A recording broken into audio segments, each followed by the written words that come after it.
Chapter 1. Hongwu Town is an ordinary member among the myriad small towns governed by the Qinji sect. The Qinji sect is a legitimate and venerable sect of immortals, whose well-established history ensures that its subjects live without worry for food and clothing. One could say it is a life filled with happiness. Indeed, this kind of life is quite wonderful. On the back mountain of the Yi family, a strikingly handsome youth reclined on a slab of blue stone, savoring the mountain breeze while gazing at the azure sky peeking through the gaps in the leaves, murmuring to himself.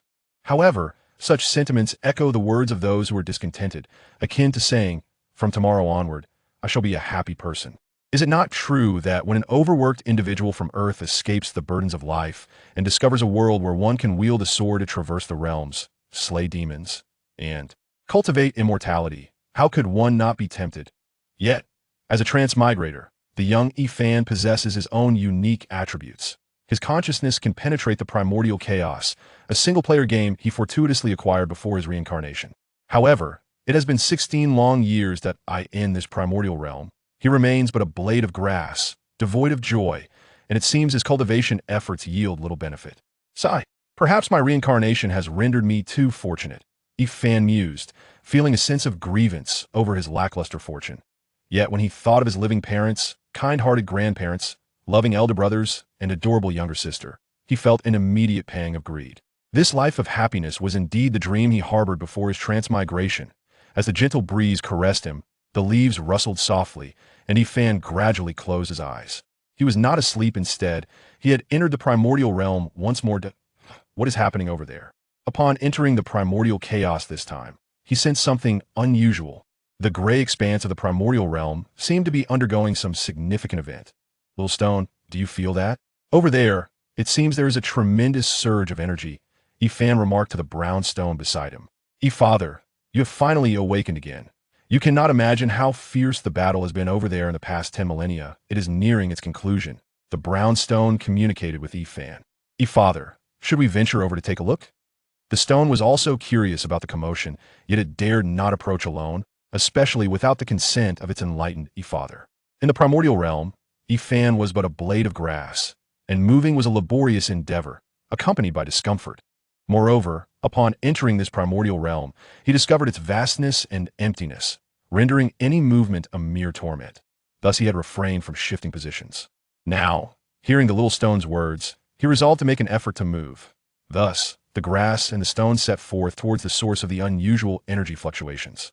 This peculiar duo traveled at an impressive speed, and since their destination was not far, they arrived in just a few years.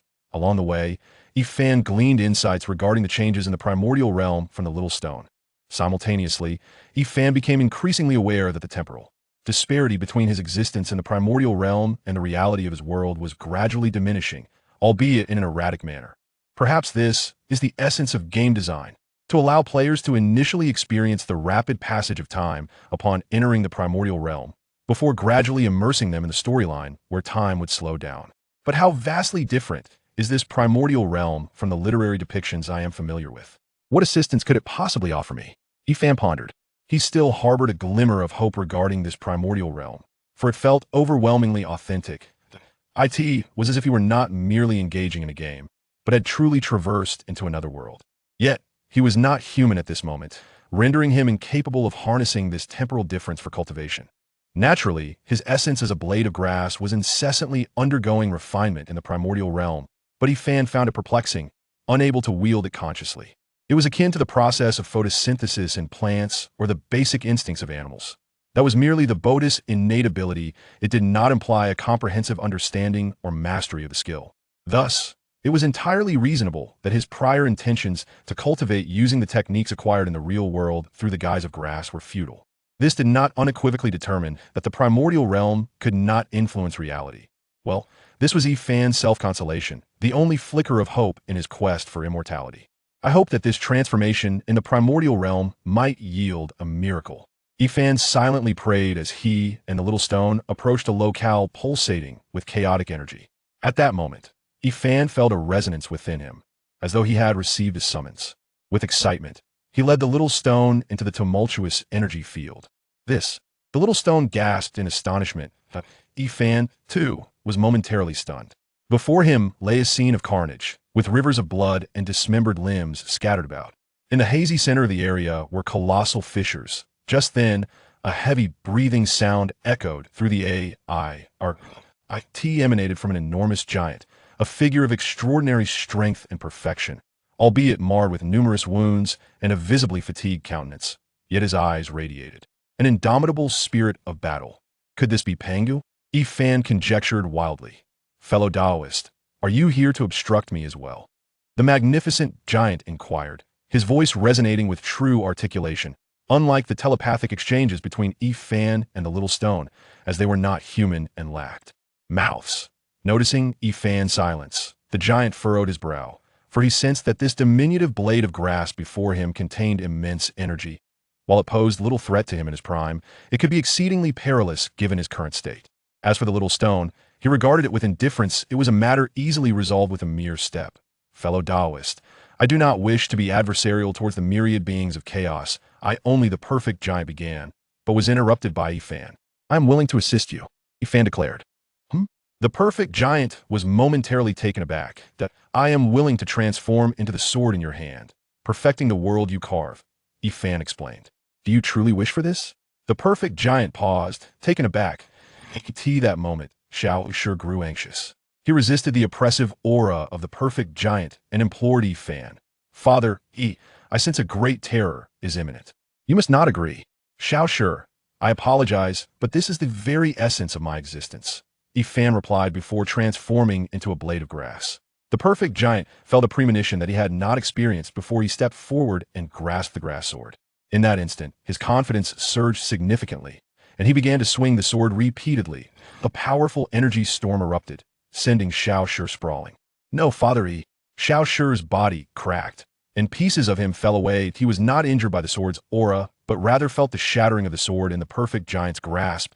It was the formidable force of causality that inflicted grave wounds upon him in the back mountains of the Yi family. The handsome youth Fan opened his eyes, a flicker of remorse crossing his face, quickly replaced by a smile.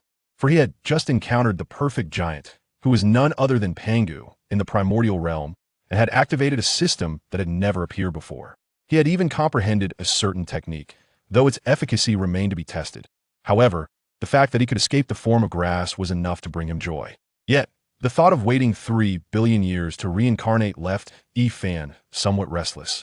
Although these 16 years spent as grass had equated to trillions of years in the primordial realm, which seemed insignificant compared to the 3 billion years ahead, he feared that the subsequent time differential would greatly fluctuate. After all, this time difference was gradually diminishing and exhibited no discernible pattern. Forget this for now. Even if I were to reincarnate early, it would likely be futile that in my recollection, Nua's creation of humanity occurs only after the calamities of fierce beasts, the initial calamity of the Longhan era, and the Tao demon Saint Calamity. This implied that during his next reincarnation, Fan would most likely not be human. Yet, at least he would no longer be grass. Perhaps he could even devise some techniques suitable for the cultivation of the human race. Well, this last notion was purely a figment of Fan's imagination. Still, I should give it a try. Fan rose, preparing to test the technique he had comprehended in the primordial realm, which he felt he could wield proficiently. Suddenly, a figure descended from the heavens, clad in flowing white garments, with a face as exquisite as jade, and standing upon a green jade flying sword. The figure floated down gracefully like a falling leaf. What a celestial and handsome being! Fan was momentarily stunned. Youth, I am Qing Yu, the 12th peak master of the Qingji sect. Do you wish to take me as your master? Qing Yu, with a voice as cold as ice, directly stated his intention.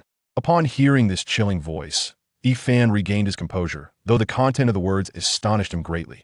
The Qingji sect had over 100 peak masters, and those within the top 50 were renowned cultivators. Even Fan had heard of Qing Yu. There were tales of severing the Yellow Spring Sea with a single sword, of entering the Black Earth Demon Cave 7 times, and of being a peerless genius who had not emerged for 10,000 years. In summary, this is an exceptionally legendary figure. However, how could such a person accept an ordinary townsman like me, who possesses such poor aptitude? Although Fan was filled with doubt, he immediately performed the respectful gesture of apprenticeship. I am willing to be your disciple. Upon the arrival of this monumental opportunity, Fan was resolute in not relinquishing it due to a moment of uncertainty. Moreover, he believed that within the confines of the Qingji sect, No one would dare to exploit the esteemed name of the Qingyu Zhenren for deceitful purposes. The Qingyu Zhenren acknowledged him with a nonchalant tone and expression. Just as Fan wrestled with whether to voice his inner doubts, the Qingyu Zhenren spoke again. Let us go. I have already spoken with your parents. Should you wish to return home, you may do so at any time. All right, Fan replied. The Qingyu Zhenren confirmed, and then took off with Fan on his sword. Fan clutched the hem of the Qingyu Zhenren's garment tightly, maintaining a steady gaze without betraying any emotion. This surprised the Qingyu Zhenren slightly. But this is good. What? Fan seemed to have caught a faint whisper from the Qingyu Zhenren, inquiring uncertainly. However, the only response to Fan was the swift rush of wind generated by their rapid flight. Fan felt a tightening in his chest, yet he did not scream or falter in fear. Is my master testing me? Or does this prodigious master have urgent matters requiring my presence? Thankfully, I have acclimated to flying in the wilds otherwise. I might have been so frightened that I would lose control, Fan mused, reflecting on the Qingyu Zhenren's sudden acceleration. Thus, after approximately 1 to 2 hours, the Qingyu Zhenren finally came to a halt. Fan disembarked from his sword, taking several deep breaths to steady his pale and wind-blown face. Settle here for now. If you require anything, you may descend the mountain to seek the disciples on duty, the Qingyu Zhenren stated, before vanishing into the horizon like a beam of light. Ah, my master. Fan was left in a daze. I must still be dreaming, he thought, momentarily bewildered by the surreal events that had just transpired. Yet it was evident that he was not dreaming. Alas, this is truly perplexing, Fan sighed, speaking helplessly. After silently grumbling for a while, Fan began to assess his surroundings. 3 towering pine trees encircled a quaint wooden cabin set upon the red earth, with a small pond in front and a scattering of flowers and grass that remained orderly. The atmosphere here evoked that of a hidden paradise, a hermitage for celestial beings, alleviating some of Fan's fear of the unfamiliar environment. At the very least, he did not resist the prospect of living here henceforth. Here, you're already registered. This is your disciple's token. A scarred middle-aged man in red attire from deep within the disciplinary hall tossed a silver token into the hands of the man in white. Thank you, the man in white replied, stowing the token and turning to leave, disappearing in an instant from the disciplinary hall. The old fellows are truly inflexible. How could a genius like Lu Xia possibly spend time meticulously instructing a disciple? Moreover, Lu Xia shows them no regard at all, accepting a mediocre disciple of poor talent. I shudder to think of the uproar that would ensue if this were spread. The scarred middle-aged man could not help but lament. However, such matters would undoubtedly be kept from widespread circulation by the sect. Only the higher echelons of the organization and a select few inner disciples might be privy to this information. Even those who were aware would likely regard it as an unspeakable secret. Yet, the very person involved, Fan, remained blissfully ignorant of the situation. At that moment, Fan had just finished exploring the wooden cabin and expressed his satisfaction. The cabin, nestled beneath 3 towering pines, appeared modest in size, but was, in fact, larger than the average villa. Inside, it housed a study with an array of fascinating books and biographies, a music room equipped with a guqin and a chessboard, and a kitchen designed for culinary endeavors. Even the privy was impressively modern, not falling short of the bathrooms on Earth from Fan's previous life. By the way, does a transcendent immortal like my master also need to relieve himself? Upon glimpsing the privy, Fan found himself pondering this question. Yet, as this thought deepened, he shivered, a wave of guilt washing over him. Thus, he promptly dismissed this peculiar notion and began contemplating his future endeavors. As he meticulously planned his cultivation regimen, he soon realized that descending the mountain might pose a significant challenge. This mountain was indeed a formidable one, not merely a gentle slope. Fan believed that with his cultivation at the 2nd level of Qi refinement, survival on the descent was improbable. He had observed that ferocious beasts roamed the mountainside. It's impossible for me to descend, Fan sighed, returning to the wooden cabin to begin practicing the techniques he had comprehended in the primordial wilderness. At first, he sensed that although he was familiar with these techniques, flawlessly executing them might prove to be a daunting task. Indeed, his initial attempt ended in failure. Yet, Fan's countenance was one of joy, for this failure indicated that the primordial realm could influence reality. He continued to experiment, making notable progress, although he still struggled to execute the techniques fully. Nevertheless, Fan remained undeterred. At the very least, he had made strides in his practice. As the sun rose and set, days slipped by unnoticed. Fan, seated in the meditation room of the wooden cabin, appeared weary and lost, exuding an air of desolation. For over a week, his master had not visited, nor had anyone come to bestow cultivation elixirs or supplies. Even food and basic necessities were absent, leaving Yi Fan feeling as though he had been abandoned in the wilderness. Fortunately, the pine nuts from the towering pines sustained him, preventing him from starving in isolation. Yet, the hardships Yi Fan endured over these days extended beyond mere solitude. The greatest blow came from his struggles with the primordial techniques he had sought to master. This cultivation technique resembles an activity from a software application in the previous life of Yi Fan on the Blue Star. Initially, it imparts a swift sensation of nearing one's goal. However, as one progresses, the pace significantly slows down, leaving one tantalizingly close to success, evoking a sense that just a little more effort or perseverance will lead to triumph. Yet, that little bit feels insurmountable, akin to an insatiable chasm, rendering completion nearly impossible. This is undoubtedly a trap, and upon realizing this, Yi Fan felt a profound sense of grievance and longing to return home, to the days of effortless comfort and ease. Cultivating immortality? He would rather dismiss that notion entirely. Nevertheless, despite his yearning to return, Yi Fan did not take any decisive action. Firstly, the difficulties of descending the mountain had not been resolved, and such an attempt would be tantamount to courting death. Thus, faced with the agonizing choice between a painful existence and a swift demise, Yi Fan chose to cling to life. Secondly, Yi Fan remained unaware that his master, the esteemed Qingyu Zhenren, had taken him on as a disciple solely to fulfill the sect's recruitment obligations, selecting a mediocre villager with poor aptitude and numerous siblings. That he still harbored unrealistic fantasies, believing this to be a test from his master, and thus he resolved to wait a while longer. However, the purpose of the esteemed master Qingyu accepting him as a disciple was to allow him the freedom to pursue his cultivation without excessive oversight, thereby avoiding the risk of leading his apprentice astray. After all, with such innate talent, no amount of guidance would yield significantly different results. Consequently, any tests were merely a manifestation of Yi Fan's own desires. Thus, Yi Fan resided there for over 10 days, ultimately completing a month. Yet, Yi Fan's current condition was markedly improved compared to before. Although he appeared slightly more emaciated, his spirit was quite vibrant. Indeed, after relinquishing the practice of the techniques he had comprehended in the primordial realm, he found time to forage for wild fruits and indulge in leisurely readings, leading to a far more fulfilling existence than previously. Alas, how wonderful it would be if he could enter the primordial realm, Yi Fan sighed. These days, he finds himself alone here, feeling an acute sense of solitude. However, his master, the enigmatic Qingyu Zhenren, seems to have vanished from existence. A month has slipped by without a trace of him. He had thought himself fortunate to have ascended to the ranks of the immortal by taking a celestial master. Yet he finds himself confined in a metaphorical prison. Over the past month, Yi Fan has perused every tome in his study and roamed the mountaintop, his restlessness growing unbearable. Once more, Yi Fan enters the vast expanse of the primordial realm, and this time, he is not greeted by an empty void.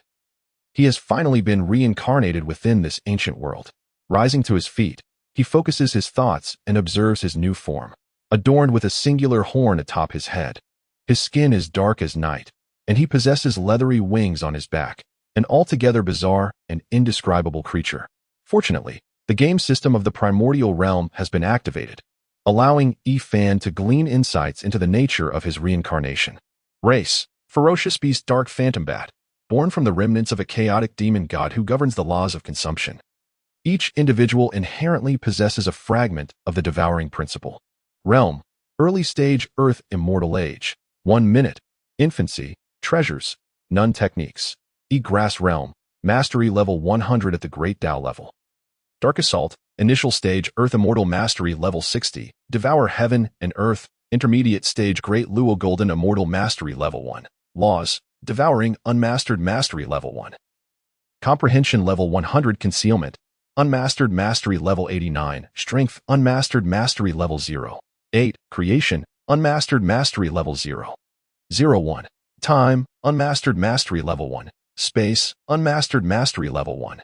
Energy, unmastered mastery level 0. 5. Fate, unmastered mastery level 0. 001. Destruction, unmastered mastery level 0. 001. Wisdom, unmastered mastery level 0. 001. Soul, unmastered mastery level 0. 001. Fire, unmastered mastery level 0. 001. Earth, Unmastered Mastery Level 0.001. Upon reviewing the system panel, Yifan acquires a wealth of information. For instance, regarding the technique named Egrass Realm. He recognizes it as one he has thoroughly comprehended and can adeptly wield. Although he realizes the formidable nature of this technique, he is astonished to discover it belongs to the Great Tao level. It is no wonder he has been unable to manifest it in the mortal realm. Nevertheless, in a certain sense, Yifan has indeed mastered this Great Tao technique, yet his current power is insufficient to wield it. This realization led Yifan to understand that only what one has thoroughly mastered can truly be considered one's own. It is what can be brought into the real world and preserved through the cycle of reincarnation. As for the ability to master something completely, there is no need for concern. After all, even the supreme cultivation technique, the Egrass Realm, was conceived by Yifan himself. Of course, the emergence of the Egrass Realm was the culmination of countless years of accumulation from Yifan's past life, further ignited by his collaboration with Pangu in the creation of the primordial world. Thus, the conditions and the reincarnated body are the primary factors. Yifan's consciousness is not of paramount importance.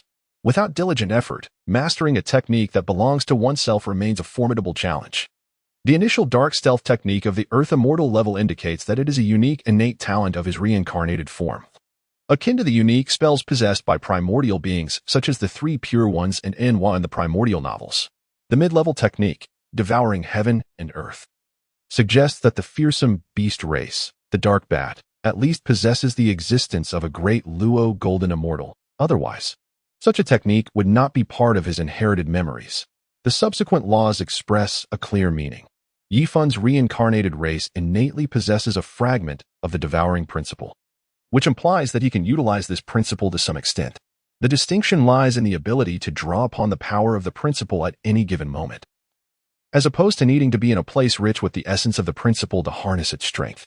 Furthermore, the later insights encompass fragments of the myriad laws of the Tao, indicating that Yifan's past life in the primordial realm held some significance, as he must have gleaned some understanding of the laws over the years. One must not underestimate this understanding. The most arduous aspect of comprehending the laws lies in the initiation phase, which is precisely what makes achieving immortality so challenging in later generations.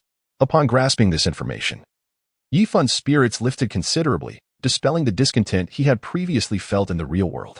Regrettably, having been reincarnated as a fearsome beast, he feared that his future days would be fraught with difficulty. He recalled that the first great calamity in the primordial world was aimed specifically at exterminating fearsome beasts, which made him feel an impending sense of unrest in this new life. Moreover, Yifan discovered that his perception and abilities had not diminished despite the transformation of his body. It was as if he were operating a pre-programmed automaton, constrained to follow a set course, unable to engage in any other pursuits, such as creating cultivation techniques suitable for humanity. Regarding the possibility of practicing human cultivation techniques, Yifan found himself uncertain. After all, he was no longer human. He was a fearsome beast, a dark bat. Perhaps only through diligent cultivation in the primordial world could he hope to fully comprehend or master certain techniques, which might then be applicable in the real world. Yifan pondered this notion. Yet he recognized that his non-human reincarnated form would undoubtedly hinder his ability to apply such knowledge in the real world, much like the limitations he faced with the Egrass Realm. Previously, Yifan had assumed that the inability to wield the technique stemmed solely from its advanced nature. Now, aided by the body of the Dark Bat, I have come to realize that the reasons extend beyond mere superficialities, encompassing the distinctiveness of the bodily structure as well. However, Yifan has thoroughly mastered this technique, and with a slight adjustment based on the sensations his body perceives, he can adapt with relative ease. Of course, this endeavor may demand an immense amount of time. Therefore, Yifan has chosen not to invest his thoughts predominantly in this matter at present. After all, the Itzel realm, as its name suggests, is merely a technique for creating worlds. Its utility holds little significance for Yifan at this stage.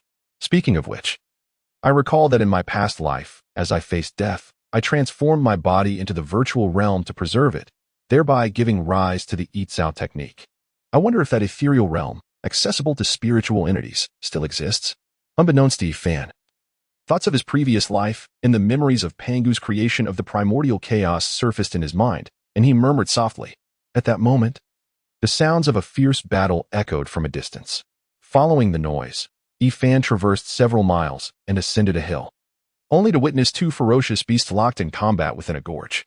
One resembled a long serpent, adorned with 4 pairs of fleshy wings, its face eerily pale yet human-like. The other possessed 6 legs, cloaked in feathers, yet boasted 4 pairs of hands akin to those of a human, its headless abdomen adorned with insect-like eyes and mandibles. What monstrous creatures are these? Yifan was profoundly astonished. However, the chaotic interface of the primordial realm only allowed him to observe his attributes in the map. It did not reveal the realms or names of these two beasts. Nevertheless, the ferocity of their battle made it clear to Yifan that he was far from their equal. Yet, as he watched the two beasts clash, an inexplicable impulse surged within him to leap into the fray and fight alongside them. Though it was not overpowering, it startled Yifan nonetheless. This revelation led Yifan to realize that the chaotic will of the myriad chaotic demons remaining within the ferocious beasts would not be altered by his presence. In truth, Yifan had mentally prepared for this. Although in his previous life, as a mere blade of grass, the influence of his corporeal form was not overtly apparent. The passage of time had nonetheless allowed him to discern the differences. For instance, in the real world, he found it utterly impossible to maintain the same serene detachment he experienced as a blade of grass, where even the passage of centuries posed no challenge. However, as Yifan contemplated these thoughts, the battle within the gorge took a dramatic turn. From the clouded heights of the gorge, a massive black bird descended abruptly, akin to a colossal black sun plummeting to the ground, crashing between the two battling beasts. The bird, adorned with dark plumage and formidable claws reminiscent of a lion's or tiger's, possessed a massive beak akin to a giant spoon. Upon landing, the two beasts were ruthlessly impaled by its talons, and the bird brandished its spoon-like beak, which shimmered with an ominous sheen, slicing through the bodies of the two creatures as if they were mere flesh being cleaved. In truth, the aura of this great bird was not significantly stronger than that of the two beasts. Had they chosen to evade its onslaught, they likely could have done so. Yet, being ferocious beasts, they were governed by the chaotic will residing within their forms. Thus, instead of fleeing from the bird's sudden assault, they continued their savage struggle against one another. Observing this scene from a distance, Yifan could not help but feel a sense of awe.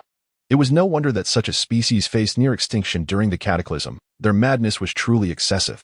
As Yifan contemplated, the two beasts, perhaps sensing imminent peril, ceased their mutual combat and simultaneously launched an assault against the black bird. The white-faced long worm twisted its head, ejecting a putrid green-black liquid that shot forth like arrows aimed at the avian behemoth. However, these arrows failed to pierce the bird's flesh, being entirely thwarted by its feathers. Yet, the corrosive nature of the liquid began to take its toll, gradually eroding the bird's plumage and skin over time.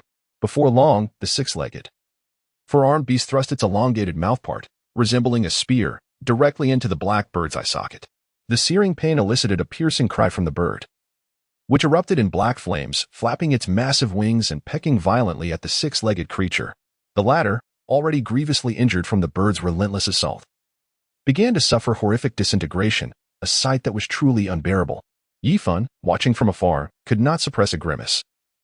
The battle among the three ferocious beasts left him feeling both exhilarated and disconcerted. This dissonance between his body and mind was somewhat distressing. He hoped fervently that the conflict would soon reach its conclusion. Yifan silently prayed within himself. At that moment, the massive black bird erupted once more, continuously opening its colossal beak, from which countless black flames erupted. The sky was filled with these dark flames, which did not descend but instead coalesced, ultimately transforming into a pair of obsidian eyes. Yifan, who had been observing the battle, felt as though his own eyes were seared by the blazing sun after just a fleeting glance at those eyes.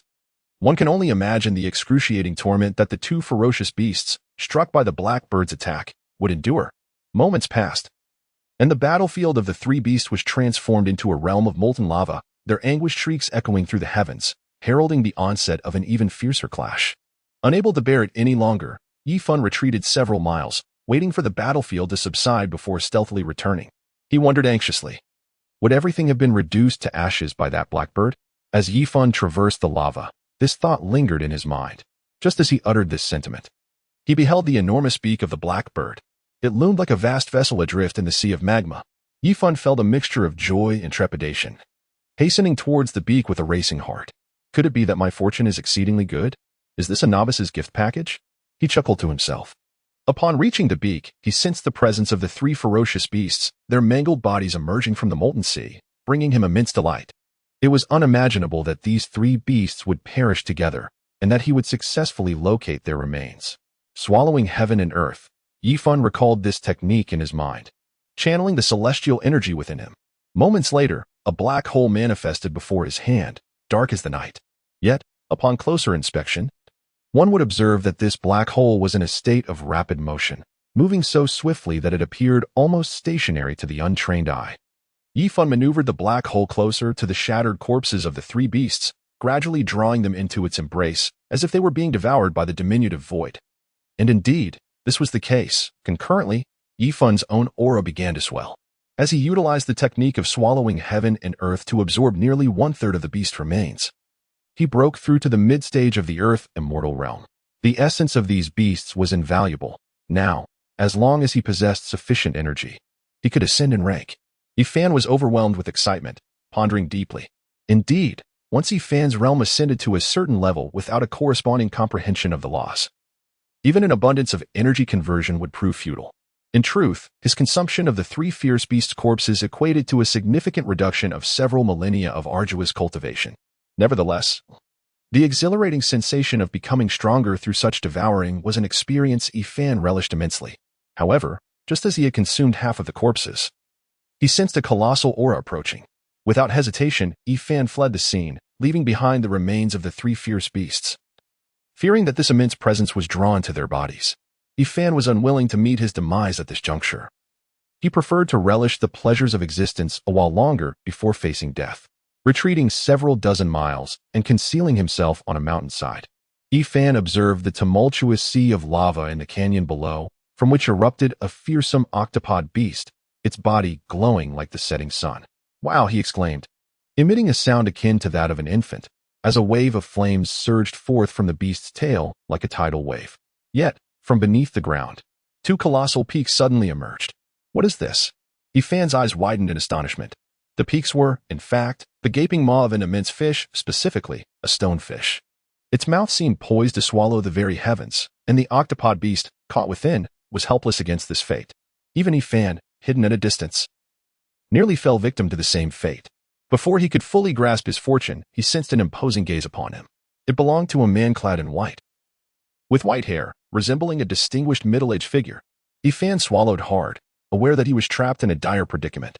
He understood that in this primordial era, no one from such a race could exist, especially as this individual stood atop the stone fish, indicating a formidable power. "Who are you?" Yifan, summoned by an inexplicable courage, posed the question. Perhaps it was his desire to seek clarity in his imminent doom.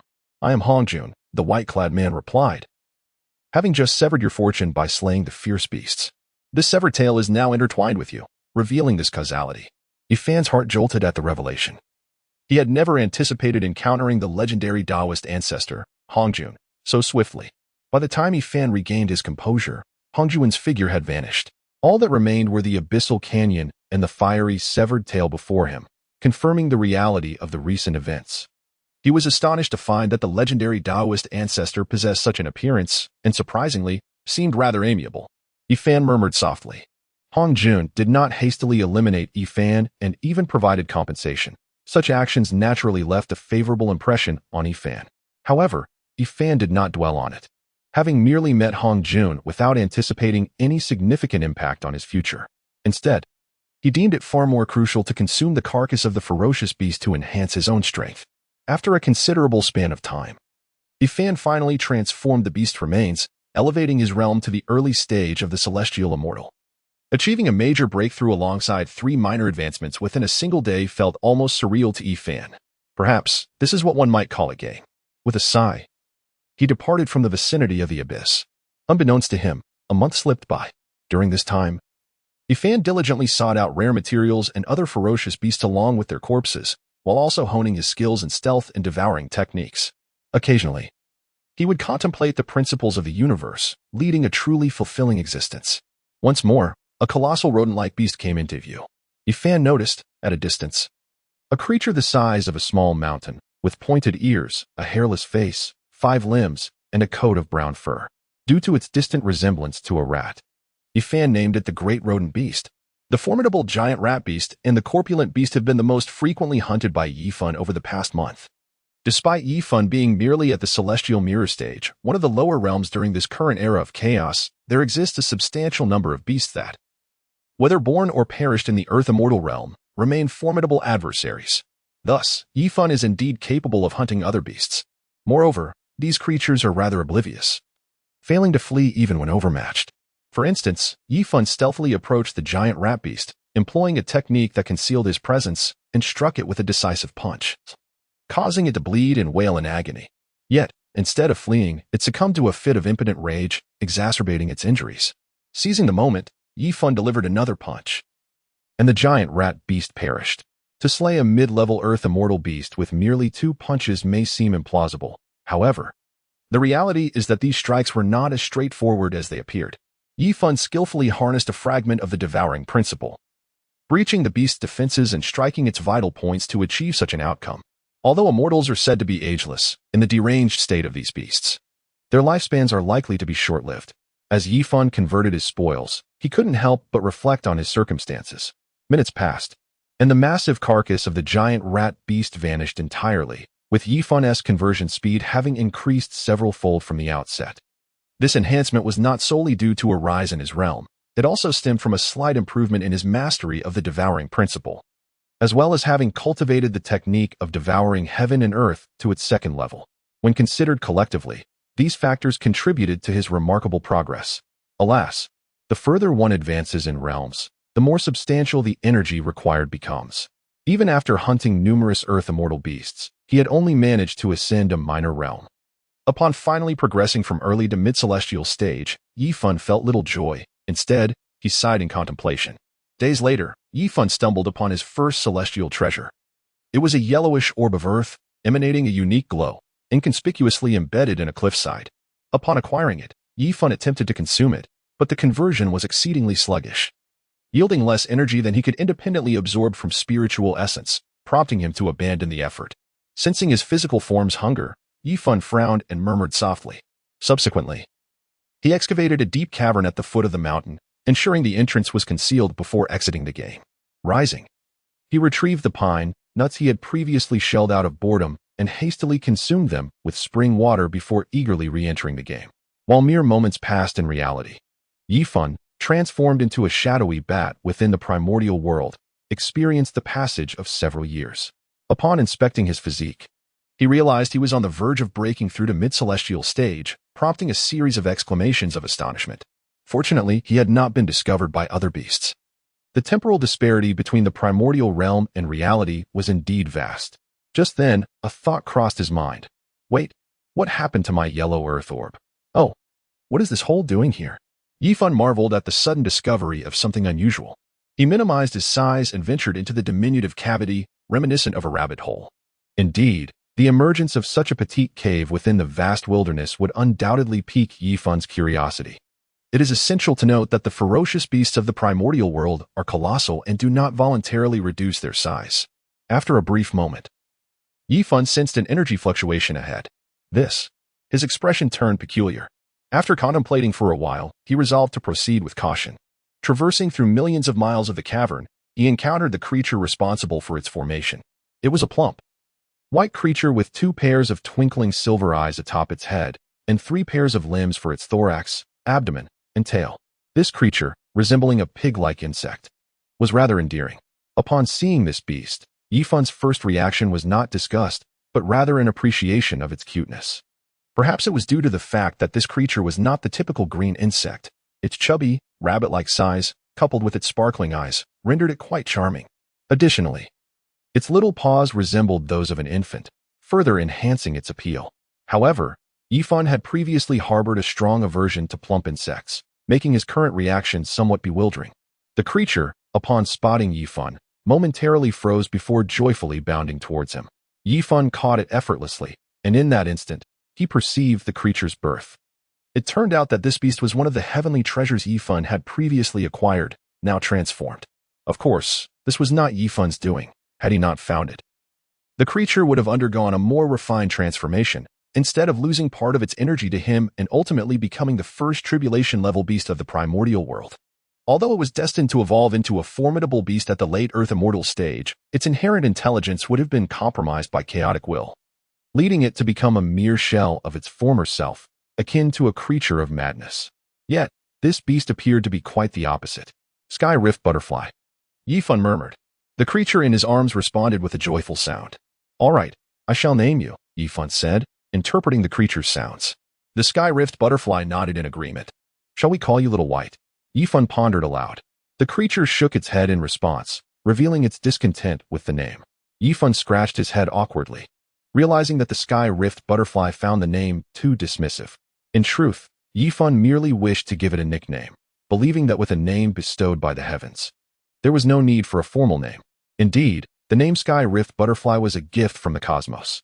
In truth, the name Yifan and the three characters denoting the dark bat of his race were bestowed upon his ancestors by the heavens.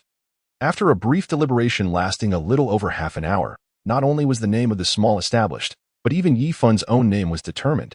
One was called by Kong Kong, and the other in Mimyu. Well, in reality, both names were chosen by a fact that Yifan inwardly resisted. Nevertheless, the endearing nature of along with its unique bond with Yifan, evoked a sentiment akin to that of a father and son. This reminded Yifan of the small stone that had accompanied him during his formative years. With a sense of guilt towards the little stone, Yifan perhaps accepted the name bestowed upon him by Beikong. After settling on a name, Yifan ventured forth with Beikong, prepared to slay fierce beasts and elevate his realm. Upon first encountering the vast world outside, Beikong was both exhilarated and apprehensive, nestling in Yifan's embrace, her sparkling eyes curiously surveying everything around her. Time seemed to stretch indefinitely. As Yifan sensed a shift in the primordial wilderness, he observed the surroundings and remarked softly, "It is worth noting that the wilderness, once desolate, now bore witness to numerous signs of change. Evidence of destruction and traces of prosperity coexisted." "Abba," Beikong suddenly exclaimed. Yifan gently patted her head, reassuring her, "Fear not. It is merely a mid-stage Earth Immortal beast." Just as Yifan was comforting Beikong, a colossal creature surged forth, accompanied by a whirlwind of sand. A single crimson eye perched upon its massive maw, its mountain-like body supported by 4 gigantic legs, devoid of a tail or ears. Yifan harbored grave suspicions that this creature was a manifestation of the mountain itself. As the fearsome beast with its solitary eye threatened to collide with Yifan, he extended a hand. His dark yet aesthetically pleasing human palm, upon contact with the beast, unleashed a torrent of energy that cleaved through the fabric of reality. The swirling sands generated by the creature were instantly repelled, leaving only an ethereal barrier of energy suspended between Yifan's hand and the beast. The creature emitted a furious roar. Its hooves pounding the ground, causing Yifan's arm to bend slightly under the pressure. "Is this the essence of the law of force?" Yifan murmured. Invoking the law of devouring, and employing the second tier of the great Luo Golden Immortal Intermediate spell, Devour the Heavens and Earth. In an instant, a black hole the size of a basin materialized before Yifan's outstretched hand. This modest void, akin to an eraser, swiftly transformed the beast's once formidable face into a gaping pit, leaving not a single drop of blood behind. Had it not been for the vivid crimson flesh and the stark white bone, one might have believed the beast's face had vanished entirely. With only half of its mouth remaining, the creature let out an even louder roar, yet Yifan could discern no emotion within it. To be precise, the emotions were so overwhelming that he could not ascertain its feelings. The creature continued to thrash its forelegs vigorously until its upper body became nearly immobile, unable to continue its struggle. Alas, it seems these fierce beasts are growing increasingly foolish and irritable. Yifan pondered the inexplicable animosity of the ferocious beast before him, lamenting the fact that he had not provoked it in any way. It is worth noting that such creatures had not behaved in this manner previously, at least. After Yifan had utilized his insights into the laws of transformation to assume human form, he had never been attacked, as long as he refrained from provoking them. However, Yifan was uncertain whether this encounter was an anomaly or a mere exception. A year had passed, and during his sojourn through the primordial wilderness, Yifan had ascertained that these beasts had indeed become increasingly volatile. He had also discovered the underlying cause of their transformation. Their inner turmoil was primarily a result of the chaotic wills left behind by the slaughtered primordial demons. These chaotic wills, intermingled and gradually eroding the beast's spiritual intelligence, had led to their current state. Presently, these chaotic wills had grown more potent, exacerbating the destruction of the beast's intellect and propelling them toward a state of chaotic frenzy and annihilation. The reasons for this amplification were twofold. First, The beasts grew stronger in tandem with their own evolution, and second, they were gradually awakening.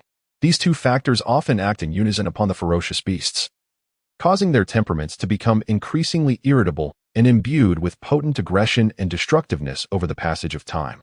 A secondary cause is the disdain that the primordial realm harbors towards these chaotic, destruction-fueled entities. It does not favor their existence, as their proliferation offers no benefit to the realm's development. Throughout this year, Ifan has been seeking solutions based on these reasons. Although he has yet to achieve significant results, nonetheless, his cultivation has ascended to the initial stage of true immortal, a commendable advancement. It is noteworthy that Bai Kong has undergone only one tribulation this year, and that was a failure. Father, look ahead, there is a lake. Bai Kong has also acquired the ability to speak the human tongue. During this time, Ifan did not instruct him much. Rather, Bai Kong naturally learned to speak by listening to Ifan. In truth, even without verbal communication, at their level of cultivation, they can generally discern the intended meanings of one another. Ifan gazed towards the lake ahead, feeling an inexplicable resonance, as if something wondrous awaited him there. Could this be what the mighty beings in the primordial novels referred to as fate? He recalled instances from the novels he had read, where treasures would manifest, prompting powerful beings to sense their presence and seek them out. What are you saying, Father? Bai Kong inquired innocently. Nothing of consequence. Let us proceed, Ifan replied dismissively, leading Bai Kong towards the lake. In a brief moment, they arrived at the shore. The lake was remarkably clear, with the stones, sand, and aquatic vegetation visible at the bottom, yet devoid of any living creatures. However, this was hardly surprising. The primordial lands predominantly teem with ferocious beasts, followed by some chaotic entities, with a scant few primordial beings emerging. Nevertheless, their cultivation levels are quite high, which renders the absence of fish or insects in the lake entirely normal. Could there be some concealed formation here? Ifan scrutinized the lake, yet discerned nothing particularly special. Noticing Ifan's search, Bai Kong suggested, Father, shall we dive down to take a look? Ifan acquiesced, and together they submerged into the lake. At the moment of descent, Ifan felt as though he were not in water, but rather suspended in the air. As he pondered the reason for this ethereal sensation, Bai Kong, bubbling with joy, swam about in the lake. Ifan quickly realized that the water was not light but rather insubstantial, infused with an abundance of spatial elements. Father, I sense that the spatial elements ahead are particularly dense. Let us hasten to investigate. Bai Kong floated in the lake, her face radiant with excitement. Before Ifan could hesitate, he was whisked away by her. In an instant, Ifan felt as though he had entered an entirely different realm. Indeed, his sensation was not mistaken. Were someone to gaze down from above the lake at that moment, they would find no trace of Ifan and the others beneath the water's surface. What a rich presence of spatial elements. Father, let us cultivate here in the future. Bai Kong exclaimed upon entering this new dimension. Ifan, however, found himself entranced by the scene before him, akin to a solitary star amidst a vast cosmic expanse. Fellow cultivator, this is my secret realm. I kindly ask you to depart, a peculiar voice echoed at that moment. Ifan snapped back to reality, following the sound to behold a silver giant serpent shimmering as if traversing through time itself, drawing nearer with each flicker.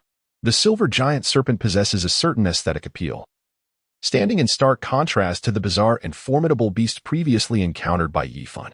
With a hiss, this divine-looking silver serpent appeared before Yifan in an instant, flicking its tongue and emitting a hissing sound. May I inquire your name, fellow Taoist? Yifan asked. However, the only response he received was the sudden strike of the serpent's tail. Although Yifan was on guard, he was unprepared for the serpent's immediate attack, which sent him flying. Simultaneously, the silver serpent launched itself like a silver arrow, hurtling towards Yifan in midair. A resounding crash echoed as stones erupted, creating a large crater on the ground. As dust swirled, the silver serpent materialized above the crater, casting a glance towards the area where Bai Kong had previously lingered, revealing a hint of anger. Not far away, Yifan, who was concealing his presence through stealth, anxiously sought an escape. Father, the exit must be sealed. Allow me to open it, Bai Kong communicated telepathically. Wait a moment, Yifan replied, extending his hand into the spatial ring crafted by Bai Kong. Realizing Yifan's concern that breaking the spatial barrier might expose them to the silver serpent, Bai Kong understood his trepidation. It seems that this silver serpent is not as formidable as Father. He is indeed overly cautious, Bai Kong mused inwardly. Just then, the silver serpent turned its head. its eyes resembling an expansive starry sky, fixating intently on their hiding place. This unexpected development startled Baikongkong. What is going on?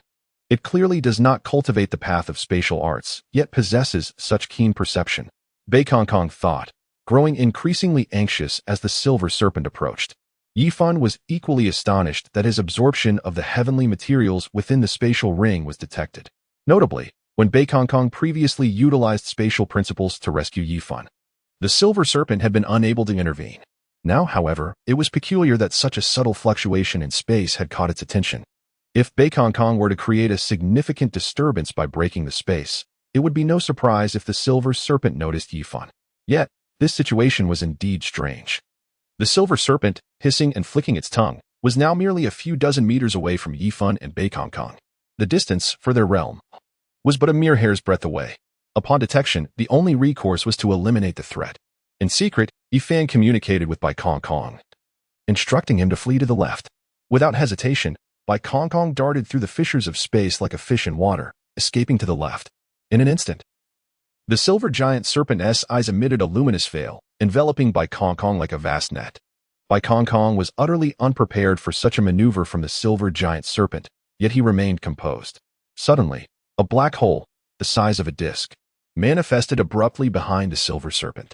Just as the serpent attempted to resist, it found itself ensnared by an overwhelming force, immobilized. How could this be? You concealed your realm. Cunning little wretch, just wait. The silver serpent, realizing its futile struggle, cast a cold glare at Yifan before uttering its final words and succumbing to death. Yifan spent some time completely devouring the silver giant serpent, yet his expression was far from joyful. Instead, it was marked by gravity. Previously, in his pursuit of stability, he had absorbed the stone's rich and pure spiritual energy that he had discovered, enabling him to effortlessly ascend to the mid-stage of true immortal, thus dispatching the mid-stage celestial silver serpent with ease.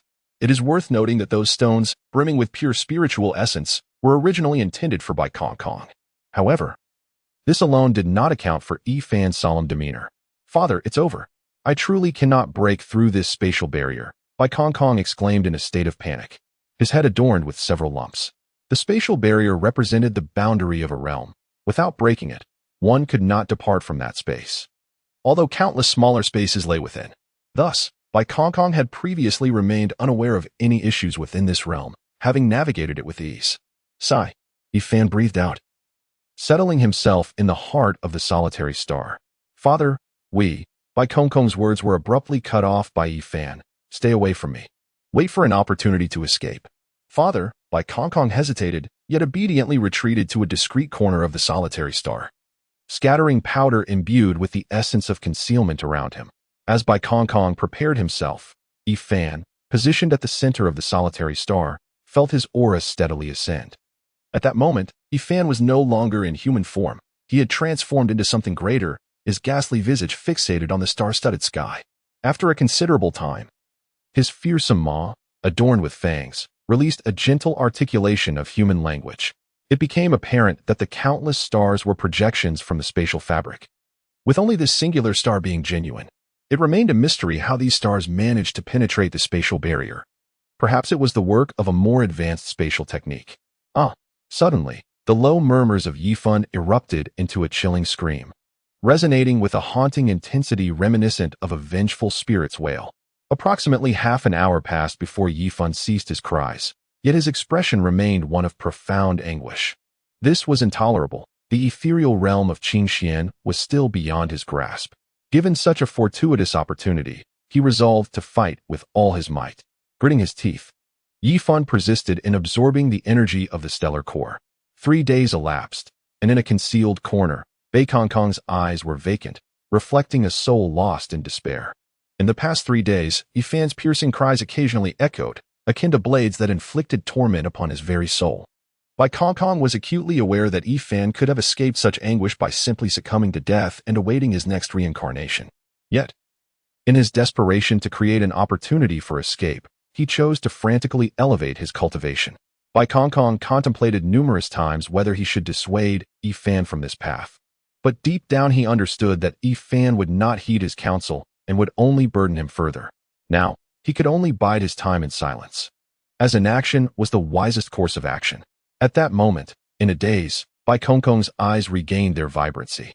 He sensed it, the arrival of that individual, and with it, his chance for escape.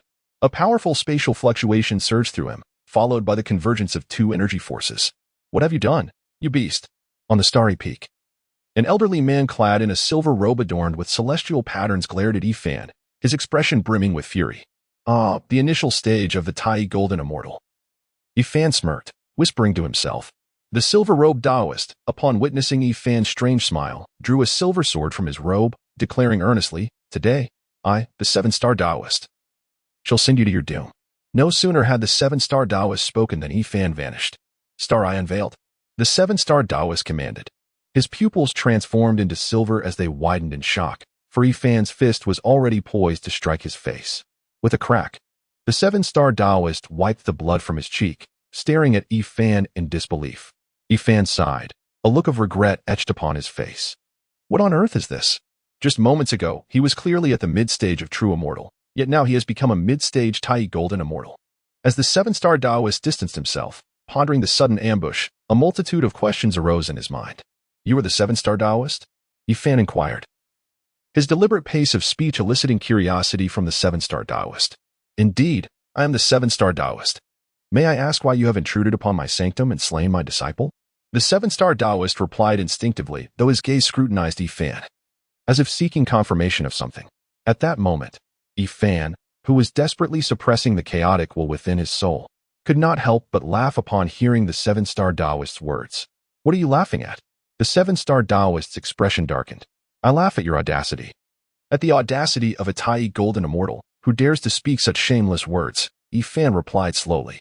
You seek death. The seven-star Taoist retorted, ready to strike, but suddenly seemed to realize something, turning to flee instead. Huh? Have you lost your mind? Or is your vision clouded? Or perhaps your legs refuse to obey? I am right here. The seven-star Taoist, employing spatial laws to execute an escape technique, felt cold sweat bead on his forehead at Yifan's mocking laughter. Damn it!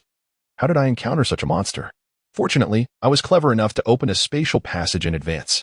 The seven-star Taoist, having fled millions of miles, watched as the spatial passage closed behind him, allowing himself a sigh of relief. Nevertheless, he pondered, that creature must surely be a ferocious beast. However, previously, it seemed that his intelligence was not particularly low. Could it be that in pursuit of enhancing his cultivation, he had driven himself to madness? As the seven stars Taoist contemplated this, he could not help but feel a pang of sorrow for the treasure he had discovered. The fallen star not only contained an abundance of absorbable energy, but it also harbored an innate treasure, albeit one that had not fully matured. Should it eventually come to fruition, it would merely be considered a relatively powerful acquired artifact. No, I must return and take a look. Perhaps that creature has completely succumbed to madness and has departed from there. The more the seven stars Taoist pondered, the more irate he became, and the more reluctant he felt to part with the treasure that had yet to fully develop. Meanwhile, in that solitary star space, Yifan was astonished by the caution displayed by the seven stars Taoist. During their previous conversation, he had secretly employed the law of concealment to unleash the second layer of the devouring heaven and earth, creating numerous devouring black holes. However, they were positioned far from the seven stars Taoist, allowing him to escape effortlessly. Alas, creatures who have cultivated to the realm of Tai Golden Immortal are indeed exceedingly prudent. Yifan lamented, wishing he could have held on a little longer without revealing his presence. Perhaps success would have been within reach. Yet, the chaotic will surge in waves, sometimes barely felt, other times overwhelmingly intense. Bai Kongkong had already departed, and Yifan worried whether he would manage to survive. His heart was heavy with anxiety. Before long, a powerful wave of chaotic will struck him, rendering him nearly lifeless. Sigh. To perish so swiftly, how dull it would be to return afterward. Feeling that he could not endure for much longer, poised to become a ferocious beast dominated by chaotic will, he muttered to himself. Speaking of which, I am now in the late stage of Tai Golden Immortal. Merely a step away from the realm of Deluo Golden Immortal, Yifan mused. Perhaps it is best to refrain from pursuing the Deluo Golden Immortal state. As it requires mastering a law to over 50%, I certainly do not wish to toil so hard before my demise. With the accumulation from his previous life as a grass spirit, achieving Deluo should not be overly difficult, though the time required remains uncertain. It is worth noting that Yifan previously, whether due to the innate talent of this body or the accumulation from his past existence, had managed to elevate his mastery of devouring to over 40% in just a few years, with significant progress in the comprehension of other laws as well. Yet, Yifan sensed that the higher the mastery of a law, the more challenging it became to attain further understanding, and 50% represents a threshold, a significant leap in realms. Not easily grasped. Certainly, given ample time, Yifan was confident he could surmount this threshold, but the pressing issue remained the lack of sufficient time. Yifan contemplated the duration it would take him to ascend to the status of a great Luo Golden Immortal, estimating it in years. However, he could not even afford to speculate on a timeline of several years or even a few months. He felt that his days were numbered. Yet, the notion of waiting idly for death struck him as rather dull. Thus, he endeavored to once again wield the art of easy grass. Curious to discern the differences in its manifestation now that he had reached the late stages of the Tai Golden Immortal realm, as opposed to when he had been at the Earth Immortal level. Upon casting this spell, Yifan immediately sensed a familiar yet foreign aura. What is this? Yifan pondered, following the essence that beckoned him. He discovered that within the inconspicuous periphery of this solitary star lay the essence of a treasure. No. Wait, this is the key to the E-Grass realm. Yifan could hardly believe that he would encounter the key to the E-Grass realm under such circumstances. It turned out that the opportunity he had sensed earlier was not linked to this solitary star, but rather to this very key. A wave of emotion washed over him. In order to hasten the growth of the E-Grass realm he had created, Yifan had fashioned tens of thousands of keys to scatter throughout the primordial wilderness. Any creature of the wilderness that found one of these keys could, by means of their soul, enter the E-Grass realm, thus imparting their soul energy for the realm's absorption. Of course, this key was not a mere trap. It contained the essence of Yifan's being and the principles he had mastered. Those of great power who entered would undoubtedly reap immense benefits, with the potential for significant advancement. However, should younger individuals attempt to enter, they would likely face the peril of excessive soul energy loss, risking the collapse of their very spirit. Mindful of this, Yifan had only created tens of thousands of keys, each a semi-inborn treasure, which could not be wielded by those lacking sufficient cultivation. This does not imply that Yifan possesses an exceptionally kind heart. After all, in the realm of medicinal herbs, the essence of soul power is paramount, and any chaotic intentions could taint this delicate domain. Furthermore, in the grand scheme of the primordial world, every occurrence is bound by the law of cause and effect, and Yifan is unwilling to let the realm of medicinal herbs carry such a heavy karmic burden. Ultimately, it is his conscience that forbids him from causing harm to others. However, what Yifan did not anticipate was that there had already been more than a dozen formidable beings who had perished due to the realm of medicinal herbs.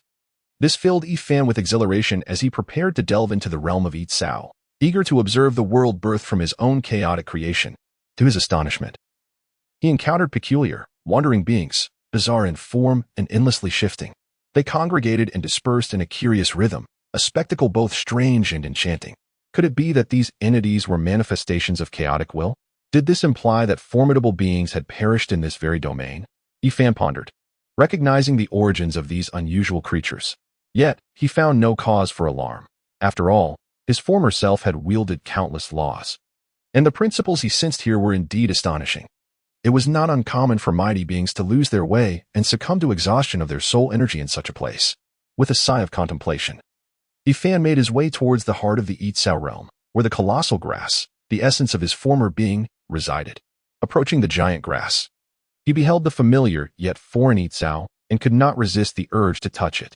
To his surprise, his finger sank directly into its depths, and a small fragment of chaotic will was forcefully expelled, accompanied by a surge of excruciating pain. Nevertheless, engulfed in profound joy, Yifan paid little heed to the agony and boldly pressed forward into the embrace of Yitzhao. Ah!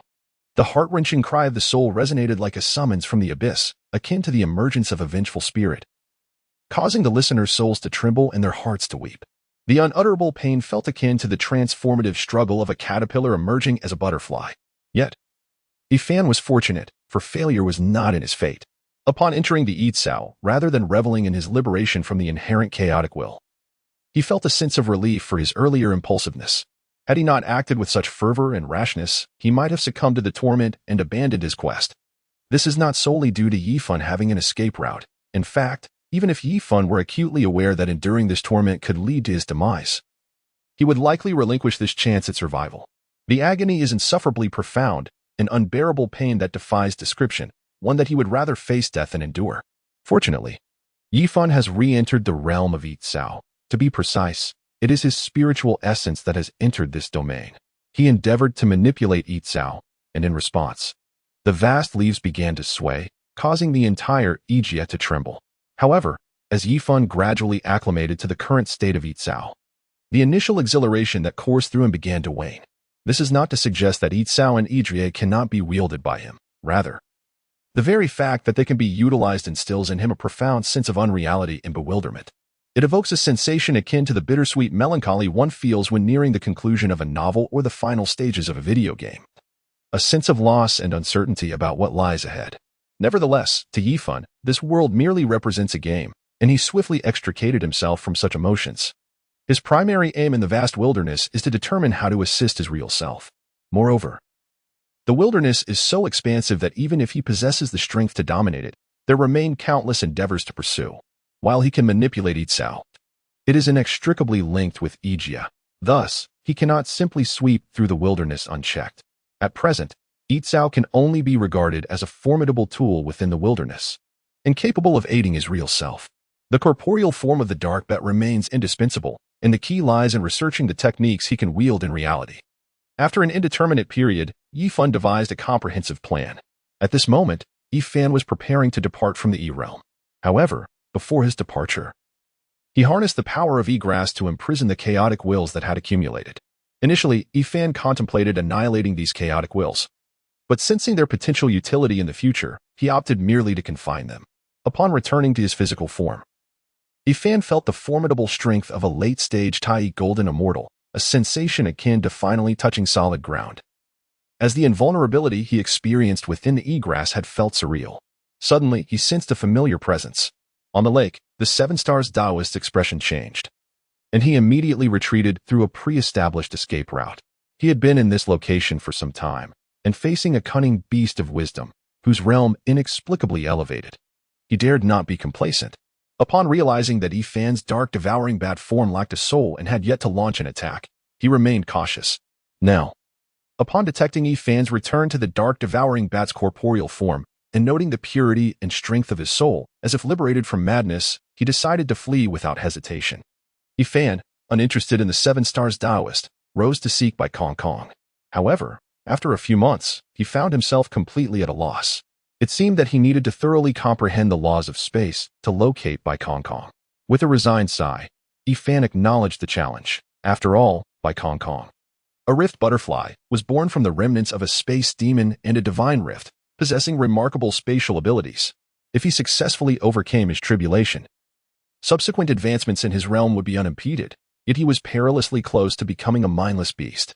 In truth, Bai Kong Kong's previous failure during the tribulation stemmed from suppressing the chaotic wills within his soul, unwilling to explore his inherent capabilities, and attempting to attain immortality solely through personal enlightenment. Yet Yifan understood that even if Bai Kong Kong continued to restrain his unique abilities, relying on alternative means to achieve immortality would ultimately lead to his soul being corrupted by the chaotic wills. It was merely a matter of time. "Friend, save me." Just then, a voice of distress resonated, and Yifan beheld an elderly figure resembling the grandfather from the gourd baby tales rushing towards him. Indeed, despite being in the realm of Taichin Xian, he was still running. A being from the Primordial era? Yifan mused, marveling at the rarity of beings in the Primordial realm unaffected by chaotic wills. "Quickly flee, my friend. A horde of ferocious beasts is pursuing me." The elder, reminiscent of the gourd baby grandfather, sensed Yifan's mid-stage celestial realm and cautioned him. "You should escape to the left. I will lead this pack of beasts to the right." As he spoke, the gourd baby grandfather hastened towards the right. Observing this, Yifan vanished in a dark flash, intent on hunting the ferocious beasts trailing the elder. It was not out of sheer benevolence. Rather, he had previously hunted these beasts, specifically extracting their souls tainted by chaotic wills and casting them into the E-realm. However, it seemed that the ferocious beasts he had captured were perhaps too weak. The soul of the beast was exceedingly feeble. Upon entering its ethereal form, it would collapse, scattering its chaotic will and spiritual energy. Thus, without a soul, the ferocious creature was destined to perish. Indeed, there were merely 5 ferocious beasts at the late stage of the Taijing Shenxian. Yifan observed as they harmed one another while simultaneously pursuing the grandfather of the calabash baby, murmuring softly. Seizing the opportunity, Yifan thrust a blade of grass into one of the beasts that had inadvertently strayed from the fray. This miniature version of grass pierced the dark brown, elongated body of the creature, and its soul was consumed within Yi's realm. Deprived of its soul, the corporeal form of the beast collapsed. Unable to keep pace with the grandfather of the calabash baby or the other beasts engaged in mutual destruction. The utilization of grass to draw beings into the otherworld was becoming increasingly effortless, Yifan thought with a sense of triumph. It is essential to recognize that this seemingly simple method of drawing the soul of a beast into Yi's realm employed numerous intricate principles. Furthermore, it was only feasible due to the existence of grass, which had created a passage for guidance within Yi's realm. The creature resembling the grandfather of the calabash baby, upon witnessing Yifan's sudden disappearance, sensed that he was no ordinary individual. Consequently, it remained vigilant regarding the situation with the beasts. When it observed Yifan's sudden reappearance, brandishing a grass-like artifact to strike at the beast, it was momentarily stunned. After Yifan swiftly dispatched the Taijing Xianxian late-stage beast with a single stroke, he instantly concealed himself. As a result, the bewildered beasts hardly noticed this change of events, and thus their attention remained unperturbed. However, at that moment, Yifan discerned that the creature resembling the grandfather of the calabash baby had become rooted to the spot, while the beasts had drawn perilously close, indicating that the old man was in grave danger. "Flee!" Yifan shouted, revealing himself. The creature resembling the grandfather of the calabash baby snapped back to reality. But three beasts were already lunging towards him. Yifan sighed. He felt an inexplicable kinship with the old man. Otherwise, he would not have spoken out, inadvertently drawing the attention of a ferocious beast. This beast bore resemblance to an ox, yet possessed 6 legs and was clad in scales, its size comparable to that of a small mountain. With a thunderous roar, the beast leapt into the air, akin to a meteor descending from the heavens. The earth shattered beneath it, dust swirling violently, its destructive force immense. However, such velocity posed no threat to Yifan, who was at the late stage of the Tai Golden Immortal. Even the mightiest strike was rendered futile. Yifan effortlessly evaded the assault and retaliated with a downward thrust of his sword. The grass-shaped short sword, in juxtaposition to Yifan's 8-foot form, appeared diminutive against the 6-legged ox-like beast, yet this seemingly insignificant strike invoked an inexplicable sense of dread. The 6-legged ox-like beast, suddenly gripped by an instinctual urge to flee, contemplated escape. However, his chaotic will hindered him from responding promptly, leaving him momentarily dazed. When Yifan thrust his grass sword downward, it surprisingly failed to penetrate the scales of the 6-legged beast resembling an ox at first. After a brief pause, he was finally able to capture its soul into the realm of Yitzhao. It became evident that he would need to devise a sword technique. In truth, a rudimentary form of it had already taken shape in Yifan's mind, a revelation drawn from his past life's insights into the essence of Yitzhao rooted in chaos. However, the creation of a martial art would not be a simple endeavor, especially considering that his current strength and abilities could already classify him as a formidable figure in the primordial realm, which delayed his progress. Yet, that fleeting moment of hesitation made Yifan acutely aware of his insufficient offensive capabilities. Should he encounter a more formidable adversary, victory would likely elude him. As Yifan contemplated these matters, he inadvertently noticed that the elderly man, whom he felt an inexplicable affinity for, was still alive. He resembled a stubborn boulder, enduring the assaults of the feral beasts unscathed, albeit looking somewhat disheveled, as if a mere plaything for the beasts. Interesting. Yifan murmured softly before vanishing from his position in a stealthy strike. When he reappeared, his grass sword had already descended upon a beast that bore a resemblance to a white phoenix. This creature, aside from possessing 1 leg and 4 wings, was almost indistinguishable from the white phoenix Yifan had envisioned. Oh no. Yifan's attempt to capture the soul this time was not entirely successful, resulting in a stalemate. Among the 3 feral beasts, one resembled a deer, adorned in blue fur with hooves akin to bird claws, its triangular eyes glistening white, and 3 fluffy tails sprouting from its rear. For the sake of convenience, let us refer to this beast as the blue deer, which charged directly towards Yifan and his companions. Upon seeing the beast's horn emanating a faint aura of law, Yifan inwardly lamented, wishing not to damage its corporeal form. He resigned himself to withstand the impending impact. While Yifan's thoughts lingered on this, he actually intensified his magical energy. aiming to swiftly ensnare the soul of the White Phoenix into the realm of Yitzhao. Just as he was on the verge of fully capturing the soul, the Blue Deer's assault struck him. Yifan was propelled into a blinding light, vanishing into the horizon. That hurt. The robes he had conjured were nearly torn to shreds. His body marred with cracks, resembling a porcelain doll hastily pieced together. Another one? Having just expressed his surprise, Yifan seemed to sense something amiss and instantly reverted to his original form. At this moment, he loomed over the Blue Deer, being 1 to 2 times its size. He extended his claw-like hands to grasp the incoming deer claws. However, in his attempt to preserve the Blue Deer's corporeal integrity, he only employed a fraction of the devouring loss. Yet, to Yifan's astonishment, the attack from the Blue Deer's claws proved to be even more potent than the prior assault from its antlers. Even though Yifan's recent application of the devouring principle has significantly strengthened, the energy absorbed from the impact is still relatively minimal. As a result, Yifan's hands were directly severed, with substantial flesh torn away, while the claws of the Blue Deer beast have already reached his abdomen. However, the grass sword that shot out from Yifan's mouth has pierced the skull of the Blue Deer beast. The soul of the Blue Deer beast is not nearly as formidable as that of the White Phoenix beast. The soul was confined within the realm of Yitzhao. Yet the inertia of its body persisted. Lacking any subsequent magical support, it failed to breach Yifan's abdominal defenses.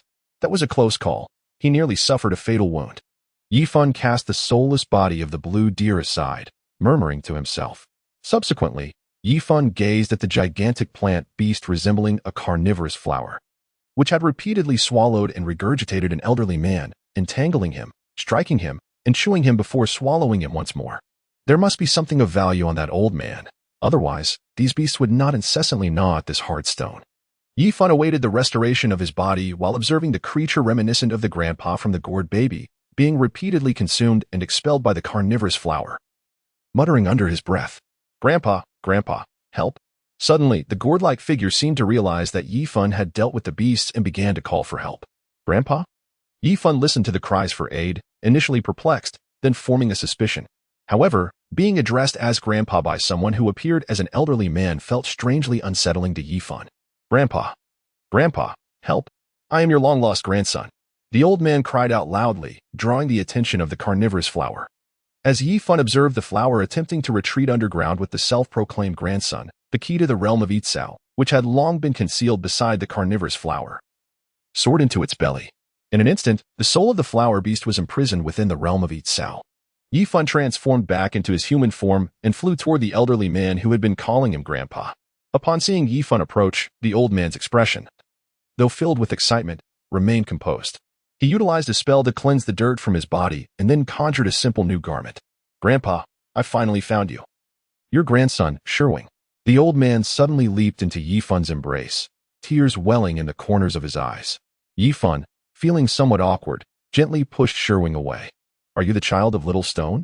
Yes, Sherwin replied, wiping away his tears. "How did you recognize me?" Yifan inquired. Sherwing, understanding that Yifan was testing him, recounted how he had sensed the aura of Yitzhao when Yifan utilized the key to summon souls, and based on the information provided by Little Stone, he deduced that the one wielding the power of Yitzhao could only be his reincarnated grandfather. Alas, poor Little Stone indeed.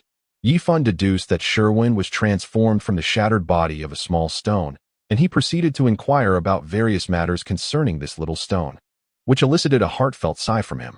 After a moment of contemplation, Yifan gazed at Sherwin, who bore a striking resemblance to the grandson of the grandfather from an animated series he remembered, feeling a twinge of discomfort within.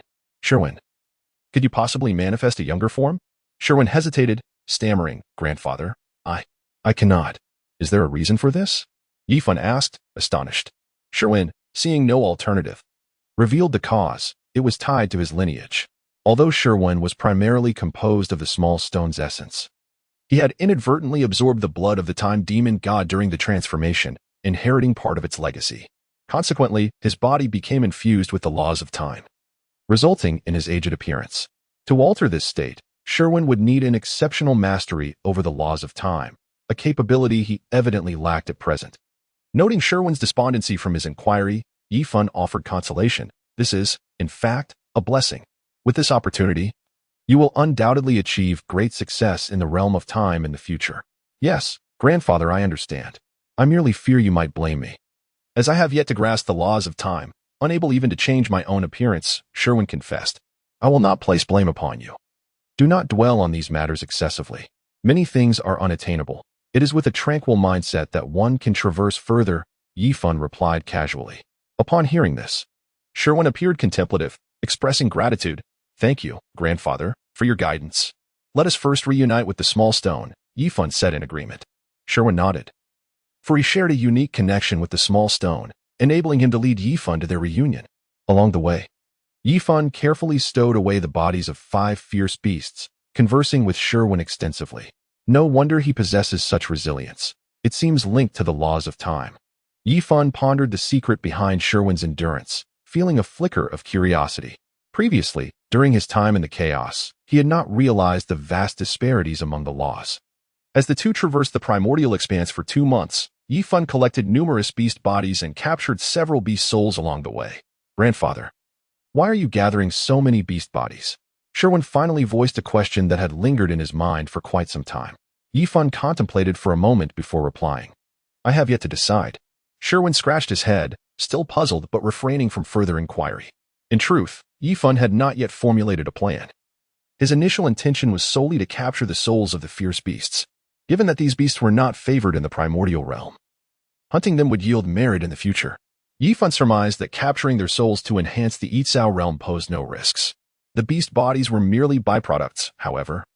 Yifan felt it would be a waste to discard those indestructible celestial remains, and thus chose to keep them. It is worth noting that these celestial remains, for someone like Yifan, who had mastered the laws of devouring, were akin to spiritual stones, items that could swiftly provide energy. Although Yifan currently has little need for energy, the mastery of laws is what limits his realm. However, he finds it quite advantageous to collect it as a reserve. This mindset has led him to develop a slight obsession with gathering, which is also why he chose to endure the attacks from the blue deer beasts rather than resort to the devouring heaven and earth defense, as that might inadvertently cause significant damage to the beautiful bodies of the blue deer beasts in his eyes. Grandfather, I sense an exceptionally vast energy aura. Likely a remarkable treasure, Sherwin exclaimed suddenly. Over the past 2 months, Yifan witnessed Sherwin's strong sensitivity to various stone and soil resources. So it was no surprise that he had been pursued by 5 formidable beasts. However, it was a bit peculiar that such an aura appeared so abruptly. Grandfather, should we go take a look? Sherwin inquired. Let us go see, Yifan responded. He believed that as long as he did not encounter the powerful beings such as Hong Jun or Luo Ho, he could hold his ground with his soul-binding grass sword. Such disturbances were not enough to intimidate him. Following Sherwin's lead, they gradually approached the source of the aura. At this moment, they could discern the appearance of the treasure. It was a land imbued with thousands of laws, rich in the power of the laws that did not solely manifest in elemental forms, but also revealed fragmented laws intermittently. Naturally, these fragmented laws offered little assistance to the beings of the primordial wilderness, who were predominantly in the realm of immortals. To elevate one's realm, it is not merely about comprehending many laws, but rather about diligently pondering one single law until one masters it or even wields it. Of course, if one is exceptionally talented, mastering multiple laws can greatly enhance combat prowess. However, many factors influence practical strength, such as the potency of magical treasures, the hierarchy of laws, and the levels of divine abilities. Nonetheless, this land could indeed be considered extraordinary. Such remarkable soil was likely forged from the blood of thousands of chaotic demons, perhaps a result of their collective efforts to resist Pangu, only to be grievously wounded in the process. As Yifan and Sherwin pondered these chaotic thoughts while collecting the soil rich in laws, a figure suddenly appeared before them. With arched brows and a strikingly handsome face, the man donned a green robe, brown boots, and held a seemingly ethereal whisk, exuding an air of cold, aloof dignity. May I inquire your name, fellow Taoist? Yifan felt the power emanating from the stranger and, based on the fluctuations of laws surrounding him, had already formed a conjecture. I am called Yangmei, the man in green replied. Upon hearing this, Yifan could not help but murmur to himself. I did not expect the appearance of the esteemed Yangmei to be so youthful and striking, unlike the elder Hongjun fellow Taoist. Could you spare some of this soil? I would be willing to exchange it for some spiritual materials or treasures. As Yifan pondered inwardly, Master Yangmei had already begun to speak. Upon hearing this, Yifan felt that these powerful beings were rather benevolent, despite arriving only slightly later than himself. They sought his opinion rather than simply taking what they desired. Of course, it could also be that a being of Master Yangmei's caliber would disdain such behavior. Perhaps they had not yet encountered the fortuitous circumstances that would compel them to breach their own principles. In any case, Yifan would not let the opportunity to befriend Master Yangmei slip away. It was not out of a desire to curry favor, but rather out of curiosity, and the hope of swiftly locating Bai Kong through him. Master Yangmei, take as much of this earth as you need, Yifan offered. However, upon hearing this, Master Yangmei expressionlessly handed Yifan a jade vial. Yet, as soon as the vial landed in Yifan's hands, he felt as though he had received a burning hot potato and hurriedly returned it. There is no need for such formality, my friend.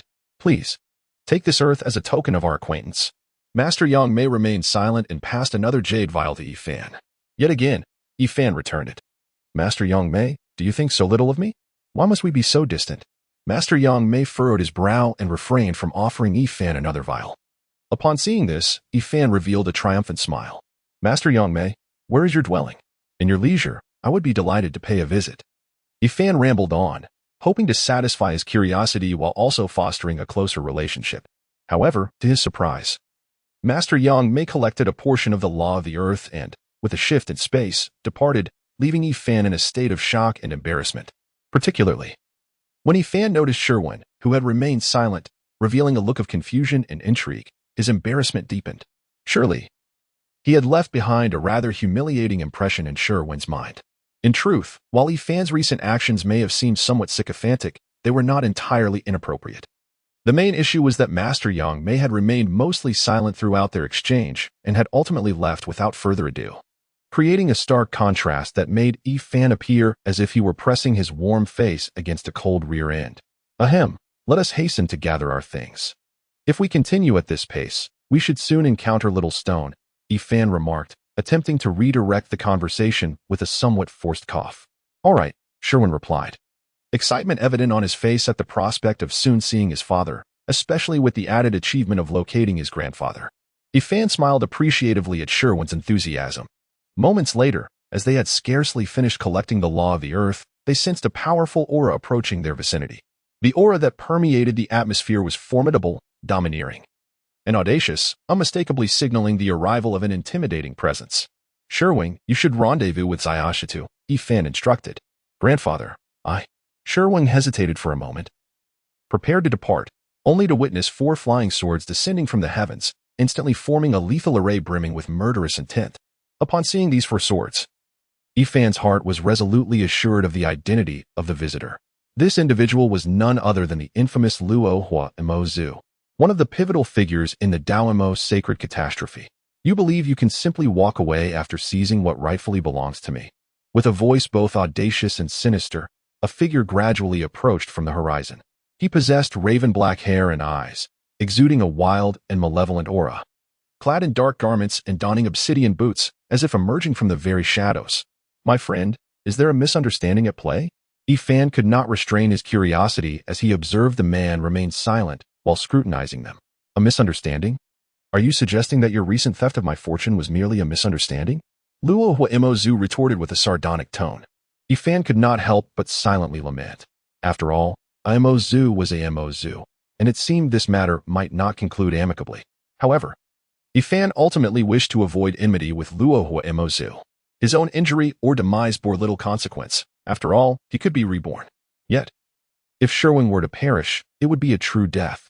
Despite being a somewhat distant grandson, Yifan held a modicum of affection for him.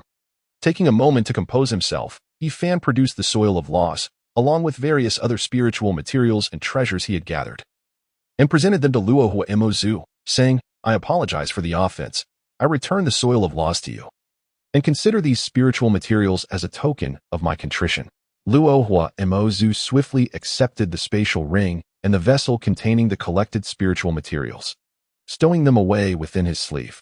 This revelation instilled in Yifan a glimmer of hope regarding the causal nature of peace. However, the subsequent words of the Demon Lord extinguished that flicker of optimism entirely. It seems this Demon Lord possesses a certain degree of finesse in navigating circumstances. Yet, I find myself in need of a gatekeeper. Can you fulfill this role? Is it fair to bully someone like this? After all, I am in the late stage of the Tai Golden Immortal realm, yet I am only deemed worthy of being a mere doorman. Thus thought Fan, though he spoke. If the demon ancestor allows my friend to depart, we may discuss this matter. The demon ancestor, Luo Ho, revealed a sinister smile. Why not?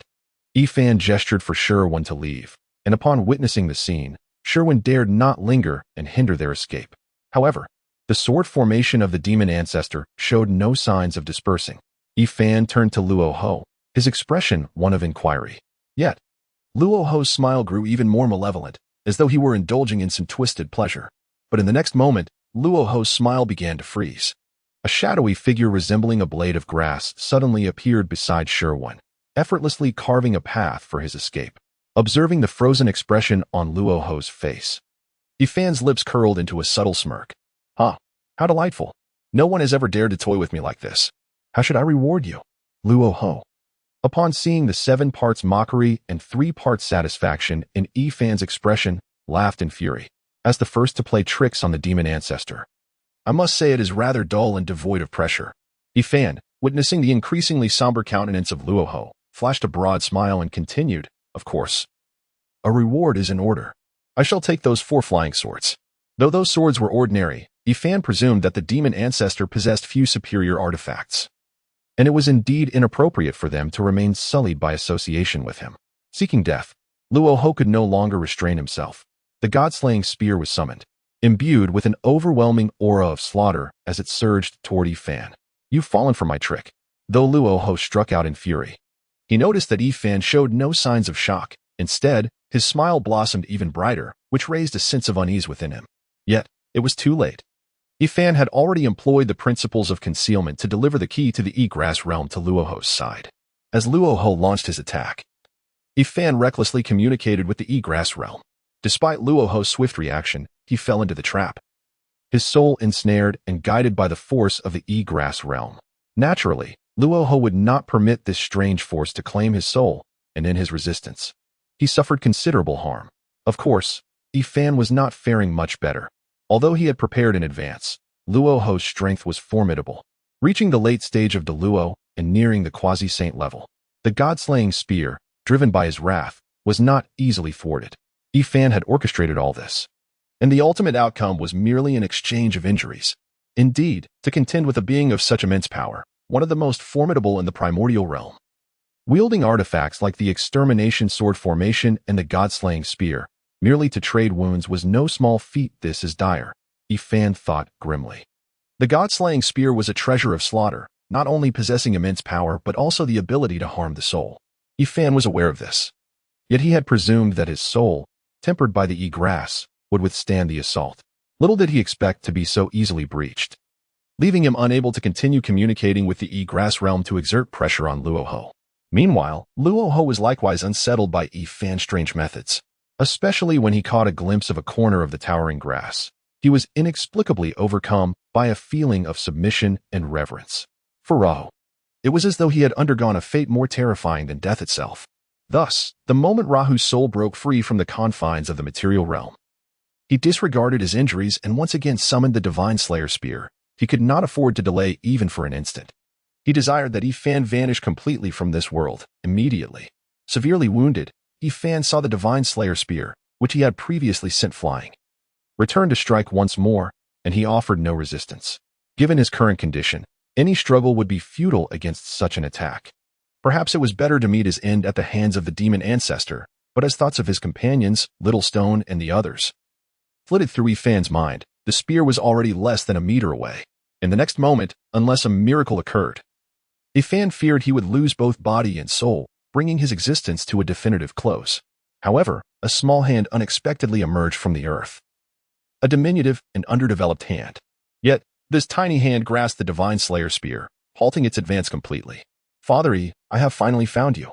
A boy, approximately 7 or 8 years old, burst forth from the soil. With a charming yet slightly handsome visage, he revealed a pair of large eyes, tinged with a hint of red, as if he had endured some injustice. You little.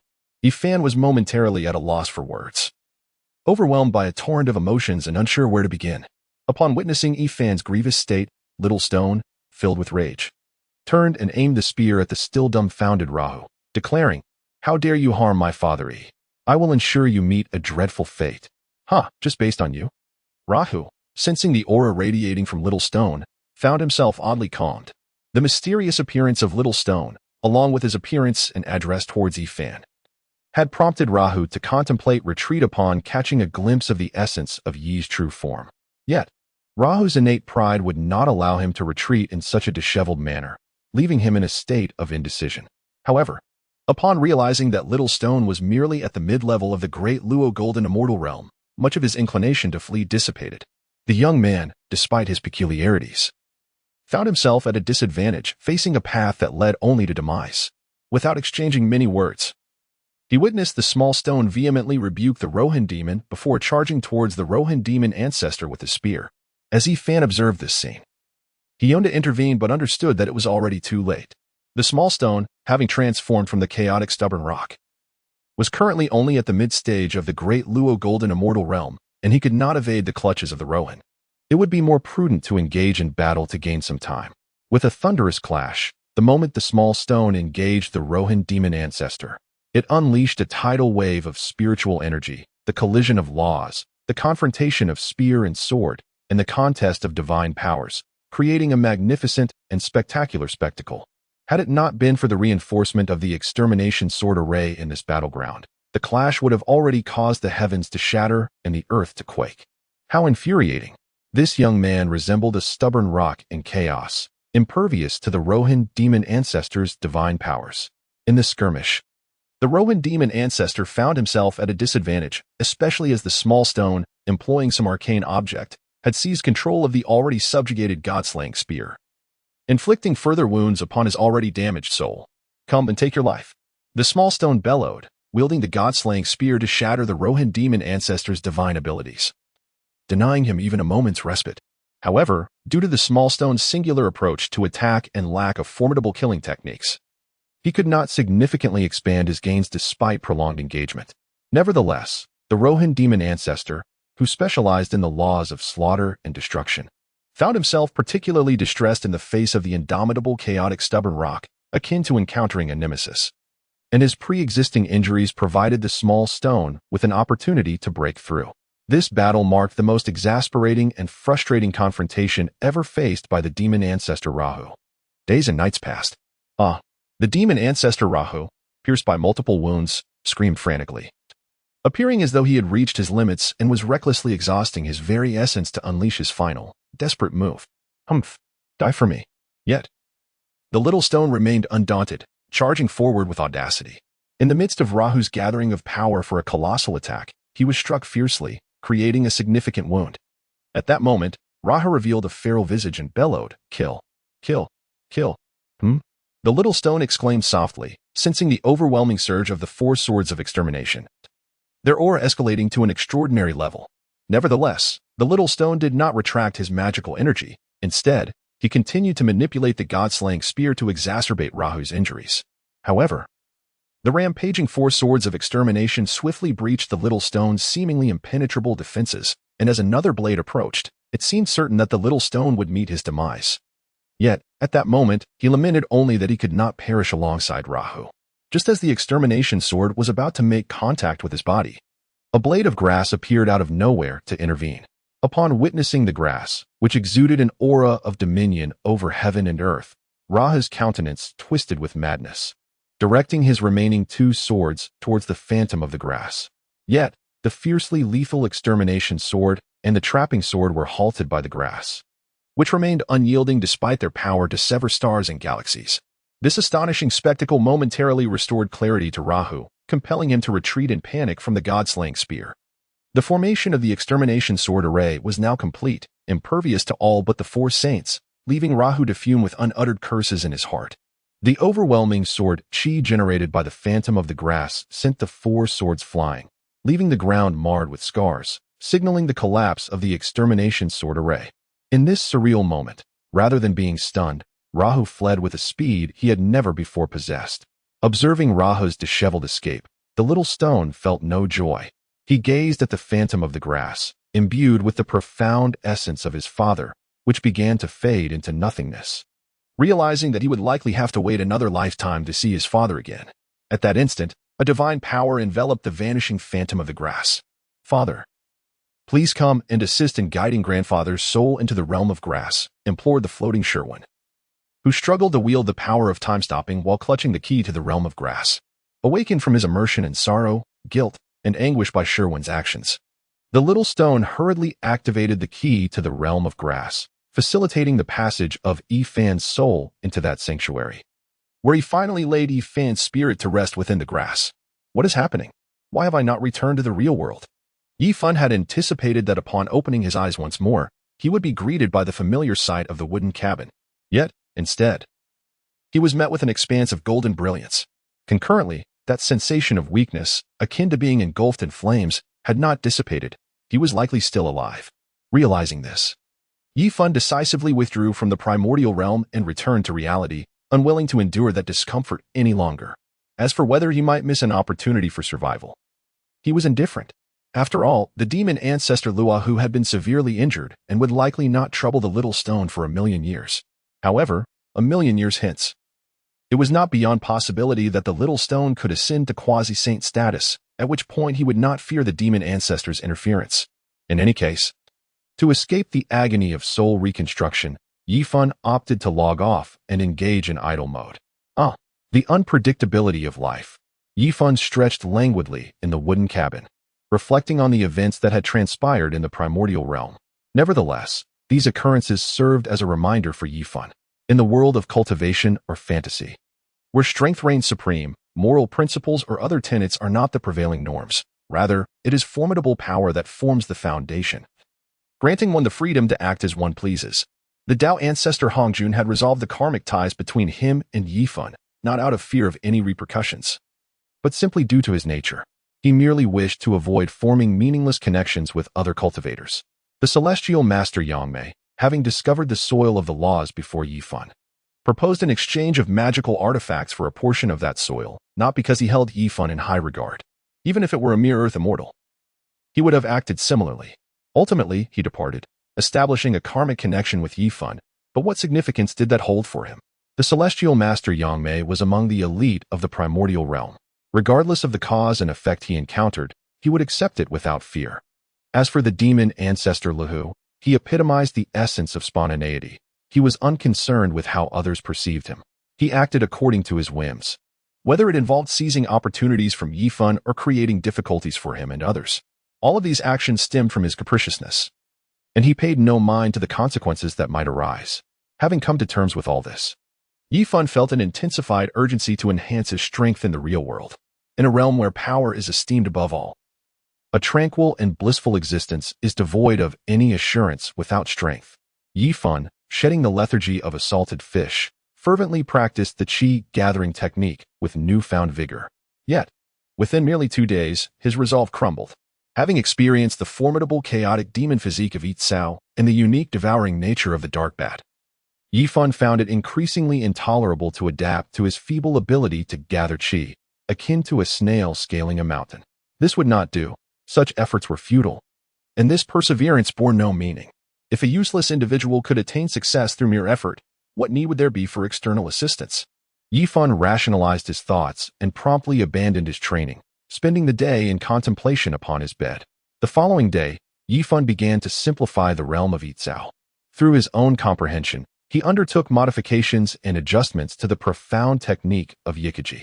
However, despite Yifan's thorough understanding of Yikiji, transforming it into a practice he could currently execute proved to be a formidable challenge. After more than 10 days of revisions, adaptations, and attempts, Yifan was unable to create a simplified version of Yikiji. Even this simplified iteration bore little resemblance to the original grand technique. Yet, Yifan did not succumb to discouragement. He had anticipated such an outcome from the outset. Upon re-entering the primordial realm, he realized that while he had spent merely a dozen days in the physical world, countless millennia had elapsed in the primordial realm. With the passage of such extensive time, Yifan's soul in the primordial realm had undergone complete reconstruction.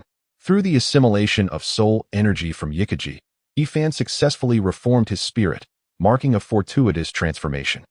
Had he possessed such a formidable soul previously, he would not have been so easily harmed by the god-slaying spear. Once he acclimated to his new soul, Yifan turned his gaze towards the soul entities he had sensed long ago. These soul entities have been guided to this realm and are formidable beasts of spirit that have not succumbed to the excessive dissipation of their soul energy. The souls of these fierce beasts, having lingered in the chaotic realm for an extended period, have undergone a process of separation and amalgamation, gradually evolving towards order and unity. This signifies that they have genuinely acquired souls, shattering the majority of the shackles that bound them. As for their continued existence in the realm of Yggdrasil, without succumbing to the erosion of soul power, it is entirely due to that chaotic will. Indeed, this chaotic will has severed the realm's ability to siphon their soul power. And to Yi Fan's astonishment, this vast chaotic will is even undergoing a process of reorganization, gravitating towards order.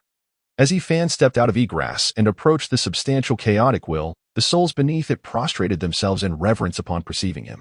Yi Fan was not particularly taken aback by this display. Rather, it was the wave of familiarity emanating from the chaotic will as he drew near that startled him.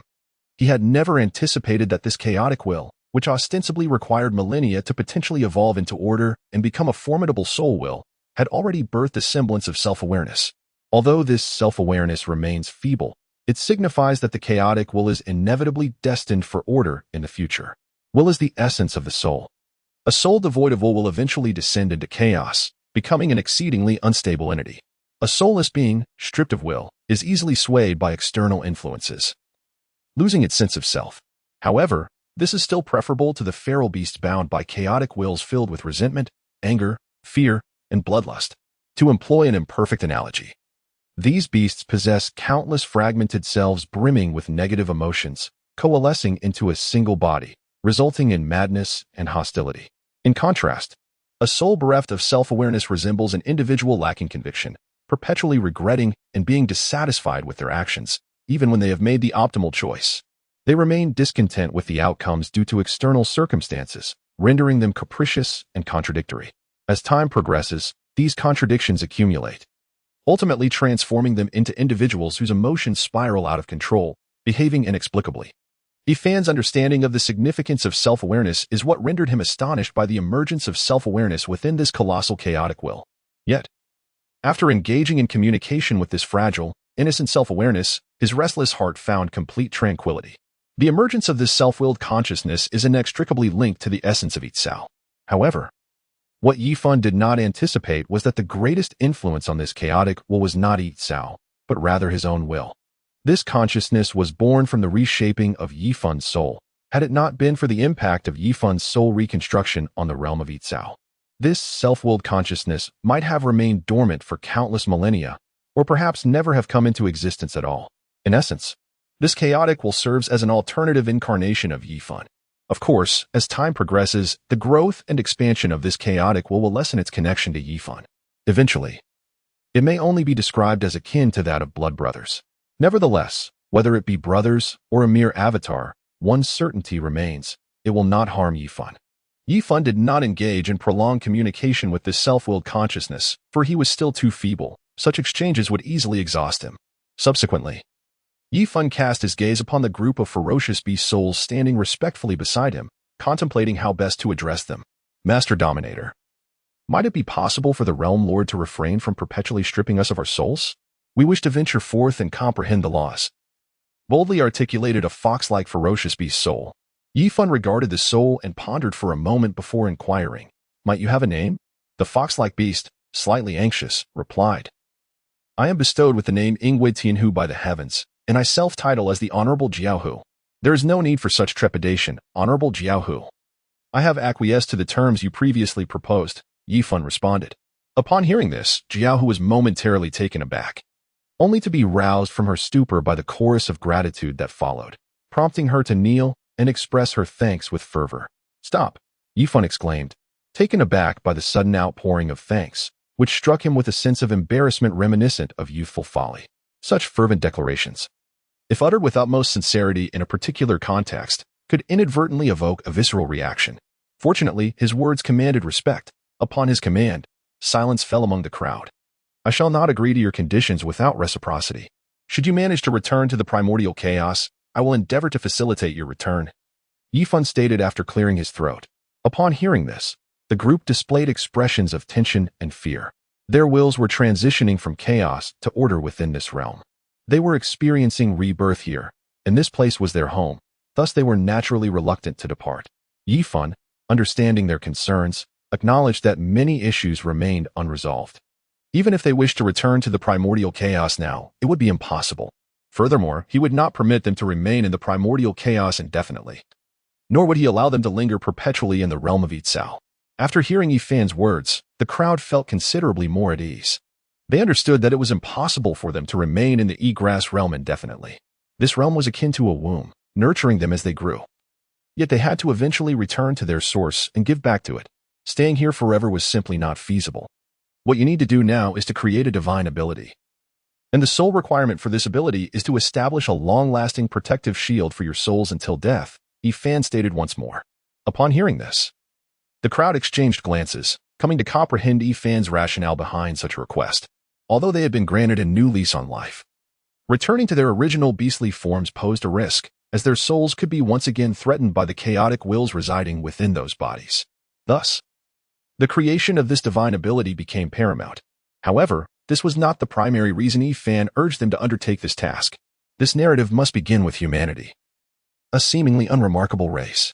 The reason humanity has ascended to prominence in the realm of the heavens is encapsulated in the following insights derived from Yifan's reflections and experiences in the primordial chaos. Firstly, humans possess an extraordinary reproductive capacity, which starkly contrasts with the ferocious beasts in the noble dragon, phoenix, and Qilin clans, whose reproductive abilities pale in comparison. Secondly, humans are inherently humanoid. The advantages of this form are evident in the transformation of numerous powerful beings into human form throughout the primordial chaos. As for the rationale behind this, Yifan, having personally experienced the benefits of such transformation, offers the following conjecture.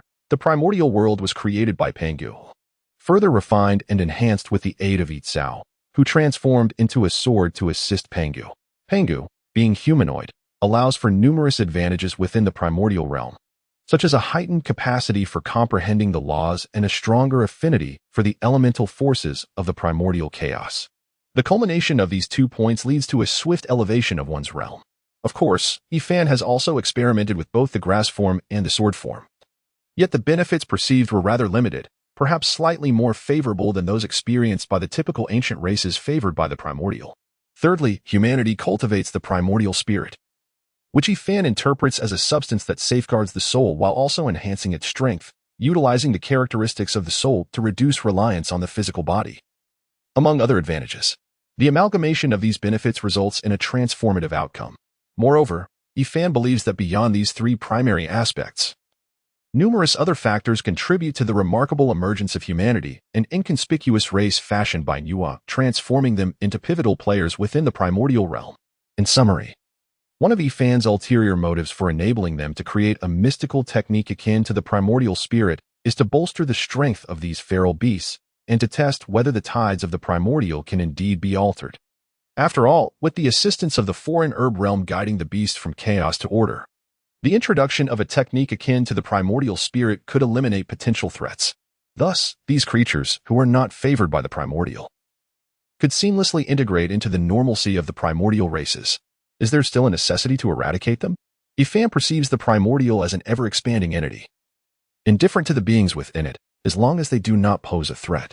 However, it is also possible that it observes the primordial at all times, selecting the races most beneficial to its development, with everything unfolding according to its design.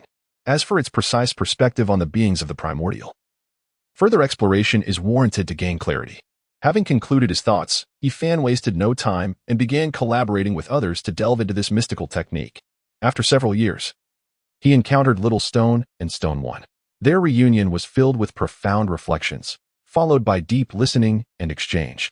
After witnessing Yifan's transformation into a sword in his previous life, Little Stone gained significant insights and advanced further. However, to enter the primordial realm, he temporarily relinquished most of his corporeal form, adopting a unique state of existence. Thus, during the initial confrontation with Luoho, Little Stone was only at the mid-stage of the great Luo Golden Immortal realm. Father E, I have already gleaned the location of Luoho. When do you propose we take action? Little Stone inquired, now having ascended to the late stage of the great Luo Golden Immortal realm. Moreover, the god-slaying spear had fortuitously come under his control due to the chaotic divine soil, which would likely provide them an advantage against the demon ancestor Luoho, who is reliant solely on the extermination sword array. There is no rush regarding this matter. Luoho will eventually face his challengers. Let us first locate Bai Kong Kong and focus on creating this mystical technique, Yifan replied. Little Stone nodded in agreement. Although he was eager to confront the demon ancestor Luoho, he recognized that Yifan's considerations were valid and chose to comply. In truth, Yifan's desire for vengeance against the demon ancestor was not as fervent as that of Little Stone. Primarily, he had not suffered significant harm in the end. Instead, it was the acquisition of the primordial ultimate weapon, the god-slaying spear, along with the enhancement of his soul's reformation, that elevated Yifan's control over the E-Grass realm to a new pinnacle. Furthermore, he was uncertain about the magnitude of the repercussions that annihilating the demon ancestor Luoho would unleash upon the primordial world, as well as the consequences he might face. Moreover, the primordial realm was inherently fraught with peril, rather than engaging in a life-and-death struggle with Luoho, allowing others to benefit from their conflict. It would be more prudent to remain in a position of observation, watching the clouds drift by. Additionally, Yifan was exceedingly eager to bolster his prowess in the real world, and any confrontation with Luoho would only serve to squander precious time. In summary, having meticulously arranged everything, Yifan returned to the corporeal form that Little Stone had restored for him. Father E, I wish to allow my true body to enter the E-Grass realm, Little Stone stated. Very well, proceed with this task. I will communicate with the E-Grass and assist you, Yifan replied. By the way, the bodies of those ferocious beasts are still stored within your inner world, correct? Yifan inquired, knowing that Little Stone possessed a unique inner realm. Indeed, Little Stone affirmed. Storing so many beastly corpses within your inner world may pose issues, as they undoubtedly harbor the chaotic wills of countless primal demons, which could adversely affect you, Yifan pondered. Upon hearing this, Little Stone recognized the potential danger. I will take this opportunity to communicate with my true body and transfer these beastly remains to my true realm. That is indeed a wise solution, Yifan responded, his eyes brightening. Little Stone, please attend to this matter first. I shall accompany Sherwin to seek out Bai Kong Kong, Yifan added. Understood. Little Stone nodded but did not depart immediately. Instead, he presented the god-slaying spear to Yifan, saying, Father E, this spear is more suited for you. Observing Little Stone's gesture, Yifan understood that he was concerned for his safety and accepted the weapon. Yifan affectionately ruffled Little Stone's hair and cautioned, be careful on your journey. Should you encounter formidable foes, use the key to the E-Grass realm to communicate with it. I will ensure that E-Grass assists you. Little Stone felt a warmth in his heart upon hearing this, realizing that his earlier actions had been unnecessary. With Yifan now more closely connected to the E-Grass realm, he hardly required protection if it came to a real fight. Even Tin Luoho would be insufficient to challenge Yifan. Understanding this, Little Stone embraced Yifan before departing with a sense of reassurance. The journey to his true body outside the primordial realm would be long, and he might encounter various troubles along the way, so it was prudent to act swiftly. Watching the thoughtful and endearing Little Stone leave, Yifan felt a sudden emptiness in his heart. Their interactions over the past few months had deepened their bond, making such parting a natural source of reluctance. However, when Sherwin arrived to comfort Yifan, he realized how significantly appearance influenced emotions. When will Sherwin transform into an adorable little one? Despite his identity as a grandson, his presence felt akin to that of a grandfather offering me solace. Yifan and Sherwin were not aimlessly searching for Bai Kong Kong. Instead, they had directed their quest towards the northern regions of the primordial wilderness. During Yifan's years of soul reconstruction, Xiao Shirtu and Sherwin had endeavored to enrich the soul power of the Yitzhao realm by capturing numerous fierce beast souls using the Yitzhao realm key. Throughout this period, they had also kept an eye out for any signs of Bai Kong Kong, yet their efforts bore no fruit. As for the western, southern, central, and eastern regions of the primordial wilderness, Xiao Shirtu and his companions had traversed them extensively while capturing fierce beast souls. However, they had ventured very little into the north, as fierce beasts were scarce in that area. The reason for the dearth of fierce beasts in the northern region of the primordial wilderness remained unclear to them. It seemed to be related to the presence of several formidable beings, such as the Time Goddess, the ancestor of heaven and earth, and the Dan Immortal of misfortune. Additionally, there were rumors that a mysterious race inhabited the northern region, contributing to the scarcity of fierce beasts. Some also speculated that the northern region was inhospitable to fierce beasts, leading to their demise or departure, leaving only a few behind. After Yifan spent a month observing and experiencing the northern domain of the primordial wilderness, he confirmed one thing. Indeed, the northern region did not attract fierce beasts. The spiritual energy here is relatively gentle, with its concentration nearly half compared to several other domains. Additionally, the impurities within the spiritual energy are significantly fewer than those found in the other 4 regions. And the trace amounts of chaotic energy required by ferocious beasts are almost imperceptible. However, this merely suggests that ferocious beasts are not particularly fond of this place. Given their vast numbers, it seems implausible that the scarcity of ferocious beasts in the North Wilderness is solely due to this reason. Grandfather, there are 2 cultivators ahead, Sherwin remarked. Yifan glanced over and said, "Let us inquire whether they have seen Bai Kong Kong." "All right," Sherwin replied, following Yifan as they flew toward the 2 cultivators. "Your Highness, they are approaching," said the female cultivator in a pink dress, excitedly addressing the other, who was draped in golden garments. "Stay composed. Remember, you are my sister now," the golden-robed cultivator advised. At this moment, Yifan was not far from them, and the 2 began to chat casually, resembling a pair of deeply affectionate sisters enjoying a leisurely outing. Observing this scene, Yifan felt an odd sensation. "Fellow Taoists, may I trouble you to clarify a matter?" Yifan ventured to ask. After all, they had been in the north for over a month without uncovering any clues, and their understanding of the region was quite limited. It was essential to gather information upon encountering fellow cultivators. The female cultivator in the red dress turned around first. She was gentle and charming, exuding a soft and approachable aura, reminiscent of the girl next door from every boy's memory. Just as Yifan was captivated by this girl next door, the golden-robed cultivator stepped out from behind her. With flowing hair like a cascading waterfall and a graceful figure, she possessed an elegant demeanor. "What perplexities do you wish to resolve, esteemed senior?" "My sister, and I shall speak without reservation," she said, lifting her gaze. Yifan beheld her exquisite features, eyebrows like distant mountains, eyes resembling clear lotuses emerging from the water, and lips akin to blooming cherry blossoms, a true beauty of the world. At this moment, Yifan was utterly entranced, as if a lovesick fool struck dumb by the presence of a goddess. "Huft, sister, the senior is mesmerized." The female cultivator in the red dress chuckled. Just as the golden-robed cultivator was about to admonish, "You mustn't be rude," an irate elder's voice interrupted. "What nonsense are you spouting? My grandfather is clearly deep in thought." "Grandfather?" The 2 women were momentarily taken aback, exchanging puzzled glances with Sherwin, who was defending Yifan. While the 2 women were bewildered, Yifan regained his composure, feeling alarm bells ringing in his mind. Such extraordinary beauty was surely not without significance.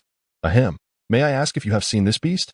Yifan cleared his throat, breaking the slightly awkward atmosphere, and projected an image of Bai Kong Kong. The 2 female cultivators studied the image for a moment before replying, "We have seen it." "Where?" Yifan was momentarily taken aback, but soon his overwhelming excitement compelled him to inquire further. The 2 female cultivators did not respond immediately. Instead, they posed a question of their own. "Is this beast significant to you, esteemed elder?" Yifan did not conceal anything and replied directly, "Indeed, it is of utmost importance. He is my child." The 2 women were slightly taken aback upon hearing this, yet due to the earlier introduction by Sherwin, they had developed a certain resilience and did not dwell on the identity of the child. "Given its significance, if we assist you in locating him, would you agree to a condition of ours?" the woman in golden attire proposed. Upon hearing this, Yifan's excitement calmed slightly as he inquired, "What condition?" The woman did not immediately disclose her terms. Rather, she began to share the story of herself and her sister. "My sister, Jean Lian, and I, Hong Lian, are both manifestations of acquired spiritual roots. When we first entered the primordial wilderness, we were beset by a fearsome beast, the Red Tooth, nearly facing death. We were fortunate to be saved by the Lady of Time." Yifan listened intently to Jean Lian's lengthy account, gaining clarity on their plight. Essentially, they were 2 unfortunate yet sensible Lotus sisters who did not wish to remain perpetually reliant on the Lady of Time. In gratitude for her assistance, they had departed from the eternal mirage to seek their own fortunes. Yifan offered them numerous precious spiritual materials and treasures, saying, "Take these as a token." However, Jean Lian refused, stating, "Esteemed elder, this is not the condition I seek. Consider it a gift. The terms can be discussed later," Yifan insisted, gesturing for them to accept. Yet, as Hong Lian reached to collect the spiritual materials, Jean Lian intervened, saying, "No, if we accept these, The esteemed elder may be disinclined to agree to our condition. As Fan was about to assure them that he would agree, he redirected his thoughts and asked, "What is your condition?" Jean Lian began. Our departure from the eternal mirage was not a spur-of-the-moment decision. We felt a profound calling. Sensing that there were opportunities outside that could alter our fates, which compelled us to leave. Fan nodded, encouraging her to continue. We have searched for a long time without any success, until today when we felt a strong sensation that led us here. Fan's eyes brightened as he realized. Could this place indeed harbor the opportunity you speak of that could change your destiny? Indeed, though it is not concealed. Rather, it stands before us, Jean Lian replied. Her clear and captivating lotus-like eyes gazing affectionately at Fan. Fan was momentarily bewildered by this unexpected turn. After a brief pause, he struggled to articulate. Are you suggesting that the opportunity you speak of is me? My heart senses that you, esteemed elder, are my ideal partner. If we were to unite in cultivation, we would surely. Jean Lian's words were abruptly interrupted as Fan interjected. Such a notion is preposterous. I cannot acquiesce to that. Why not? Jean Lian's expression shifted to one of hurt, her eyes brimming with tears, evoking deep sympathy. Though Fan maintained a semblance of calmness, internally he was stirred by Jean Lian's various gestures. Such a stunning woman voluntarily engages in dual cultivation. What man could possibly withstand it? Moreover, Fan has reincarnated in the primordial chaos. Even if this lady harbors ulterior motives, the worst outcome would merely be death. His earlier decisive refusal was simply the instinctive reaction of a lifelong bachelor confronted with the prospect of real intimacy. Now, reflecting on it, why should he not extend a helping hand to this lady? After contemplating, Fan feigned reluctance, stating that he feared he might hinder her. Should she fail to attain the desired opportunity afterward, she would likely be even more disheartened. Upon hearing Fan's rationale for rejection, Jean Lian held back the tears that threatened to spill and replied, Rest assured, Senior. Destiny governs opportunities. Regardless of the outcome, I shall accept it with equanimity. However, if we were to become partners in this endeavor, how would we address the situation if we encounter our true affections later on? Noticing Jean Lian's sincere desire for dual cultivation, Fan resumed his pretense. I have no objections to you enjoying the company of other women. Should I become an obstacle? I shall withdraw without causing you any trouble, said Jean Lian. Fan, in turn, expressed, Yet I wish to devote all that I am to my beloved, ensuring we are never apart. Taken aback, Jean Lian paused for a moment, then wiped her tears and departed, leaving behind the words, I understand. Hey. Why are you leaving? What do you understand? Fan lamented internally as he watched Jean Lian transform into a streak of light and swiftly depart. Feeling a tumult of emotions within, he found himself unable to voice his thoughts or take a step to retain her, his heart twisted in anguish. Hong Lian pursued her to a spiritual mountain and found Jean Lian sitting by the cliff, seemingly lost in contemplation. After a lengthy silence, Hong Lian could no longer suppress her curiosity and inquired, Your Highness, why did you act thus earlier? Linaire, are you not moved? Jean Lian retorted. Linaire, somewhat perplexed, wondered what she ought to feel moved about. With such strength, why should he remain chaste for a woman yet to appear?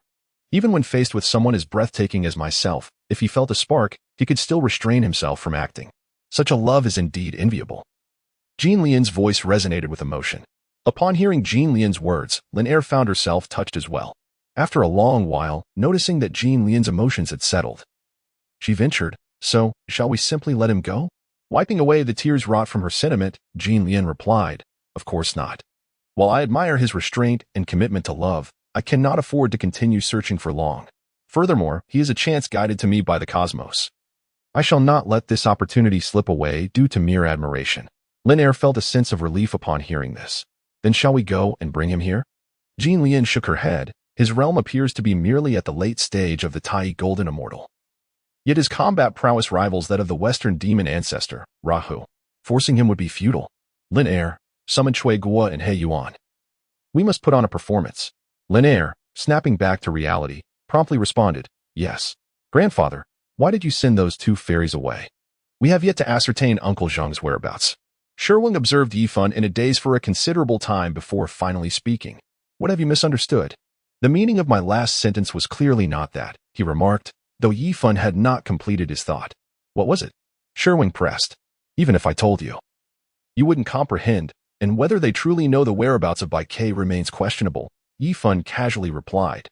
He could not reveal that he was not only enticed by Jinlian's physical form but also captivated by the hearts of others.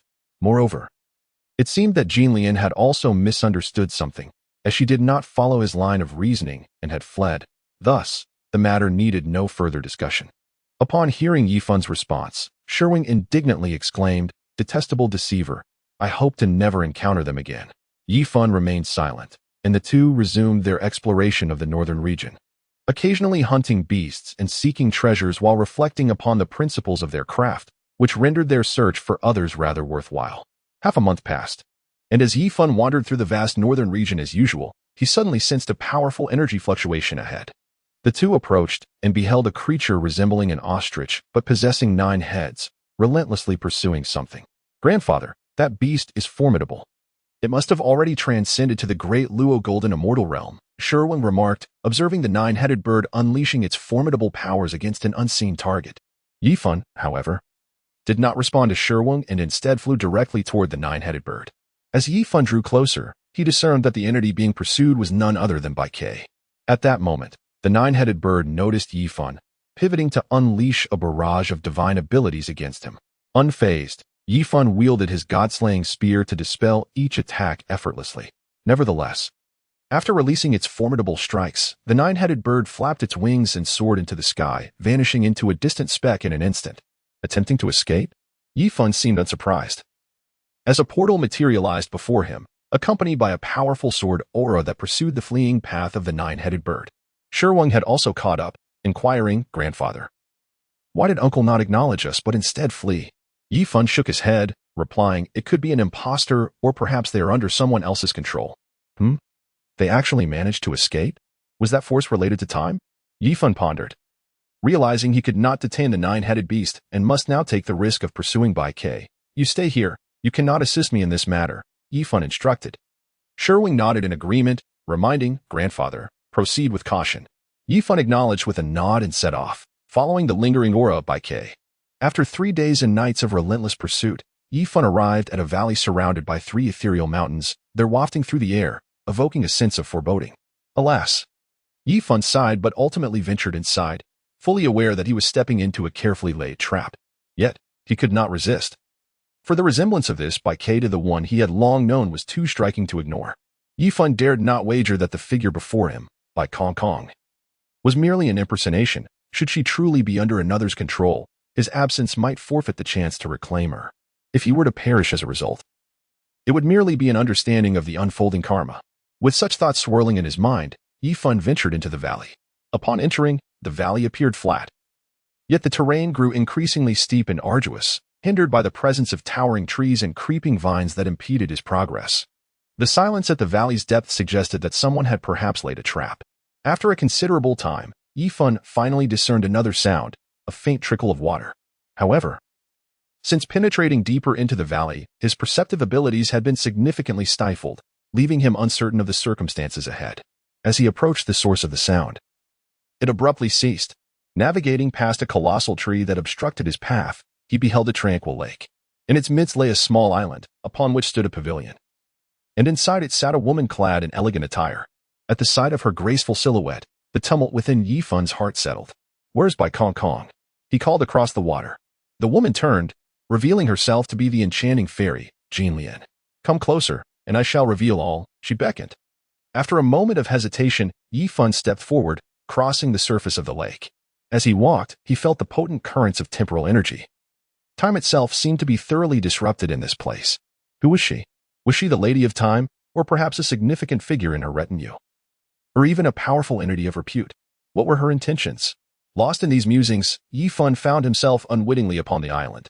The moment he set foot on the island, the formidable laws of time surged around him, compelling him to scrutinize the seemingly ethereal isle. "You seem quite confident." Jinlian's voice echoed from a wooden pavilion resembling a vine-entwined tree at the center of the island. Yifun paused, his thoughts momentarily interrupted as he strolled leisurely towards the pavilion, observing all that surrounded him. Upon entering, he found the beauty languidly leaning against a pillar, gazing at him with a tender expression. "Jinlian, my friend, what is the purpose behind your elaborate design?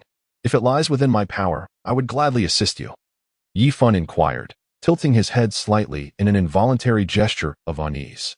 Yet Jean Lien arose and approached him, softly replying, "Have I not already confided my desires to you?" Yi Fun took a few steps back, creating distance, just as he was about to speak, when Jean Lien interjected, "Elder, you are far too sentimental. If confronted by a life-threatening adversary, such emotions could easily cost you your life." Yi Fun, upon hearing this, offered a non-committal smile, quietly observing Jean Lien as she revealed herself. "What brings you to laughter? Have you not grasped the gravity of your situation?" Jean Lien's expression turned displeased. "I merely recalled something joyous," Yi Fun replied. Unexpectedly taking a seat at the stone table in the center of the pavilion, lifting a teacup casually, Jean Lien was taken aback by his demeanor. "Do you truly believe I would not act against you?" Yi Fun remained silent, savoring his tea. "Are you not afraid that I might take away your first night?" Jean Lien expressed her dissatisfaction with Yi Fun's relaxed demeanor. "I observe that you are also a novice in such matters, and given your exquisite beauty, I stand to gain rather than lose, so fear is hardly warranted." Yi Fun regarded Jean Lien with an appreciative gaze, surveying her from head to toe. Jean Lien found Yi Fun's nonchalant attitude somewhat bewildering. "You clearly stated that you would give everything to me." Before she could finish, Yi Fun rose and stepped closer, interjecting, "But why can't that person be you?" Jean Lien was momentarily taken aback, and after a pause, she regained her composure. "That is impossible. We have no real feelings for one another." Yi Fun interrupted again. "Have you ever heard the term love at first sight? This is absurd. I merely desire your body." Not a deeper connection. Jean Lien retreated a few steps, murmuring. Yi Fun sighed inwardly, acknowledging that his own desires were indeed fixated on Jean Lien's physical form. The preceding bravado was merely a fade. "Ah, Jean Lien, if you wish to evade responsibility, all I ask is that you confirm whether you truly possess any leads regarding the elusive by Kong Kong." Yi Fun feigned a sigh. Upon hearing this, Jean Lien's tumultuous thoughts began to settle. "Of course I have leads, but you must first engage in dual cultivation with me. That's out of the question." "What if you deceive me?" Yi Fun rejected the proposal. "Do you think I devised this trap merely to negotiate with you? You will comply today, regardless." Jean Lien retorted with a cold smile. "Oh, is it based solely on your peculiar formation?" Yi Fun scoffed. However, at that moment, Jean Lien shed her garments and looked at Yi Fun with a mocking smile. Yi Fun suddenly realized that he was utterly immobilized, as if his thoughts had ceased entirely, leaving him to watch helplessly as Jean Lien proceeded to engage in dual cultivation alone. "Princess Linger, how did you manage to bring this old man back?" A petite girl clad in green inquired curiously about Sherwin's return. Linger, however, did not respond to the girl's question and instead asked, "Chuegua, have the ladies commenced their training?" "I do not know. The lady forbade me from watching," the young Chuegua replied honestly. "What have you done to my grandfather?" "I warn you, should you provoke him, none of you will escape unscathed," Sherwin exclaimed, overhearing their conversation. "What are you shouting about? Your grandfather may be formidable, but can he rival my lady's prowess? Besides, with a grandson like you, it's questionable how powerful he truly is." Linger defended her lady while simultaneously ridiculing Sherwin. Sherwin, stung by Linger's mockery, felt a wave of shame wash over him, especially considering that if it were not for Lingo's timely intervention, he would still be trapped within the belly of a ferocious beast, his spirit nearly extinguished. "Yet, my grandfather is indeed formidable. I am here to rescue you. In the past, when the demonic ancestor Luo who pressed my grandfather to his limits, he had no choice but to act." Upon hearing this, Linga scrutinized Sherwin with a skeptical gaze, remarking that even though she was unaware of much, her grandmother's discernment far surpassed his grandfather's. Sherwin's face flushed with indignation, and unable to contain himself, he retorted that it was merely due to his brief time in cultivation, vowing to surpass them in the future. "I shall await that day," Linga remarked casually, before redirecting her attention to conspiring with Chuegua.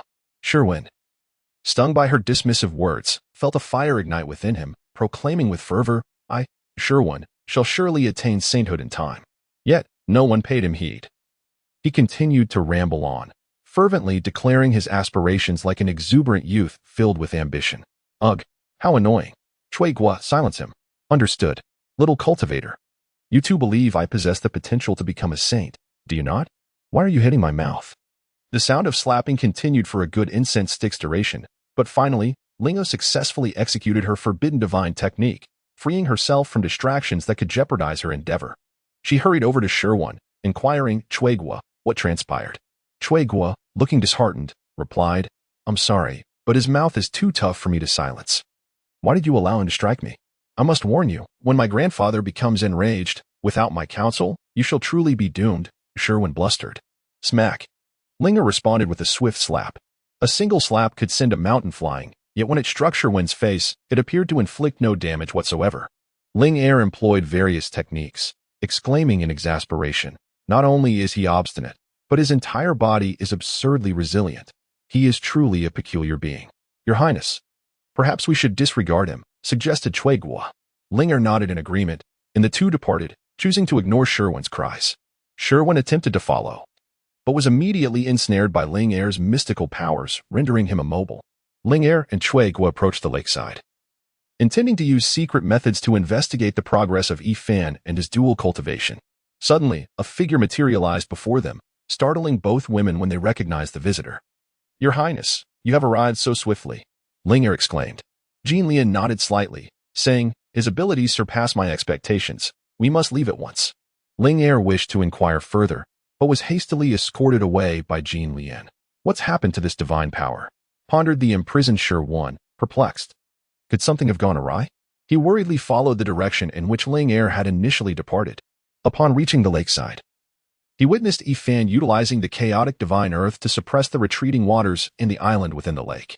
In a moment, the lake, comprised almost entirely of temporal elements, along with the strange treasure island, was captured in Yi Fan's grasp. Simultaneously, Jean Lian's voice echoed in the vicinity. "I apologize. I do not possess any leads regarding Bai Kong Kong. However, I can assure you that Bai Kong Kong has never visited the northern region. And the Four Realms Abyss shall serve as compensation." "Compensation, you say?" Yi Fan murmured to himself, lost in thought. "Grandfather, what did that female cultivator do to you? Why offer such a precious treasure as recompense?" Though Sherwin was a being of chaotic stone and tended to think straightforwardly, he recognized the extraordinary nature of this treasure. Realizing that its use as compensation indicated Yi Fan had benefited in some manner, Yi Fan, naturally, would not disclose to his grandson that this was his technical fee. He casually remarked, "She simply could not contend with me, and knowing she could not take the Four Realms Abyss, she made such a statement." "Oh, but I did not sense any confrontation between you two," Sherwin muttered quietly, skeptical of Yi Fan's explanation. Yi Fan, surprised that Sherwin had been present, thought he had only just arrived at the location and responded evasively, "It is entirely normal that you did not perceive our battle. We engaged in combat within the Four Realms Abyss. Enough of this matter," he continued. "Just know that your grandfather drove that female cultivator away. Now, let us proceed to search for Bai Kong Kong." Yi Fan observed Sherwin's face, which bore a look of skepticism, and deftly shifted the topic of conversation. Sherwin's, albeit reluctantly, nodded in agreement. He harbored no belief in the words of a fraud and therefore would not oppose Yi Fan's decision. However, Yi Fan found himself half convinced. Yet he deemed it essential to explore the northern domain. Nonetheless, he remained perplexed regarding Jean Lian's insistence on their dual cultivation. After all, despite their shared practice, he had not perceived any enhancement or detriment. Given Jean Lian's prowess, skills, and beauty, it seemed unlikely that her motives were merely to savor the pleasures of man. Nevertheless, Yi Fan had not discerned any losses on his part, and, having gained quite a few advantages, chose not to dwell on it further. After a century had passed, Yi Fan and Sherwin's had nearly completed their exploration of the northern domain. They had not found Bai Kong Kong, but during their travels, Yi Fan had visited the renowned artifact master, Qian Kuan Lao Zu, experienced the mysterious existence of the insect race as recounted by the ancient cultivators, gazed upon the eternal sacred palace, the abode of the time goddess, and heard tales of the fateful Dan Immortal. At last, Yi Fan grasped why ferocious beasts were so scarce in the northern domain. One powerful being frequently utilized these beasts as materials for crafting, another occasionally selected those that caught their eye, and yet another favored them as experimental subjects. Additionally, a mysterious race contended with the ferocious beasts for survival resources using their innate abilities, making the presence of more ferocious beasts in the northern domain rather curious. "Grandfather, should I search the seas next, or pursue the stars?" Sherwin inquired as they prepared to depart the northern domain. "Alas, if fate permits, we shall meet again. Let us visit Little Stone. Did he not mention discovering a soul star within the stars? We should investigate." Yi Fan sighed. Sherwin nodded, accepting Yi Fan's decision without question. For he was merely a follower, tasked with sensing treasures along the way and alleviating Yi Fan's boredom. However, as a transformed stubborn stone, accompanying Yi Fan proved far more beneficial than solitary cultivation. The duo soared towards the celestial expanse marked by Little Stone. The wilderness of the ancient cosmos starkly contrasted with the richness of the ancient land. Countless planets bore no signs of life. And the spiritual energy in the void was largely absorbed by these celestial bodies, rendering even the ferocious beasts, which thrived in the ancient realm, elusive here. In such a vacuum of spiritual energy, I feel little difference. Why do those cultivators say one should not linger too long in the stars? Shaiwen's queried, puzzled. Yifan had grown accustomed to Shaiwen's occasional navet. Because you are a primordial stubborn stone. And within you lies a miniature world brimming with treasures that can be transformed into spiritual energy. Even if you were to remain in this nearly vacuous void, you would face no significant issues. Conversely, those of lower realms would naturally face peril if they lingered in a starry expanse devoid of spiritual sustenance, Yifan elucidated. Oh then. Grandfather, how do you suppose the soul star discovered by father came into existence? Surely, that being has not yet fully materialized? Having grasped the previous inquiry, Shur posed a new question. However, this query was beyond Yifan's current capacity to answer, as this primordial realm seemed to differ from his prior understanding. Likely due to his past life assisting Pangu with his sword, Yifan was also unfamiliar with the enigmatic soul power celestial body. Merely speculating without feeling the need to articulate his thoughts at present. I must see it to ascertain what it truly is, Yifan remarked. Oh, Shur responded, refraining from further questions. While en route to their destination, they encountered a peculiar creature. Its oddity lay not in its appearance, but in its demeanor. Unlike traditional ferocious beasts, which are typically devoid of intellect, this being was significantly less astute than ordinary cultivators and easily provoked.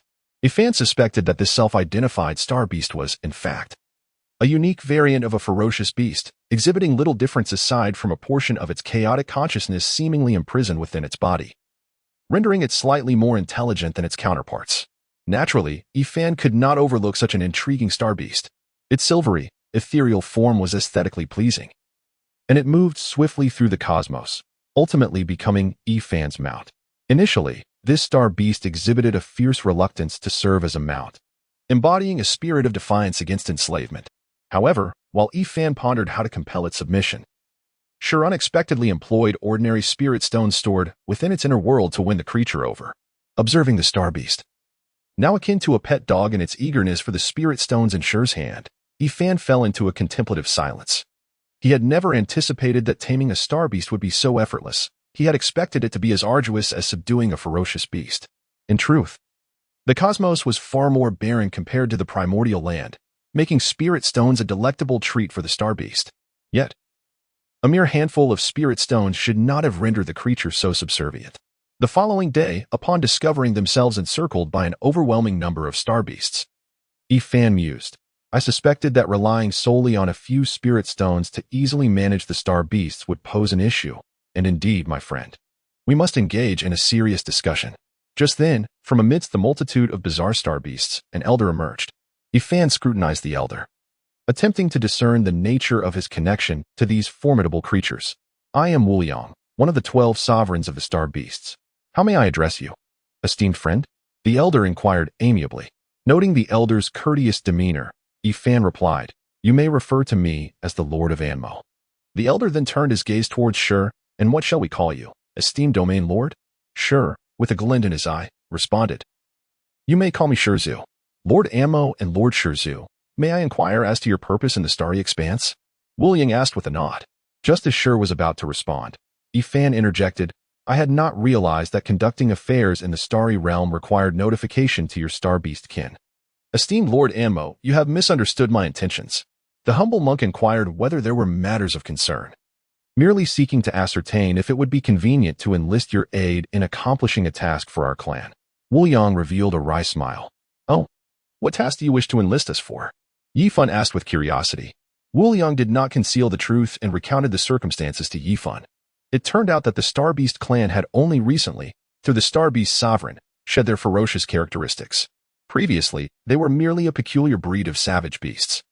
This Star Beast sovereign, in fact, did not originate from the starry expanse but hailed from the primordial continent, where he harbored a formidable enemy within the celestial realm. This adversary was exceedingly cunning, ultimately seeking refuge on a peculiar planet, which notably bore a striking resemblance to the soul star described by the Little Stone. Despite the fact that the Star Beast sovereign had garnered the support of the Star Beasts and acquired the strength for vengeance, his foe remained hidden within the soul star. wielding its formidable powers against them, rendering them utterly powerless. However, by chance, the Star Beast discovered that the power of the Soul Star was not as immense as perceived. It merely exerted a significant suppressive force over their clan. Yet, the Star Beast clan currently lacked both strength and foundation, and their predicament was rather awkward. Thus, they dared not venture beyond the starry expanse to the primordial continent to seek the assistance of cultivators in vanquishing their enemy. Yifan comprehended all of this and understood why Wu Yang was so courteous and respectful. Ultimately, it was a matter of insufficient strength. Even when confronted with a late-stage Tai Golden Immortal who brazenly used their kin as mounts, they could only respond with politeness. Nevertheless, Yifan would not underestimate them. The Star Beast clan, having only recently emerged, was already under the stewardship of Wu Yang, a nascent Deluo Golden Immortal. And with the vast resources of the starry expanse at their disposal, they were destined to evolve into a formidable entity. Indeed, without considering the future, it was evident from the Elder's intentional revelation about one of the 12 domain lords that the Star Beast clan might already have 12 Deluo Golden Immortals in their ranks. Such an endeavor is not one that an ordinary late-stage Tai Golden Immortal cultivator can easily provoke. Naturally, they would not dare to recklessly antagonize those who have attained the late stage of the Tai Golden Immortal realm. Should they fail to eradicate the root of the issue, it could lead to significant troubles in the future. Moreover, with the vastness of the starry sky, failing to treat these ancient cultivators with humility and respect could invite catastrophic consequences for their lineage. Yifan, on his journey to Soul Star and fueled by curiosity regarding the Lord of the Star Beasts, acquiesced to Wu Yang's invitation. Along the way, Wu Yang elaborated on the circumstances there, revealing that they had already gathered over a dozen ancient cultivators. However, only 3 had reached the late stage of the Tai Golden Immortal realm, and not a single one had attained the great Luo Golden Immortal realm. During their conversation, Wu Yang also presented Yifan with 5 high-grade stellar origins as an advance payment. Initially, Yifan sincerely declined this compensation. He had previously absorbed stellar origins, but found them to be of little value. Such opportunities no longer appealed to him. This sentiment was largely due to his exceptional sensitivity to earth and stone resources, which were abundant. Consequently, over the past century, Yifan had acquired numerous top-tier resources, rendering a few stellar origins insignificant in his eyes. However, when Wu Yang revealed his high-grade stellar origins, Yifan felt a surge of interest. This substance is indeed an excellent material for forging artifacts. Subsequently, Yifan inquired further about the essence of the stars from Wu Yang. Wu Yang, being well-versed in the nuances of trade with mortals, answered Yifan's queries with complete candor.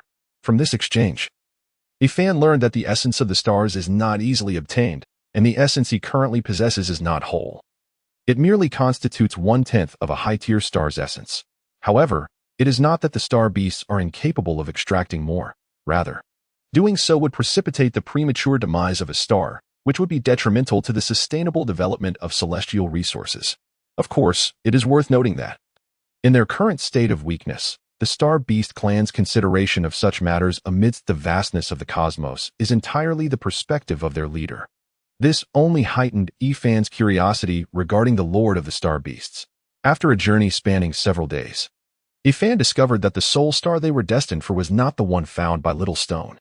Of course, Yifan had speculated that the soul star might have shifted its location, considering that Little Stone had mentioned this matter a century ago. However, after inquiring with Wu Yang about the Soul Star, Yifan categorically dismissed this hypothesis. The Star Beast clan had already identified 9 soul stars within this vast expanse of the cosmos. Moreover, Wu Yang hinted that these soul stars had seemingly emerged only in the past few centuries. It appeared that the secrets of the starry sky were plentiful. Yet, one could not help but wonder if the brothers Di Jun and Tai Yi could truly dominate such a celestial realm after the calamities of the Great Tribulation. Yifan pondered this notion deeply. He had previously considered that the vastness of the primordial world was replete with opportunities. And although the current number of cultivators was meager compared to the ferocious beasts, the total was still not insignificant. Even though many had perished during the Great Tribulation of the ferocious beasts and the Dao Demon Saint calamity, there must surely be hundreds, if not thousands, of cultivators who had survived. Even though these monks may lack innate understanding, under such favorable conditions for cultivation, will they eventually be surpassed by later figures like the Supreme Three Purities, Nuwa, and Fushi? Yifan is left with a profound question mark regarding the future of the Honghuang era. Nevertheless, they have now reached their destination. The first sight to greedy Fan was a vast array of star beasts, each exhibiting peculiar and diverse forms. The one he had previously captured was among the few that could be deemed aesthetically pleasing. Of course, this might simply be a reflection of Fan's taste, as that particular star beast merely resembled an alpaca, albeit a rather handsome one. Soon, Fan noticed dozens of humanoid star beasts standing out like cranes among chickens, alongside several Hongwang cultivators. To his surprise, he recognized an old acquaintance standing among them, seemingly orchestrating some matter. The cultivator in the midst of the crowd could not possibly be the ruler of the star beasts, could he? A cryptic smile graced Fan's face, inscrutable to Wu Yang. Yet, he nodded with a sense of reverence, exclaiming passionately, "Indeed, he is our great master. The one who will liberate us from ignorance and is destined to lead us towards brilliance, the ruler of the star beasts." The ruler of the star beasts appeared to be taken aback by Fan's unabashed gaze, turning to glance at him with what seemed like a friendly smile. However, the expression on his face was somewhat displeased. Before Fan and the others could approach, the ruler of the star beasts moved towards them of his own accord. "Fellow Taoist, we meet again," he remarked, a hint of complexity in his expression. Fan, intrigued, observed the ruler of the star beasts. "I never expected that upon our reunion, you would have attained the great Luo realm. How delightful." "You're jesting," the ruler of the star beasts replied with a wry smile. "Now that you are here, we can resolve this matter of cause and effect. Please, take him away. Let us consider the events of the past settled." With a smile that did not quite reach his eyes, Fan retorted, "Why is it that this time you do not strike directly at me? This is not in line with your usual style." A fleeting look of embarrassment crossed the ruler's face as he replied earnestly, "Indeed, I was impulsive in the past. But did we not both bear the consequences?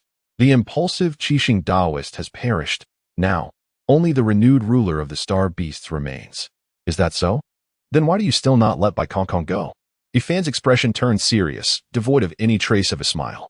The ruler of the star beasts paused, then adopted a demeanor of grievance. "Fellow Taoist, you are mistaken. It is not that I refuse to release Bai Taoist. It is clearly Bai Taoist who will not let me be. Despite my multiple explanations, he continues to trouble me, leaving me no choice but to seek a definitive resolution to this nuisance. However, since you have arrived, we may resolve this matter peacefully. You cannot imagine. He still insists that I caused your demise, but I lack such capability." The Lord of the Star Beasts continued to lament, resembling a victim in his demeanor. However, Fan's expression softened considerably. "May I now retrieve Bai Kongkong?" he inquired. "Certainly, let us depart at once," replied the Lord of the Star Beasts, who promptly led a throng of star beasts away. Sherwin gazed at the vast procession of departing star beasts, confusion etched upon his face. "Grandfather, why are they all leaving?" he asked. "They likely seek to lower our guard," Fan replied casually as he soared toward the enormous soul star. "Lower our guard? Are they planning to confront us?" Sherwin queried, his voice tinged with suspicion. Fan, preoccupied with thoughts, chose not to entertain the naive conjectures of the simple-minded youth. "Bai Kongkong, can you hear my voice?" Fan called out, yet received no response. He attempted to summon her several more times, but silence persisted. "Grandfather, is Zhongfu truly inside?" Sherwin, now beside Fan, echoed the call, but was met with the same lack of reply, prompting him to voice his concern. In truth, Fan could not ascertain whether Bai Kongkong was within. He felt no trace of her presence. It was conceivable that her prolonged stay within the Soul Star, compounded by the battle with the star beasts, had rendered her familiar aura completely undetectable. The crucial factor was the presence of the seven-star Taoist, whose previous words held a degree of credibility. In any case, Fan resolved to make an attempt for his own peace of mind. He endeavored to employ the technique of swallowing heaven and devouring earth to enhance his communion with the etheric grass realm, drawing upon the Soul Star's spiritual energy. Yet, as he began, he was met with fierce resistance. An invisible storm of spiritual energy swept through the star domain, akin to autumn winds scattering leaves. Having anticipated this, Fan sheltered within the abyss of four realms, thus avoiding any adverse effects. Even the most potent surges of spiritual force would be interfered with by the temporal laws governing the abyss. Naturally, this surge of spiritual energy was merely slowed down. Ultimately, it would traverse the lake of two realms, reach the isle of three realms, and finally enter the pavilion of four realms. Fan intended for this journey to consume considerable time. While Fan remained unscathed, the star beasts that had yet to vacate the star domain faced dire consequences. The inherently fragile souls of the star beasts could scarcely withstand such a powerful spiritual onslaught. Even after traversing the considerable distance, the elite among them suffered greatly, each enduring varying degrees of spiritual trauma. The Lord of the Star Beasts, his expression grave, advised, "Let us retreat further." The Star Beasts naturally had no objections to their leader's decision, yet the few primordial cultivators present were less inclined to comply. If we move too far away, that person may escape, and capturing him will not be so simple. After a moment of contemplation, the Lord of the Celestial Beasts instructed the beasts to withdraw to a distance, leaving only the 12 domain masters to assist in the formation of the array. At that moment, Ifan was unaware of the Lord of the Celestial Beasts' predicament outside. He stood atop the vine pavilion of the Abyss of Four Realms, wielding the god-slaying spear to thwart the attacks of the Soul Star, which aimed to destroy the gate that continuously siphoned his soul energy. This continued for approximately a quarter of an hour, during which the formidable technique of devouring heaven and earth, combined with the boundary gates of the soul-devouring realm, visibly consumed a small portion of the Soul Star. If this pace were to persist, it would not be long, perhaps 3 or 4 days, before the soul energy of this star was entirely depleted. However, the Soul Star was evidently unwilling to succumb to such consumption. It retracted its own soul energy, forming a protective shell of soul rings around itself, significantly slowing Ifan's plundering of its soul power. Nonetheless, this merely extended the time frame from days to years. Ifan remained unhurried, fully prepared for the Soul Star to fight with all its might. Remarkably, this state persisted for nearly a month, during which the Soul Star exhibited no signs of movement, leading Ifan to begin indulging in leisurely moments within his pavilion. Meanwhile, the Lords of the Star Beasts, situated neither too close nor too far from Ifan, grew increasingly restless. "Are you certain that the scattered Soul Master within that Soul Star does not recognize Ifan?" inquired an elder, resembling a primordial cultivator, to the Lord of the Star Beasts. "Indeed, that scattered Soul Master is my old rival. This young man is certainly unknown to him," the Lord of the Star Beasts affirmed. "But why is there no activity over there? Could they be plotting something?" a middle-aged cultivator speculated. "That seems unlikely. Did you not mention that the scattered Soul Master had become lost within the Soul Star?" The Lord of the Star Beasts hesitated. "We should investigate," another cultivator suggested. Observing the 3 formidable late-stage Tai Golden Immortals, who appeared eager to explore, the Lord of the Star Beasts intervened. "Isn't it a bit premature to go now? Let us wait a while longer." However, the 3 powerful late-stage Tai Golden Immortals disregarded his counsel. "You remain here, Lord of the Star Beasts. We shall go and take a look." With that, they departed, showing him no regard whatsoever. Furthermore, a significant number of the less formidable primordial cultivators followed suit, leaving only 3 Tai-Ching Xian Immortals behind. The Lord of the Star Beast regarded the departing group with a cold gaze, lost in thought. "My lord, they seem to hold us in contempt," the 3rd domain master, Gui Ling, could not help but remark. The Lord of the Star Beasts waved his hand dismissively. "Each has their own aspirations. We shall focus on our own path. The final outcome remains uncertain." At that moment, the leisurely Ifan suddenly received a mysterious transmission. "I am the Scattersoul True Man. How may I address you, fellow Taoist?" Ifan paused momentarily before responding. "Are you within the Soul Star?" "Indeed. I must express my heartfelt gratitude for your restraint of the soul power of the Soul Star, which prevented me from becoming utterly lost within it just moments ago." The Scattersoul True Man replied with sincere appreciation. Realizing he had been deceived by the Master of Star Beasts, Ifan reflected on the situation. The Master of Star Beasts, possessing the identity of the 7-star Taoist, and the previous large-scale hunting of ferocious beasts by Xiao Shirtu and others had undoubtedly attracted the attention of many ancient cultivators. Thus, the 7-star Taoist likely knew that Ifan was searching for Bai Kong Kong. With a slight nudge, Ifan would inevitably connect the inhabitants of the Soul Star with Bai Kong Kong. "Is everyone intent on exploiting me?" Ifan mused, as he was not one to suffer loss lightly. His earlier decision to refrain from confronting the Luo Ho demon ancestor and the Golden Lotus was purely because he felt unscathed.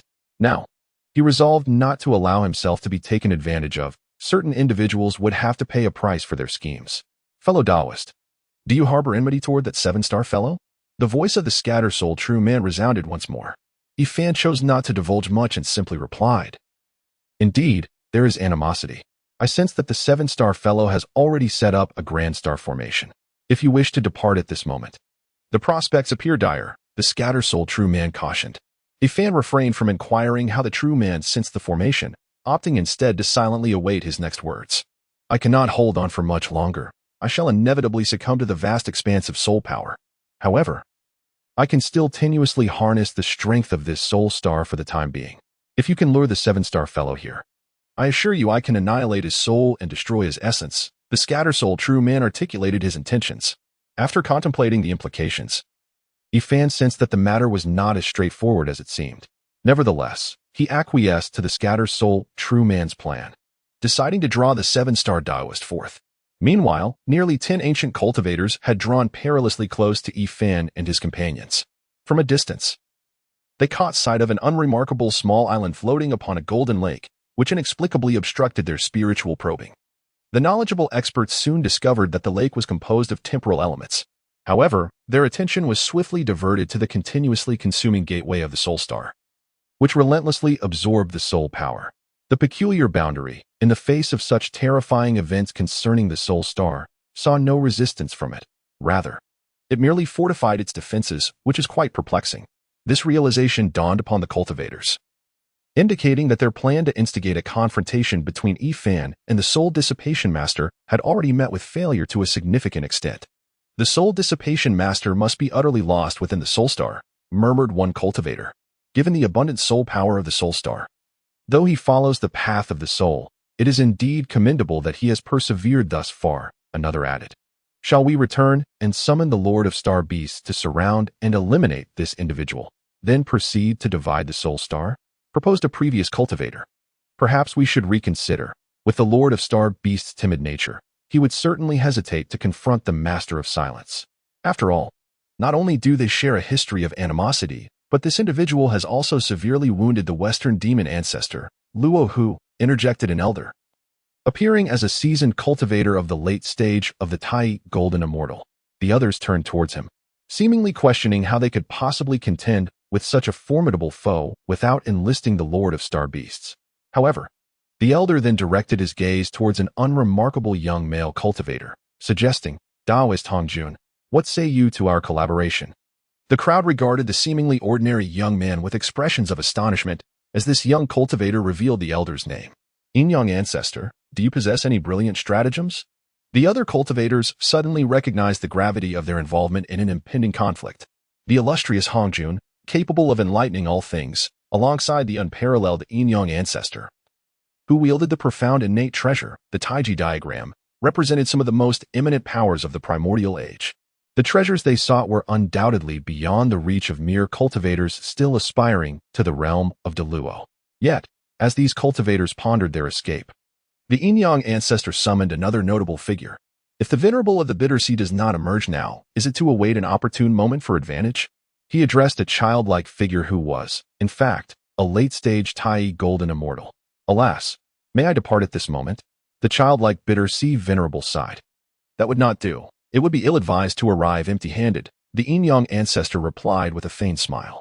The childlike Bitter Sea Venerable's expression grew even more pained upon hearing this. Yet, the Yin-Yang Ancestor appeared oblivious to his distress, proceeding with directives. Bitter Sea Venerable, you shall restrain the Soul Star alongside them while Taoist Hongjun and I confront the Master of Silence. What are your thoughts on this arrangement, Taoist Hongjun? Hongjun, with admirable candor, responded, certainly feasible. However, I have arrived here merely as a benevolent corpse. Rest assured, the prowess of this benevolent corpse is not significantly inferior to my true self. The ancestor of Yin and Yang had heard of the method by which the ancestor Hongjun severed his 3 corpses to attain sanctity, and being aware of its profound implications, he would not underestimate the seemingly benign Hongjun. However, this also signified that the ancestor of Yin and Yang was firmly in command. Nevertheless, he symbolically sought the counsel of the respected one of the Bitter Sea, asking, do you have any suggestions, fellow traveler of the Bitter Sea? The respected one, fully cognizant of his own circumstances, shook his head and replied, none. That is well, the ancestor of Yin and Yang remarked. But we must keep a vigilant eye on that soul star. Should the dispersing soul true man cause any disturbances that allow the Master of Darkness to escape, our future will be fraught with unrest. He offered a series of admonitions. I shall exert every effort, the respected one of the Bitter Sea pledged. The ancestor of Yin and Yang nodded and, alongside Hongjun, soared towards Yifan, who resided in the abyss of 4 realms. Meanwhile, among the remaining cultivators, One attempted to discreetly withdraw but suddenly collapsed without warning, disintegrating into a mist of blood that scattered through the air, infusing the atmosphere with a ghastly scent, rendering it even more brutal and sanguinary. Observing this, the respected one of the bitter sea sighed wryly and remarked, "No more delays. We must take action." The four remaining cultivators, realizing there was no path of retreat, could only silently pray for a favorable outcome. "Fellow, it has been a long time." Yifan greeted the sudden arrival of the ancestor of Yin and Yang and the benign Hongjun with mild surprise, extending a friendly salutation to Hongjun. However, the ancestor Hongjun had no recollection of Yifan, or more precisely, he had forgotten their initial encounter. His knowledge of Yifan came solely from the tales circulating among the practitioners of the primordial chaos. Yet, there was no need for Hongjun to ponder a response. As the ancestor of Yin and Yang had already taken action, suddenly, the domain of Yin and Yang, conjured from the very laws of Yin and Yang, descended upon the scene, enveloping Yifan as though he had plunged into a deep sea of black and white. As the elements of time within the abyss of four realms were eroded by the Yin and Yang laws, the ancestor Hongjun also moved, with a wave of his sleeve. Four elemental beings writhed and coalesced from the Yin and Yang sea, each of which possessed formidable strength, comparable to that of mid-stage great Luo Golden Immortals. This unexpected turn of events left Yifan somewhat taken aback. However, upon considering that the other party aspired to become a Dao ancestor, he soon reconciled with the situation. Yet, the knowledge that this was merely the manifestation of the Yin-Yang ancestor, a creation of the venerable Hongjun, filled him with profound awe. Previously, he had not harbored much trepidation towards the Hongjun ancestor, for he possessed the innate treasure, the Yin-Yang diagram. Even though Hongjun's strength surpassed his own to some extent, he believed that the treasure would sufficiently compensate for the disparity. However, the sight before him now cast doubt upon the Yin-Yang ancestor as confidence. For formidable elemental beings, too dark and too light, lunged towards Yifan like phantoms. The four realms abyss struggled significantly to withstand the Yin-Yang sea conjured by the Yin-Yang ancestor. Naturally, it was incapable of thwarting these four elemental entities, birthed from the dual energies of Yin and Yang. Yifan attempted to utilize the god-slaying spear in conjunction with the devouring principle to mount a defense. Nevertheless, the damage inflicted was painfully minimal. Furthermore, these elemental beings were sustained by the abundant energies of the Yin-Yang sea, and without delivering a crippling blow, they would swiftly regain their combat prowess. Left with no other recourse, Yifan had no choice but to communicate with the Egrass realm, summoning forth the ethereal visage of Egrass. Though this ethereal shadow is merely a projection of the Egrass, the essence of the Egrass itself has long transcended the realm of the sacred. Such an extent of shadow is indeed sufficient to contend with mid-stage elemental beings of the great Luo Golden Immortal. The ancestors of Yin and Yang witnessed the emergence of the divine Egrass shadow. With a mere flicker, it conjured formidable powers of the loss, launching attacks akin to divine abilities, slaying those elemental beings in the Yin-Yang sea. "Dear friends, I harbor no enmity towards you. Why must you drive me to my demise?" A fan inquired with a tranquil countenance. "Why? Are there not countless whys?"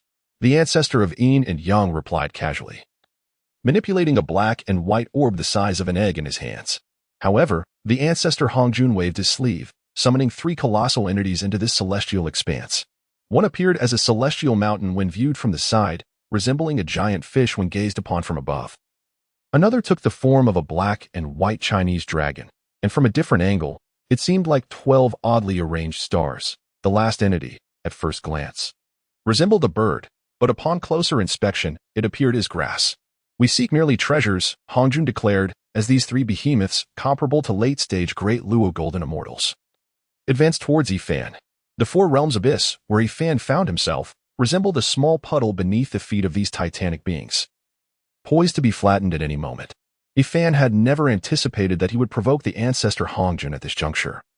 He had previously believed he had found the elusive by Kong Kong, and at most, he expected to be wary of the tricks of the Lord of Starbeasts. However, before the Lord of Starbeasts could make a move, he faced the two formidable beings intent on seizing treasure.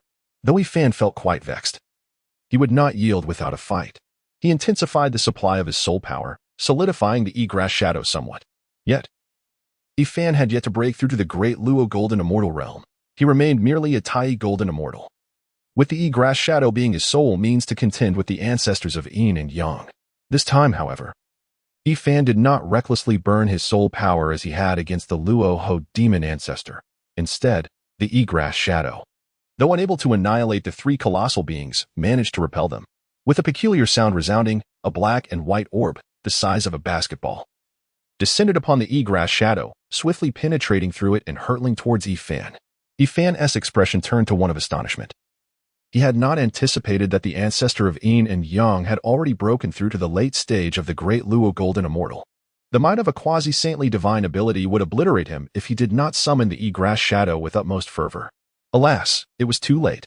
Having relied on the laws of concealment since arriving in the primordial chaos, Yifan today experienced the taste of being ensnared. Yet, just as Yifan was taken aback, a diminutive figure positioned itself not far in front of him, intercepting the condensed orb of Yin and Yang energy with a single hand. "Father, you have broken through," Sure inquired with delight.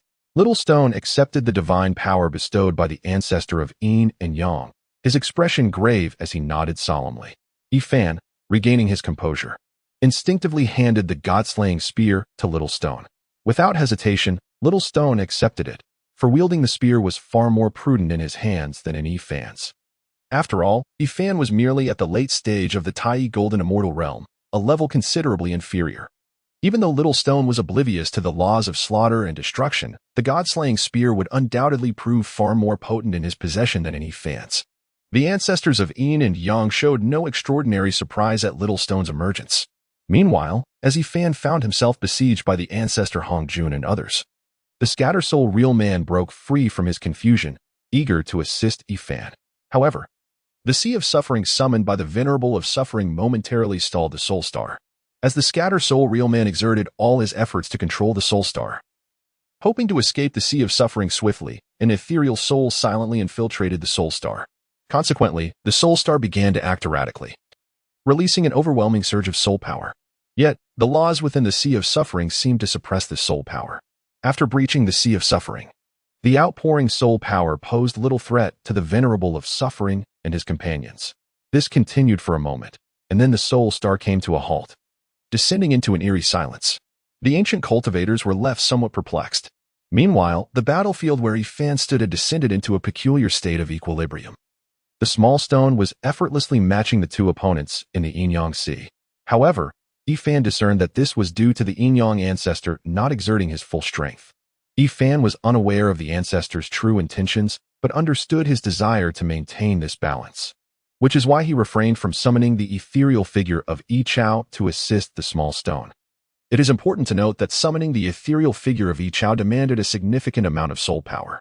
Even though Yifan's reservoir of soul power was extraordinarily formidable, it could not sustain the continuous summoning of Yi Chao. Previously, he had entirely depleted his soul power to shatter the extermination sword array. At that time, the demon ancestor Luo Ho had yet to break through to the great Luo Golden Immortal realm, making the extermination sword array a rather precarious endeavor. Otherwise, if Yifan's soul power had been completely consumed, the intensity of the summoned Yi Chao would not have sufficed to breach the array. Unexpectedly for Yifan, the equilibrium maintained by the Yin-Yang ancestor persisted for a month before it was ultimately shattered by the arrival of the Master of Star Beasts. At last, "It is time to unleash my full power and resolve this," Yifan murmured. However, what took Yifan by surprise was that upon their arrival, the Master of Star Beasts and his 12 domain lords did not unite with the Yin-Yang ancestor to confront him. Instead, they formed a combination technique akin to an array, directing their assault towards the three heads of creation belonging to the Hongjun ancestor. Although the Hongjun ancestor remained ever vigilant, he too was caught off guard by the sudden aggression of the Master of Star Beasts toward his creations. These three beings of creation are not mere constructs fashioned by the venerable Hongjun, who deftly wielded the laws of creation. They are nearly indistinguishable from true sentient beings. Unlike the elemental entities conjured by Hongjun in the Yin-Yang Sea, crafted by the ancestor of Yin and Yang, which could not endure for long and were destined to undergo mutations, these creations represent a higher caliber of existence. To bring forth these three life forms, Hongjun expended considerable effort and utilized rare spiritual materials, ensuring that they would not be left vulnerable to the onslaught of the Star Beast Lord and his ilk. Consequently, Hongjun immediately unleashed his divine powers, manifesting and creating a plethora of bizarre and fantastical beings. Some retained the shape of meteors, while others appeared as orbs of light. Some resembled phantoms, others evoked the image of mighty western dragons, and some appeared as grim reapers wielding ominous black scythes. Though this group of peculiar beings possessed bizarre forms, they were all transcendent entities, surpassing even the celestial realm. This sight left Yifan momentarily astonished. It was no wonder that one could ascend to the status of a Tao ancestor. To create such a multitude of extraordinary creatures, one must possess profound knowledge of the intricate structures of various beings. How else could Hongjun ancestor have pioneered a path to sanctity that nearly all creatures could cultivate? However, just as this peculiar assembly surged towards the Lord of the Star Beasts, a far more expansive sea of yin and yang suddenly manifested. The previously confining sea of yin and yang that had ensnared Yifan and his companions paled in comparison. It could only be deemed as mere refuse. The dual energies of yin and yang surged forth like lethal chains, targeting the throng of beings. Once these strange entities were pierced by this dual force, escape became futile. And before long, their forms would be obliterated by the power of yin and yang, dragging them into the depths of the sea. Yin-yang ancestor. What is the meaning of this? Hongjun ancestor had already recognized the dire nature of his predicament and refrained from expending energy to assist his three-headed creation. My dear Hongjun, you cannot lay blame upon me. There are simply too many souls, and one soul star is insufficient. Thus, I must request your withdrawal, the yin-yang ancestor replied. Unhurried and calm. Observing this scene, Little Stone turned his head, bewildered, his expression reflecting a desire for guidance, as if inquiring what Yifan and the others should do. Yifan, equally taken aback by the yin-yang ancestor's sudden betrayal of Hongjun ancestor, found himself recalling how he had not anticipated their presence here, nor their audacious attempt to seize his precious treasure. After a moment's contemplation, Yifan resolved, let us withdraw for now. There will be ample time to settle scores later. Given Yifan's current strength, confronting such formidable beings would be unwise unless he resorted to self-destructive tactics akin to his battle with the Luoho demon ancestor. Moreover, with Sherwin still present, it was prudent to evade this conflict. After all, the Soul Star was not entirely barren, and Yifan was disinclined to concern himself with the reasons these powerful beings would go to such lengths over it. Yet, just as Yifan and his companions prepared to depart, the tormenting sea that had previously ensnared the Soul Star obstructed their path. The Sea of Suffering lacks the aggressive nature of the Yin-Yang Sea. However, its peculiar laws exert a force that makes it exceedingly difficult for those ensnared within to extricate themselves. Yifan cast his gaze upon the Sea of Suffering's venerable figure, resembling a young boy akin to a small stone, and certain conjectures began to crystallize in his mind. You are in league with the ancestor of Yin and Yang. Yifan articulated his speculation. Yet, the Sea of Suffering's venerable figure remained unchanged, his countenance still etched with an expression of sorrow, offering no words in response. Little Stone, however, was disinclined to engage in futile discourse with this ascetic-like figure. Instead, he brandished his weapon, piercing the sea. The beams of gunlight, imbued with a murderous aura, plunged into the Sea of Suffering, creating ripples that were utterly insignificant, akin to stones sinking into the ocean. Being a manifestation of chaotic stone, Little Stone wielded defensive principles, leaving him with scant means to contend against the Sea of Suffering. For the moment, he relied on the divine spear of slaughter, resulting in a brief stalemate that nonetheless inflicted a modicum of impact upon the sea. Yet, to shatter the sea and escape with Yifan would likely require several years. Grandfather, what shall we do now? Stone inquired, observing Little Stone's strenuous efforts to breach the sea, his face a mask of concern. Wait, Yifan replied succinctly. Stone, scratching his head in confusion, asked, wait for what? Naturally, we await the conclusion of their internal conflict, Yifan casually remarked as he sipped his tea. Yifan's composure allayed some of Stone's bewilderment, prompting him to sit down and pour himself a cup. The tea, initially bitter and fragrant, soon transformed into a sweet elixir that filled his mouth, leaving him with an inexplicable sense of lightness, as though he were floating among the clouds. Stone savored the drink, thinking to himself how delightful it was. No wonder his grandfather enjoyed sipping this infusion of leaves. Yifan, glancing at Stone immersed in his tea, turned his thoughts back to the roiling Sea of Suffering, musing on the treasures possessed by the ancestor of Yin and Yang, which truly were remarkable artifacts. Subsequently, Yifan's gaze shifted to the battle between Hongjun and the ancestor of Yin and Yang, raising questions in his mind. How was it that the legendary Hongjun, reputed to possess an abundance of treasures, now seemed devoid of even a single decent artifact? Moreover, what was this ancestor of Yin and Yang, who had evidently attained the status of a quasi-saint? It appeared he was currently overpowering Hongjun, capable of annihilating him, yet he refrained from striking fully, as though calculating something further. Were not the tales rife with claims that Hongjun was a master of subterfuge? Yet, the ancestor of Yin and Yang seemed to embody even greater cunning. As the space around their conflict collapsed and time unraveled, Ifan privately critiqued the situation while sipping his tea. If only some fruits were added, he would resemble a true bystander observing the spectacle. Little Stone, feeling something was amiss while enjoying his tea, produced some spiritual fruits to eat. Ifan, naturally, partook of a few, honoring Stone's filial piety. In truth, the ancestor of Yin and Yang harbored a genuine intent to eradicate both the creations of Hongjun and his current corporeal form. However, the presence of those formidable beings served as a reminder to the Yin-Yang ancestor to maintain a certain distance from the Hongjun ancestor. Otherwise, the sudden self-detonation of those late-stage Taoist golden immortals would be beyond his capacity to endure. Although the Yin-Yang ancestor was uncertain whether the benevolent corpse of the Hongjun ancestor could explode in such a peculiar environment, he could not afford even the slightest injury that might provide an opportunity for those with ulterior motives. Thus, exercising utmost caution was imperative. Naturally, the benevolent corpse of the Hongjun ancestor, ensnared by the profoundly mysterious Yin-Yang diagram, was bound to be eradicated eventually.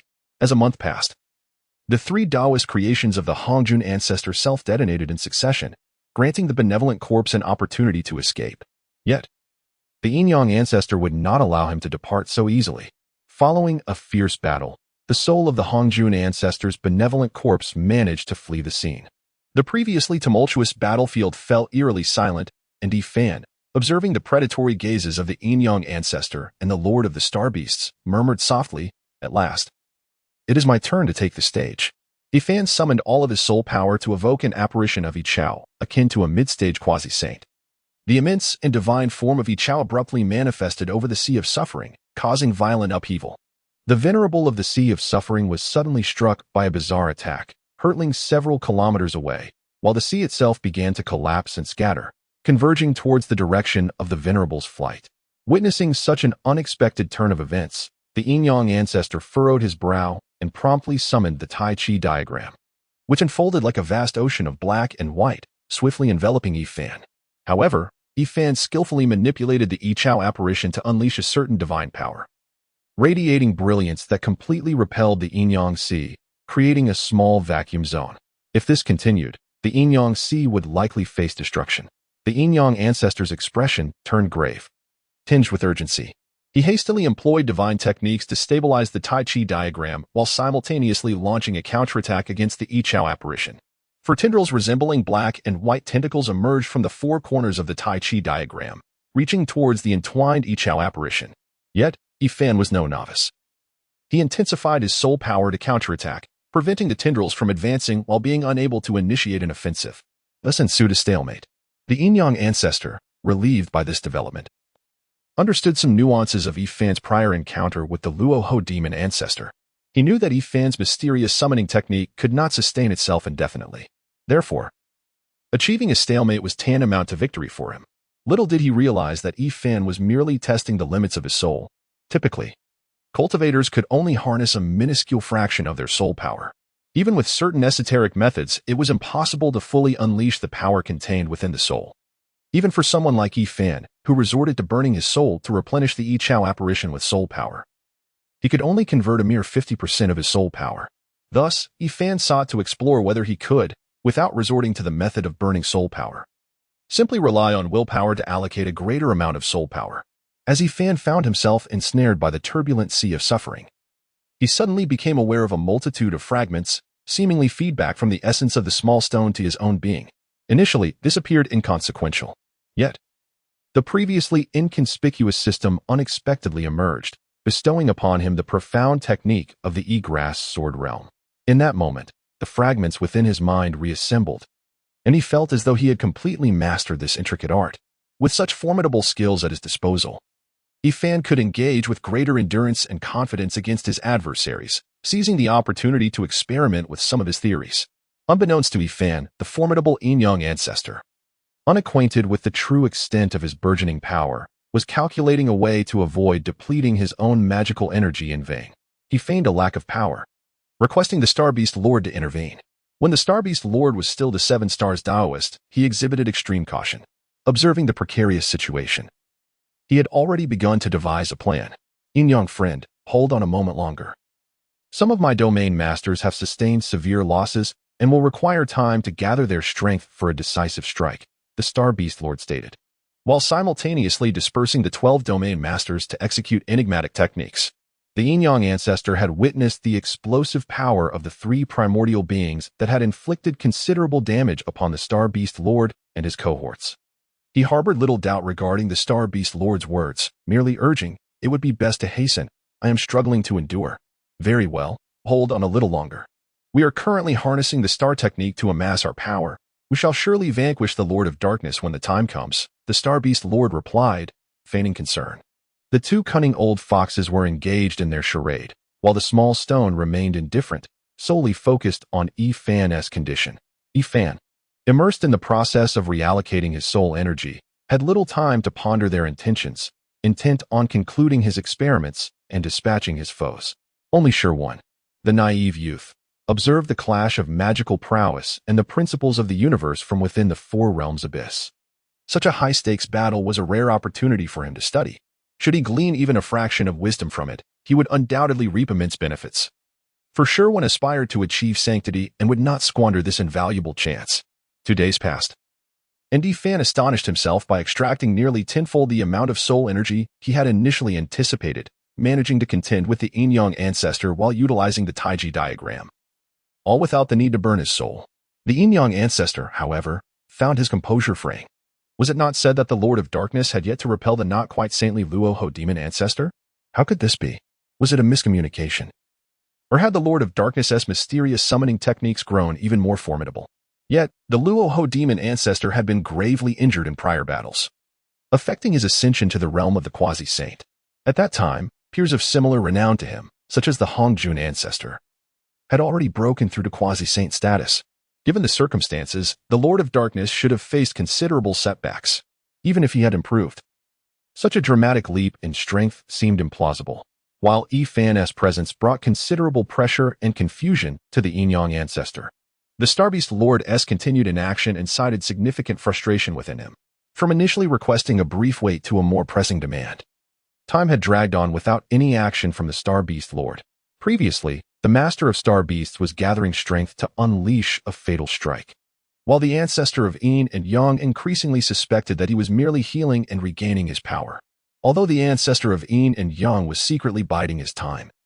Even the most languid of efforts would consume spiritual energy. Prolonging this would prove detrimental. "Master of Star Beasts, if you do not act soon, I shall not be able to hold on much longer," he exclaimed, feigning exhaustion despite his inner fury. "Didn't you claim just a day ago that you could barely endure? How have you managed to hold on until now, still claiming you were close to your limit?" The Master of Star Beasts scoffed inwardly, maintaining a facade of composure. "Just a little more, hold on a moment longer. A little bit more, just a bit more. Either the Master of Silence will be consumed by my efforts, or I shall be the one worn down. Your calculations ring true." The ancestor of Yin and Yang nearly cursed in frustration. In desperation, he summoned the revered one of the Bitter Sea, who had been attempting to diminish his presence, urging the Master of Star Beasts to expend some of his spiritual energy. Otherwise, should they turn hostile, it would not bode well for them. "Master of Star Beasts, I am here to lend you a hand," the revered one of the Bitter Sea called, appearing as if he had just healed from his injuries. "I knew you were no virtuous being, scheming alongside the ancestor of Yin and Yang to ensnare me like you did the ancestor Hongjun." The Master of Star Beasts thought derisively, though he replied, "Ah, my friend from the Bitter Sea arrives at the perfect moment.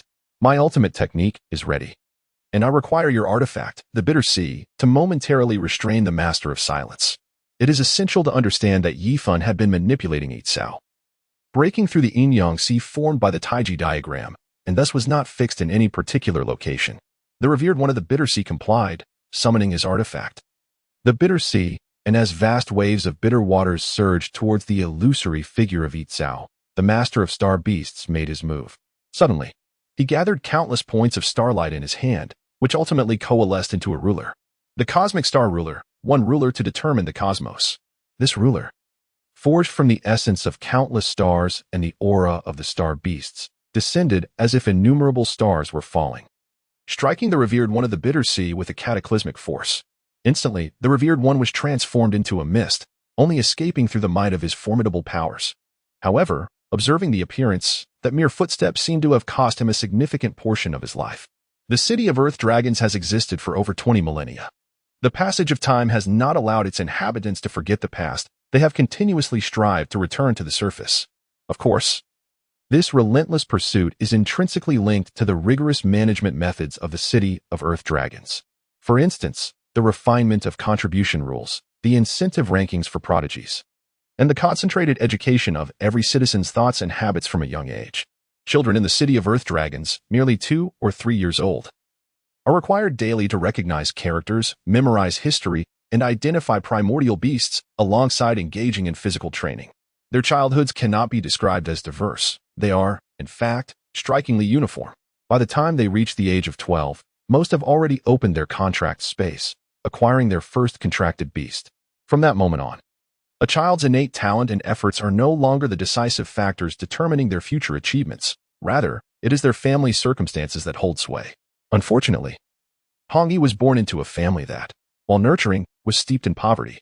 Consequently, as a member of the Transmigration Army, Hongyi found himself unable to defy the odds and astonish the world within this illogical realm. Even though he had memorized the 300 Tang poems and was well-versed in steel making and paper-making before his arrival. Nonetheless, Hongyi, having lived a decade longer than his peers and possessing a commendable talent, managed to earn the title of an excellent seedling. Even while residing on the fringes of District 383 of the City of Earth Dragons, the title of Superior Seed and the subsequent ranking in the Earth Dragon City serve as a benefit bestowed upon prodigies by the city's administrators, providing a modest yet significant avenue for advancement for less affluent talents. Hongyi, by virtue of this title, received 10 million Earth Dragon coins, ample to acquire a superior contract beast and the rare materials necessary for its evolution to the silver level. However, the advantages brought by Hongyi's traversal gradually diminished as he struggled to open a contract space. Consequently, he became a subject of intrigue in District 383. It is noteworthy that in a city like Earth Dragon, where visualization diagrams are prevalent, the emergence of a child unable to establish a contract space is newsworthy. Moreover, Hongyi, having been designated as a superior seed, had reached the age of 12 without successfully creating a contract space. Typically, outstanding seeds can open their contract space by the age of 5 or 6, often delaying until 7 or 8 to ensure a more robust opening. Nevertheless, Hongyi's situation, while unusual, was not without precedent. After all, this world operates on principles that defy scientific explanation, making extraordinary occurrences commonplace. The rulers of Earth Dragon City took the matter seriously and dispatched a contract master of the ancient hope level to investigate. However, the opening of a contract space is an inherently personal endeavor. The more laws one comprehends through observation of visualization diagrams, the greater the primordial force of those laws that can be harnessed. Logically, this should facilitate a stronger and more effective contract space. Yet, Hongyi's case did not adhere to this logic, leaving even the ancient hope-level contract master unable to discern any clarity. Ultimately, the inquiry concluded without resolution. In truth, the rulers of Earth Dragon City sent the ancient hope-level contract master with little hope of resolving Hongyi's predicament. Their primary objective was to ascertain whether Hongyi had genuinely grasped the laws, if he merited the title of Superior Seed, and whether his situation was a deliberate act on his part. Should it prove to be an anomaly defying conventional understanding, even a legendary contract master would be powerless to intervene. Thus, after assessing Hongyi's circumstances, the ancient hope-level contract master departed. Following this, the rulers of Earth Dragon City refrained from harshly retracting the Earth Dragon coins awarded to Hongyi as a superior seed. Yet they did not send anyone to further inquire about his situation. Years flew by, and Hongyi had reached the age of 16. Throughout this time, he never relinquished his aspirations, and through relentless effort, he ultimately succeeded in opening his contract space. However, the creature was exceedingly diminutive and rudimentary, barely reaching the first tier of black iron, thus limiting the range of primal beasts that could be contracted. Hongyi, aware of his own circumstances, contemplated expending a substantial sum to acquire a black iron primal beast with considerable potential for growth. Ultimately, he opted to contract a beast that many dared not approach, the Earth Dragon. The Earth Dragon, a remarkably common contracted beast in Earth Dragon City, resembled a large snail. It was easy to cultivate but possessed minimal combat prowess, rendering it a rather useless national treasure among contracted beasts. Indeed, the Earth Dragon status as a national treasure stemmed from the fact that the existence of Earth Dragon City depended on a legendary celestial Earth Dragon. This celestial creature was once contracted by a mythical celestial contract master, who, through countless rare treasures and extraordinary adventures, managed to evolve it into a celestial Earth Dragon. Thus, the Earth Dragon acquired its present standing.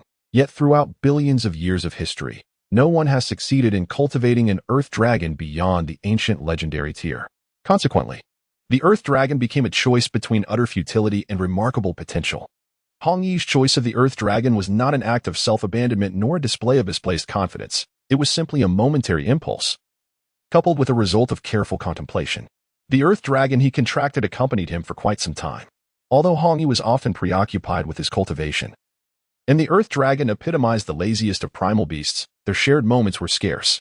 Nevertheless, this mundane companionship and the Earth Dragon's occasional displays of affection provided Hong Yi, who had endured numerous setbacks, with considerable solace, igniting his desire to form a contract with it. To Hong Yi's delight, the Earth Dragon exhibited no resistance during the contracting process. It proceeded with astonishing smoothness, and it seemed to relish the confines of the minuscule contract space, reluctant to emerge once inside. However, Hong Yi suspected that while the Earth Dragon genuinely enjoyed its contracted space, it might also simply be too lethargic to venture out. Its presence in the contract space did contribute positively to its growth, and Hong Yi was confident that the primal energy he absorbed daily was sufficient to sustain a Black Iron Tier Earth Dragon. It is important to note that Hong Yi's title as an elite seed was not without merit. He believed his innate talent was quite exceptional, though he was uncertain why issues arose during the establishment of the contract space. Of course, Hong Yi had entertained doubts, contemplating whether it was related to some hidden advantage. However, he found no anomalies. The Earth Dragon he had contracted showed no extraordinary traits in the following months, its realm advancing at an unremarkable pace. Subsequently, Hong Yi's attention was captivated by the warrior skinning technique brought back by his father, a pioneer in the field. Furthermore, the initial stage of skinning required the absorption of primal energy to refine flesh, which did not conflict with Hong Yi's absorption of primal energy in the contract space. It merely introduced an additional step, potentially affecting the speed of progress. As Hong Yi discovered his rapid advancement in skinning, he gradually became engrossed in the endeavor. It was only today that he discovered a subtle transformation in his contract space and the contract beast. Indeed, he realized this while engaged in the ranking battle at the Earth Dragon City, where he summoned a creature of immense size. In the arena of the 383rd District, where the triannual ranking battles took place, the spectators gazed in astonishment at the colossal contract beast conjured by Hong Yi, who was once regarded as a prime seed of legends. The Earth Dragon, the size of a small mountain, loomed over a significant portion of the arena. This Earth Dragon emerged from its rounded shell, its large eyes curiously surveying the surroundings before it emitted a feeble sound, seemingly calling for its contract master. However, this supposed weakness belied its true imposing presence. Its once endearing call had been magnified countless times and transformed into something formidable. My goodness! What is this? An Earth Dragon? This can't be. Isn't this a youth ranking battle? How did such a giant creature end up here? Wow, it's enormous, fierce, and terrifying. Mom, I'm scared. Wait. This Earth Dragon seems to be yet to break through the Black Iron level. Isn't this the boy from the Monster Tales a few years ago? He actually nurtured this Earth Dragon. Listening to the murmurs from the audience, Hong Yi gradually regained his composure and tentatively called out, "Lazy? Roar, roar, roar." Upon hearing Hong Yi's call, the massive Earth Dragon joyfully extended more of its body. However, upon pinpointing the location of its contract master, it displayed a puzzled expression. Faced with Lazy's imposing roar, Hong Yi felt a slight sting on his face, and a sense of dread washed over him.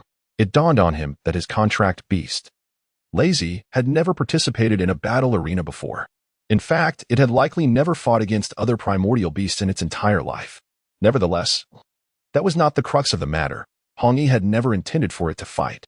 Summoning it was merely a formality to establish his identity as a contract master.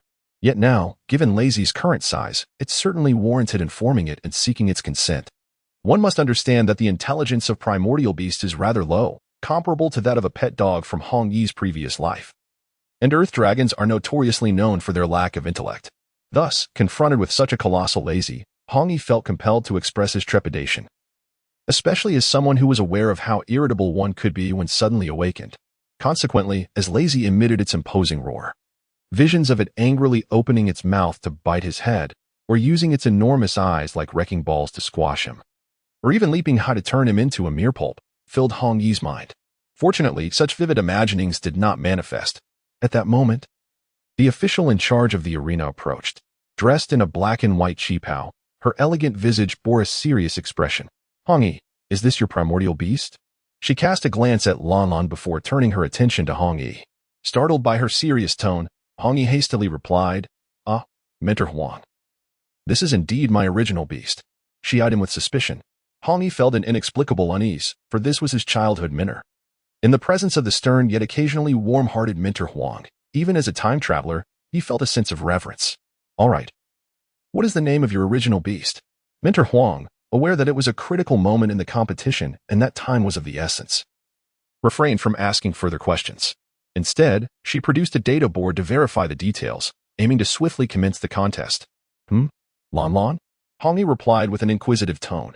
Mentor Huang lifted her gaze, and her frosty stare made Hong Yi shudder, prompting him to quickly amend his response. "Earth Dragon. What is its realm?" "Black Iron, 3rd tier." "Are you certain?" "Absolutely certain." "Well, the previous information was fabricated." After a brief silence, Mentor Huang inquired, "Were the skills also fabricated?" Hong Yi nodded. "Mentor Huang, the youth ranking battle does not impose restrictions on the realm of contracted beasts, does it? So you believe you can fabricate details at will?" Mentor Huang shot a glare at Hong Yi. He recoiled slightly, pondering. He never anticipated Lan Lan would undergo such significant changes, and besides, everyone seems to fill in casually. "I will seek you out once your competition concludes," Mentor Huang declared, taking several strides away from the arena. Yet, Hong Yi couldn't fathom how Lan Lan had grown so remarkably. If questioned later, he feared he might be unable to provide an answer. He knew that Earth Dragon City offered various rewards for nurturing Earth Dragons, particularly those deemed extraordinary. This is also the reason why Master Huang inquired at the meeting. "The competition has already commenced. Let me assure you, my contracted beast is quite formidable. Even if your Earth Dragon is immense, you should not underestimate me." At that moment, a young participant with fiery red hair, not yet 10 years old, called out to Hong Yi in a voice still tinged with childhood. Hong Yi, observing the child, responded, "Thank you, but I will not hold back." "Humph, neither will I," retorted the red-haired boy.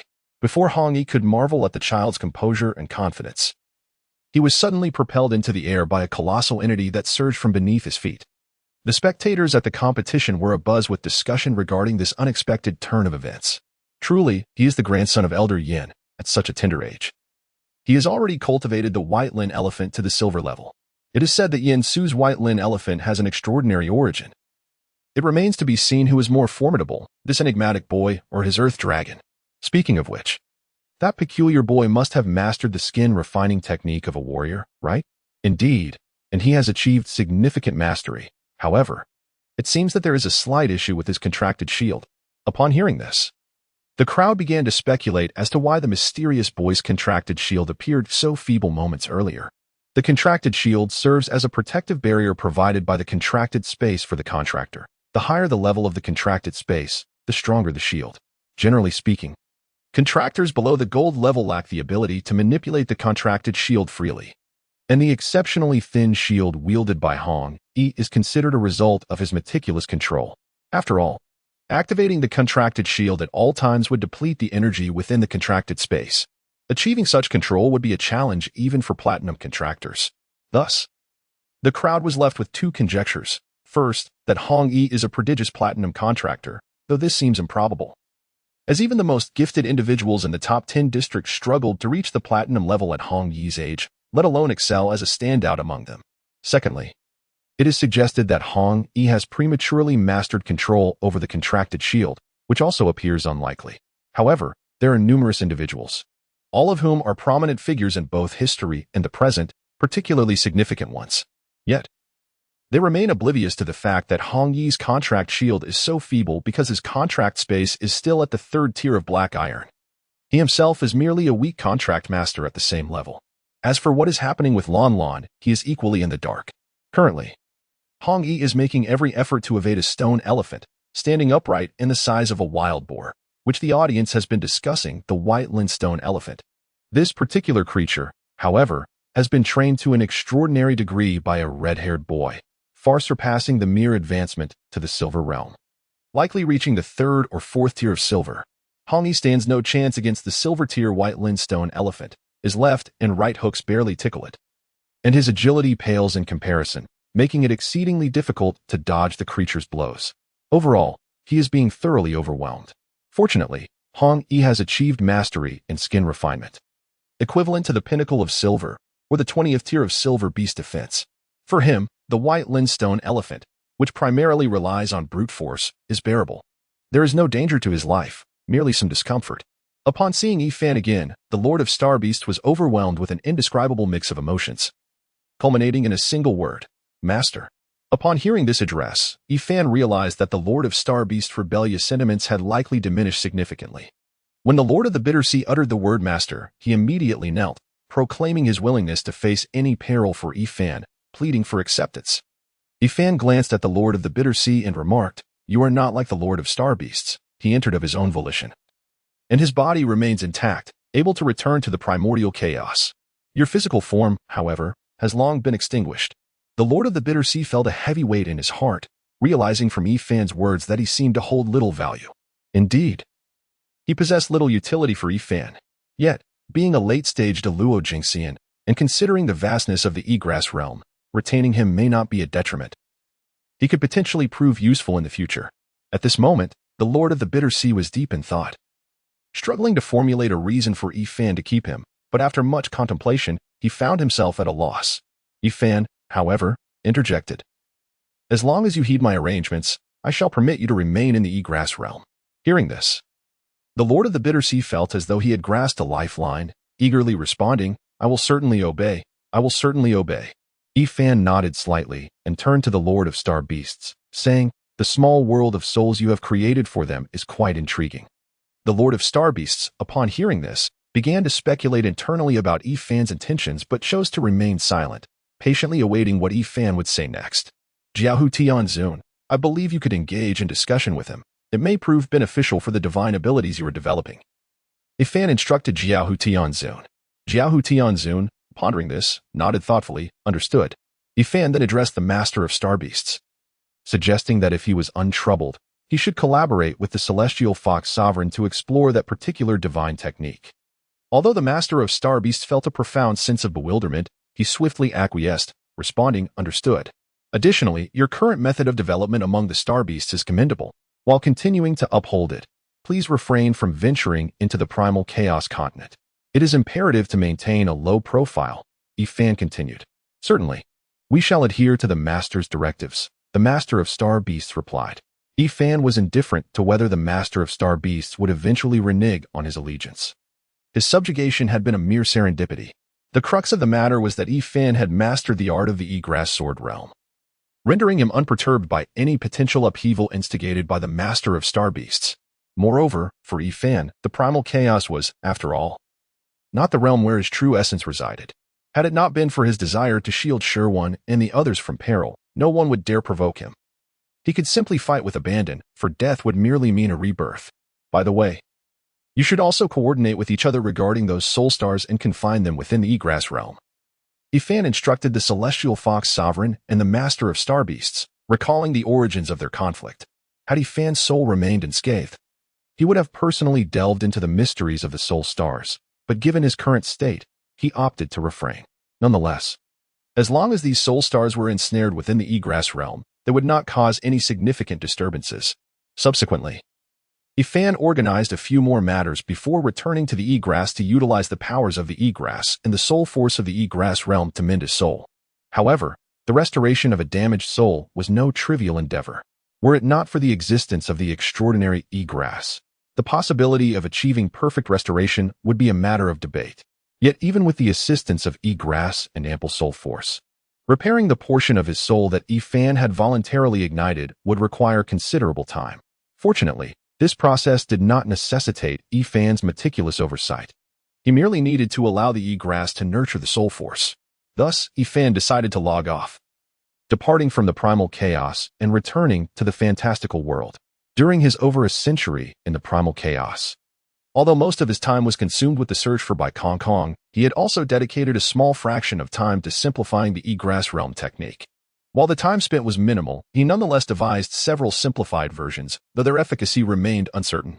After addressing some physiological necessities, Fan resolutely commenced experiments to refine these simplified iterations of the E-Grass Realm.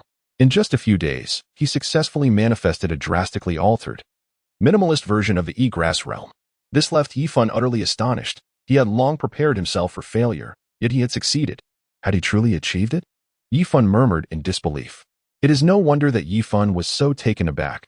Although this minimalist cultivation technique in the realm of grass appeared to hold little significance, it signified that Yifan's previous conjectures were indeed accurate. The primordial realm truly possesses the power to influence him in this fantastical world. It is important to note that Yifan's constitution in this realm is exceedingly poor. He struggles even to establish a foundation, let alone attain immortality. Now, if the primordial can indeed affect his reality, then the prospect of becoming an immortal or a sage is no longer a mere daydream. In his excitement, Yifan remained oblivious to the repercussions of the simplistic technique he had employed. It was not until a vague voice echoed in his ears that he began to grasp the unfolding events. Daddy, Daddy, I am so happy. La la la. I am so happy. What? Yifan, who had only recently exited the ranks of the unmarried, found himself in the complex situation of becoming a father once again. It turned out that the rudimentary technique he had utilized inadvertently awakened the spiritual mountain, which had long shown signs of spiritual transformation. Furthermore, due to the infusion of Yifan's soul energy into this technique, the intelligence born from the mountain immediately recognized Yifan as its father. They conversed for quite some time until the newly awakened intelligence grew weary and ceased its chatter. Yifan understood the nature of his simplistic technique, which should not ordinarily possess the ability to awaken spirits. Thus, he sought to uncover the underlying reasons, leading to their extended dialogue. Naturally, Yifan did not limit their conversation to such matters. He also bestowed upon the newly awakened intelligence the name Big Stone. This newly awakened intelligence was delighted to have acquired a name, reveling in this joy for quite some time. Alas, the tide of fortune was indeed unstoppable. Fan sighed to alleviate his excited nerves. It is worth noting that the extremely simplistic grass realm he created not only has a brief existence but also serves the singular purpose of absorbing the surrounding soul energy.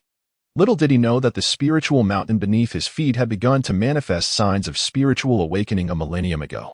Fan's rudimentary grass realm gathered the soul energy of this spiritual mountain, ultimately leading to its successful transformation. Generally speaking, mountains and rivers rarely awaken souls. Even if they show signs of developing intelligence, the chances of successful transformation are slim. The birth of this great stone is truly a miracle. Fan realized that he had indeed been blessed by luck, and he doubted that he could replicate this success even a billion times over. However, despite understanding that this unexpected spark of intelligence was purely due to his extraordinary fortune and not the primary function of the simplistic grass realm, he felt a tinge of regret for not being able to awaken spirits elsewhere and form a grand protective order of mountains and rivers. Yet, this very predicament brought Fan a sense of reassurance. While a fantastical world may lack scientific logic, the absence of any logic at all can be quite terrifying.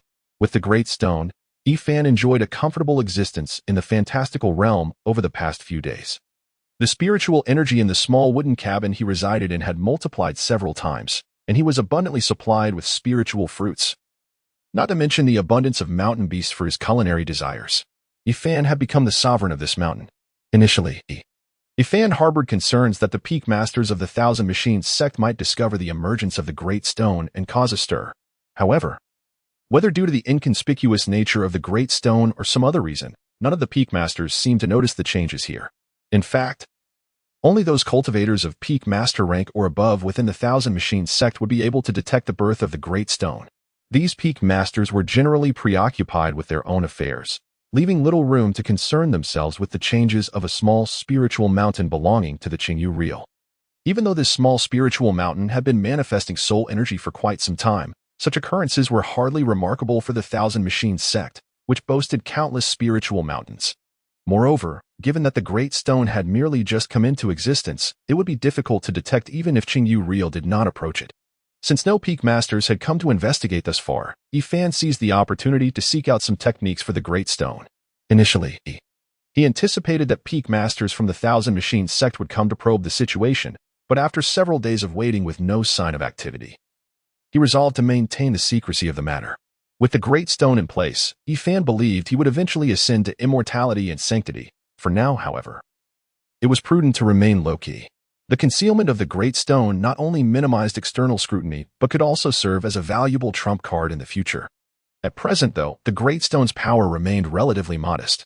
Yet, Yifan had a son who was a chaotic stubborn stone in the Primordial realm, and he was confident in his ability to procure a formidable technique for the Great Stone. Thus, Yifan re-entered the Primordial realm. Upon his return, he discovered that his soul had indeed been restored.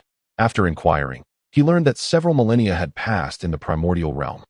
He sought out the small stone and directly inquired about the matter of cultivation techniques. Yet, Little Stone consistently remained by each house's side, inherently attuned to the comprehension and mastery of the laws. The techniques and supernatural abilities he created seemed rather esoteric and somewhat unsuitable for Big Stone. Furthermore, Little Stone was born from chaos, which presented a significant divergence from the fantastical realm inhabited by Big Stone. Consequently, after Yifan noted down certain techniques of Little Stone, he requested Sherwin to elucidate his own techniques and supernatural abilities once more. However, the more Yifan learned, the more he found himself devoid of hope. These techniques and divine abilities necessitate a profound comprehension of the laws, and most require the mastery of certain principles to be effectively wielded. However, possessing an understanding of these laws is indicative of having attained a celestial state.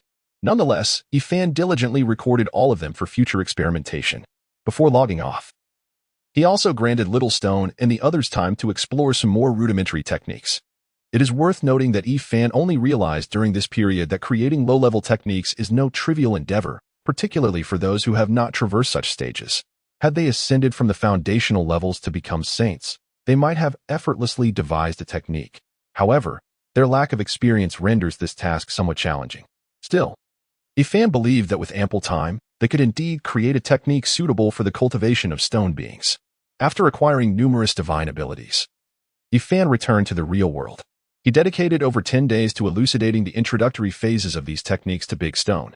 Initially, Yifan harbored concerns about whether his method of repetition would be comprehensible to Big Stone. However, after his explanations, he realized his apprehensions were unfounded.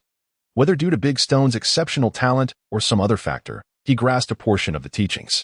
This not only confirmed the efficacy of Yifan's repetitive approach, but also suggested that Big Stone could potentially identify a technique with an introductory section he could comprehend. The ability to understand implies the possibility of attempting cultivation, regardless of the success of such endeavors. It marks a promising beginning. As Yifan had anticipated, within these 10 days, Big Stone discovered over 10 techniques with comprehensible introductory segments. Subsequently, Yifan refrained from introducing additional techniques, allowing Big Stone time to assimilate the knowledge and attempt cultivation. Yifan wished to accompany Big Stone in his practice, but with more than 10 days having passed, he felt it was prudent to return to the Primordial realm for a visit. Thus, Yifan returned once more to the vast expanse of the Primordial world. During this period, indeed, numerous events have transpired. The return of Bai Kong heralded the introduction of his method for countering chaotic wills, which facilitated the successful development of a soul realm that met Yifan's requirements, aided by the esteemed Gohtnzn and others. The inception of the soul realm owes much to the contributions of the Lord of Star Beasts, who, drawing inspiration from the soul realm, further refined his technique for transforming unique ferocious beasts in the starry sky into star beasts, bestowing upon it the name Star Realm. As the name suggests, the soul realm is a small world designed to accommodate souls. However, this leads to a diminished control of the soul over the body. Thus, establishing the soul realm necessitates the unblocking of the soul meridians to enhance control over the physical form. Conversely, the star realm is specifically intended for the confinement of chaotic wills, requiring the opening of star meridians to expel these chaotic entities into the star realm for imprisonment. The challenges presented by these two realms are indeed worlds apart, not in the difficulty of their creation, but rather in the complexity of their cultivation. The former primarily involves mastery over one's own soul, which is considerably less arduous, while the latter entails the expulsion of chaotic wills with the ultimate aim of harnessing them, a task of considerable difficulty. It is precisely due to this challenge that only a select few ferocious beasts are suited for such cultivation, falling short of Yifan's standards. Nevertheless, this difficulty is not without its rewards. Those ferocious beasts capable of mastering the Star Realm to its fullest can wield the chaotic wills within it entirely for their own purposes. The benefits of this are indeed numerous. For instance, mastering the laws of chaotic will, if one can fully control it, is almost tantamount to mastering it oneself. When one's soul temporarily leaves the body, the presence of chaotic will ensures that one need not fear ambushes. Recently, Yifan felt as though he had been incredibly fortunate. As if living in a dream. Upon meeting Bai Kong again, he found that Bai Kong had transformed from a bug-like appearance into a charming young gentleman. Truly a sight to behold. The two conversed for quite some time, during which Yifan gleaned much information regarding the events transpiring in the primordial world from Bai Kong. He was not particularly concerned with the outcomes of battles between powerful beings. Rather, what truly piqued his interest was the revelation that several millennia ago, cultivators discovered that hunting a certain number of their peers would yield rewards. They named this unique reward merit. The utility of merit is manifold. It can enhance cultivation, be utilized in artifact forging, and serve as a means to avert calamities. Consequently, cultivators in the primordial world began to emerge in droves, with many powerful beings gathering cultivators to establish their own factions. In a short time, the ferocious beasts that roamed the primordial world became a source of wealth for these cultivators, to the extent that some proposed the idea of domesticated ferocious beasts. However, due to the generally weak reproductive capabilities of most ferocious beasts and the costs associated with domestication, hunting in the primordial world seemed a more advantageous option. Even when a few cultivators attempted this and found beasts with strong reproductive abilities, they discovered that after multiple breeding cycles, the beasts lost their chaotic will and could no longer be deemed ferocious. Thus, killing them would not only yield no merit but also incur karma. The term karma is a divine imposition, a form of punishment whose effects are, in the eyes of primordial cultivators, rather mild. The specific impact of karma is to influence fate and cultivation, albeit in a rather subtle manner. And the notion that it could be dispelled with certain rare treasures seems somewhat absurd. Even more perplexing is the absence of fixed rules regarding karma. Many primordial cultivators remain utterly bewildered as to why their actions lead to its entanglement. Nevertheless, when powerful cultivators engage in significant slaughter of those much weaker, they generally accumulate a considerable amount of karma.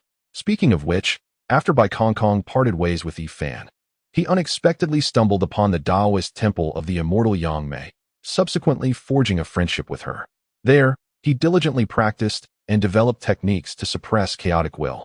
Ultimately, after successfully creating his method and emerging from seclusion, the immortal Yangmei shared valuable intelligence with Bai Kong, particularly concerning Yifan, as she harbored suspicions that this friend of hers might indeed be the Bai Kong Yifan was searching for. Upon confirming this with the immortal Yangmei, Bai Kong bid her farewell and set forth on his quest to find Yifan. Though he encountered some obstacles along the way, the eventual outcome was favorable. Father, we have extracted a modicum of fortune from the methods of the Lord of Star Beasts. They discovered that the power of fate possesses a unique characteristic, impervious to absorption by any object, and those who wield it experience no adverse effects. This led Bai Kong to contemplate utilizing this power to concoct elixirs that could instantaneously enhance one's strength. As he articulated his thoughts, Yifan initially failed to grasp their significance, but as he listened further, astonishment washed over his face. Such an elixir would be nothing short of miraculous. If one could forge a potion capable of elevating one's prowess to the holy level in an instant. However, as Bai Kong elaborated on the challenges involved, Yifan's whimsical fantasies began to seem plausible. Though it may not reach the extraordinary heights he had once imagined, the potential was nonetheless immeasurable. Under exceedingly stringent conditions, it should indeed be possible to create a special elixir that grants the combat prowess of a sage upon consumption. Yet, the fundamental power of fate required for crafting such a unique potion proved to be quite elusive. Moreover, Yifan possessed egress, which posed no issues regarding elevation of realm or strength, nor safety. Thus, Yifan ultimately exhibited a fleeting enthusiasm, offering Bai Kong merely a conceptual idea for an experience card and some verbal encouragement, without any intention of participating further. However, Bai Kong was exhilarated by Yifan's casual mention of the experience card, as if a new realm had been unveiled to him. Before long, he eagerly set off to develop the experience card. In truth, Bai Kong was not adept at alchemy. Yet he sensed great potential in this direction and was unwilling to relinquish it easily. Furthermore, Yifan's circle lacked genuine alchemists, as the profession of alchemy was rather obscure in the vast expanse of the primordial world, with the only notable figure being the fabled misfortune alchemist. But it was uncertain how this esteemed being could assist by Kong Kong and his companions. Seeking her out posed a formidable challenge. For the misfortune alchemist was notoriously elusive and had been absent for several years, making her difficult to locate. It is crucial to understand that if a powerful being wishes to remain hidden, even a sage would struggle to uncover them in such a vast realm. Thus, without finding others to aid in alchemy, Bai Kongkong resolved to boldly pursue the study of alchemy himself. Yet, his natural talent in this field was rather lackluster.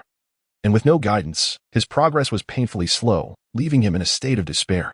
Recently, he had temporarily abandoned this research, waiting for a more opportune moment to revisit it. Today, however, that opportunity had finally arrived. The experience card, which Yifan had casually mentioned, sparked a new idea in Bai Kongkong's mind, one that would allow him to realize his vision without the need for alchemy. Additionally, as he primarily specialized in the path of space, creating an experience card would merely entail crafting a unique small space to store the specially treated power of fate. Of course, numerous challenges lay ahead, and it would not be as effortless as he envisioned. Nevertheless, the prospect of bypassing alchemy invigorated Bai Kongkong. Observing the suddenly enthusiastic Bai Kongkong rushing away, Yifan was utterly perplexed. Could it be that my encouragement wielded such profound influence? Yifan scratched his head in confusion. Subsequently, he arrived at the great collective spirit will of the Ygrass realm, for he had discovered a unique soul. Upon encountering this soul, the resplendent fox celestial had already come to introduce the origins of this soul to Yifan. It turned out that this soul belonged to one of the soul stars. However, it was not the longtime adversary of the star beast lord, the dispersed soul true man, but rather a fusion of the dispersed soul true man and the ethereal celestial. In truth, both the dispersed soul true man and the ethereal celestial were remnants of a chaos demon god that governed the laws of the soul. The sudden appearance of several soul stars was, in fact, the contingency plan left behind by this chaos demon god who presides over the laws of the soul. With these soul stars, the soul demon god might not fully regain his past strength, but achieving sanctification should pose no significant challenge, and the starry heavens would ultimately become his dominion. Had the soul demon god not encountered Yifan, he would not have been captured by the resplendent fox celestial and the star beast lord. His schemes would likely have succeeded. However, the veracity of these claims remains to be verified, as they are merely the assertions of the entity before him who calls himself the soul demon god. Upon hearing the resplendent fox celestial recount his origins, the soul demon god expressed his perceived value to Yifan. He observed that although this virtual realm was vast and expansive, it was rather monotonous, representing a significant waste of potential. Furthermore, the arbitrary absorption of soul power into the soul body was quite unreasonable. He believed that the large stone he observed was extraordinary and could eventually lead to a world where even the physical body could enter. This virtual realm, aside from delineating regions, should also be configured into multiple realms. However, this would undoubtedly present certain challenges. Listening to the soul demon goddess design and plans for the Ygrass realm, the resplendent fox celestial was momentarily astounded. Yet, she realized that, apart from the soul demon god, there was likely no one else capable of assisting the sovereign in implementing such a flawless design and plan. Meanwhile, Yifan maintained an expressionless demeanor. Initially, the soul demon god presumed that his design had failed to resonate with Yifan. Later, the soul demon god began to doubt whether Yifan had truly comprehended the concepts presented. Could it be that Yifan possessed a lower intellect? He had previously made certain comments without provoking any response. The soul demon god, endowed with the memories of his former self, was aware of some powerful beings who, despite their might, often remained oblivious to their own thoughts. Thus, he could not help but speculate whether there was something amiss with Yifan's intellect. Yet, he was unaware of Yifan's circumstances. Yifan did not possess a profound understanding of the Ygrass realm.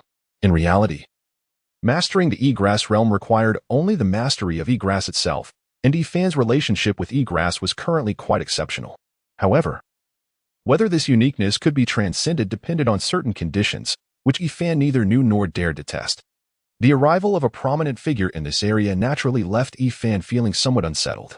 After all, if one were to insist, Yifan's current control over Ygrass and his ability to seize a soulless body were not vastly different.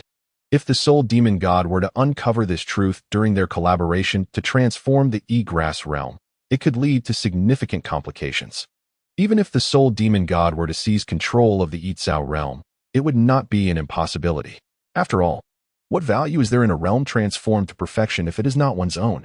Thus, despite the Soul Demon God's meticulous planning and design for the Yitzhao realm, which stirred a sense of admiration and longing in Yifan, he had already condemned the Soul Demon God to death in his heart. Just as the Soul Demon God began to doubt Yifan's mental faculties, Yifan suddenly harnessed the power of Yitzhao, swiftly annihilating the Soul Demon God in an instant, until his last breath. The Soul Demon God remained oblivious to the reason for his demise. Upon the destruction of the Soul Demon God, Yifan's voice resonated throughout the entire Yitzhao realm, proclaiming that those who wished to follow him and remain within the realm should harbor no ill intentions. With but a single thought, he could discern every action and movement of theirs. Should anyone dare to test his limits, they would meet the same fate as the Soul Demon God. The crowd, upon hearing these words, was instantly filled with trepidation, for Yifan's proclamation was imbued with a certain spiritual force that amplified its impact. Moreover, the Yitzhao realm was largely populated by fierce beasts, who possessed an inherent reverence for Yifan. Consequently, upon receiving this warning, they promptly knelt or prostrated themselves, expressing their fear and respect. Yifan paid little heed to their reactions and departed from the Yitzhao realm. Yifan's departure bore purpose. Although he had been absent from the primordial world for many years, the influence of Yitzhao had enabled the souls of this world to master the laws of devouring and concealment to a degree surpassing 50%, thus fulfilling the conditions for transcending to the great Luo golden immortal level. Furthermore, a physical body deprived of spiritual nourishment for an extended period would inevitably suffer. Upon returning to his corporeal form, Yifan immediately commenced his breakthrough. It was not so much urgency that propelled Yifan, but rather the fact that the laws had been mastered to a significant extent, and the energy within his body had accumulated sufficiently, creating a physiological sensation akin to pressure that demanded immediate release for relief. The commotion surrounding Yifan's breakthrough was relatively subdued.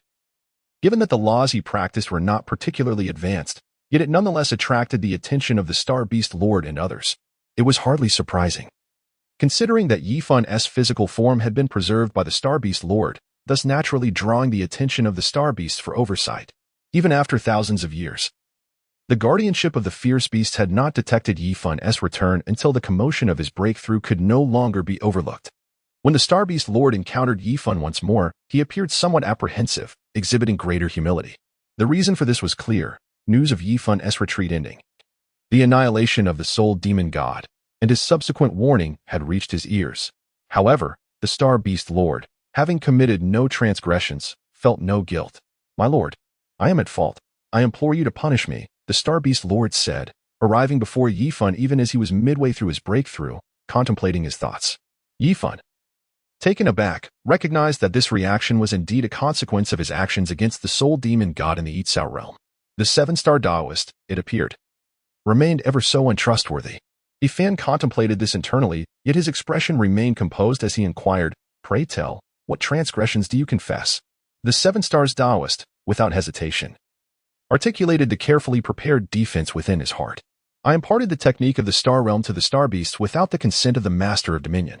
Consequently, despite my efforts to clarify that the credit belonged solely to the Master, I could not elevate the Master as prestige among the Star Beasts above my own."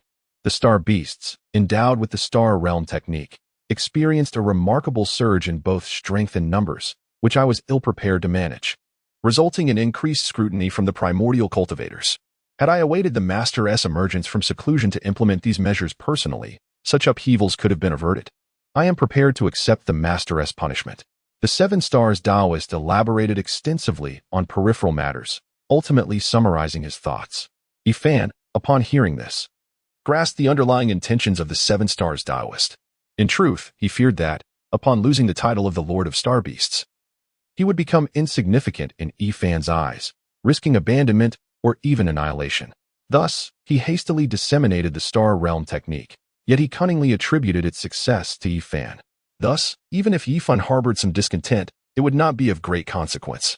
However, he was taken aback by the extraordinary effects of the Star Realm technique on the Star Beasts. While a significant enhancement in strength was anticipated by the Seven Stars Taoist, The substantial increase in their numbers was entirely unforeseen. It is essential to understand that the transformation of ferocious beasts into star beasts was primarily due to the efforts of the Seven Stars Taoist, who had driven the majority of those with chaotic wills among the ferocious beasts into a small world he created within them for sealing. Therefore, even with the Star Realm technique, only a select few domain lords or exceptionally powerful star beasts could potentially increase their numbers through this method.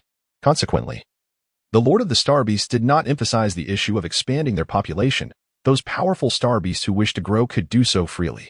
After all, it would not have a significant impact, and a slight increase in the number of star beasts would still be beneficial to the Seven Stars Taoist. It is worth noting that the Seven Stars Taoist had invested countless millennia in nurturing this group of star beasts, and there were likely very few ferocious beasts in the cosmos that could still be transformed into star beasts, no matter how the star beasts attempted to expand their population. Under the current circumstances, their growth would remain limited. The Seven-Star Taoist, fully aware of this reality, remained indifferent. Subsequently, after spending a considerable amount of time in the ethereal herb realm, the Seven-Star Taoist deepened his understanding of his primary principles, thus retreating for a brief period to refine his insights and make a breakthrough. Upon advancing to the mid-stage of the Great Luo Golden Immortal Realm, the Seven-Star Taoist felt a profound sense of satisfaction. The influence of the ethereal herb realm had significantly accelerated his progress, far surpassing his previous experiences. However, upon his return, he was astonished to discover that the number of star beasts had doubled. The reason for this unexpected phenomenon eluded him. The star beasts from the star realm had remarkably enhanced their intelligence and were eager to contribute to the expansion of their kin. Moreover, they had realized that reproducing offspring could effectively diminish the chaotic will within their bodies, which they could subsequently contain within their progeny using the star realm. Thus, the second generation of star beasts emerged in droves. When the Seven-Star Taoist encountered these seemingly perfect second-generation star beasts, he was utterly bewildered. Although the duration of this development was brief, he recognized that he had managed to address the situation relatively swiftly. Nevertheless, certain events transpired that intertwined the fates of more prehistoric cultivators and star beasts. Naturally, the sudden rise of the star beast drew increased attention from the prehistoric cultivators. While this was not particularly alarming, the prior warnings issued by Ifan in the ethereal herb realm, alongside the annihilation of the soul demon god, had indeed startled the Seven-Star Taoist, leading to the current scene. Ifan, having grasped the situation, paid little heed, possibly due to the Seven-Star Taoist's present demeanor, which was notably earnest.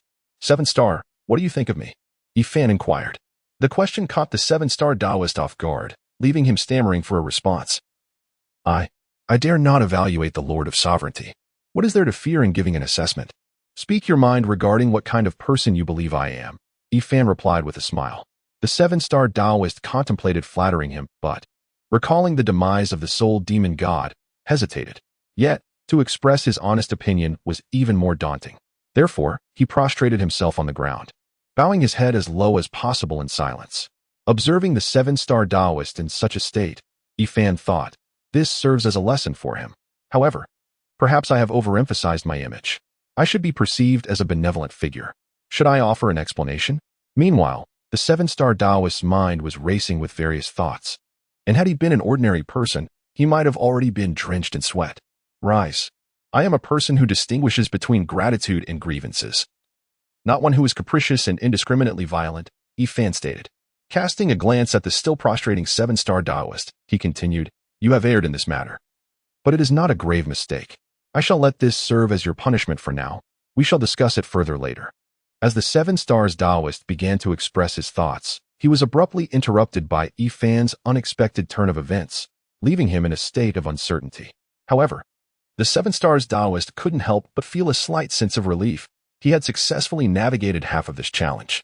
Thank you, Master, the Seven Stars Taoist said.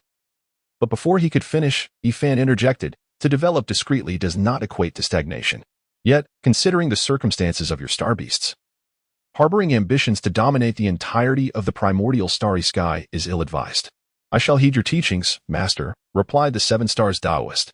Ifan nodded slightly and continued. It is entirely feasible to manage certain star domains as private territories for your star beasts. Understood, the Seven Stars Taoist acknowledged. Very well, you may take them away now. Ifan instructed. The Seven Stars Taoist hesitated momentarily, but under the guidance of Yifan's gaze, he led the star beast stationed there away.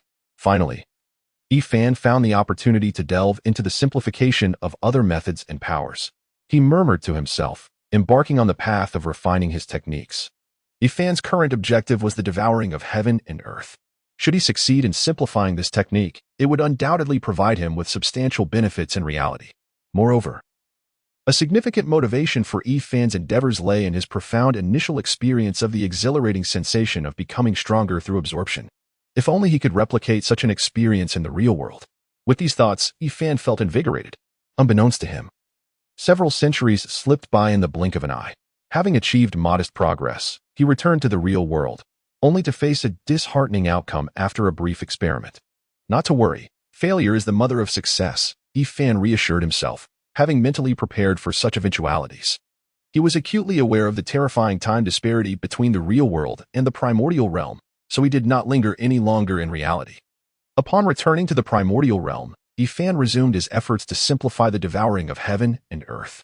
Another several centuries passed before he returned to the real world, only to encounter yet another complete failure. Not a problem, failure is the precursor to success, Yifan reiterated as he journeyed back to the primordial realm, once again embarking on the path of simplification. After yet another few centuries, he returned to the real world, facing yet another total failure. Never mind.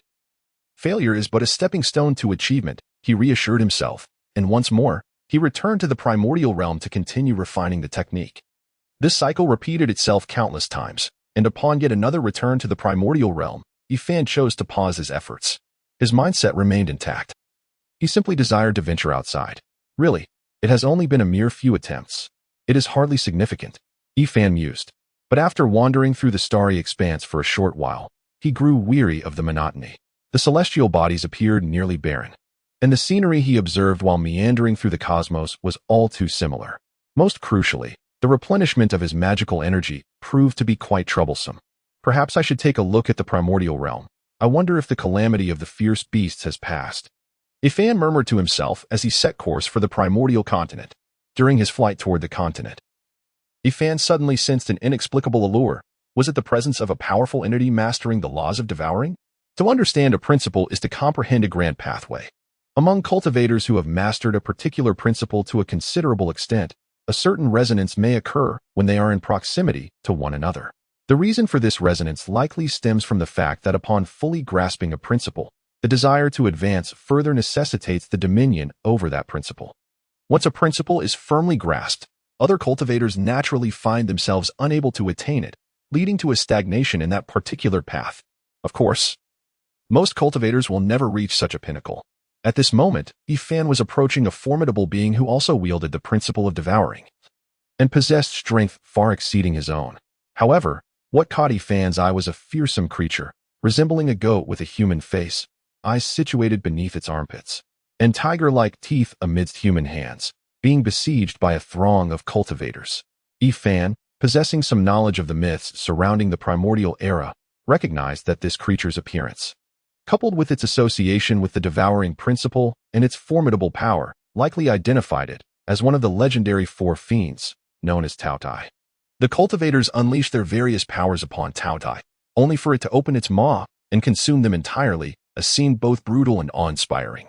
Yet, none of the cultivators fell victim to being swallowed whole, primarily because they all possessed the cultivation level of Great Luo Golden Immortal. It remained uncertain whether cultivators of lower realms had previously attempted to besiege it. If they had, they would likely have met a grim fate.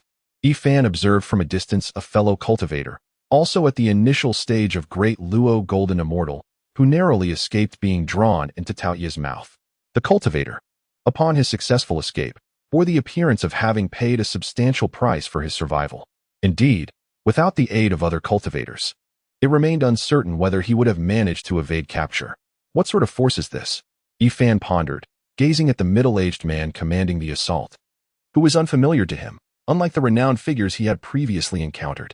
Just then, a cultivator approached, clad in purple robes, tall and imposing, albeit with an oddly shaped visage. His cultivation level appeared to be at the late stage of Great Luo Golden Immortal. Friend, which force do they belong to? The purple-clad cultivator inquired directly upon arrival.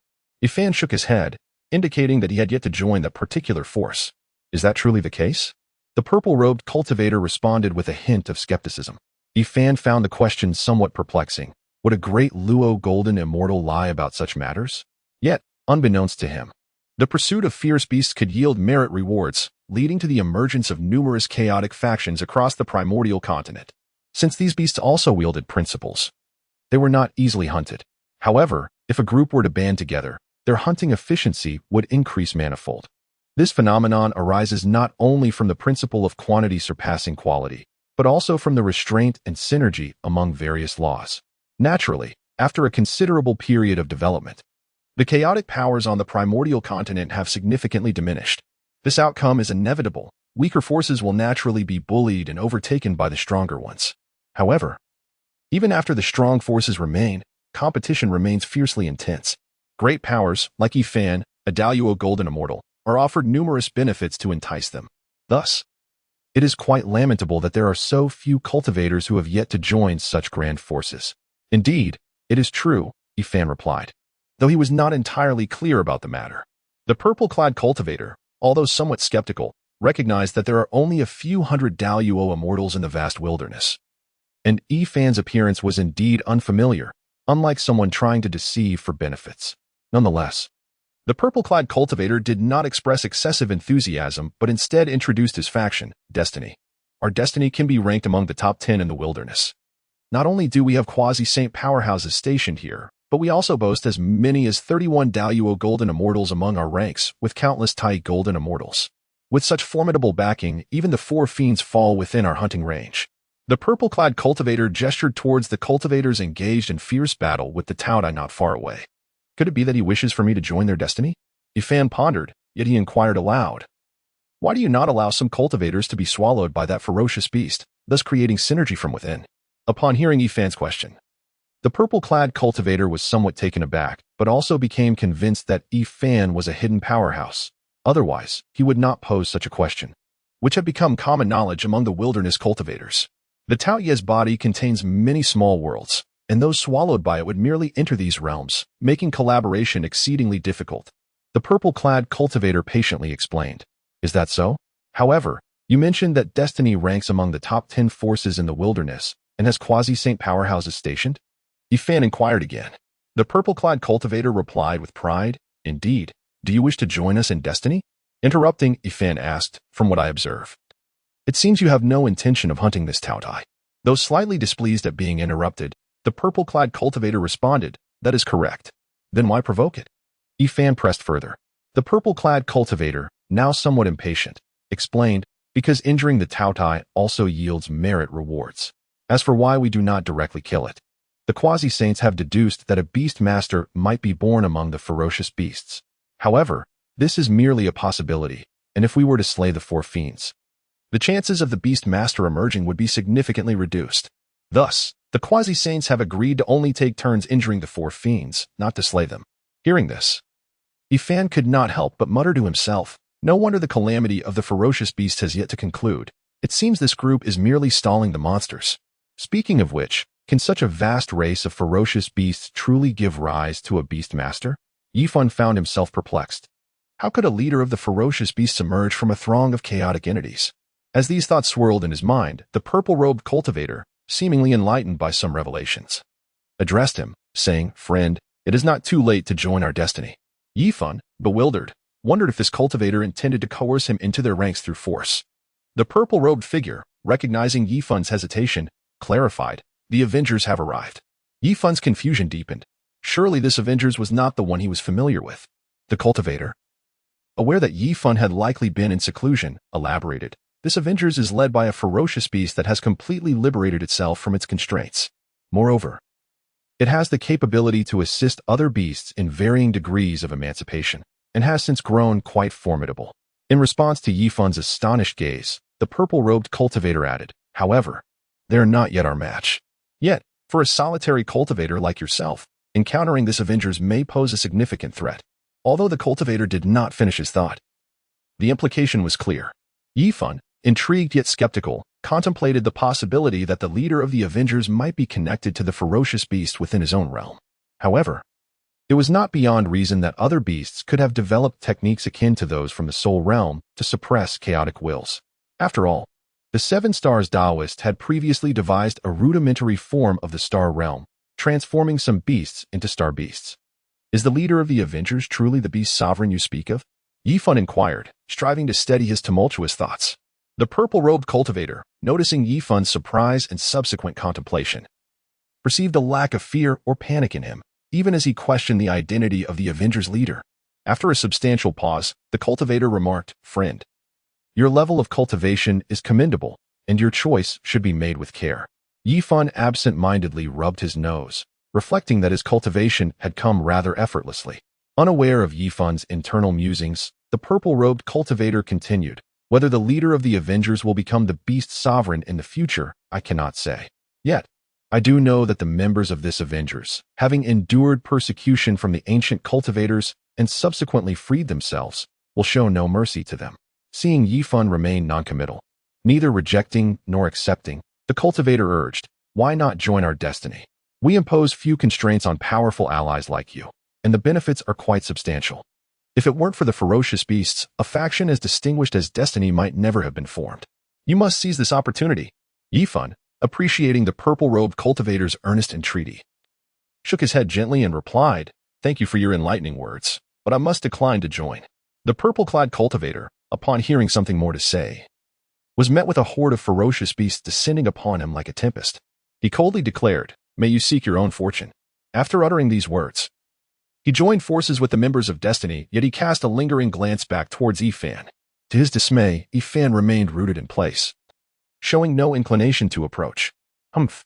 The cultivator, reflecting on his esteemed position as a late-stage Daluo Jingxian who might soon transcend to become a quasi-saint, felt a swell of indignation. It was infuriating that his courteous overtures were met with such disdain by Yifan, the ruler of Destiny. Noticing the unnatural expression on his trusted aide's face, inquired, "Does that cultivator not wish to join us?" Faced with the ruler's question, the purple-clad cultivator felt a wave of embarrassment for failing to sway a hidden powerhouse, which only fueled his ire further. "My lord, that individual possesses an extraordinary pride. Despite my earnest entreaties, he scarcely acknowledged me." Listening to the embellished account, the ruler of Destiny turned his gaze towards Yifan and remarked, "Surely, he is not one of those under my command." "Indeed not," the purple-clad cultivator replied. Upon hearing this, the ruler of Destiny extended his left hand, channeling a silent divine power directed at Yifan. This power, though unperceived by Yifan, nonetheless settled upon him without a trace.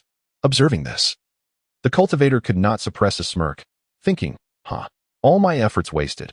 Let us see what cards you hold to escape our machinations." It is worth noting that the ruler of Destiny specializes in the laws of fate. The divine power he had just unleashed upon Yifan was capable of subtly altering the trajectory of Yifan's destiny. It is essential to note that the Avengers, contrary to the assertions of the purple-robed practitioner, do not embody the notion of relentless vengeance.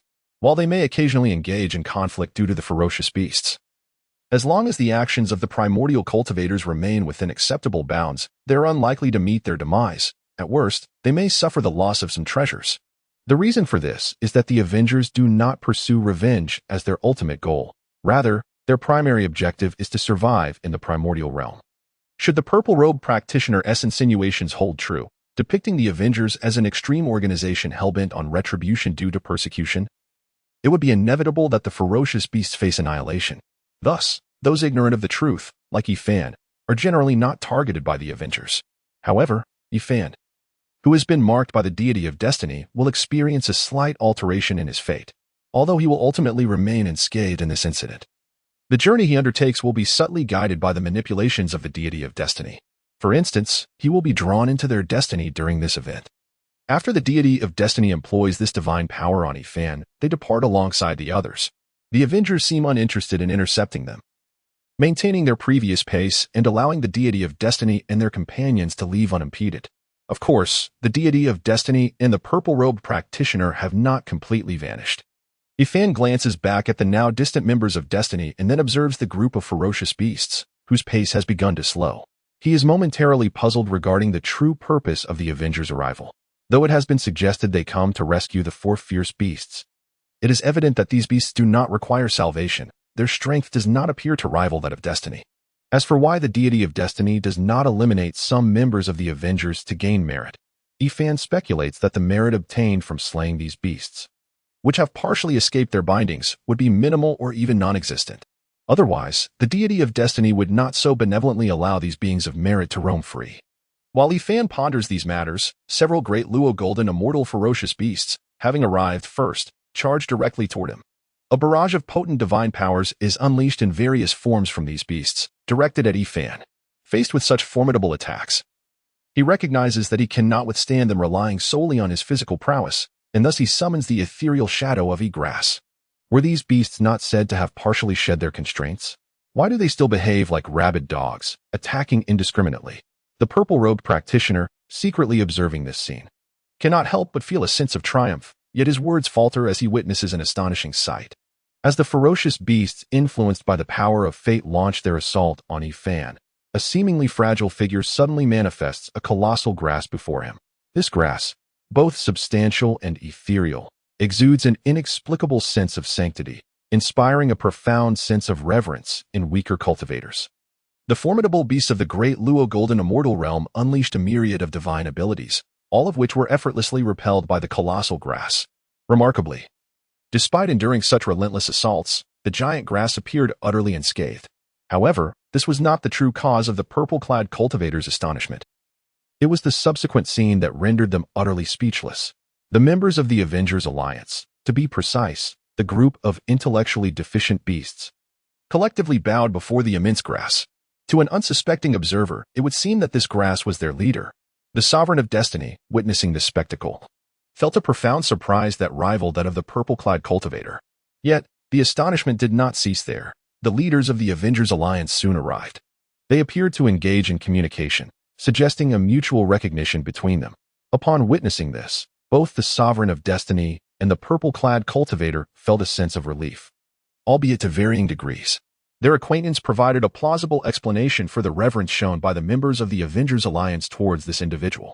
However, what took the sovereign of destiny and the others by surprise was the apparent high status of Yifan, a cultivator at the early stage of the great Luo Golden Immortal realm within the Avengers Alliance. Could it be that he was yet another beast fully liberated from its constraints? Or perhaps there existed a significant connection between the Avengers Alliance and this cultivator? The purple-clad cultivator pondered. In contrast, the Sovereign of Destiny recalled another cultivator who had similarly wielded a giant grass in battle. This individual had gained considerable renown in the Primordial Age, having decisively defeated the demon ancestor Luoho. However, the Sovereign had never witnessed that cultivator's visage or the extraordinary power of his giant grass. Thus, he only associated that figure with Yifan in his thoughts. Moreover, that cultivator had referred to himself as the Lord of Darkness, accompanied by a formidable late-stage great Luo Golden Immortal, and had slain an innumerable array of beasts. Could such a monk establish an alliance of Avengers with the aim of rescuing ferocious beasts? As the Destiny Sovereign covertly observed Yifan and his companions, thoughts swirled within his mind regarding the appropriate course of action. At this moment, Yifan had come to a profound understanding of the nature of the Avengers Alliance. Indeed, the alliance was conceived by Bai Kong. It is noteworthy that when Bai Kong emerged from seclusion under the tutelage of the great immortal Yangmei, he had already attained the early stage of the Tai Golden Immortal realm. After spending a considerable duration in the Yggdrass realm, he was now on the verge of breaking through to the great Luo Golden Immortal realm. Moreover, Bai Kong's primary mastery lay in the spatial laws, which rank among the most formidable of principles. Thus, although Bai Kong was not yet a great Luo Golden Immortal, he could contend with most of them effortlessly. Furthermore, the ferocious beasts, corrupted by chaotic will, posed no significant challenge to him. Consequently, it did not take long for the Avengers Alliance to flourish under Bai Kong's endeavors. The notable influence of the Soul Realm on the ferocious beasts, and the tacit approval of the formidable beings from the Primordial era. As for Bai Kong's motivation behind the establishment of such an organization, it primarily stemmed from his need for the power of fortune to research experience cards. It is essential to understand that although the Lord of the Star Beast would bestow some fortune power upon Bai Kong for the purpose of researching experience cards, this was entirely insufficient to meet his demands. Only if the Lord of the Star Beast were to grant all his fortune power could it potentially sustain Bai Kong's research into experience cards. However, this was evidently implausible. And in the future, as Bai Kong sought to produce experience cards in greater quantities, his requirements for fortune power would only increase. At that juncture, Even exhausting the Lord of the Star Beasts would not suffice. Thus, Bai Kong sought to harness the Soul Realm to gather ferocious beasts to provide him with the necessary fortune power. The origin of the Avengers Alliance was, in fact, proposed by the Queen Bee of the Tianling Bee clan, a ferocious beast that Bai Kong had subjugated, which resonated harmoniously with the Soul Realm's principles. Bai Kong deemed the name inconsequential. However, the emergence of the organization under this title would better consolidate fortune, and thus he adopted the name Avengers Alliance. Naturally, Bai Kong did not direct this fortune towards himself, but rather towards the resurrection of their deity, Yi Fan, in his previous incarnation as Yi Grass. This also serves as the reason why the members of the Avengers pay homage to Yi Cao. It is worth noting that Yi Fan harbors complex feelings regarding the Avengers Alliance established by Bai Kong. He is reluctant to exert excessive influence over the primordial world, particularly concerning significant events and figures, and strives to minimize his impact. He fears that his involvement may cause deviations in the development of the primordial world, potentially delaying or even preventing the emergence of the human race.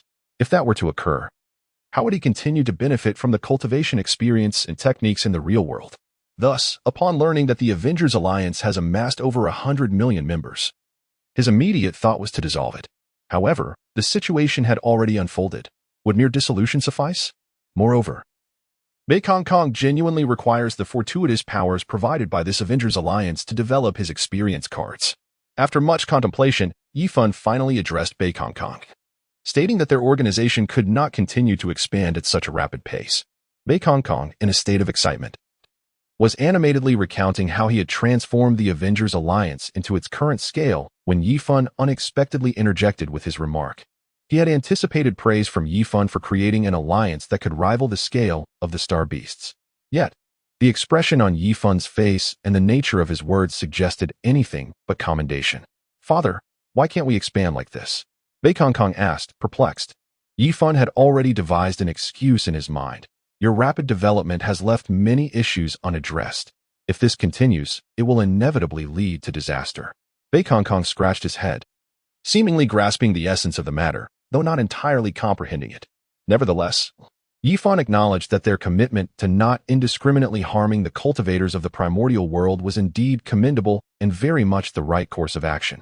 Observing Bai Kong's excitement wane and his expression reflect a mix of understanding and confusion, Yi Fan offered a slight encouragement. Bai Kong fully comprehended the intent behind Yi Fan's words. This serves as both commendation and admonition. With a serious expression, Bai Kong remarked that each Avenger of the Avengers Alliance is not merely seeking vengeance against the primordial practitioners. Their true adversary is the Chaos Will. "We are resolute in our mission." "Indeed, quite well," Yi Fan praised, choosing not to elaborate further, for he had achieved his intended objective and saw no necessity to continue the discourse. It was time to shift the conversation.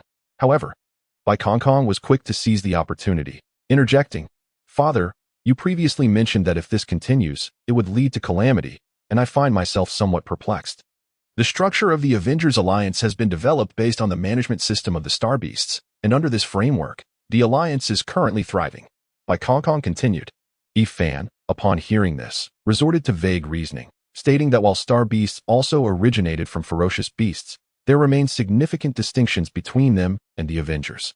Even with improvements, many issues may remain concealed, only to be revealed later. Moreover, the Avengers Alliance will inevitably expand to a scale several times, or even dozens or hundreds of times greater than that of the Star Beast population, at which point even more latent issues will manifest. Yi Fan elaborated extensively, and it seemed that Bai Kong genuinely grasped the essence of his words. Indeed, Bai Kong recognized the need to decelerate the expansion of the Avengers Alliance while identifying and addressing the underlying issues within it. As for the nature of these problems, Bai Kong remained unaware, as Yi Fan had not provided detailed explanations. Naturally, Yi Fan could not divulge specifics, for these were mere fabrications of his own making. Excessive elaboration could yield counterproductive effects, thwarting his desired outcome. This insight was also gleaned by Yi Fan from the demeanor of formidable characters in various novels or television dramas. As long as one possesses a lofty status and formidable strength, uttering ambiguous remarks will prompt those beneath to concoct plausible justifications, thereby serving one's own ends. Suddenly, while Bai Kong and Yi Fan were engaged in their discourse, the fearsome Tao Tai unexpectedly leaped towards Yi Fan.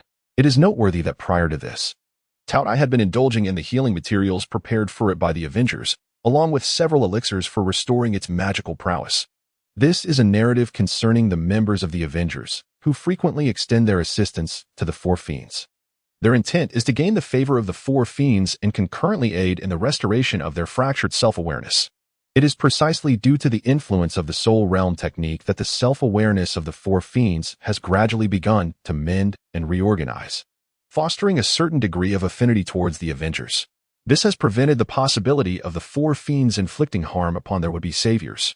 Initially, such harm was a commonplace occurrence. However, in recent years, the influx of Avengers seeking to assist has increased significantly.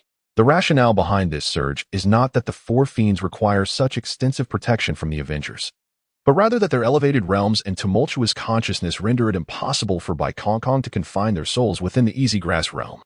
This confinement is essential for the revival, referred to by Bai Kong Kong and others as the great mass of soul consciousness, to purge a portion of their chaotic intent, enabling the learning of soul realm techniques for soul protection. Nevertheless, Bai Kong Kong is not without solutions, as many members of the Avengers possess chaotic consciousness within their souls that cannot be predominantly eradicated by the revival process. Consequently, their soul restoration proceeds at a sluggish pace, and in some instances may never reach completion, potentially resulting in the emergence of multi-consciousness fiends. Thus, Bai Kong Kong, in collaboration with certain Avengers adept in soul restoration, has developed a technique akin to that of the stellar realm, known as Soul Star. This technique utilizes external forces to assist in sealing the chaotic intent within the fiend's souls. However, as this is an external intervention, the process often struggles to separate the soul from the chaotic intent, leading to the formation of a quasi-independent soul. To mitigate the side effects of this process, a greater number of soul stars must be employed, thereby diminishing the control those souls exert over their host bodies, allowing them to become mere subsouls of the primary soul. This is akin to a manifestation of a separate entity governed by the host's consciousness, leading to a slow sealing process when relying solely on a few individuals to contain the chaotic intent within Taotai. Thus, when Taotai and the other Four Fiends began to harbor a measure of goodwill towards the Avengers, refraining from retaliatory harm, Bai Kong Kong decided to bring more individuals into the fold. However, at this moment, Taotai unexpectedly lunged towards Yifan, and its demeanor appeared decidedly hostile. Faced with this unforeseen development, Bai Kong Kong found himself momentarily at a loss, uncertain of Taoya's sudden aggression. Although Yifan was taken aback, he surmised the reason behind Taoya's actions. How come I have yet to encounter other dark fiends? Have you devoured them all? Yifan confronted the advancing Taotai, brandishing a grass sword crafted from the easy grass illusion and directing it towards the approaching fiend. Yet, Taotai was now less than 100 meters away from Yifan, and it opened its maw wide, consuming him whole. Nearby, a purple-robed cultivator observed this bewildering scene in shock. What? Just like that, he was swallowed? It is not merely the unfortunate fate of Yifan being devoured by the glutton that distresses the cloaked cultivator, but rather the abruptness and absurdity of this turn of events that has rendered him so flustered. One must consider that just moments ago, Yifan appeared to be guiding the leader of the Avengers, and in the blink of an eye, he has been swallowed whole by the glutton. The cloaked cultivator is well aware of the deeds accomplished by the Avengers. Logically, one would presume that the glutton, who is held in high regard by the leader of the Avengers, would not harm Yifan. After a while, the cloaked cultivator turned to the Lord of Destiny, seemingly seeking answers from him. The Lord of Destiny remarked that it is highly probable this individual is not the master of ferocious beasts. Upon hearing this, the cloaked cultivator inwardly scoffed, deeming it a statement of the obvious. Yet, it is indeed strange that despite being ensnared by the Lord of Destiny's divine power, such a multitude of unforeseen circumstances has arisen. In truth, the Lord of Destiny was only slightly surprised, unlike the cloaked cultivator who was engaging in wild conjectures. He understood that his ability to alter the destinies of others is quite limited, as long as those whose fates he alters possess sufficient strength. The minor adjustments he makes are unlikely to harm them, and may even serve to assist them. Conversely, if an individual is weak, the Lord of Destiny can easily manipulate a small portion of their fate, driving them into a dire predicament, for the weak are often beset by numerous crises. Nearby, Bai Kong Kong, having regained his composure from his stupor, revealed a look of delight. He observed the glutton, which after consuming Yifan, lay there with closed eyes as if it had eaten its fill and was now dozing off. Bai Kong Kong mused that the glutton would surely be compelled to join the Avengers now. As for the chaos, the Taowu, and the Qiongqi. It indeed unfolded as Bai Kongkong had surmised. After Yifan was engulfed by the glutton and transported into its miniature world, he did not unleash a lethal attack. Instead, he drew the glutton's soul into the E-Grass realm. Once within the E-Grass realm, the glutton's soul began to rapidly dissipate, and it was not long before the combat effectiveness of the glutton's soul plummeted drastically. Subsequently, the process of revival commenced, wherein some of the chaotic will within the glutton's soul was stripped away. Although this process was relatively swift, it would still take several days to complete. Thus, the cloaked cultivator and his companions witnessed a most peculiar scene. After Yifan was consumed by the glutton, the leader of the Avengers, who stood nearby, inexplicably broke into a smile. Could it be that this is an internal strife? Perhaps this leader of the Avengers, in a bid to secure his position, has manipulated the glutton to eliminate the cultivator. The cloaked cultivator's imagination concocted a scenario of intrigue and betrayal. Observing Bai Kongkong's smile, the Lord of Destiny felt that matters were likely more complex than they appeared. Indeed, the subsequent events stirred within him a desire to retract his earlier statement. Before long, the glutton's massive jaws curved slightly upward, and then, to everyone's astonishment, a figure emerged. It was none other than Yifan, the very one who had been swallowed by the glutton. The monk in purple robes was momentarily perplexed by the scene before him.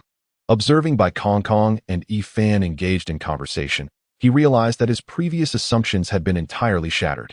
One of Yifan's primary laws of mastery was the law of concealment, which meant that the celestial overseers watching them had long been detected by Yifan. However, having learned from Bai Kongkong that the celestial overseer possessed considerable strength, Yifan refrained from exposing their presence recklessly. Nevertheless, he took precautions, uncertain of how the impending transformations of Tauta might provoke the celestial overseer. Subsequently, Yifan and Bai Kongkong departed with Taotia's corporeal form. Yifan aimed to glean insights and experiences from Taotai, a quasi-saint adept in the law of devouring, in order to simplify the technique of devouring heaven and earth. This endeavor was born of necessity, as Tauta had initially consumed him. Whether through slaying or subduing Tauta within the realm of E-Grass, any attempt could potentially disrupt the balance of the ferocious beast's calamity. Thus, Yifan chose to subdue Taotai, leveraging the advantages of his capture to recoup his losses. As they journeyed, Bai Kongkong astutely sensed that they were being followed. "Father," she began, but was interrupted by Yifan, who instructed, "You all continue towards the starry expanse where the Star Beast Lord resides. I shall ascertain the intentions of our pursuers." Bai Kongkong nodded in agreement. "Father, please be cautious." Yifan acknowledged her concern with a slight nod and flew towards the celestial overseer. "My lord, it seems he has noticed us," remarked the monk in purple robes. The leader of the Avengers specializes in spatial techniques and is highly perceptive to spatial fluctuations. "It is not surprising that we have been detected," the celestial overseer replied. As the two conversed, Yifan approached and clasped his hands in greeting. "Fellow practitioner, may I inquire why you are following us?" Under the celestial overseer's subtle gesture, the monk revealed himself, saying, "You have misunderstood. I am merely curious as to why you are being treated with such esteem by the Avengers." Yifan preferred to resolve matters amicably, stating, "The leader of the Avengers is a dear friend of mine." "Ah, I see. Do you know why Taotai suddenly attacked you? And how did you escape from Taotia's small world?" The monk pondered aloud. In response to the monk's inquiries, Yifan adopted a transparent demeanor, replying, "I surmise that Taotia's sudden aggression stems from our shared mastery of the law of devouring. As for my escape, I can only attribute it to my magical artifact." "That grass is your artifact?" the monk inquired, intrigued. Yifan nodded slightly. "You could say that." The monk's anticipated retort regarding the grass not resembling an artifact was effectively stifled by Yifan's response. "If you have no further questions, I shall take my leave." Yifan observed that the purple-clad cultivator had ceased to inquire further and spoke up. "Wait, why do you intend to take away the Taotai?" The purple-clad cultivator interjected. Yifan had anticipated this question from the cultivator. "The Taotai has been injured by my magical artifact and is unlikely to recover anytime soon. Leaving it here would be unsafe, and my dear friend has always had a keen interest in the Taotai. Are you truly capable of liberating it from its constraints?" The purple-clad cultivator expressed astonishment. Yifan merely smiled in silence. After a brief pause, he finally spoke. "Do not see me off, my friend. I must take my leave." As Yifan transformed into a streak of light and began to vanish, the purple-clad cultivator attempted to intervene but was halted by the Master of Destiny. "My lord, this..."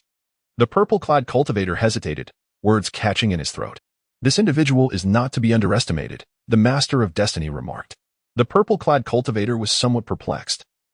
After all, the Master of Destiny was a quasi-saint, a notably formidable one, and such beings were rarely brought low in the vast expanse of the primordial world. Why then? Would someone of such caliber harbor trepidation towards a great Luo golden immortal? Could it be that he possesses the capacity to slay a quasi-saint? The purple-clad cultivator mused internally. Xinling, an orphan with a sister, was remarkably handsome and possessed exceptional gaming talents. In this world where gaming was ubiquitous, he not only achieved wealth but also earned the title of Sword God, and he uncovered a staggering secret. Subsequently, he was reborn. Spirit Tamer system successfully bound.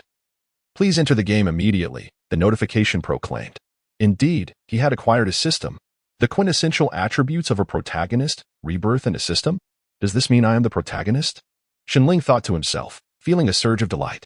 As Xinling mentally invoked the Spirit Tamer system, a unique interface appeared before him, visible only to his eyes. The interface was pristine, displaying a single prompt. Please enter the game immediately. Enter the game? Xinling's mind immediately conjured the image of the game Starry Sea, a wildly popular title shrouded in secrets. Xinling's rebirth occurred even earlier than his initial encounter with the game. Yet, at this moment, Starry Sea had already begun to gain considerable traction. This game, having surged into the top 10 of global gaming rankings without any promotional efforts, is undeniably impressive. Upon acquiring the gaming pod, Xinling returned to his humble abode and immersed himself in the virtual realm. As a dialog box appeared, he swiftly bypassed it. Game name? Xinling pondered briefly before inputting, to be continued. He then hastily skipped over the inconsequential introduction and proceeded to select a profession. What is happening? Did I press too quickly? Alas, I inadvertently chose the Spirit Tamer class. Witnessing the transformation of his attire and a slight alteration in his features towards a more youthful appearance, he expressed his regret and anxiety. This is not right. I can still select another profession. Noticing the prompt on the interface urging him to please choose a profession, he scrolled through the options and discovered this unexpected feature. The system is incredible. Previously, Xinling had chosen the swordsman class in his past life. Why was he being given a Spirit Tamer system? Now, with the system offering him an additional profession, it resolved the dilemma. Dual professions, how exhilarating. Xinling selected the swordsman class and entered the game world. He first scrutinized his personal information, game IP, to be continued, level, LV1, experience, 0-200, health, 100, attack, 5, defense, 2, speed, 2, stamina, 10, profession, Spirit Tamer, pet, none. Title, none. Talent, natural pet affinity, skills, none. Wealth, none. The swordsman profession was not displayed, and the initial values adhered to those of the Spirit Tamer, indicating a focus on the latter. Xinling lamented. However, it was fortuitous. He had thoroughly explored the swordsman class in his previous life, eliminating the need for dedicated training. Xinling proceeded to accept a novice quest by reporting to the village chief. This novice quest could be considered a substantial starter package. He was aware of a hidden task within this report, which, despite its high difficulty, promised significant rewards, a detail he had gleaned from a forum in his former life. At this present moment, it was likely that no one had yet uncovered this hidden task. Thus, after providing his game name and origin, Xinling addressed the NPC, resembling a human, by saying, "Grandfather Village Chief, is there any trouble in the village lately?"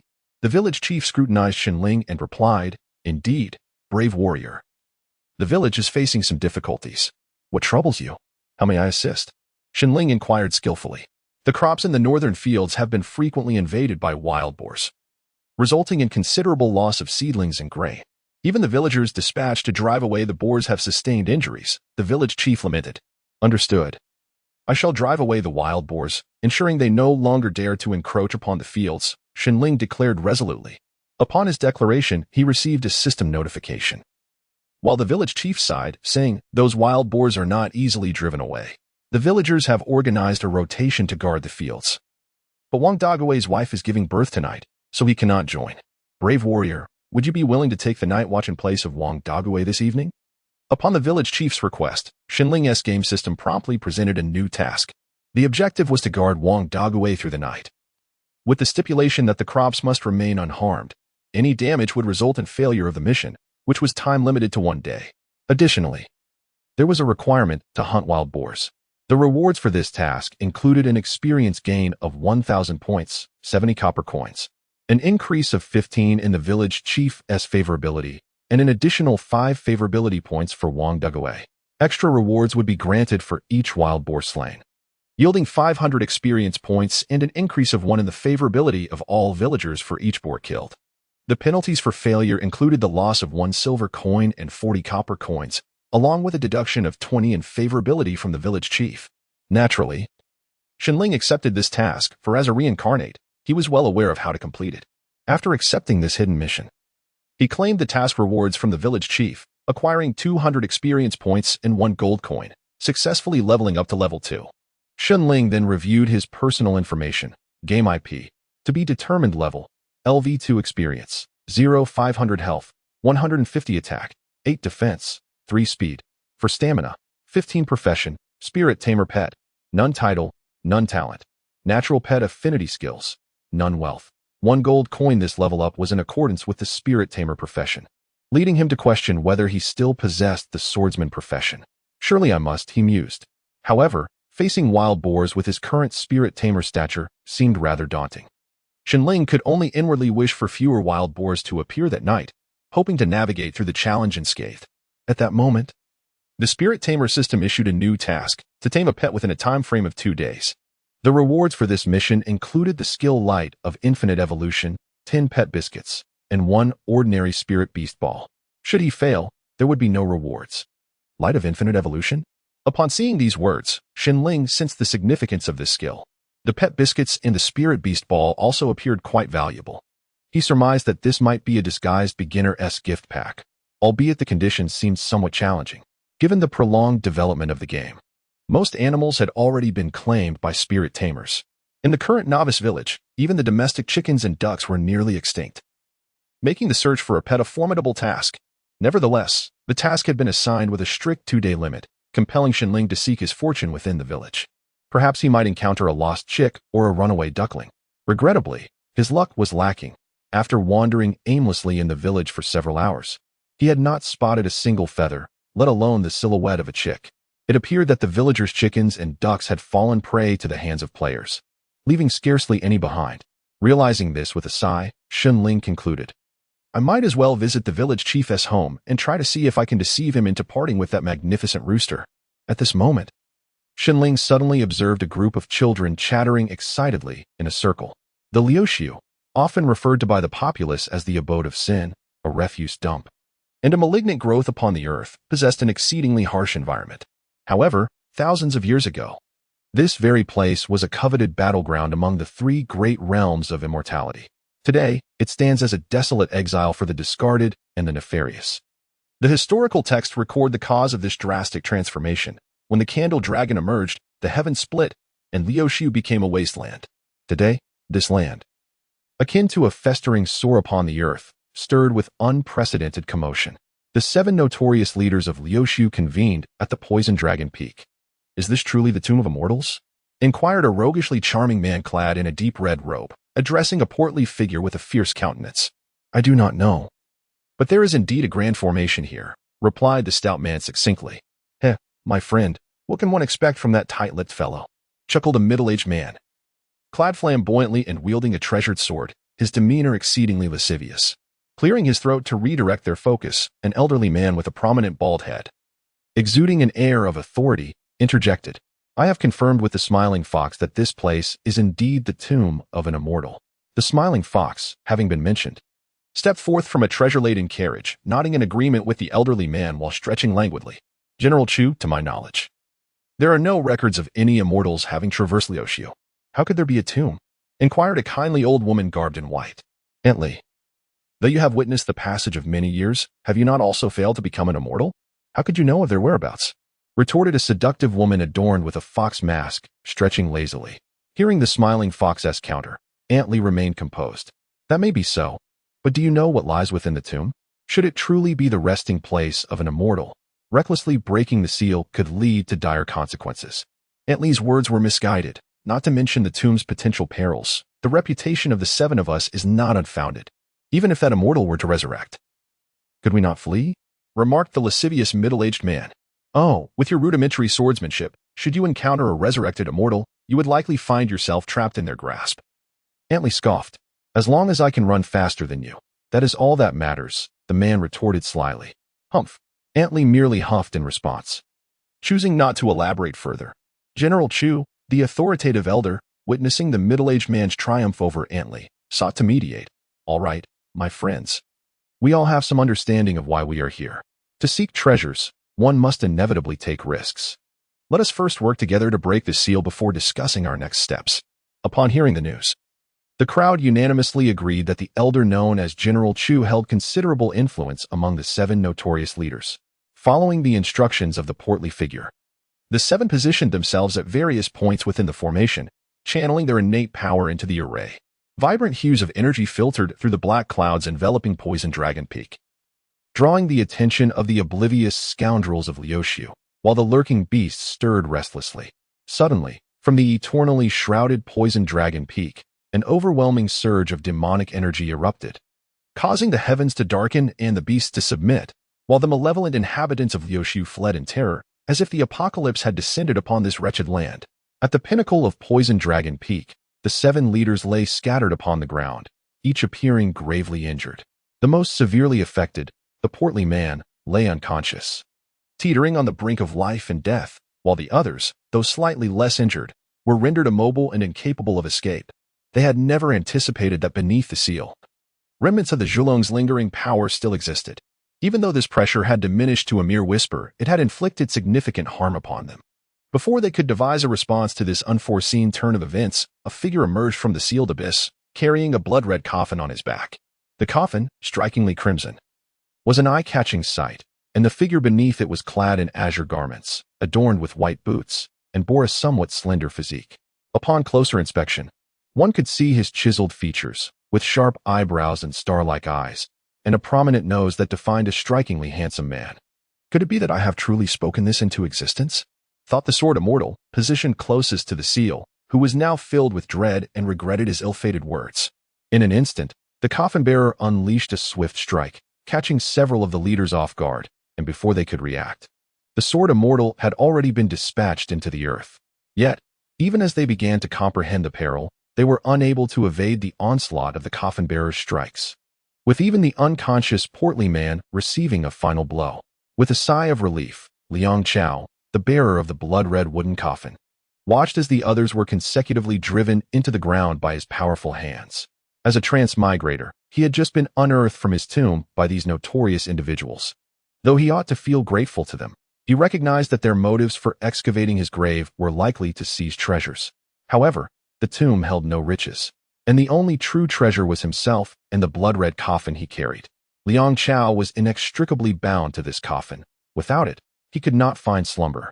A lack of sufficient rest would lead to agonizing headaches and debilitating fatigue, and over time, it could even result in his untimely demise. Yet, how could these grave robbers, having found no treasure, resign themselves to their fate? Liang Chao resolutely decided to take the initiative, eliminating the group of tomb raiders before making his escape. As of the 21st century, he felt an undeniable turmoil within him at the prospect of committing such ruthless acts for the first time. Yet, he understood that this was an essential rite of passage for a traveler who had crossed into a world of cultivation, in a realm rife with murder and treasure-seeking. Devoid of legal protections, one must devise a strategy before taking action, ensuring that no future repercussions remain. As Liang Chao's emotions settled, he commenced his grim task of searching the corpses, hoping to uncover valuable information or items. Having traversed into an ancient tomb, he found himself bereft of any fragmentary memories that might shed light on this world. For a month, he had wandered through the tomb in a haze, yearning to comprehend the external circumstances.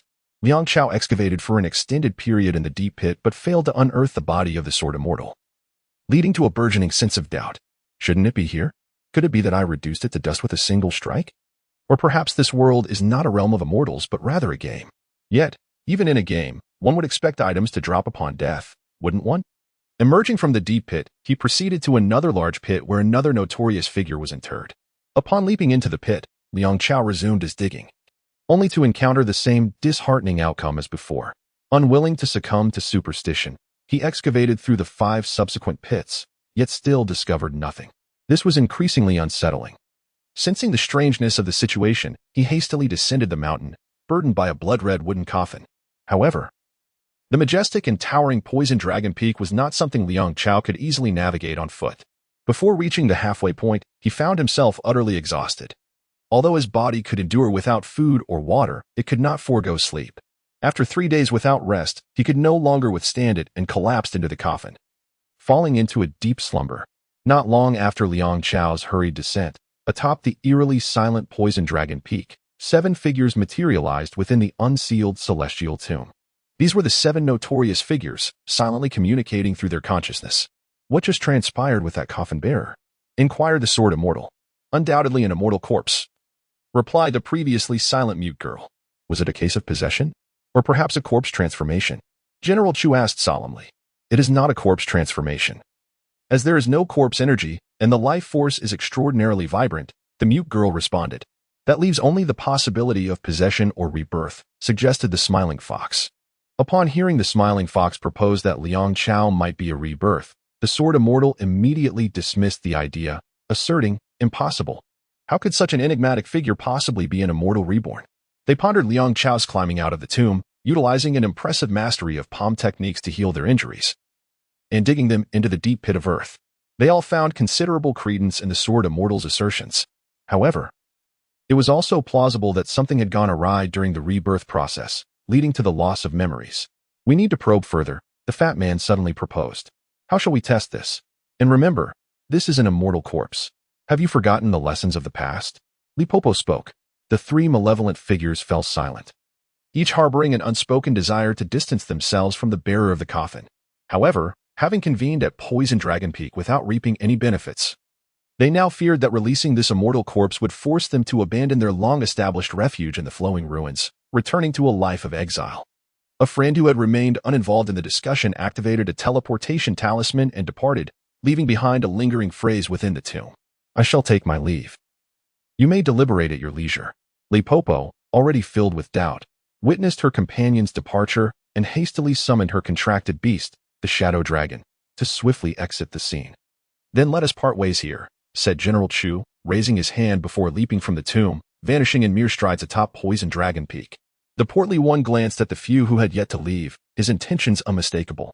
Ahem, the Sword Immortal, feeling the weight of the portly fellow's gaze, cleared his throat awkwardly before taking to the skies on his sword.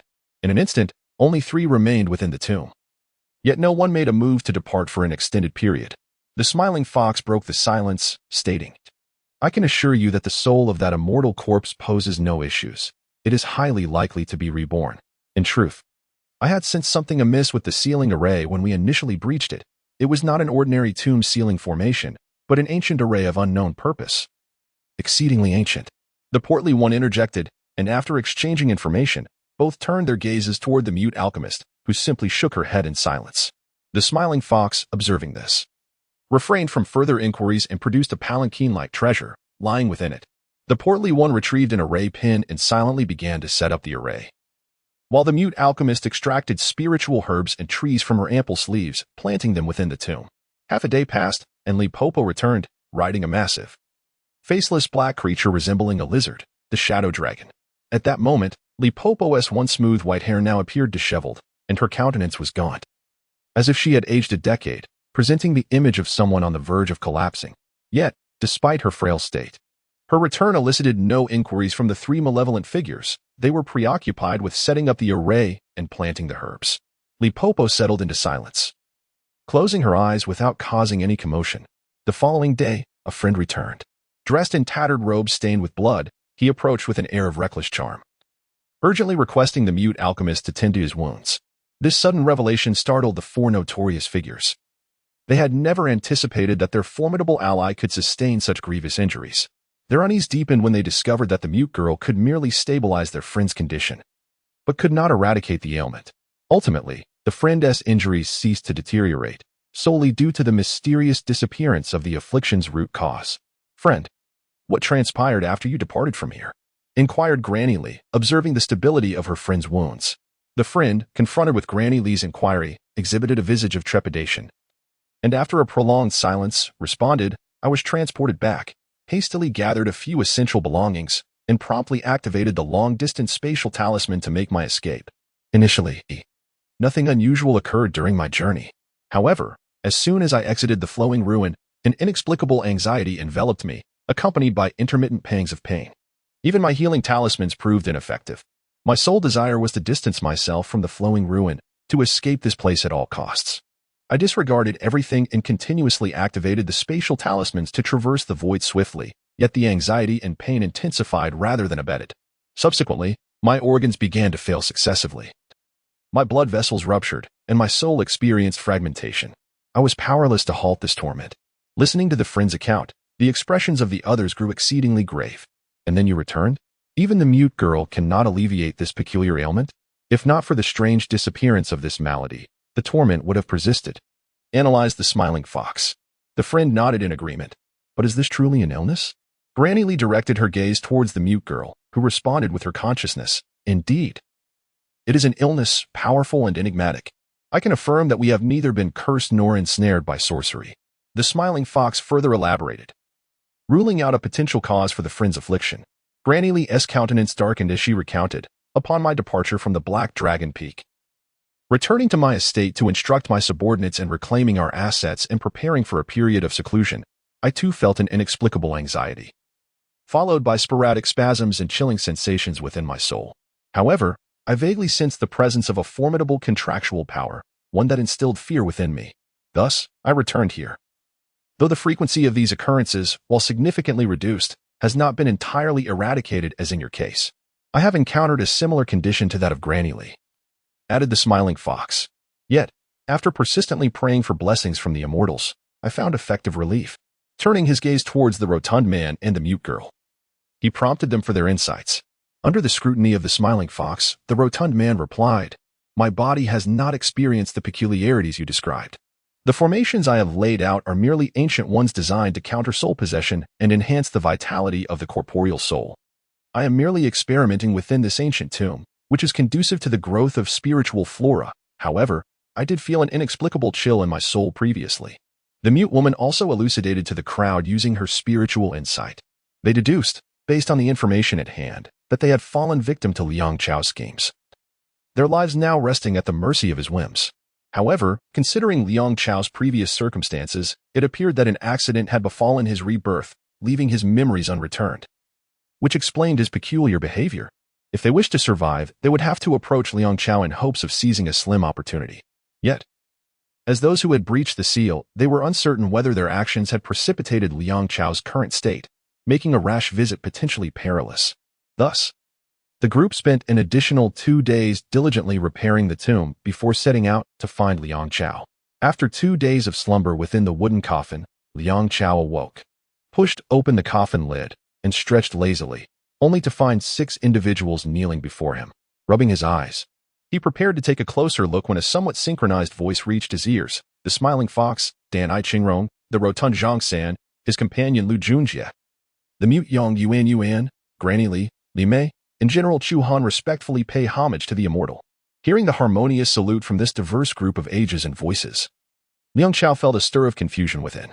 Upon confirming that these 6 were indeed the tomb raiders he believed he had slain, his emotions became somewhat intricate. Despite the myriad of questions swirling in his mind, he recalled that since his transmigration, he had ceased to dream, leading him to conclude that all before him was, indeed, reality, a world of immortal heroes. I am not surprised at all. I must remain composed. After mentally rallying himself, he instructed, "You may rise." "We dare not," replied several of the ruffians, exchanging glances. Clearly, given the current situation, they were not required to take action. Their only task was to remain vigilant against Fan's arrival, preventing any unforeseen changes. The battlefield echoed with the sounds of combat and carnage, profoundly brutal, yet devoid of any pleas for surrender or mercy. It was a deadly struggle where one's demise meant the survival of another. This has also resulted in significant losses for the Star-Destroying Alliance, which possesses far greater strength than the Star Beasts and the Avengers. Furthermore, some cultivators, unwilling to engage with Star Beasts of comparable strength, preferred to target the weaker ones instead. Suddenly, they sensed a multitude of cultivators approaching, and soon 3 figures appeared on the battlefield, a youthful boy, a handsome young man, and a rather peculiar-looking stout fellow. The trio did not engage in combat. The demon ancestor Luo Ho and the Sovereign of Destiny halted their assault on the 7-star Taoist. "Dear friends," The star beasts and Avengers are merely my pawns playing around. They will not significantly impact the Hongwang realm. If you are truly concerned, I can instruct them to refrain from expanding into the Hongwang continent and merely coexist in this starry expanse, Yifan declared, surveying the surroundings. Upon seeing Yifan, the anger within Luoho surged, wishing nothing more than to obliterate him immediately. However, he understood that Yifan was not easily dealt with. With most cultivators of Hongwang uniting, did Yifan still stand a chance of survival? Playing around has led to this? The primordial Qilin remarked sarcastically. Just as Yifan was about to retort, the Grand Ancestor Hongjun interjected, I believe everyone is aware that the four of us, myself, Lady Time, Luoho, and the Ancestor of the Universe, have jointly utilized the primordial jade plate to predict that a beast among the ferocious creatures will emerge to lead them and ultimately annihilate all beings of Hongwang. This prediction has now manifested, and this individual is indeed the sovereign of the ferocious beasts. The Grand Ancestor Hongjun produced an incomplete primordial jade plate, emitting a beam of azure light that revealed the image of fortune surrounding Yifan to the gathered cultivators. It depicted a formidable beast yet to fully materialize, characterized by a green face, protruding fangs, and two pairs of fleshy wings, with hands and claws of varying shapes. Its lower body possessed 3 legs, one resembling a predatory bird's talon, another akin to that of a fierce beast, and the last sturdy like that of a diminutive elephant. Additionally, it sported a massive, scaly tail, exuding a terrifying aura that invoked an inexplicable sense of dread. In contrast, the aura surrounding the 7-star Taoist appeared trivial and harmless, despite its greater solidity compared to Yifan's. However, the cultivators of the Star-Destroying Alliance were taken aback to find similar, albeit much smaller and more ethereal, fortune patterns surrounding the Sovereign of Destiny and others. Yifan had not anticipated that the Grand Ancestor Hongjun possessed such a capability, while Bai Kongkong and his companions could extract the power of fortune. They could not manifest it in such a vivid manner. Regardless of what Yifan says now, he cannot escape his connection with the ferocious beasts. However, it must be acknowledged that Yifan is, in essence, a ferocious beast himself, and he has already made up his mind. Since he cannot prevent his influence on the primordial world, he might as well exert a more profound impact, steering the primordial realm towards the development he desires.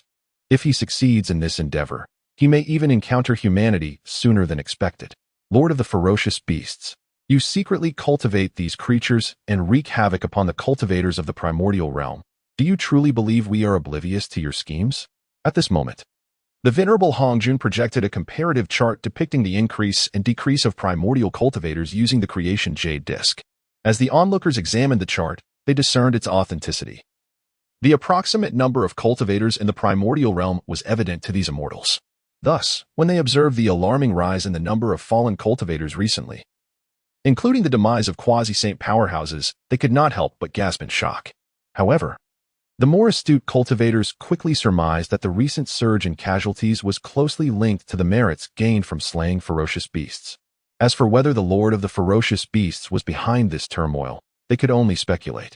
Bai Kongkong gazed at the comparative chart and remarked, "It is clearly your conflict over the ferocious beasts that has led to the recent demise of so many cultivators in the primordial realm." Before Bai Kongkong could finish, the Master of Destiny interrupted, "We, as cultivators, are not to be compared with your primitive ferocious beasts, even if competition exists among us. Resorting to violence is a slanderous accusation. Do you truly believe that we primordial cultivators would engage in a life and death struggle over trivial gains like you newly awakened beasts?" The first Qilin retorted mockingly. Bai Kongkong was infuriated. Yifan halted Bai Kongkong and surveyed the surroundings, declaring, "Though I have become the lord of the ferocious beasts, it is due to the coercion of certain individuals. If you are content to be manipulated by those individuals, then do come and test it. At that point, do not say I did not warn you."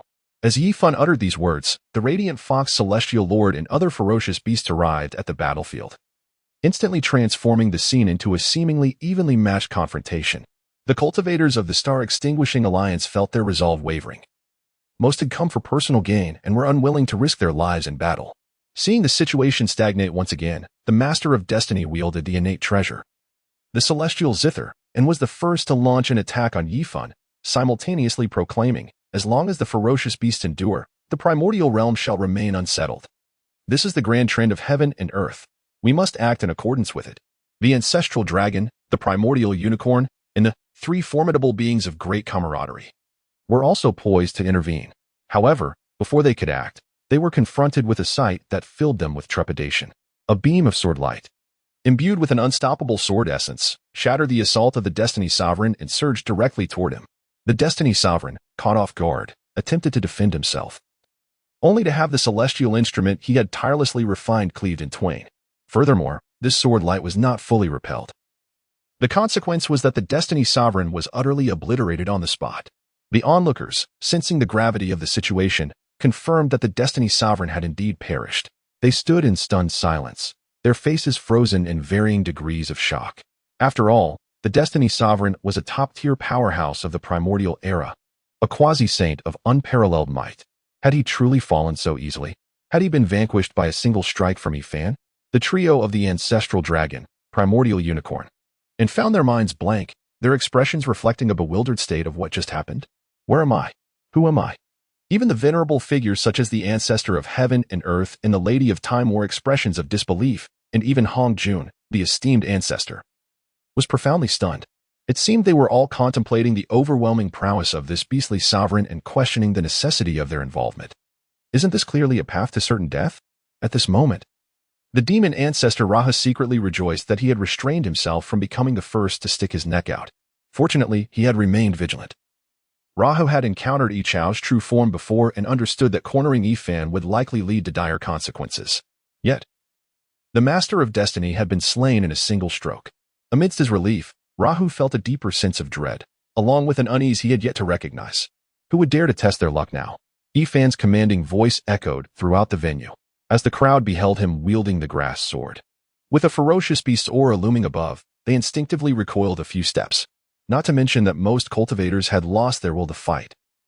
Even the quasi-saint experts like the Ancestor of the Universe felt a strong urge to flee. However, just as everyone was paralyzed in shock, a little cultivator from the Ta Ching Xian sect boldly proclaimed that the Beast Master must have employed forbidden techniques and was now at his wit's end, urging everyone not to fear. With that, he charged forward, only to be met with a gory demise. Jean Lang Lang shrank his neck and whispered, "Your Highness. Could this be a puppet sent by the Ancestor of the Universe?" "Not quite," the mistress replied casually. Nevertheless, this unexpected incident significantly tarnished the invincible image Ifan had sought to cultivate. Yet, without anyone stepping forward, it seemed futile. Ifan maintained a facade of composure, exuding an air that anyone who dared approach would meet their demise. Yet, Ifan's previous decisive strike against the Master of Destiny had been singular. He could not replicate that lethal blow again. That strike had been a manifestation of an incomplete experience card, channeling Yi Chao's sword light embedded within his soul, which accounted for its terrifying power. Of course, this had also inflicted considerable damage upon Ifan's own spirit. At that moment, the Ancestor Hongjun and other powerful beings were subtly communicating among themselves, casting doubt on Ifan's current state. They suspected that he was merely a paper tiger, ready to reveal his true form at the slightest provocation. After all, if Ifan truly possessed such formidable strength, would he have so easily released them despite the humiliation they had inflicted upon him? My fellow cultivators, I have battled with this Lord of Silence and am well aware that his true strength is not formidable. He relies solely on a peculiar grass, Rahu interjected, embellishing his insights about Ifan's secrets to the assembly of mighty beings. Upon hearing this, their apprehension towards Ifan diminished significantly, and discussions about how to eliminate him commenced with fervor. In no time, Ifan and his companions were reduced to mere figures of ridicule, as if they were nothing more than fragile creatures unworthy of concern. It seemed they had achieved a psychological victory. Observing that this group lingered, engrossed in their discussions, Ifan recognized that maintaining the ruse served no purpose. Thus, he closed his eyes and sat in meditation, appearing to be on the verge of unleashing a grand move. Naturally, the ancestors, including Hongjun, noticed the shift in Ifan's demeanor. What a charade! The Ancestor of the Universe scoffed. Yet, this display still instilled a profound wariness among the great powers regarding any potential retaliation from Ifan, although they believed he was not as formidable as he seemed. How long had it been since the Master of Destiny had fallen? They are certainly not foolish. Few dare to be the first to rise. Should Ifan strike with another sword, it would be an unjust demise. However, the ancient powers such as Hongjun, Luoho, and Qiankuan are unwilling to miss the opportunity to eradicate Ifan and vanquish the ferocious beasts. They are acutely aware that if they let this chance slip by, Uniting the myriad cultivators of the primordial world against Yifan in the future would prove to be an arduous task, particularly for Luoho, who understands how swiftly Yifan's power is escalating. If left unchecked, he would inevitably face reckoning. It is worth noting that when Yifan previously battled him, he could not be vanquished, yet now Yifan's sacrifices are minimal compared to when he confronted him, as he has already obliterated the Master of Destiny. The current strength of the Master of Destiny is not significantly inferior to Luoho's own. Should Yifan continue to develop unchecked, it would not be long before Luoho becomes a mere specter beneath Yifan's sword. The other great powers share a similar sentiment. They have already woven the threads of causality today. If they do not comprehend this causality, they will surely face reckoning in the future. Yet, none dare to take the lead. In this stalemate, Hong Jun proposed that they strike together, no matter how formidable the beast sovereign may be.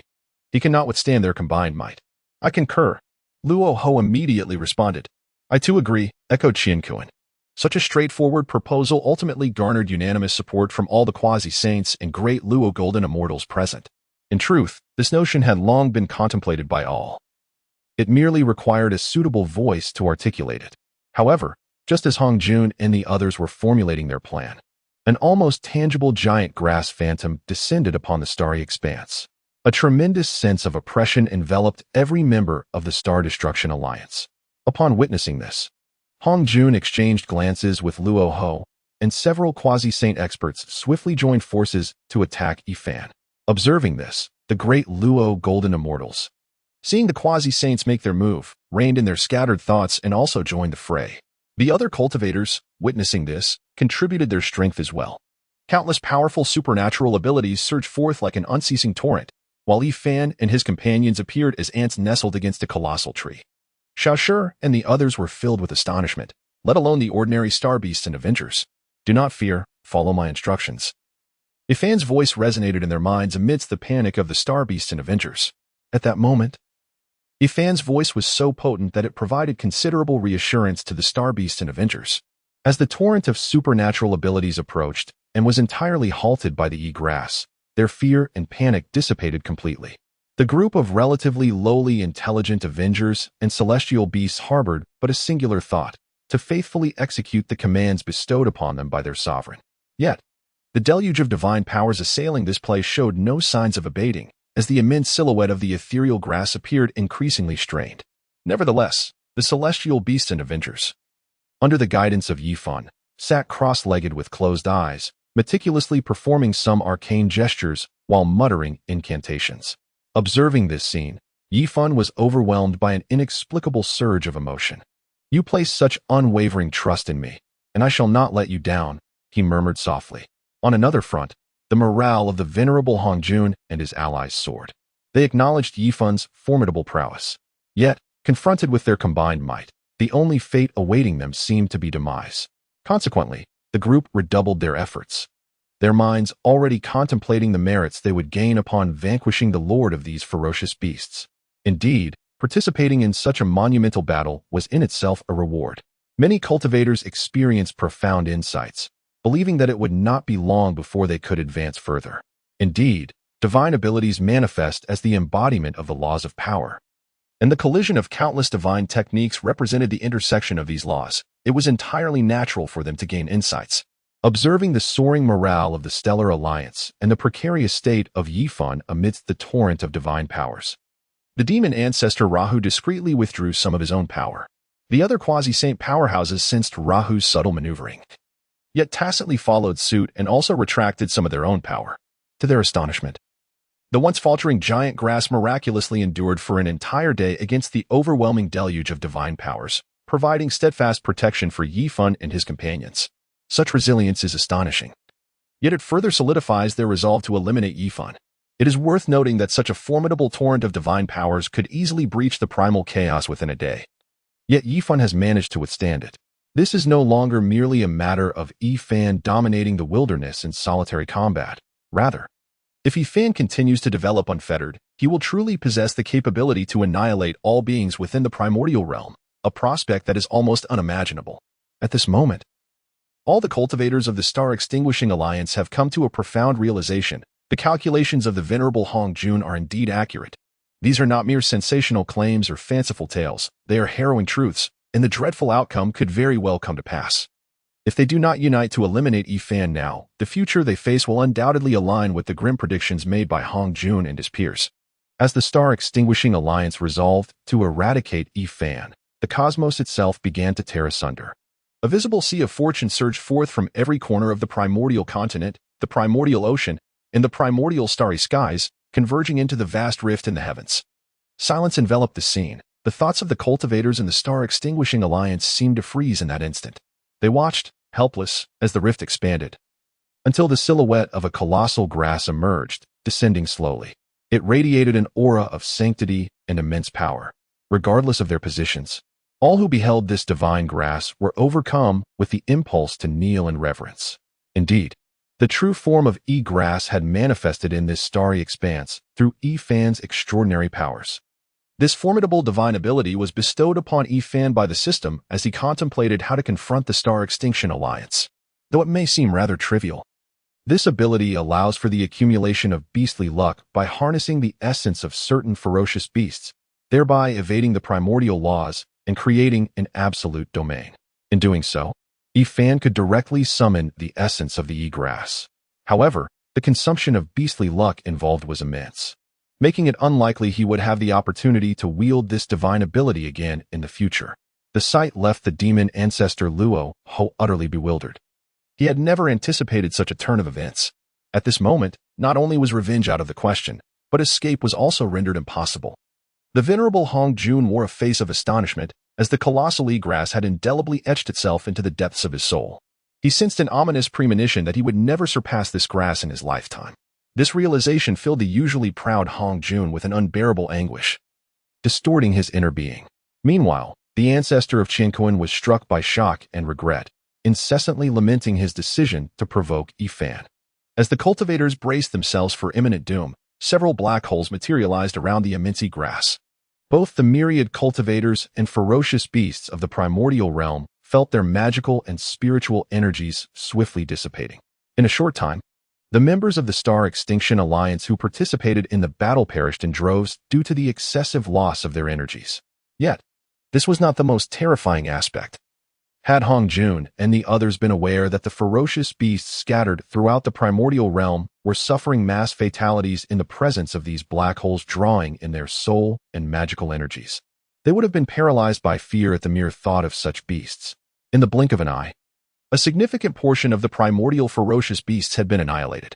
Only the most powerful among them, such as the chaotic beasts like Hun Dun, Tao Wu, and Xiong Qi, along with other renowned ferocious creatures like the split sky Ri, coral unicorn, crimson flame golden beast, ice-armored horned dragon, eight-legged fire Qi, nine-winged heavenly dragon, thunderbat dragon, blue-winged sea dragon beast, split sea profound dragon whale, Kuei Niu, Xieji, Huang, heavy Ming bird, Baifeng, Fei Fei, and the three-tailed beast, managed to arrive in this starry realm and narrowly escaped annihilation.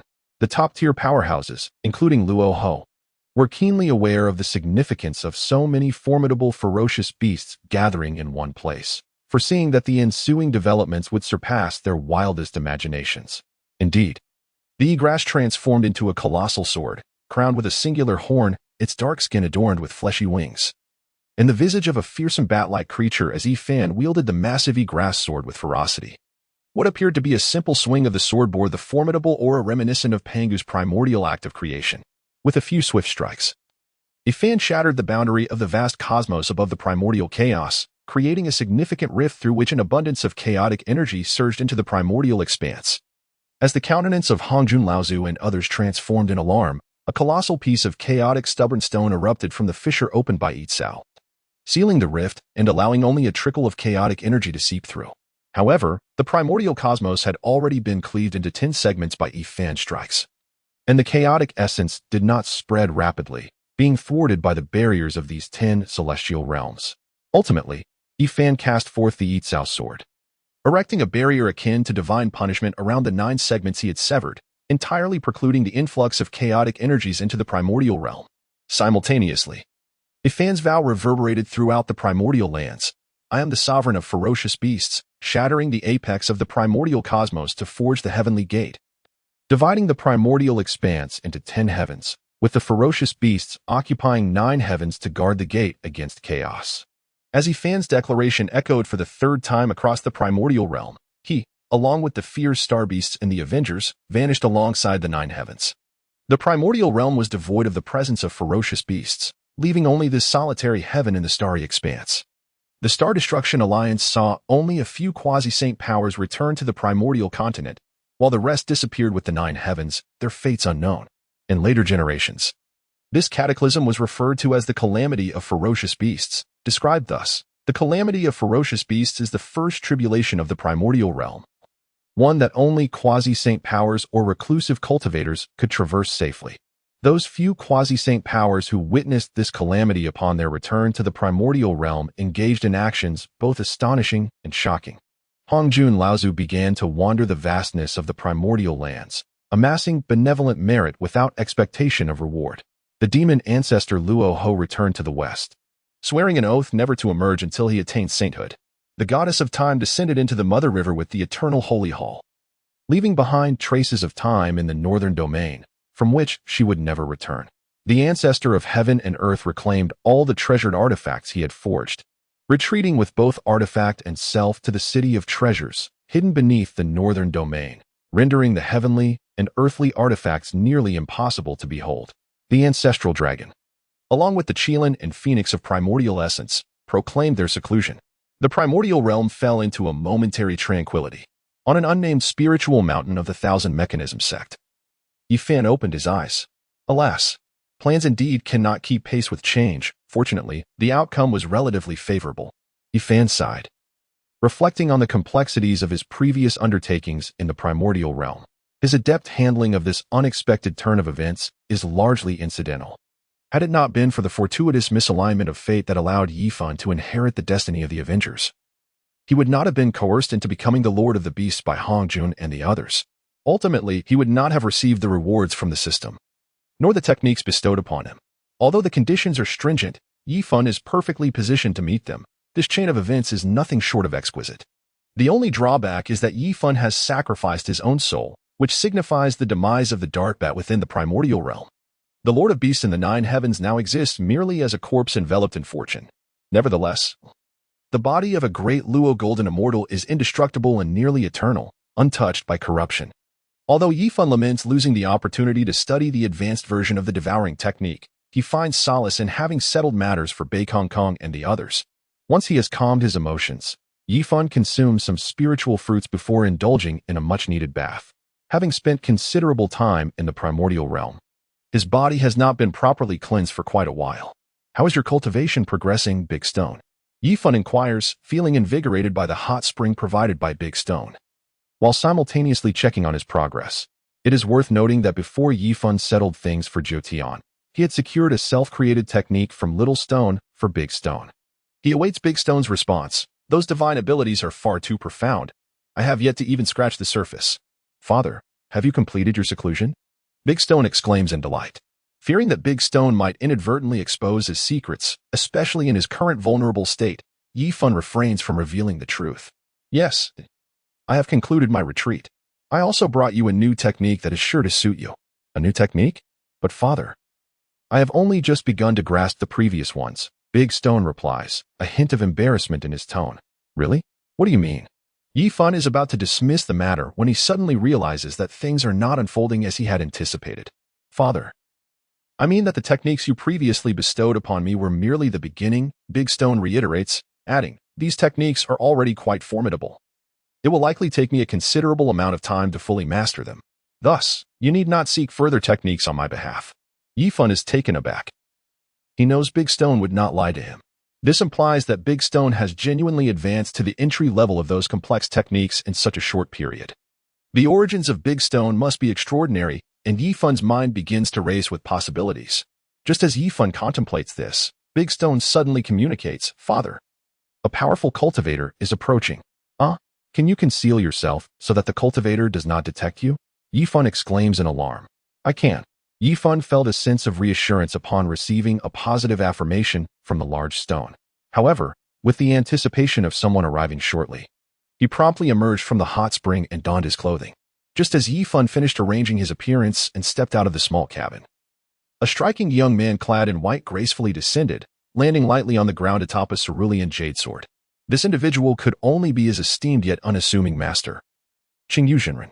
Greetings, master, Yifan thought to himself, pondering whether this signified the conclusion of his trial, or if Qingyu Jinren had merely remembered that he had taken on a disciple, preparing to impart some techniques, or perhaps bestow precious elixirs and artifacts. Nevertheless, he respectfully performed a bow, acknowledging the formidable status of his master. For despite his own nascent potential, it was imperative to uphold the courtesy befitting such a distinguished figure. Qingyu Jinren responded with a slight acknowledgement. Yifan then witnessed a peculiar ring emerge from the sleeve of his master, gracefully landing in his palm. Before he could voice any inquiries, the cool, composed voice of Qingyu Jinren reached his ears. Within this insect ring resides a spirit bee of the nascent soul realm. You may rely on it for your descent from the mountain. Initially, Yifan felt a surge of excitement upon hearing of the spirit bee's presence. Yet, the latter part of Qingyu Jinren's statement tempered his elation, although it appeared he had acquired a guardian without effort. The coldness in his master's tone sparked a flicker of shame within him. It seemed that his master did not intend to test him, but rather to assess how he might successfully navigate his way down the mountain. Yifan's mood grew somewhat complex as he reflected on his own limitations. Relying solely on himself, he doubted his ability to even descend the mountain.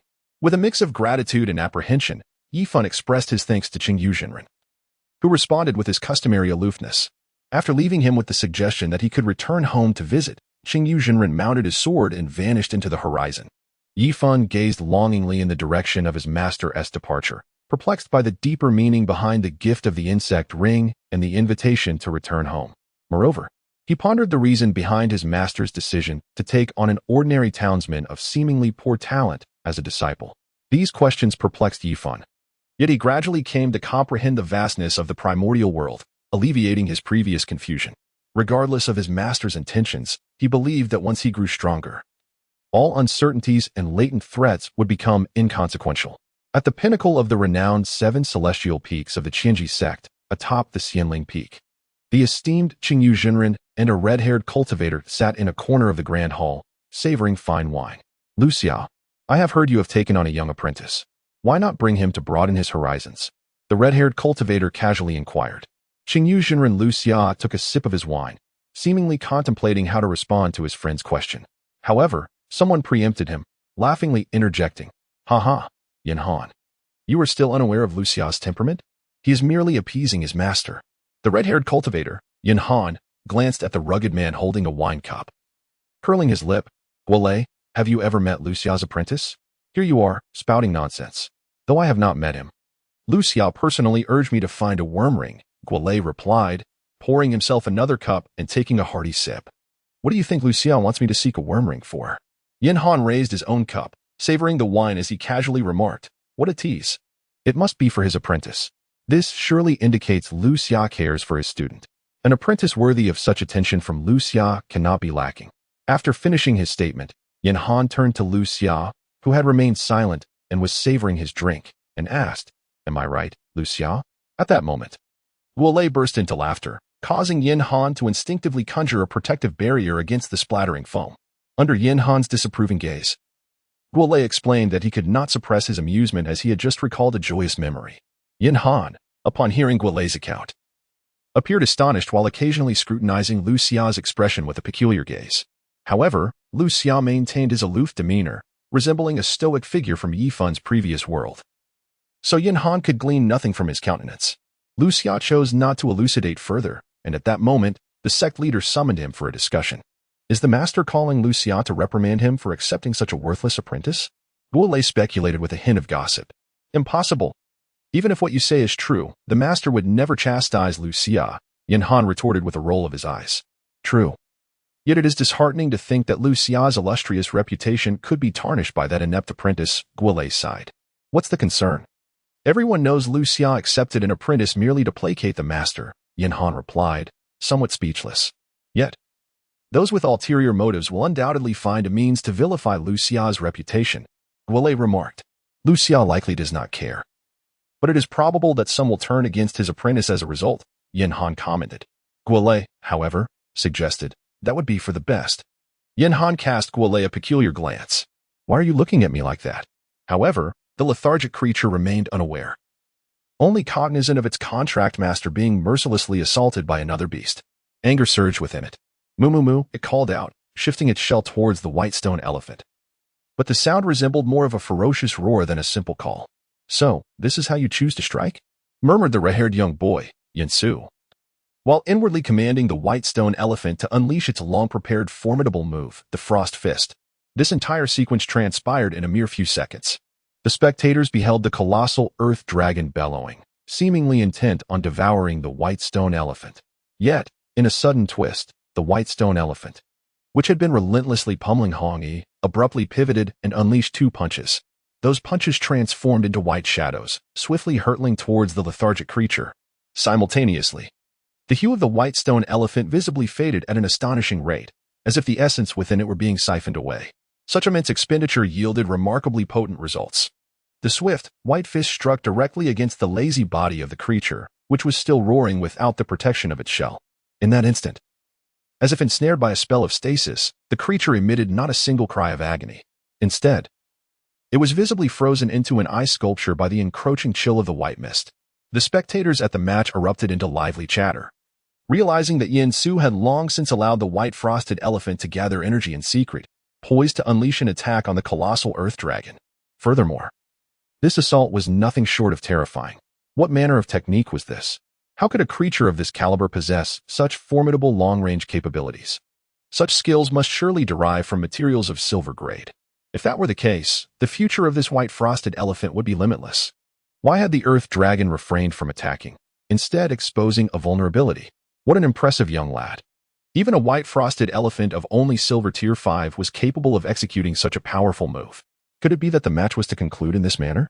A middle-aged man, who had been intently observing the contest, chuckled softly at the murmurs around him, remarking, "It is still too early."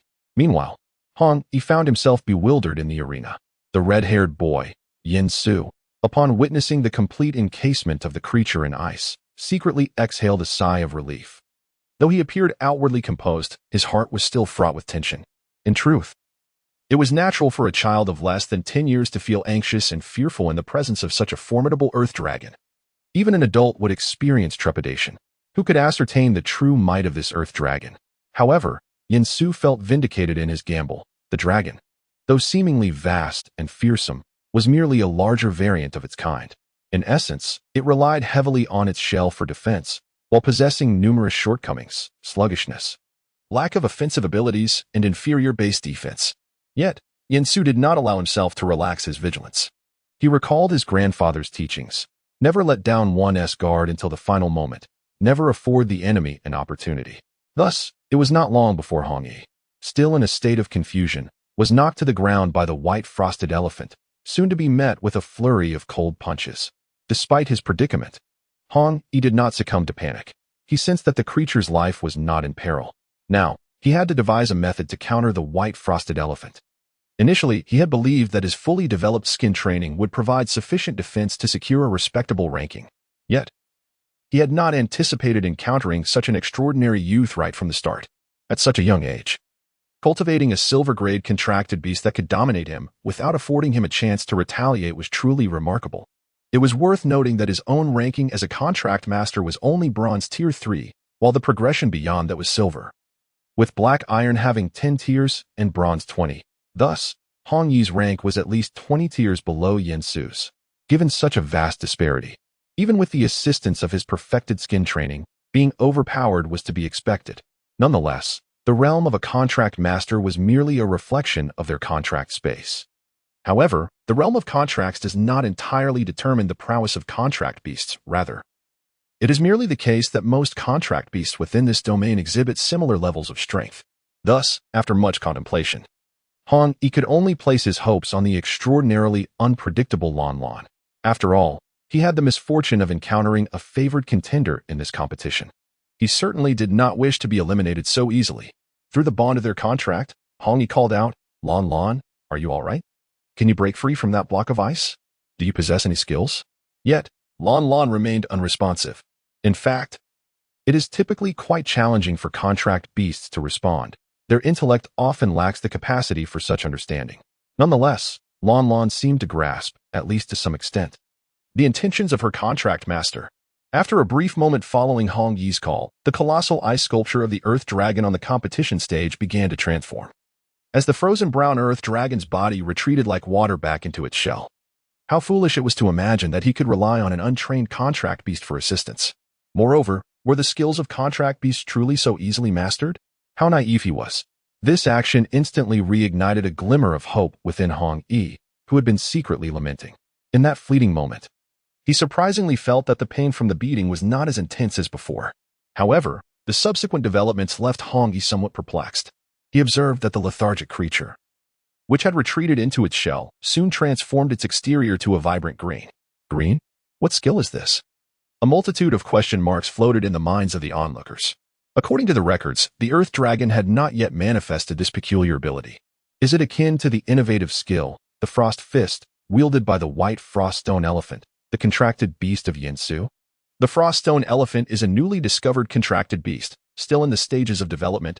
While the Earth Dragon has existed for an unfathomable duration, its potential thoroughly explored. Yinsu, having been tense for quite a while, finally relaxed when he observed that the massive Earth Dragon had merely turned green, with no additional effects revealed. However, at that moment, it appeared to have vanished. Yinsu rubbed his eyes and noticed that the enormous shell-like creature remained on the battlefield, albeit seemingly closer to the Froststone Elephant and its companions. What is happening? Yinsu cautiously instructed the Froststone Elephant to keep a safe distance from Hong Yi. Seizing the opportunity, Hong Yi managed to escape the fate of being pummeled underground. However, due to his insufficient strength, he could only endure the blows while standing. Still unwilling to concede? I shall compel Little Stone to unleash the Frost Fist. Observing the Earth Dragon's sudden transformation into an ice sculpture, Yinsu decided against prolonging the confrontation and issued a warning. Hong Yi remained silent, placing his bets on fate. Very well, the red-haired boy, Yinsu, uttered, channeling the energy within his body to communicate with the contract space, sending waves of silver-level energy to the Froststone Elephant. These energies were prepared by him in advance for the competition, yet even so, the transfer of this communicative contract energy to the contracted beast remained a considerable burden for him. It was evident that Yinsu's youthful face, still adorned with a hint of innocence, turned slightly pale, while the coloration of the white stone elephant gradually restored itself, even surpassing its previous state, emanating a faint, chilling aura. However, at that moment, Lan Lan vanished. Hong Yi felt a surge of excitement. Lan Lan reappeared, but this time, she was farther away from Hong Yi. Hong Yi was left speechless. Nevertheless, the white stone elephant did not relent. The fierce gust of its fish struck Hong Yi, and the frigid essence that withered all things penetrated into Hong Yi's being, invading his very marrow. While Hong Yi could not emit a scream, the pained expression frozen beneath the ice, resembling a mask of agony, revealed the torment inflicted upon him by the assault. Upon witnessing a small iceberg form, Yinsu exhaled, wiping the cold sweat from his forehead, thinking that victory was surely within reach. Yifan indulged in a few pieces of honey before seeking a place to rest. His current physique was only at the 3rd level of Qi training, necessitating rest. However, after entering the primordial wilderness, his body had fallen into a state akin to slumber. The following day, Yifan awoke, refreshed, and resumed his sword practice. His days of practicing swordsmanship while consuming honey lasted for approximately 5 days, until the awakening of the great stone from its state of enlightenment shattered the tranquility. Yifan's little wooden cabin had finally been reconstructed, albeit with many items damaged, which the great stone could neither repair nor recreate. Consequently, Yifan instructed the Great White to descend the mountain and procure some daily necessities. Great White was merely a nickname that Yifan had affectionately given to the large white moth. And seeing that it had not ventured out to collect honey in the past couple of days, he decided to send it on this errand. Initially, Great White was reluctant, and Yifan, not daring to coerce it, resorted to offering a stone imbued with spiritual essence forged by the Great Stone to sway its decision. Were it not for Yifan's unwillingness to descend the mountain, he would not have entrusted this stone, which could be deemed a spiritual stone, to the Great White Moth. The spiritual stone is a product of the Great Stone's cultivation of the chaotic refining stone technique, due to its essence imbued with spiritual energy. Yifan has aptly named it a spiritual stone. As for whether this spiritual stone is akin to those found in this world, Yifan remains uncertain throughout his life. He has only heard tales that spiritual stones are resources possessed solely by powerful cultivators and are exceedingly rare. After Dabai departed, Ifan took out a piece of the spiritual stone, attempting to refine its spiritual energy to enhance his cultivation. As time elapsed, half a day had passed. Dabai had long returned and had thoughtfully prepared a room for Ifan. Ifan paused, holding the now one-third smaller spiritual stone, his expression a tapestry of complexity.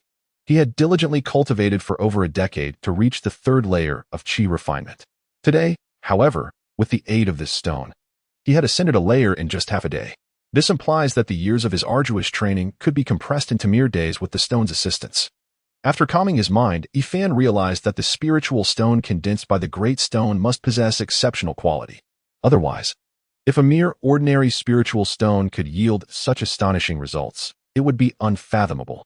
Of course, it is also plausible that during the chi refinement stage, the process of absorbing the spiritual energy of heaven and earth and converting it into primal energy is inherently swift, allowing Ifan to elevate his cultivation level in such a short span with just this spiritual stone. In truth, Ifan is currently only capable of absorbing spiritual energy from the surroundings at a weak pace. However, with the simplified version of the devouring heaven and earth technique, his conversion speed to primal energy has become remarkably rapid. Thus, Ifan finds himself unexpectedly on the brink of transcending the chi refinement phase. With an ample supply of spiritual stones for the time being, he had previously familiarized himself with the pros and cons of the spiritual stones produced by the Great Stone. The Great Stone informed him that the condensation of these spiritual stones was not the primary aim of the chaotic refining stone technique. It is merely a byproduct. In fact, prior to Ifan's arrival, the Great Stone had endeavored to capture the chaotic energy from the depths of the earth during its journey to the primordial realm to refine its own body. However, the amount of chaotic energy captured was negligible, resulting instead in the condensation of pure spiritual energy. Yet, this pure spiritual energy was of little use for the Great Stone's physical cultivation, only providing a slight enhancement to its cultivation level. Consequently, the Great Stone condensed this energy into stones and presented them to Ifan. Moreover, the Great Stone's current capacity for condensation does not seem particularly remarkable. Otherwise, the Chi-gathering sect would have dispatched individuals to investigate the situation long ago. Indeed, the first layer of the chaotic refining body technique that the Great Stone practices is fundamentally designed to condense chaotic energy for its refinement. The fact that spiritual energy can also be condensed and refined is something the creator of this technique, the small stone, likely never anticipated.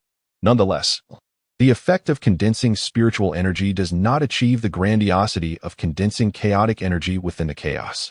It is thus quite natural to remain undetected. After Ifan utilized this spiritual stone, he became increasingly convinced that the stone's capacity for condensing spiritual energy was not particularly potent. Rather, the true strength lay in its refining properties. Otherwise, it would be inconceivable for him to enhance his cultivation level with such a mediocre constitution without any repercussions. Ifan recalled a childhood incident when his father painstakingly procured a pound of spiritual rice. Although he consumed some, his cultivation did not significantly improve. And in the following days, his absorption of energy slowed, akin to a blockage in his meridians. Thankfully, after the town's doctor administered a few silver needle punctures, that sensation dissipated. He distinctly remembered eavesdropping on his father's sighs during that time. It was then that Ifan truly realized he was not merely inadequate but the most inadequate, far worse than he had imagined. However, today he comprehended that even the most inferior constitution could be elevated through the aid of rare natural treasures, such as this spiritual stone. The cultivation he gained from this stone surpassed what he could achieve through his own absorption of the world's spiritual energy.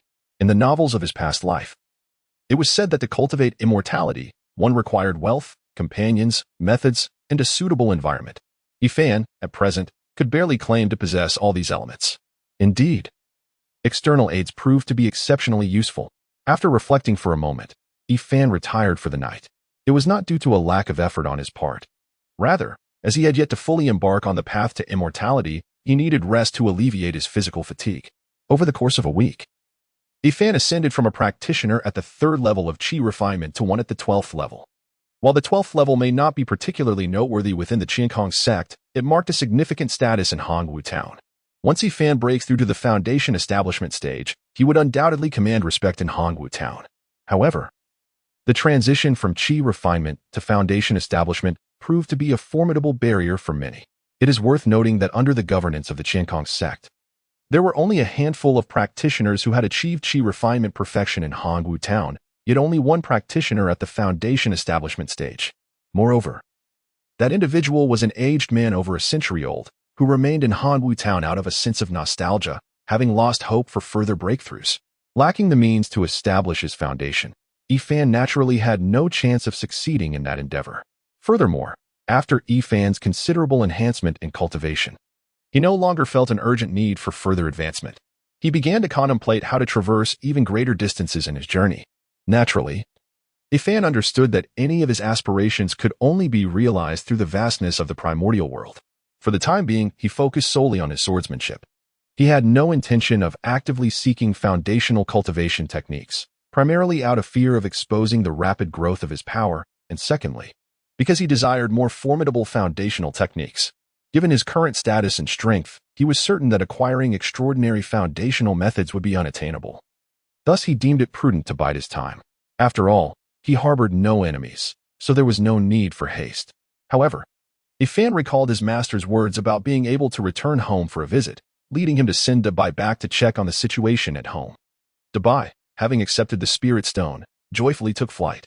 This greedy little chubby bee demands a spirit stone even for a mere message, Yifan muttered, feeling a pang of regret.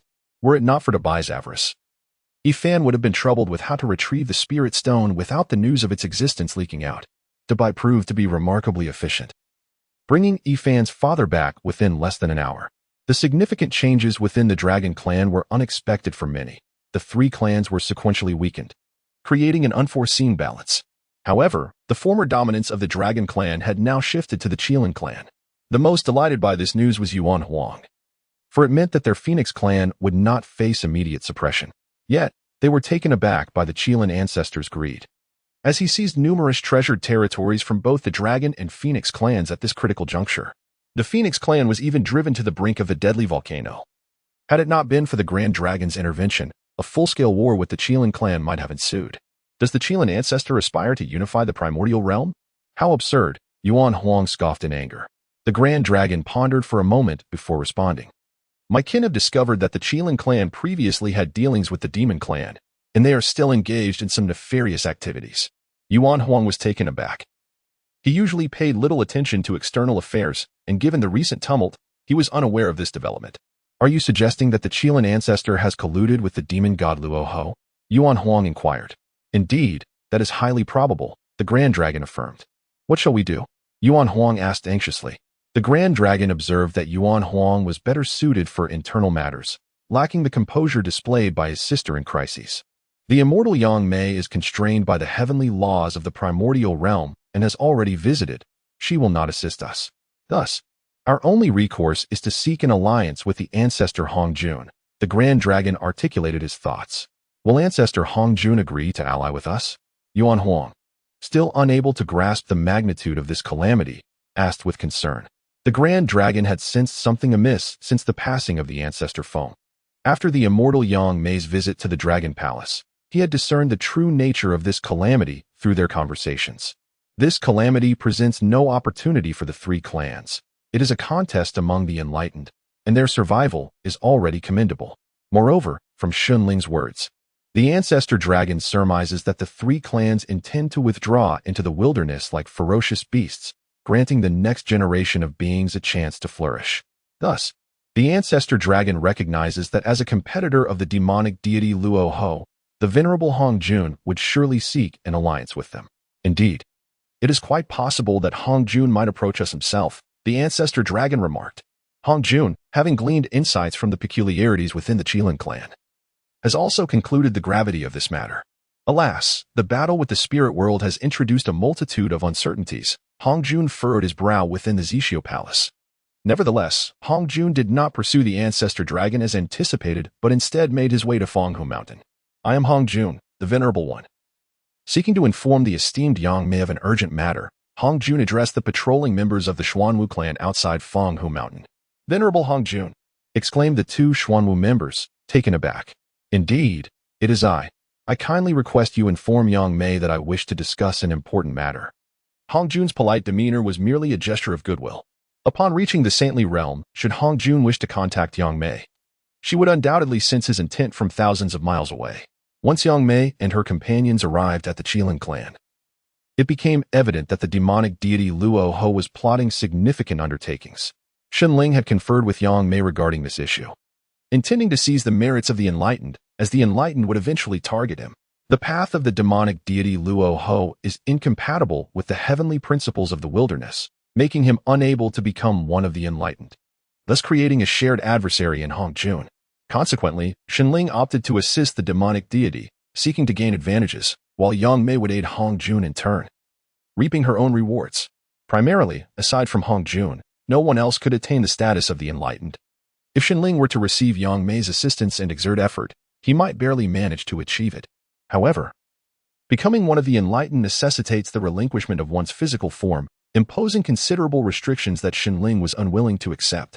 Hongjun, what brings you to seek me? Yangmei appeared suddenly, feigning ignorance. Observing that Yangmei made no move to invite him inside, Hongjun, undeterred, said, "This place is rather inconvenient." Might I? Before Hongjun could finish, Yangmei conjured a space, stating, "I will assist you in dealing with the demonic deity Luo Ho. Rest assured." "What is the cost?" Hongjun inquired, not surprised by the question. "There is no cost. My assistance merely allows me to acquire certain items," Yangmei replied. After a moment of contemplation, Hongjun grasped the implications. Yangmei likely intended to seize some authority pertaining to the enlightened. And since she was not yet among their ranks, there was little to discuss regarding any cost. "Thank you, my friend," he expressed gratefully. The venerable Hongjun comprehended the underlying meaning, yet found himself powerless to alter the course of events. The illustrious Yangmei Daxian uttered no words as he bid farewell to Hongjun, who then returned to the Pangu Immortal Mountain. Within the depths of the demon god's palace, the formidable Luo Hu, utilizing the creation jade butterfly to divine his fate, pondered the words spoken to him by Shenling. Could it be that my success is unattainable? Luo Hu gazed skyward in contemplation. Shenling's remarks had significantly altered Luo Hu's strategy, dissuading him from an immediate assault on the Dragon and Phoenix clans. Consequently, the Primordial realm experienced a century of tranquility. With the impending conflict postponed until Shenling's discourse, countless powerful beings convened at Qingqiu, including the likes of Hongjun, Luo Hu, and Yangmei Daxian. Upon hearing the news, the elder of the Qilin clan abandoned his previous disdain and brought his kin to Qingqiu. However, the confines of Yinchili Palace proved limited. And with so many beings from the Primordial realm vying for space, friction inevitably arose between the Qilin clan and the Dragon and Phoenix clans. After all, they were the weakest among the numerous inhabitants of Yinchili Palace, though the spirit realm was also populous. Its ruler's disciples were formidable adversaries that the Qilin elder could not provoke, no matter how obstinate he might be. As for the lesser factions, they had no opportunity to enter Yinchili Palace. They had merely come to familiarize themselves with the scene, hoping to forge connections with the powerful. In this prosperous era, the celestial mountain of Qingqiu has indeed garnered fame amidst the primordial wilderness, evoking a profound curiosity among many beings of the primordial realm regarding the enigmatic figure behind its teachings. Various narratives circulate concerning the identity of Shenling. Yet whether he is the brother of the illustrious Yangmei Daxian or a gluttonous thief of divine essence, his connection to Yangmei Daxian remains evident. Speaking of which, the Dragon Clan and the Phoenix tribe have suffered indignities, finding themselves in a dismal predicament, abandoned without assistance. The venerable Hongjun Laozu has shown no inclination to unite the ancestral dragon and the primordial phoenix, leaving the ancestral dragon and his kin in a state of bewilderment regarding the unfolding circumstances. At this moment, the authorities are perplexed while the onlookers remain clear-headed. The venerable Hongjun seeks to sacrifice them. After all, he has secured the promise of the great immortal Yangmei and harbors no concerns regarding potential failure. Thus, why should he endeavor to win them over? Hongjun, amidst the tribulations, is the one who perceives the situation most clearly. He understands that in this epoch of the primordial chaos, the demon god Luaho's attempts to obliterate and attain enlightenment through slaughter are utterly futile. The initial system panel of the inherited body possesses only a fraction of the techniques, while the system's rewarded techniques are inherited in their entirety. Although the conditions for utilizing these rewarded techniques are rather stringent and they are exceedingly profound and challenging to wield, even a partial manifestation would significantly aid Yifan. Therefore, If Yifan desires techniques, it would be more prudent for him to concentrate his efforts on acquiring the system's rewarded techniques, drawing from his experiences over the past 2 instances. Yifan has formulated a few hypotheses regarding obtaining system rewards. Firstly, it must occur in a moment of peril, and secondly, it should pertain to matters of great consequence for the primordial chaos. However, these hypotheses remain to be tested for their validity. A decade later, Yifan has attained mid-stage celestial immortal cultivation, despite not focusing diligently on his cultivation, indicating his considerable talent in this lifetime. Of course, being the son of the Emperor of Qingxiu, he is not lacking in resources. Nai Liang, stop practicing your swordplay. Brother Dongchen has brought back a little girl. And she is quite delightful, exclaimed the spirited beauty in a pink dress, calling out to Yifan, who was honing his sword skills atop the mountain. Yifan did not cease his training, though doubts began to form in his mind. Are there children in the primordial chaos? Is she the child of my brother? Come down quickly. Come down, implored the pink-clad beauty, Qianxiu Jingjing, as if she were engaged in a most amusing activity. Yifan could only shake his head in resignation. Though he had grown accustomed to such interruptions, the Qingxiu Fox clan is a race even more indolent than he, as a diligent yet somewhat lazy individual. Yifan often feels out of place among them, frequently disturbed in his cultivation by his elder siblings. Alas, although his siblings are lazy, they possess great talent and began their training long before him. The weakest among them, his third sister, Qianxiu Jingjing, has already reached the late stage of true immortal cultivation. His elder brother, Qianxiu Dongchen, known for his frequent excursions, has achieved the pinnacle of Tai Golden immortal cultivation. It is worth noting that in the current primordial chaos, following the calamity of ferocious beasts, there is a lamentable scarcity of great Luo Golden immortals, making a peak Tai Golden immortal a formidable power. Nonetheless, the Qingxiu Fox clan boasts an enviable rate of cultivation advancement, not solely due to their remarkable talents, but significantly influenced by their cultivation system. Every Qingxiu Fox possesses 2 essential techniques, the Qingwang Ju and the Xintian Ju. These practices enable them to maintain a certain pace of advancement even in their seemingly languid state. The primary function of the Qingwang Ju is to enhance the growth of spiritual plants, while the Xintian Ju allows them to cultivate a heartland within their bodies, where they subsequently plant their destined spiritual flora.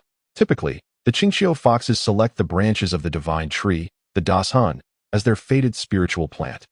It is precisely because of the formidable nature of their destined flora, nourished by the Qingwang Ju, that the cultivation of the Qingxiu Fox clan progresses with such swiftness and stability.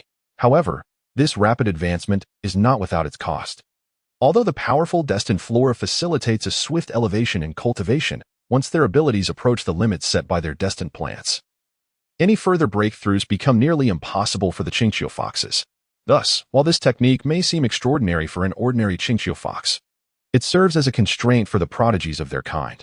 Yet, considering the inherent nature of the Qingxiu Foxes, it is difficult to assess the merits or demerits of this technique. Amidst this contemplation, Yifan, driven by curiosity and the fervent encouragement of his third sister, Qingxiu Jingjing, paused his sword practice to observe the intriguing child. As Yifan approached, he noticed a large gathering of foxes following a little girl with skyward braids, adorned in a vibrant red belly band. This girl, with her large eyes and chubby cheeks, was undeniably adorable, even among the strikingly beautiful Qingxiu Foxes. What could they be doing? Yifan inquired, puzzled, of his sister, Qingxiu Jingjing. I am unsure, but it appears to be quite entertaining, she responded. And in the blink of an eye, she joined the throng. Yifan facepalmed, momentarily at a loss for words. Just then, a cacophony of jubilant cheers erupted around him, with Jingjing's voice rising above the rest. Well, spiritual stones are falling from the sky. Look, this one is mine. Don't you dare snatch it away. Yifan scoffed, thinking that a mere 1,000,000 spiritual stones were hardly worth the fuss. Nevertheless, observing the exuberance of the crowd, he too ventured to collect a stone. The quality of this spiritual stone was astonishing, leaving Yifan wide-eyed as he gazed at it and then up at the sky, trying to discern the source of this deluge of high-quality spiritual stones. Just as he was about to investigate further, a soft, endearing voice interrupted his thoughts. Big brother, have you seen my father? Looking down, Yifan was met with the gaze of the little girl, her eyes gleaming with an innocence that seemed to harbor the world's most cherished treasures, instantly softening his tone. What does your father look like? The little girl pouted, her eyes reddening as she shook her head, on the verge of tears. Yifan, feeling at a loss, crouched down beside her and gently asked, "What's the matter?" I don't know what my father looks like. I have never seen him since I was little." Tears streamed down the little girl's cheeks as she wiped her eyes, bravely holding back her sobs. "It's all right. Big brother will help you find your father. He is quite capable," Ifan reassured her. "Really?" The little girl's tears transformed into a smile. Ifan was momentarily taken aback by the swift change in her expression, yet he nodded affirmatively, saying, "Indeed. Wonderful. With Big Brother's help, I will surely find my stinky father. When the time comes, you must help me give him a good thrashing," the little girl exclaimed joyfully, bouncing about while occasionally shaking her tiny fists. Ifan felt as though he had fallen into the little girl's playful trap. "My mother calls me Lucky Star." "What is your name, Big Brother?" she innocently inquired. Although Ifan suspected the girl was feigning innocence, he could discern no signs of deception. "You may call me Brother Nara." "All right. Brother Nara, hold me." Lucky Star opened her arms, signaling for a hug. Despite his internal reluctance, Ifan found himself lifting her up. "Wow. So high. So high." Lucky Star beamed, her radiant smile momentarily making Ifan forget her earlier peculiarities. At that moment, a dashing young man dressed in blue appeared before Ifan. "Brother Dongchun," Ifan signaled to Lucky Star. "I don't want you anymore, Uncle Dongchun. You can leave now. I have Brother Nara." Lucky Star waved her hand dismissively, her small face contorting with distaste. If it weren't for Ifan's composure, he might have burst into laughter. Lucky Star's expressions were not only amusing but also endearing. Qing Dongchun pinched Lucky Star's chubby cheeks and playfully complained, "You used to call me Uncle Dongchun so affectionately. Why the sudden change to Uncle? Please stop pinching me." "Uncle Dongchun, I was wrong. I truly was." Lucky Star protested, her face contorted in mock distress. "Oh no. You've made my face all puffy. Boo-hoo. Humph. Let us see if you dare to call me uncle again." Qing Dongchun replied, a triumphant smile on his face. He then conveyed to Ifan telepathically, "This little one was found by me in the northern region. She followed me to Qingqiu in search of her father. There is something peculiar about her luck. Being with her brings extraordinary fortune." Upon hearing Qing Dongchun's explanation, Ifan began to grasp the situation. It turned out that during his travels in the northern region, Qing Dongchun had encountered a little girl who was inquiring about her father among the flowers and stones, prompting his curiosity to engage with her. The conversation, however, was seized upon by the little girl, yet Qing Dongchun, being on a leisurely outing, was more than willing to assist her in searching for her father. Thus, he took the little girl under his wing and commenced the quest for her father. A myriad of events unfolded thereafter, which Qing Dongchun chose to recount. In essence, he conveyed to Yifan that this little girl was quite extraordinary and remarkably fortunate. Her luck capable of influencing those around her, especially him. Notably, she had not displayed such closeness with anyone else besides him. "Good brother, I entrust you with the task of helping this Lucky Star find her father." "I shall retreat for a time," Qing Dongchun remarked, patting Yifan on the shoulder before vanishing in a flash of light. Yifan opened his mouth to speak but ultimately remained silent. Due to the little girl's presence, Qing Dongchun unexpectedly encountered an opportunity to transcend to the realm of the great Luo Golden Immortal. Naturally, Yifan felt it inappropriate to voice any objections regarding his retreat.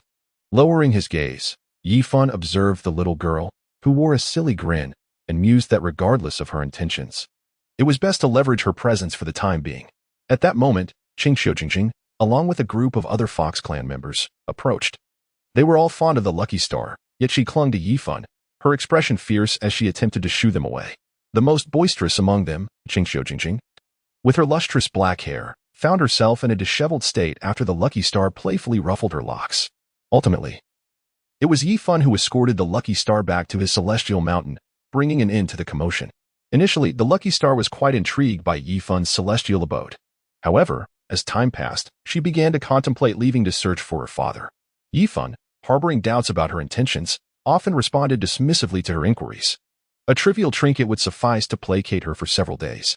Yet, as time wore on, the Lucky Star grew weary of such superficial treatment.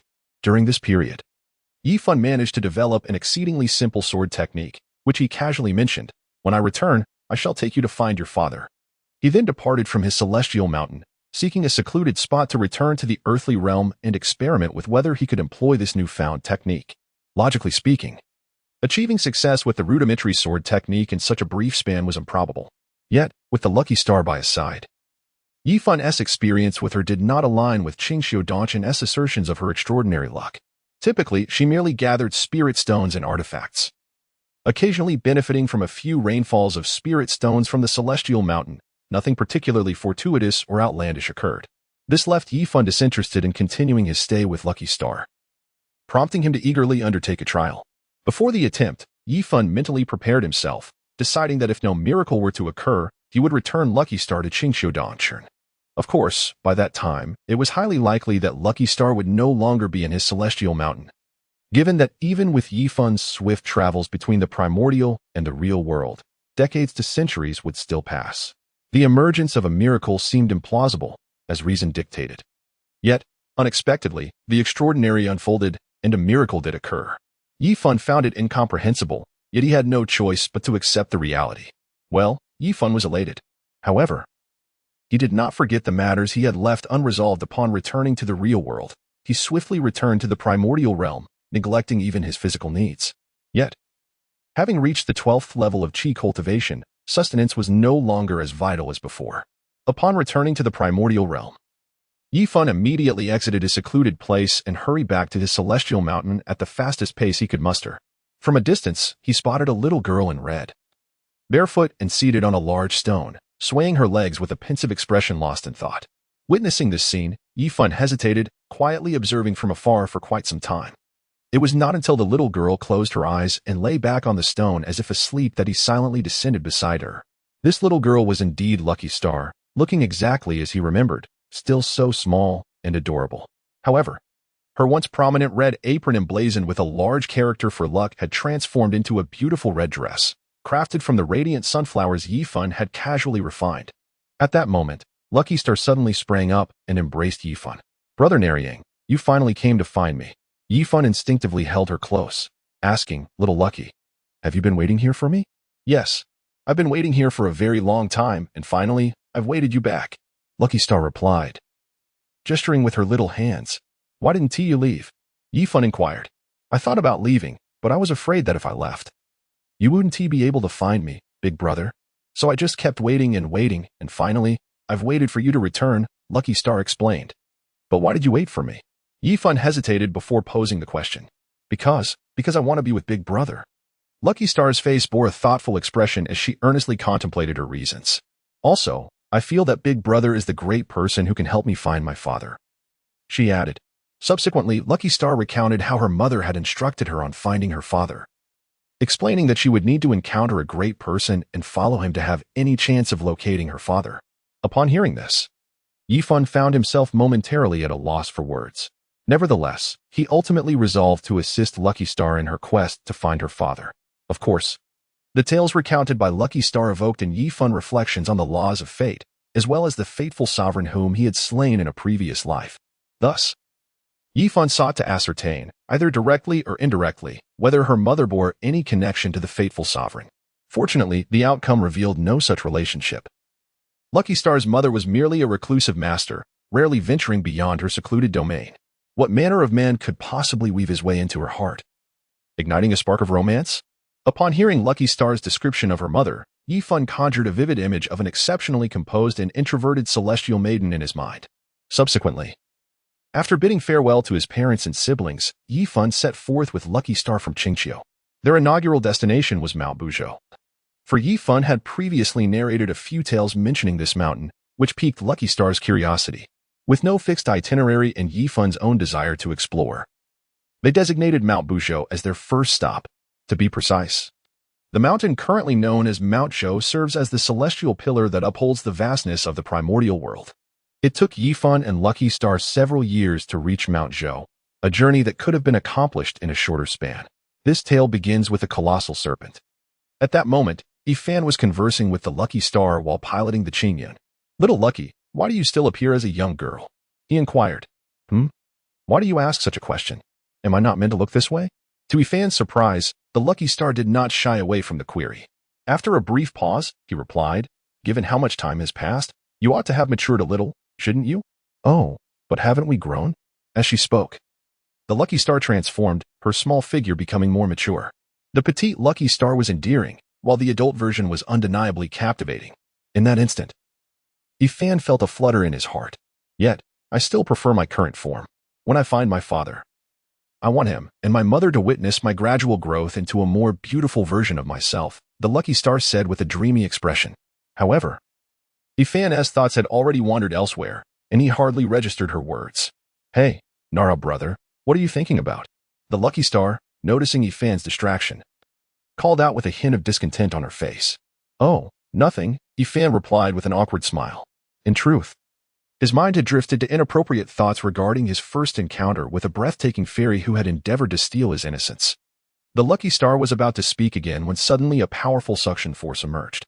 Before them, a gigantic serpent with two peculiar bulges on its head opened its gaping maw, seemingly intent on swallowing them whole. What is he doing, brother? The lucky star exclaimed, her eyes wide with astonishment as she turned to Yifan. At that moment, Yifan sought to confirm something and casually responded, perhaps he is practicing some technique. Little Lucky, what is your mother's name? Yifan subsequently asked. Nara brother, why do you want to know that? The lucky star inquired with curiosity. After a moment of silence, Yifan answered, I believe I might know your mother. Really? The lucky star exclaimed in astonishment. At that moment, the suction grew increasingly powerful. Yifan casually blocked the rear approach and inquired, is your mother named Jean Lian? Not at all, Lucky Star replied, scratching his head. Then how do others refer to your mother? Yifan hesitated to ask. Outsiders call my mother the little Xiao medical immortal, while my elder sisters affectionately refer to her as the Empress. Additionally, my mother's surname is Xiao, and her given name is Yin. Brother Narang, could it be that you have mistaken her for someone else? Lucky Star gazed at Yifan with his innocent, wide eyes. Yifan reflected, so, Xiao Yin was indeed the person I mistook. At that moment, the sky darkened, as if one had suddenly fallen into the depths of hell. Alas, why ponder so deeply? It is but a game. With a sigh, Yifan came to this realization. He casually drew forth his treasured sword, Chunlai, and with a single stroke, he cleaved through the filthy surroundings, allowing sunlight to once again grace their presence. However, upon the earth lay the corpse of a serpent. Was this great serpent deranged? I had not concealed my realm, yet it dared to strike against me? Yifan cast a glance at the disemboweled serpent's carcass, curling his lip in disdain. In truth, this formidable serpent was merely at the early stage of the Earth Immortal realm. Although Yifan had not deliberately hidden his cultivation, he had also not made a point of revealing it. Moreover, due to the constant display of the Lucky Star's early human immortal cultivation, even Yifan could not discern whether the Lucky Star was genuinely only at that level. The serpent, underestimating their strength, foolishly attempted to swallow them. One must remember that in the current age of the primordial world, the calamity of ferocious beasts had long since passed. Yet, formidable cultivators had perished, some in seclusion, and the primordial world was now replete with newly emerged cultivators. The disciples of this sect were comparatively inferior to the formidable beasts and ancient practitioners of the wilderness, with most of them being mere human immortals or earth immortals, while celestial immortals were quite rare. After Yifan vanquished the great serpent, he continued onward with the fortunate star towards the Zhou mountain. However, this serpent had kin, and it was not long before Yifan found himself encircled by a horde of serpents, specifically the Huangqi Great Serpent clan. I have no desire to kill any further. I implore you, fellow practitioners, do not bring ruin upon yourselves. Yifan, already in a foul mood, was unwilling to elaborate, instead showcasing his prowess. The patriarch of the Huangqi Great Serpent clan was enraged by Yifan's audacious demeanor, his skin twitching with fury. You are courting death. Yifan brandished his sword, its edge gleaming in the ethereal clouds, his silence imbued with a gaze as frigid as death itself. Patriarch, allow me to deal with this insolent youth. A man clad in yellow stepped forth. The patriarch, a mid-stage true immortal, recognized Yifan's cultivation level and, noting the man's eagerness to prove himself, consented. Exercise caution. The patriarch discreetly advised the man. He was no fool, and Yifan's unusual behavior surely hinted at some hidden advantage. You still have time to beg for mercy. I will grant you a swift demise, the man declared, wielding an oddly shaped, dark spear, his expression mocking as he displayed his late-stage celestial immortal prowess. Yifan, however, responded with impatience, if you wish to die, come swiftly, otherwise, be gone. You. The man was taken aback by Yifan's audacity in the face of his formidable power and immediately unleashed his most powerful technique. With a ferocious expression, he hurled a spear, which descended like a terrifying giant serpent, casting darkness over the realm. The Huangqi Great Serpent Clan members were astonished by the man's mastery of this technique, and even the patriarch's face revealed a glimmer of delight, realizing that this young man was on the verge of breaking through to the celestial immortal realm, promising another true immortal in their midst. As the members of the Huangqi Great Serpent Clan marveled at the man's prowess, they witnessed the colossal serpent shatter from its head. In an instant, both the enormous serpent and the man were obliterated. It was only then that the patriarch reacted, waving his hand to conjure a massive earthen wall to shield against the residual forces. Otherwise, the nearby Huangqi Great Serpent members would surely have faced dire repercussions. Yifan, observing this spectacle, scoffed, and, taking the exhilarated Lucky Star by the hand, prepared to ascend into the clouds. "You shall not escape. Die!" roared the patriarch, summoning an unremarkable clay jar. In an instant, Yifan and his companion were ensnared within the jar, trapped in the miniature world of the Huangqi jar. "This artifact is quite impressive," Yifan mused as he surveyed the confines of this realm. "Brother Narang, do you still wish to take this artifact?" Lucky Star inquired. Yifan did not respond to Lucky Star's question, but instead countered, "Little Lucky, are you not afraid? Fear not, dear brother Nara, for you shall protect me." "Want you?" Lucky Star said, her innocent, wide eyes sparkling with trust. Yifan chose not to press further. Everyone harbors their own secrets, especially celestial beings. Since Lucky Star could assist him in swiftly mastering a simplified form of the technique, it was only fitting that he aid her in locating her father. As for anything beyond that, it seemed unnecessary to delve deeper. "However, if they are too formidable, I may not be able to handle them," Yifan replied casually. Suddenly, the very earth trembled as countless colossal serpents materialized, filling the realm in an instant. At the forefront was a gigantic serpent with two sharp horns, its body clad in earthy brown scales, exuding a heavy, oppressive aura and an astonishing size. Indeed, this serpent resembled a living giant in both form and presence. Yet, apart from the few leading serpents that bore a striking realism, the others appeared rather artificial, some even incomplete. Surveying the serpentine horde conjured from divine powers, Yifan found the tactic commendable, yet of little utility to him. Behind him, a towering azure tree emerged, its dark brown trunk, though somewhat somber, supported vibrant green leaves, evoking a sense of enduring vitality despite the passage of time. This was the Qingqiu divine tree, the Great Chun, with a flourish of his spring arrival sword. The Great Chun trembled in response. The serpentine throng wasted no time, charging forth, led by the incomplete serpentine manifestations, most bearing menacing heads, perhaps probing the waters or intending to expend a few as mere cannon fodder. Yifan maintained a calm demeanor, swinging his sword, unleashing a visibly immense wave of sword chi to meet the advancing heads. Simultaneously, the verdant giant tree behind him erupted with countless similar blasts of sword chi. In an instant, this tempest of sword energy engulfed the serpentine heads. The serpentine manifestations possess abilities that are utterly incapable of withstanding the onslaught. They crumble like fragile parchment when confronted by a ferocious tempest, reduced to mere fragments in an instant. Even the intact serpentine forms behind them cannot endure, becoming ensnared by this tempest of sword energy. Were it not for the colossal serpentine entity at the forefront, which valiantly shielded against the violent gale of sword energy, this assembly of serpentine beings would undoubtedly suffer catastrophic losses. After the giant serpentine manifestation disrupted the tempest with its immense tail, it coiled itself into a compact form. Meanwhile, the other serpentine entities similarly folded and gathered around this majestic being, and soon, an enormous creature composed of countless serpentine forms emerged, dominating this realm. The oppressive aura it emanated would likely instill fear in even the mightiest of celestial beings, compelling them to reconsider their intentions. Yet, Yifan regarded this amalgamation of manifestations with keen interest. If one were to draw near, they might even discern his murmured thoughts suggesting that this manifestation was akin to a full-force strike from a late-stage Taichin Xianxian. The colossal entity, slowly undulating, would occasionally extend its dark, forked tongue. "Young one, I perceive you to be a remarkably gifted youth. Should you choose to plead for mercy now, I shall spare your life." The voice of the patriarch of the Huangqi Great Serpent Clan echoed once more. Yifan, perplexed by the giant serpent's hesitance to act, found himself growing impatient. Was the patriarch truly reluctant to engage? If a battle is to ensue, let it commence without further ado. Although Yifan harbored uncertainties about withstanding an assault equivalent to a full-force strike from a late-stage Taichin Xianxian, he held high hopes for his own technique.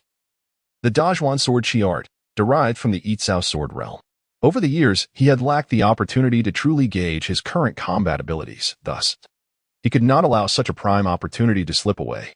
Do not presume that your lineage as a Qingxiu fox grants you immunity from my wrath. I offer you one final chance. Do not compel me to obliterate an unparalleled prodigy. The patriarch's voice resonated once more. Yifan scratched his nose, sensing a hint of timidity from the patriarch. Furthermore, he considered himself far from an exceptional genius. I present you with a choice. Submit to me now, and I may spare your lives, Yifan retorted, unperturbed by the patriarch's earlier threats. To his astonishment, the patriarch of the Huangqi Great Serpent clan genuinely seemed inclined to yield. If we were to submit to your Qingxiu Fox clan, would you guarantee our safety? Yifan had intended to mock his opponent, but was taken aback by the sincerity of the query. Logically, after having slain two of their kin, the prospect of submission seemed implausible. Nevertheless, observing the exuberant expression on the face of the lucky star, who showed no signs of fear, Yifan felt emboldened. Indeed, my subordinates may only be bullied by me, he proclaimed confidently. Greetings, master. Just as Yifan was about to continue his words, Huangqi, the leader of the serpent clan, exclaimed impatiently. Ahem. Yifan coughed awkwardly a few times. He had not yet finished speaking. Why have you called upon me, master? Pray tell, why should I submit to you? Upon perceiving the genuine intent of the Huangqi Great Serpent clan leader to yield, Yifan inquired about the reasons behind such a proposition. The leader of the Huangqi Great Serpent clan seemed to hesitate for a moment, pausing before his voice resonated. May I ask, what is your relation to the Qingxiu Fox clan? Listening to the insinuations woven into the leader's query, Yifan responded, I am Qingxiu Nerang, the fourth son of the Emperor of Qingxiu. Upon learning of Yifan's identity, the Huangqi Great Serpent clan leader began to unfold the tale of his willingness to submit to Yifan. It turned out that they had long sought a protector but had yet to find a suitable one. Today, upon noticing the striking resemblance between Yifan and the rumored members of the Qingxiu Fox clan, they felt a glimmer of hope. The desire for a protector stemmed from the conclusion of the ancestor dragon's seclusion. In summary, they had become targets of several malevolent dragons, enduring relentless torment, and yearned for a guardian to shield them. However, finding such a protector was no simple task, and the Huangqi Great Serpent clan held a profound dependence on their ancestral land, the Yangmei Immortal Mountain. Merely discovering a protector would not suffice. They would also need to relocate from Huangqi Mountain, a formidable task that their clan alone could not accomplish in a short span. Regarding reliance on others, the Huangqi Great Serpent clan harbored little hope. They believed it prudent to prepare adequately on their own. Only recently had they begun to make arrangements to relocate Huangqi Immortal Mountain to their desired location. With everything in place, they were merely in need of a worthy protector. And fortuitously, they encountered the Qingxiu Fox clan, a respected and capable faction. It is noteworthy that the Huangqi Great Serpent could imbue a portion of their soul into Huangqi Immortal Mountain. This fragment of their soul not only facilitated the comprehension of laws and accelerated their cultivation, but also ensured their revival upon death. As long as Huangqi Immortal Mountain remained intact, the Huangqi Great Serpent clan would endure. Upon learning these details, Yifan instinctively inclined towards refusal. However, after a moment of contemplation, he resolved to accept their proposition. This decision would intertwine him with the Dragon Clan, leaving him curious about what rewards the system might bestow amidst the impending calamity of the Dragon Era. As Yifan pondered these matters, the Huangqi Great Serpent clan leader, growing impatient, assumed that Yifan hesitated out of fear of the Dragon Clan and was reluctant to offer them sanctuary. Thus, he hastily promised numerous benefits, presenting himself as if he were bartering away his own worth. Listening to the leader's fervent declarations, Yifan could not help but reflect on the depths of torment these serpents had endured at the hands of the dragons. Ultimately, Yifan consented to allow their entire clan to relocate beside his sacred mountain, bestowing upon them tokens that would affirm their status as his servants. However, this concession came only after Yifan had requested to engage in a contest of divine abilities with their group. Once Yifan had arranged these matters, he continued his journey towards Buzhou Mountain, passing by the lair of the Huangqi Great Serpent clan.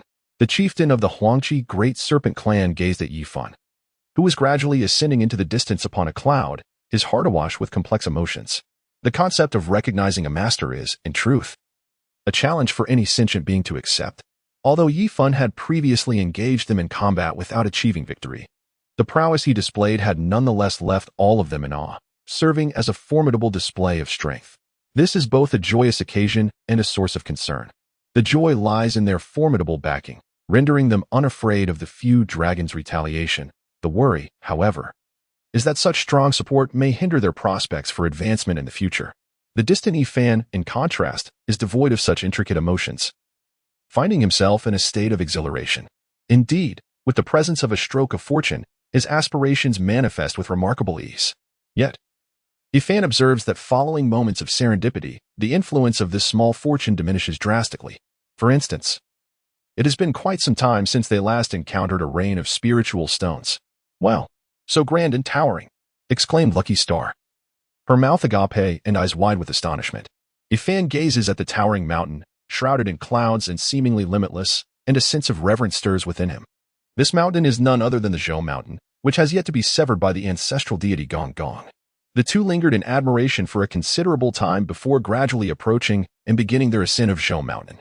Currently, Zhou Mountain is surrounded by formidable pressure, making it difficult for even the most ordinary celestial beings to approach. Yifan fears that without summoning his innate spirit plant, the Great Chunjun Tree, he might struggle to even reach the foot of the mountain. However, Lucky Star appears unaffected by any resistance, swiftly dashing ahead and leaving Yifan to laboriously pursue her. "Nara, brother, hurry up," Lucky Star called back. Yifan summoned all his strength to catch up, but just as he was about to reach her, Lucky Star did not pause and continued to ascend to greater heights. "Don't climb so quickly, little Lucky," Yifan shouted. Lucky Star turned back. "The mountain is so high. If we don't hurry, when will we reach the summit? Climbing is not solely about reaching the peak. We must not overlook the beauty along the way," Yifan replied. But Lucky Star began to protest, only to be interrupted by Yifan. "I understand your feelings, but some things cannot be rushed. Maintaining a calm mindset and avoiding impatience is the quickest path to achieving our goals. Let us not force matters." As Lucky Star absorbed Yifan's words, she seemed to grasp something, albeit not entirely, yet instinctively slowed her pace. This allowed Yifan the time to acclimate to the pressure of Zhou Mountain. Relishing the scenery as he ascended step by step, the pressure of Zhou Mountain is primarily concentrated at its base and summit. Once they reach the mountainside, the pressure diminishes significantly. However, by the time Yifan and Lucky Star reached the mountainside, a decade had passed. During this time, Yifan had advanced to the mid-stage of the celestial realm, now attaining the late stage of the true immortal realm. In 10 years, Yifan managed to break through 4 smaller realms consecutively. Aside from the accumulation of several hundred years of experience, Yifan suspects that Lucky Star may also have played a role in his progress, as her luck is indeed mystical, and they had not encountered any other fortuitous events during this decade. "Nara, brother, shall we descend the mountain?" Lucky Star playfully tugged at Yifan's hand. This is not her first request to descend the mountain. This week, the mountain bore no trace of the individuals and items that Yifan had mentioned. Instead, it appeared desolate, with scarcely a glimpse of the spiritual trees or herbs. Naturally, Lucky Star was reluctant to continue the ascent under such circumstances. Moreover, their pace was excruciatingly slow, and the height of the mountain instilled a sense of helplessness in Lucky Star, as if the summit was perpetually out of reach. Yet, Yifan was not willing to depart from Zhou Mountain without having encountered Nuwa and Fushi. According to the ancient tales, Nuwa and Fushi were said to be nurtured within Zhou Mountain. With Lucky Star by his side, it seemed only logical that they should cross paths. Yifan contemplated this inwardly but spoke reassuringly, "Little Lucky, do not be anxious. Zhou Mountain is the backbone of the primordial world. Reaching its pinnacle will greatly aid us in our quest to find your father. Can we not hasten our pace?" Lucky Star replied, her voice tinged with fatigue. "Dear Lucky, did not Nara brother tell you? Haste makes waste. An excessive pursuit of results can only yield imperfect outcomes," Yifan elaborated. Upon hearing Yifan's words of wisdom, Lucky Star ceased her insistence on descending and fell into a contemplative silence. Observing her subdued demeanor, Yifan felt a pang of reluctance to continue on this path. Yet, having come this far, he was loath to turn back. Furthermore, little Lucky remained oblivious to the fact that her father might be nearby, perhaps even on the not-so-distant Zhou Mountain. Yifan consoled himself, assuaging the pangs of conscience. As they ambled along, they suddenly stumbled upon a wondrous cave, illuminated by the radiance of the sun and moon, resembling a miniature universe. Lucky Star darted towards the cave but was halted by an invisible barrier. "Bang, bang," she exclaimed, pounding her small fists against the barrier. "Nara, brother, what is happening?" Upon seeing Yifan approach, she inquired. Yifan, however, surveyed the cave with a perplexed expression. After a moment, He remarked, "There seems to be a natural formation here, but I believe I can break it." Just as Yifan uttered these words, the marvelous cave vanished, leaving behind only barren rock walls, much to Lucky Star's astonishment. With a look of surprise, she rushed over, tossing stones to no avail and glancing up at the sky, which was adorned solely with white clouds. "Nara, brother, it's gone." Lucky Star turned back, her face a mixture of confusion and shock. She gestured animatedly. That immense cave disappeared in the blink of an eye. Yifan, stifling a laugh at Lucky Star's expression, managed to suppress his amusement. "It merely vanished due to an unknown reason," he explained. "Oh."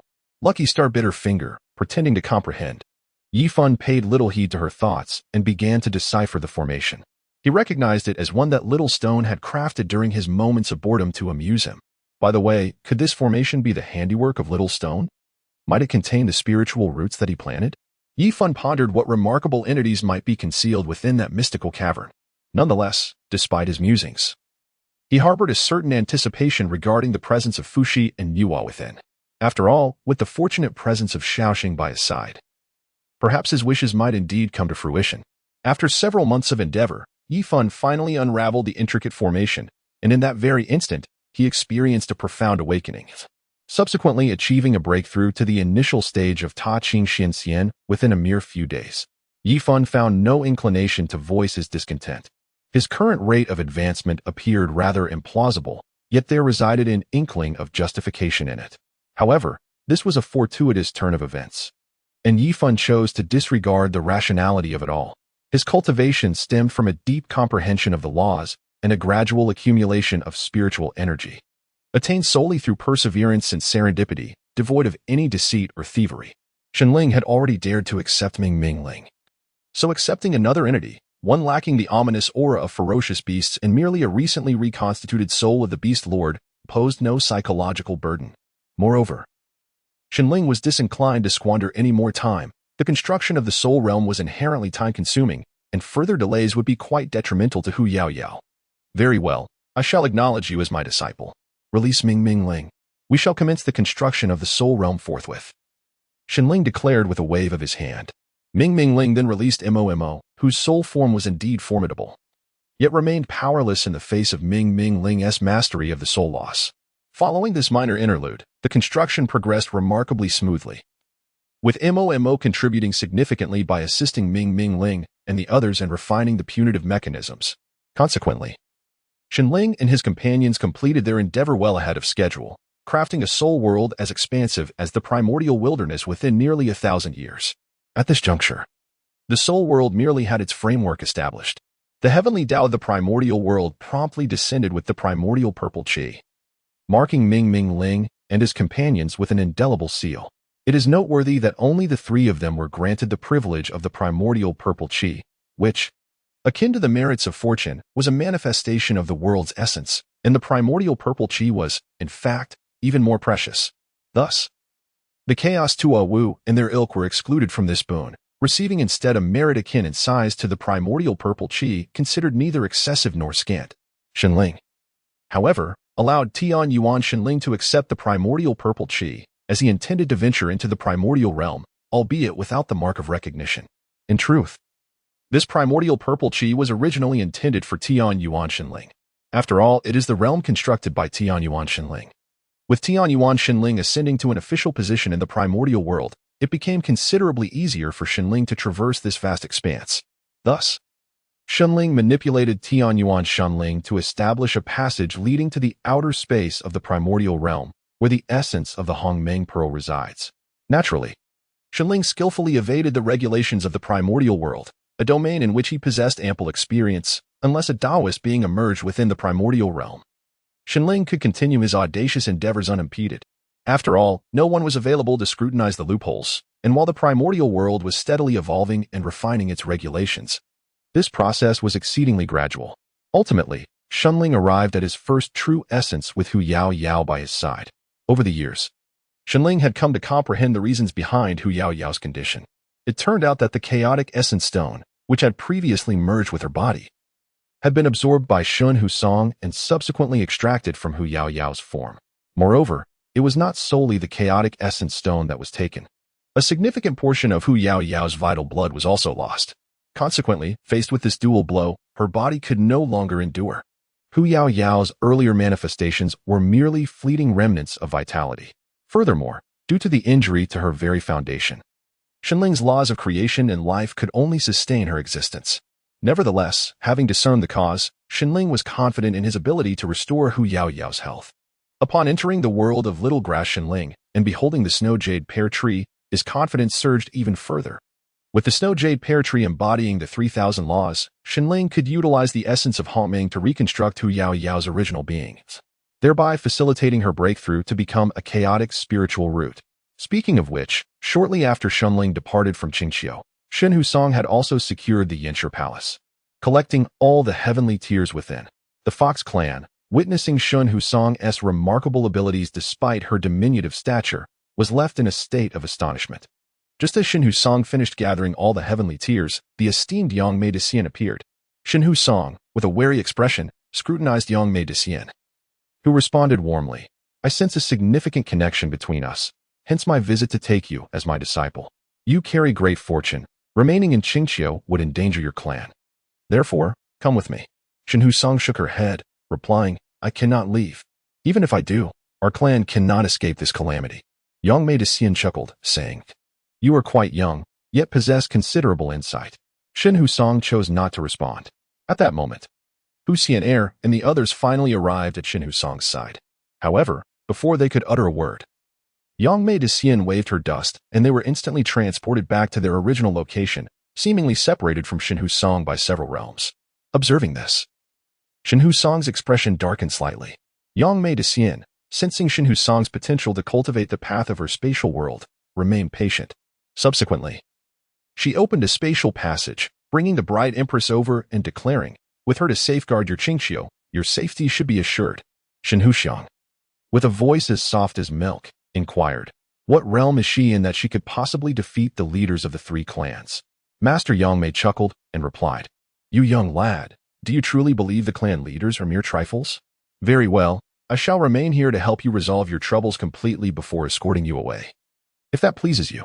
Observing the shift from hopeful anticipation to despondent disappointment on Shen Husong's face, Master Yangmei offered further consolation.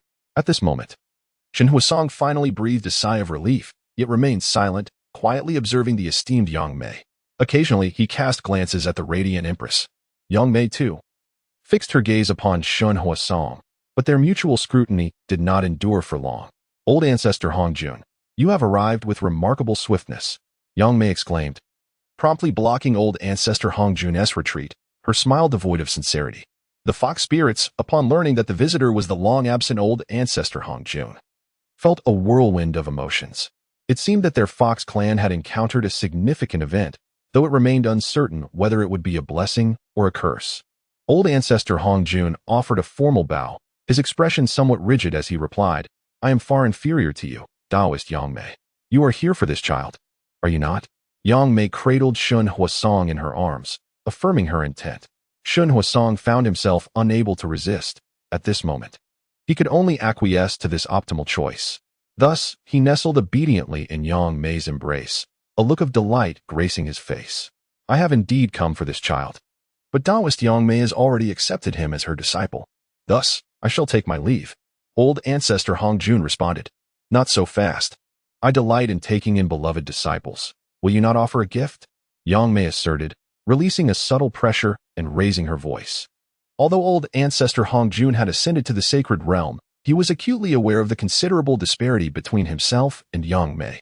However, he was taken aback to find that the gap was even greater than he had anticipated. The distance between them had not only failed to diminish but had, in fact, widened.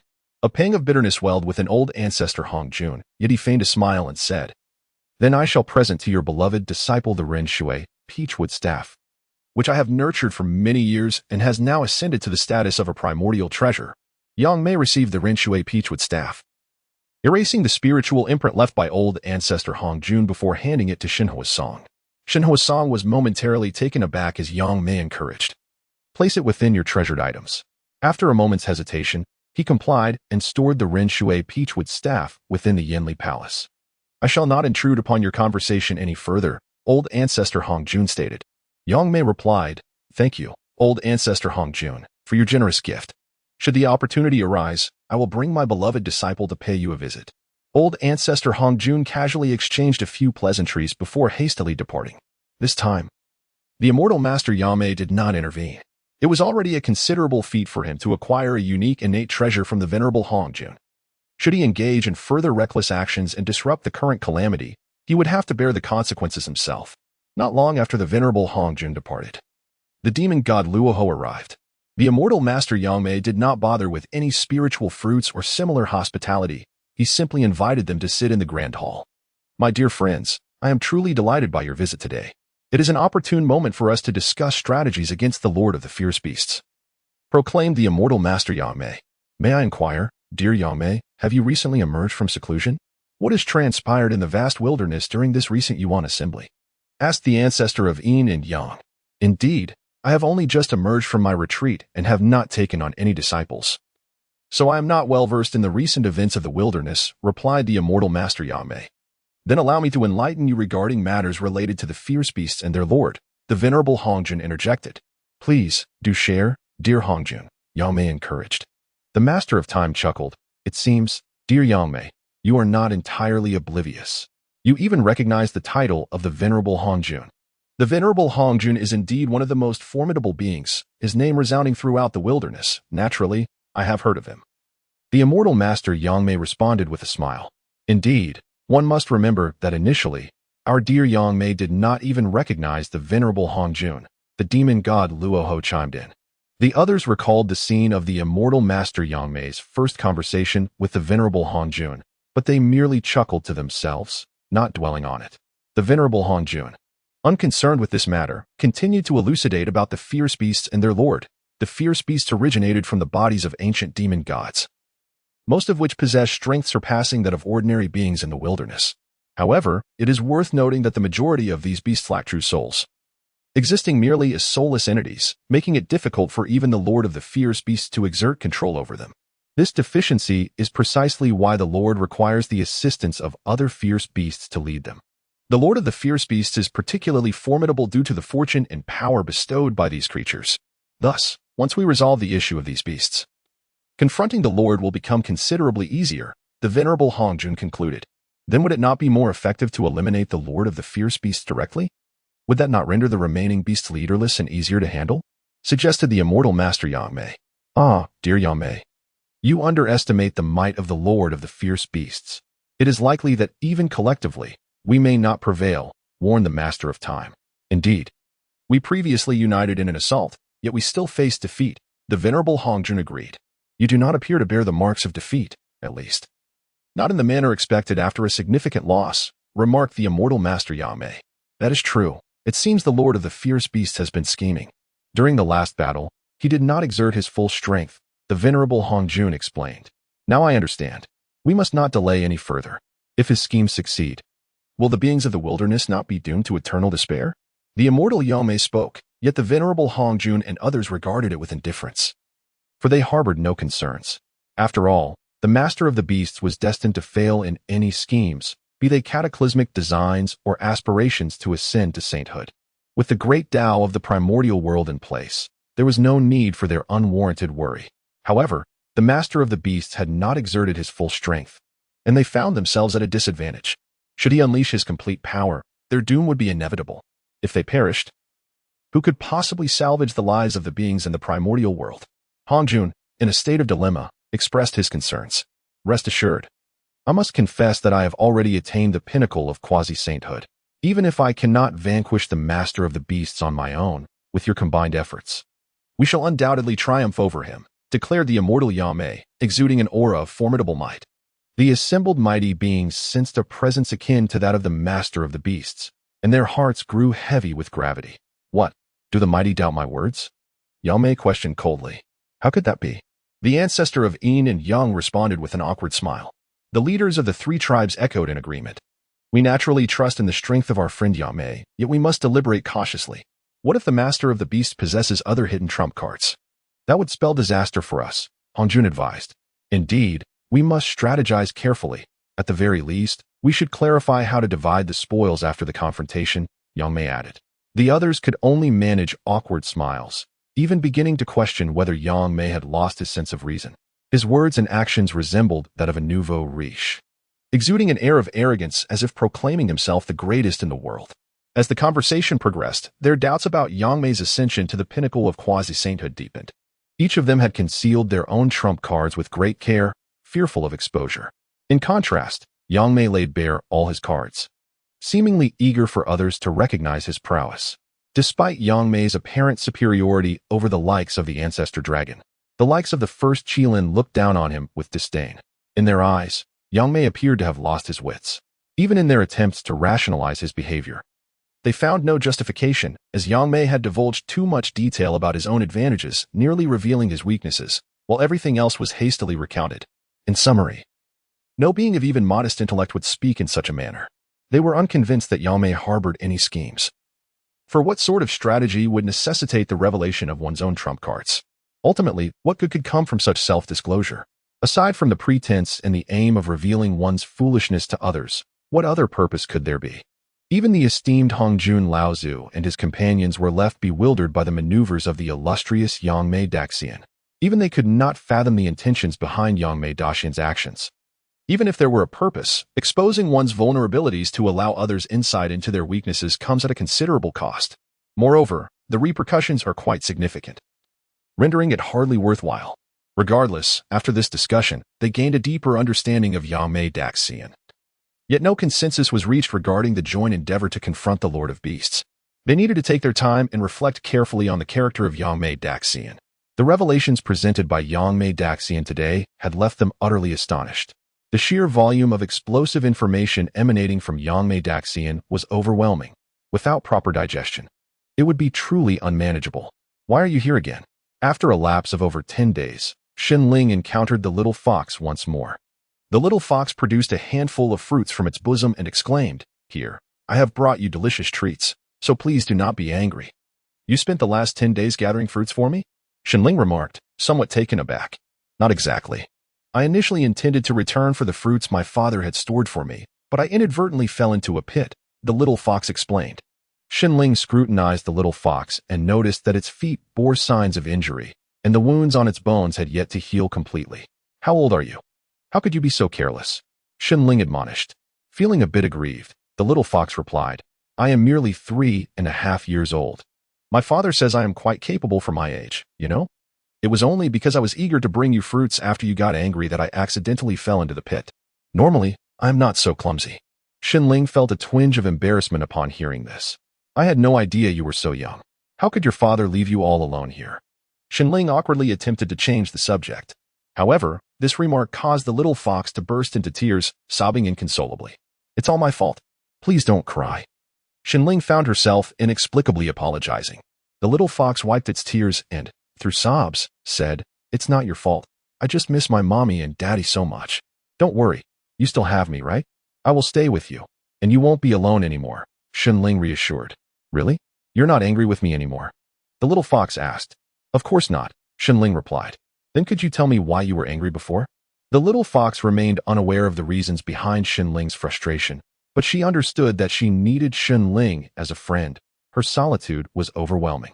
"Let bygones be bygones. Come with me, and I shall let you catch a little snack," Shenling suggested. "Why do you want me to catch a little snack? Won't it hurt?" the little fox inquired, puzzled.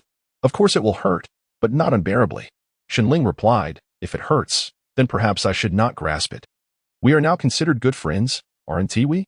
Good friends do not harm one another," the little fox said earnestly. "Indeed, we are good friends. I do not wish for you to hurt me. I merely want to heal your leg," Shenling explained.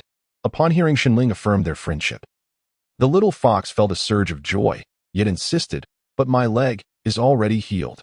"No, your leg has not fully recovered. You should take a small bite," Shenling urged. "I cannot do that. If I hurt you, you would not want to be friends anymore," the little fox protested. "But it is I who asked you to bite. Thus, if you do, we shall remain good friends," Shenling patiently clarified. The little fox obediently took a small bite.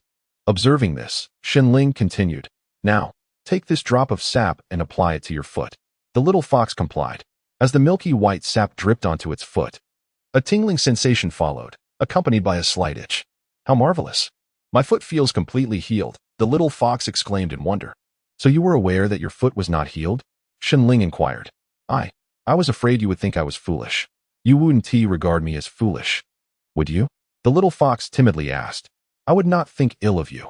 I simply wish to understand the connection between your foot not being healed and your intelligence. Shenling curiously probed. Of course it is related. If my foot is not healed, it signifies I fell into a deep pit rather than a shallow one. Surely, falling into a deep pit is far more foolish than falling into a shallow one? The little fox, encouraged by Shenling's lack of disdain, spoke earnestly. Your reasoning seems somewhat valid, yet I still find it peculiar. Shenling pondered for a moment. What seems peculiar? I think it makes perfect sense. Am I not quite clever? The little fox took the opportunity to boast. You are indeed clever. Shenling, recognizing that she was merely 3.5 years old, was quite indulgent. Reflecting upon the tranquil moments spent nurturing the little fox, he thought that such days were quite enjoyable. Meanwhile, Master Yangmei was testing the primordial heavenly Tao, showcasing his power in hopes of garnering more attention from it. He understood that powerful beings such as Hongjun Laozu and Luo, Hu Mo Shun were closely observed by the primordial heavenly Tao. Therefore, Master Yangmei had to elevate his visibility, demonstrating that he was of greater value than they. Thus, when the immortal Master Yangmei clashed with these mighty beings, the heavenly Tao of the primordial era would not extend its aid to them. Similarly, one of the purposes behind Yangmei's ostentatious actions was indeed this. Alas, it must be this way. I am determined to avenge my elder brother, even if it entails great sacrifice. Moreover, perhaps this will turn out to be a fortuitous event for me, thought Yangmei. The Lord of the Fierce Beast had already made substantial preparations, waiting for the powerful beings to come to slay him. Meanwhile, the ancestor Hongjun was employing the creation jade butterfly, repeatedly unraveling the mysteries of heaven. He harbored an inexplicable worry regarding Yangmei's proposal to assault the Lord of the Fierce Beasts, a peculiar apprehension that stirred his vigilance. Consequently, Ancestor Hongjun continued his calculations, albeit to no avail, and resolved to retain a contingency plan.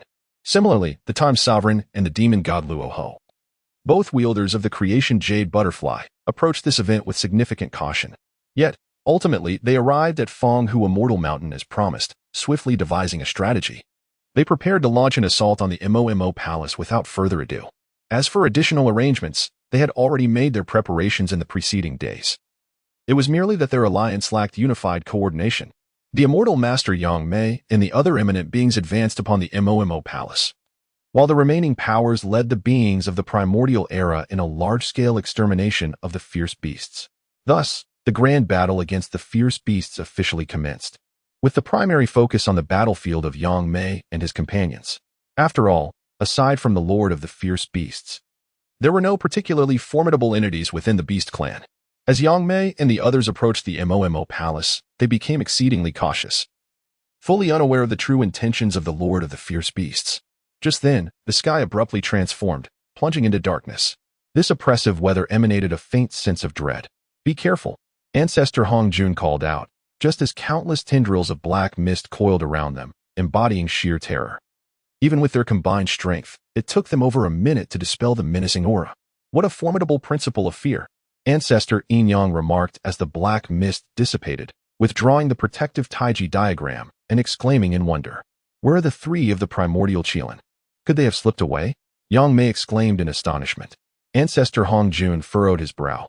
He too had failed to discern what had transpired, only aware that the Lord of the Fierce Beast's dark demon bottle had made an appearance. No, they have been captured by the Lord of the Fierce Beast's dark demon bottle. The Time Sovereign discerned, having witnessed the entire process of the three clan leaders being ensnared. I too caught a glimpse of the dark demon bottle, Ancestor Hongjun stated. Indeed, they are of little use to us. Let us not concern ourselves with them. They are unlikely to perish easily. This may actually serve to delay the dark demon bottle for us. We must prioritize locating the Lord of the Fierce Beasts, the demon god Rahu proposed. And the celestial being Yangmei nodded, suggesting that they should hasten their departure, lest they betray the goodwill of the ancestor dragon and the primordial Qilin.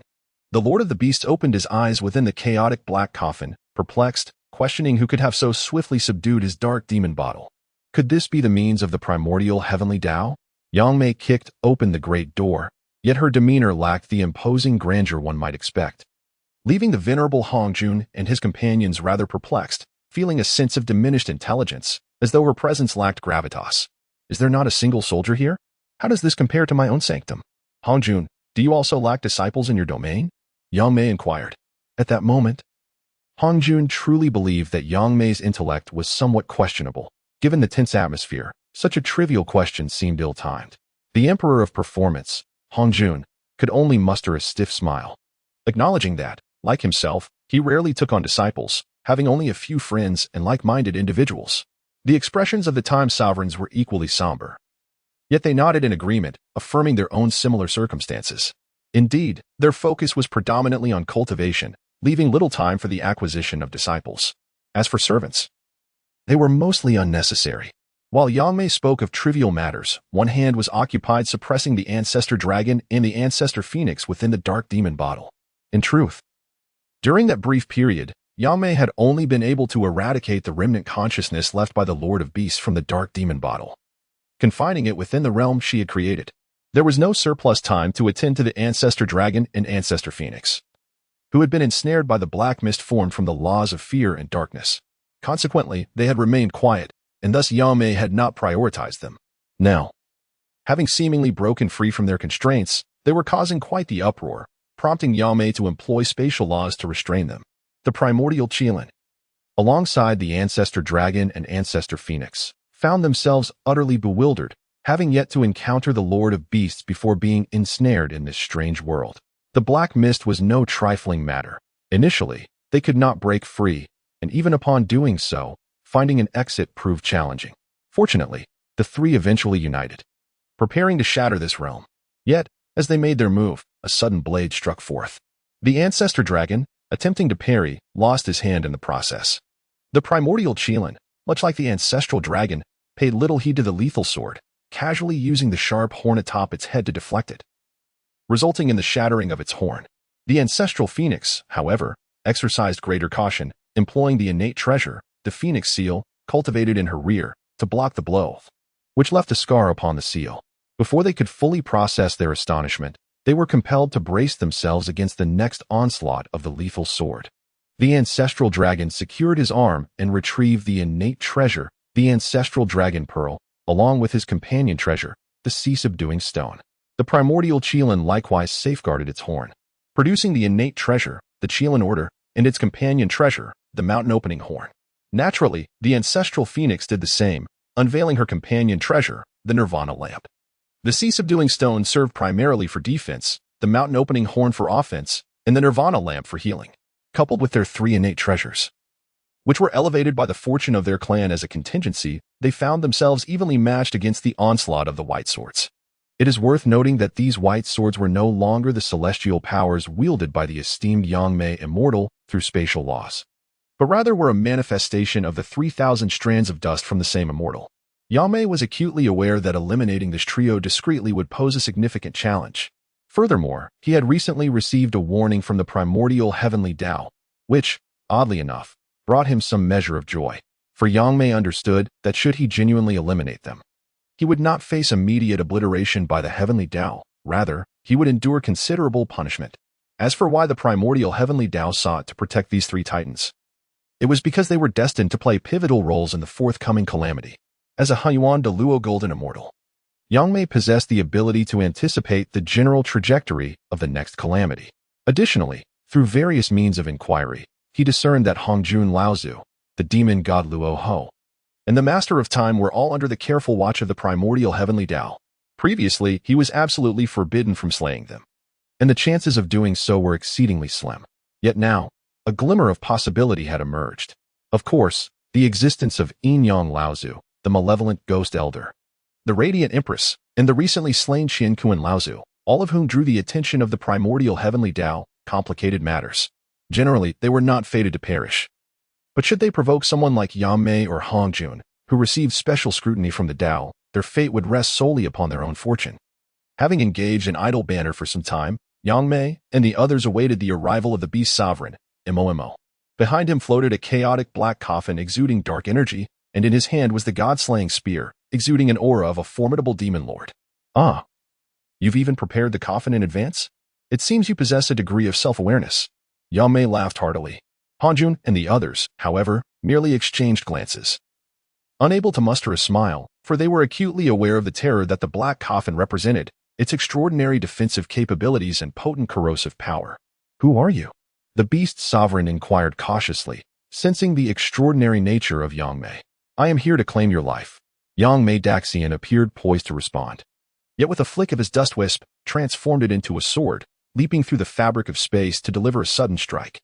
This ambush was executed with remarkable swiftness and ferocity. Even a direct assault on the Lord of Beasts would struggle to evade such an onslaught, let alone one delivered from the shadows.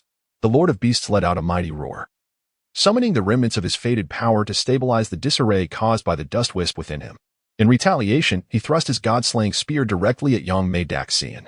In a swift counter, Yangmei Daxian attempted to extricate himself, yet found himself ensnared by the Lord of Beasts, whose physically augmented form, bolstered by destiny, exerted formidable control over the dust wisp. Nevertheless, Yangmei Daxian adeptly shattered the space beneath him, decelerating the advancement of the spear. Seizing this fleeting opportunity, he dispelled the dust wisp, wielding the now unencumbered dust to deflect the incoming spear, all the while shouting for assistance. Hongjun Laozu, after a moment of contemplation, produced his Renwater Peachwood staff and struck at the Lord of Beasts. However, for one fortified by destiny, it was but a trivial annoyance. At that moment, the demonic sword of Luoho also arrived, only to be thwarted by the Lord of Beasts' obsidian coffin. Yet, the temporal darts wielded by the Time Sovereign pierced through the chaotic defenses, directly penetrating the flesh of the Lord of Beasts.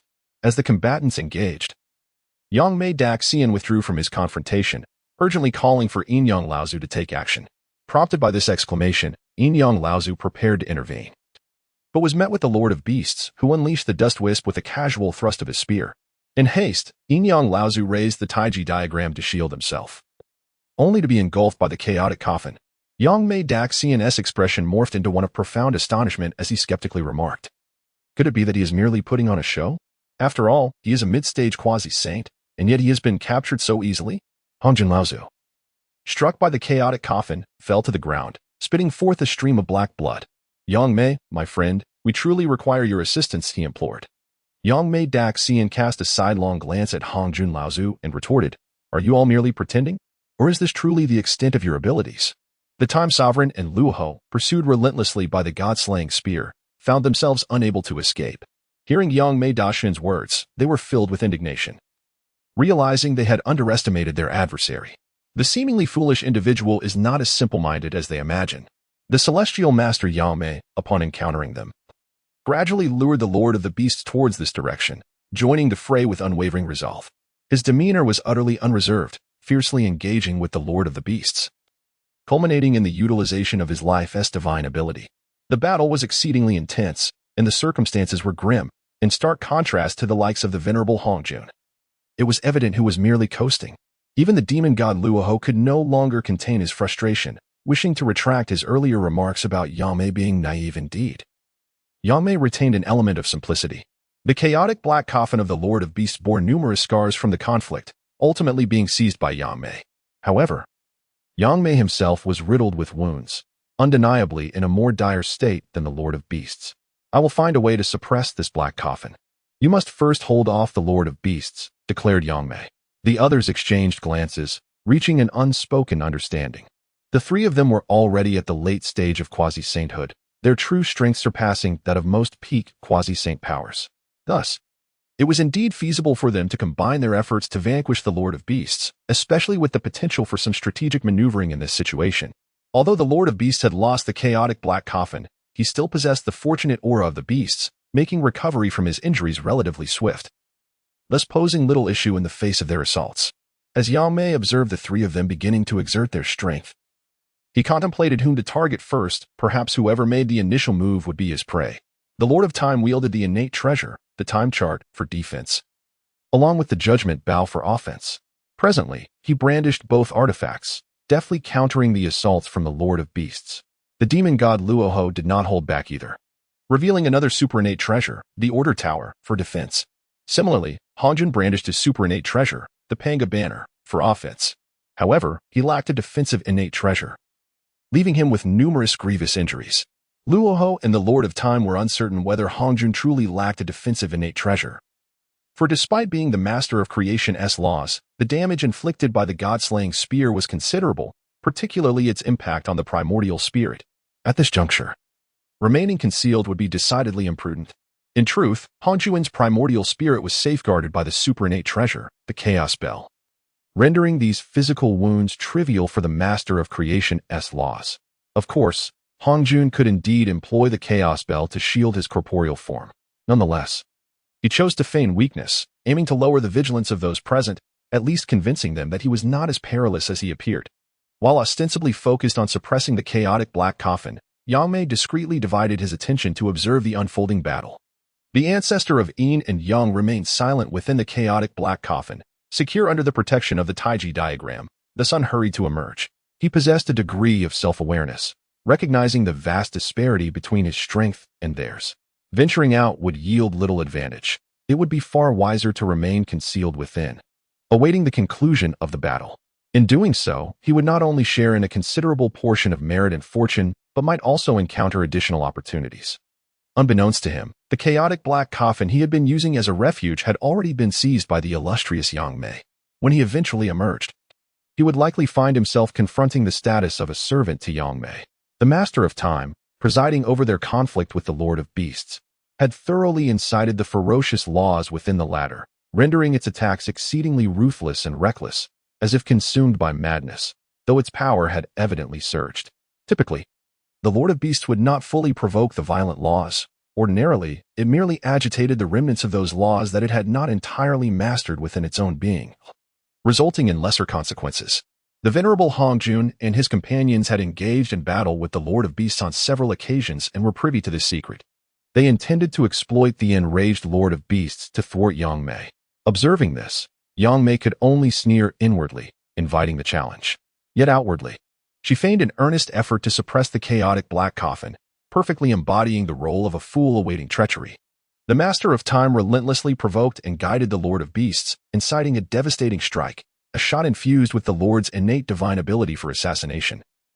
Its might comparable to that of an ordinary sage. Despite the unexpected ferocity of this attack, the Master of Time remained composed, seizing the opportunity to direct the sage-level assault towards Yangmei. As Yangmei hurtled towards him at a remarkable speed, she called out, "Friend of Time, I come to assist you." The Master of Time, caught off guard, suddenly perceived layers of space enveloping him, rendering his mastery of temporal laws futile. Upon hearing Yangmei's voice and sensing the impending threat of the god-slaying spear, he remained oblivious to the machinations at play. What perplexed him was how Yangmei, having battled the Lord of Beasts for so long and seemingly expending all her trump cards, could now conjure such a formidable spatial prison, especially when she appeared to lack even half of her former strength, with the chaotic black coffin restraining her. Yet, there was no time for the Master of Time to ponder these mysteries.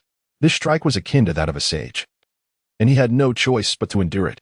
Should he fail to withstand it, he would likely meet a grim demise. In this critical moment, he summoned his ultimate trump card, the preternatural treasure, the Hourglass of Time. It allowed him to manipulate time, reverting everything to its former state. Through the hourglass, the Lord of Time granted him a reprieve, buying him precious seconds. Of course, given his current strength, reversing the flow of time within the primordial world was beyond his reach. He could only delay the sage-like strike. Seizing this opportunity, the Lord of Time unleashed his innate divine ability, the three speeds of time.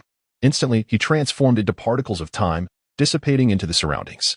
Was he not dead? However, the primordial heavenly path was likely on the verge of abandoning him, thought the great immortal Yangmei. Yet, in that moment, he found himself empowered, as 5,000 strands of his dust whisk penetrated the very core of the Beast Lord. At this juncture, the Beast Lord was far from exhausted. He fought back with all his might.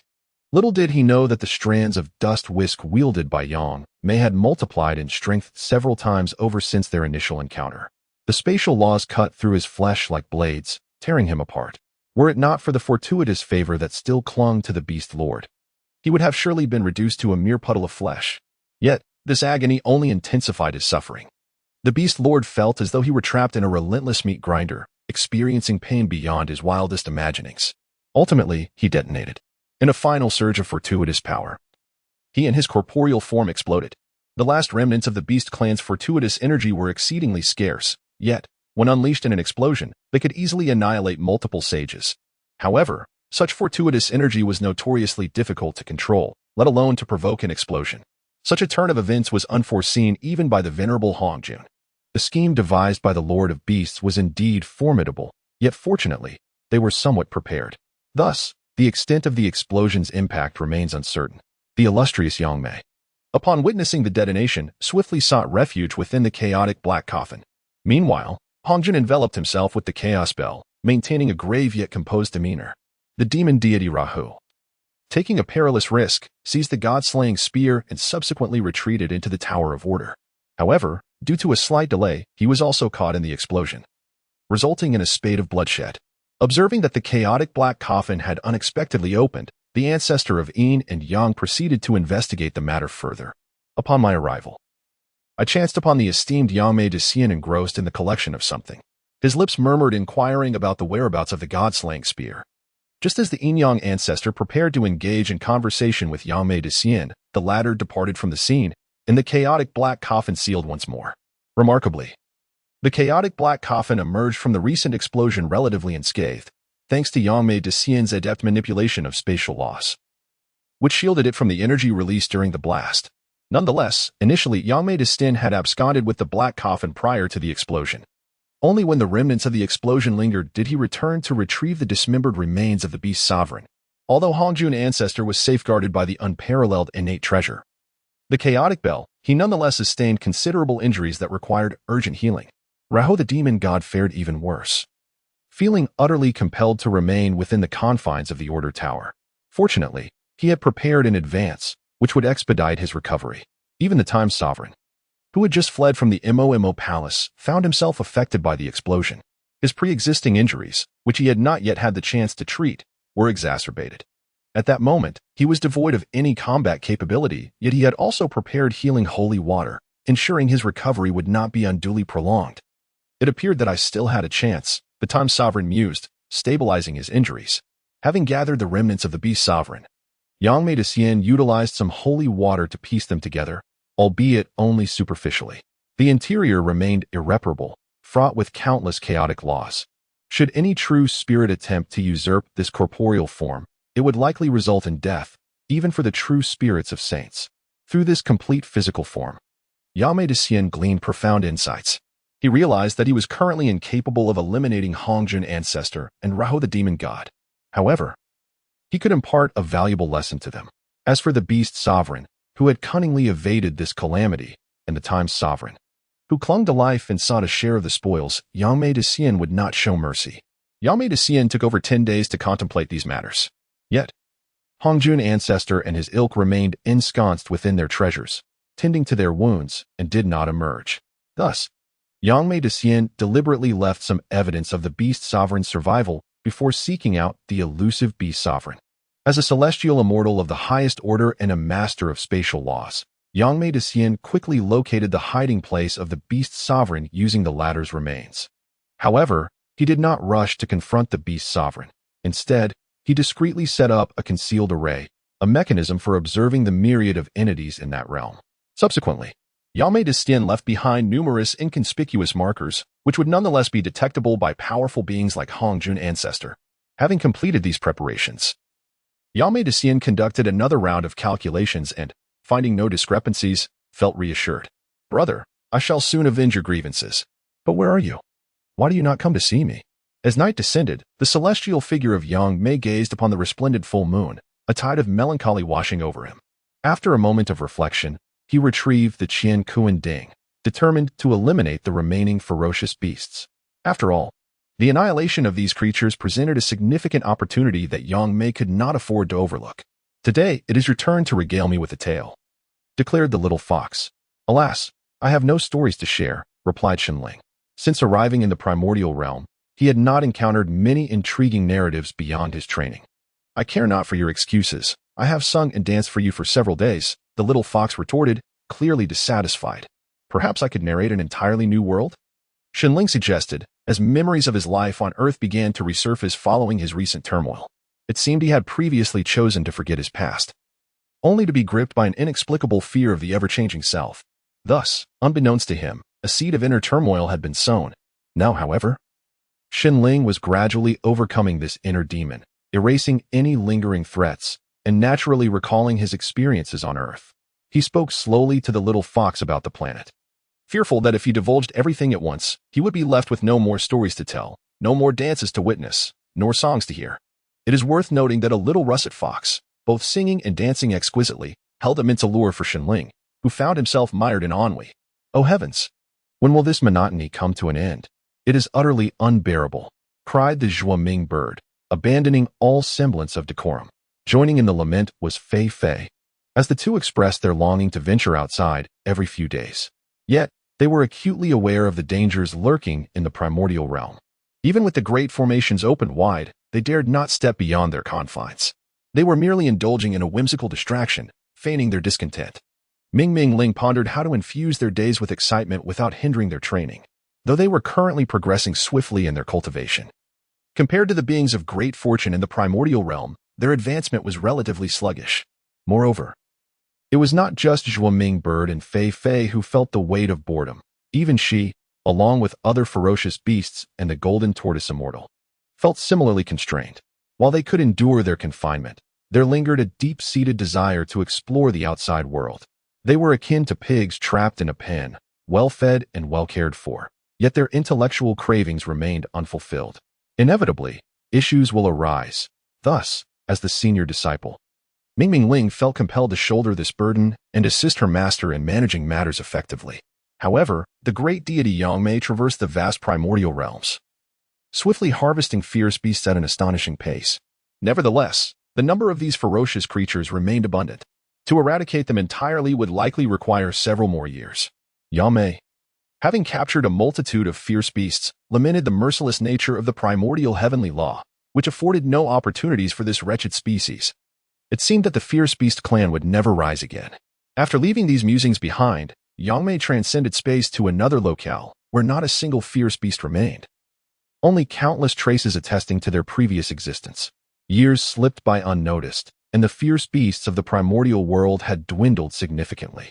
Utilizing the numerous remains of these creatures, Yangmei successfully crafted the map of the fierce beast realm.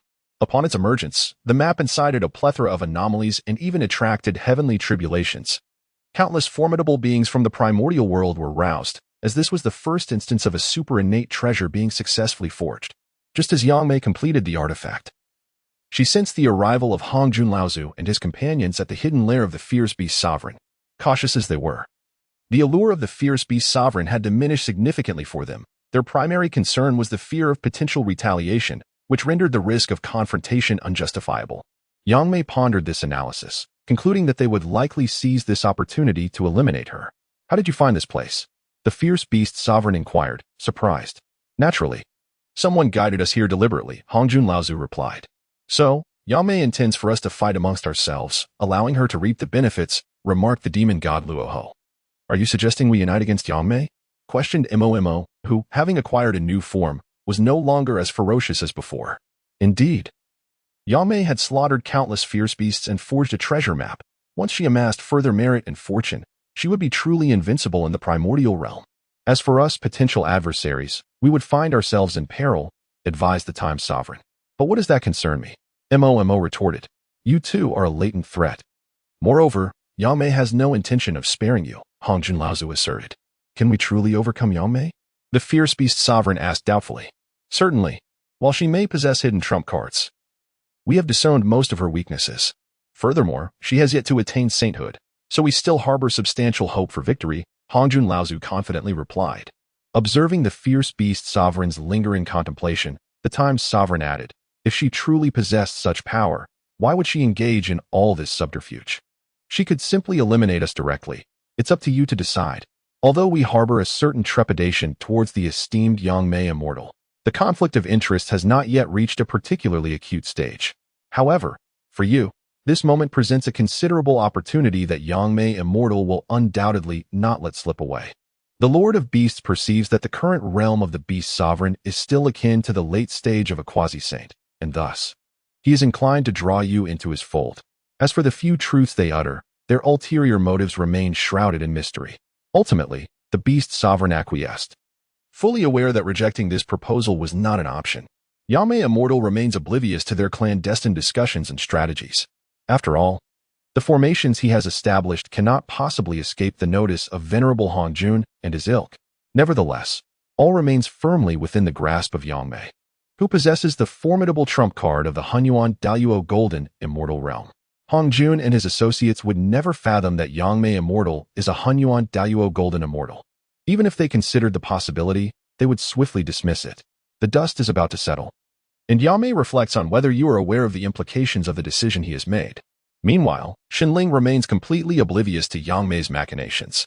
Were he to become aware, he would likely exclaim, "Well done. Oh, the world you spoke of is truly splendid," the little fox exclaimed. "Splendid? Why is that?" Shenling inquired after a moment of contemplation.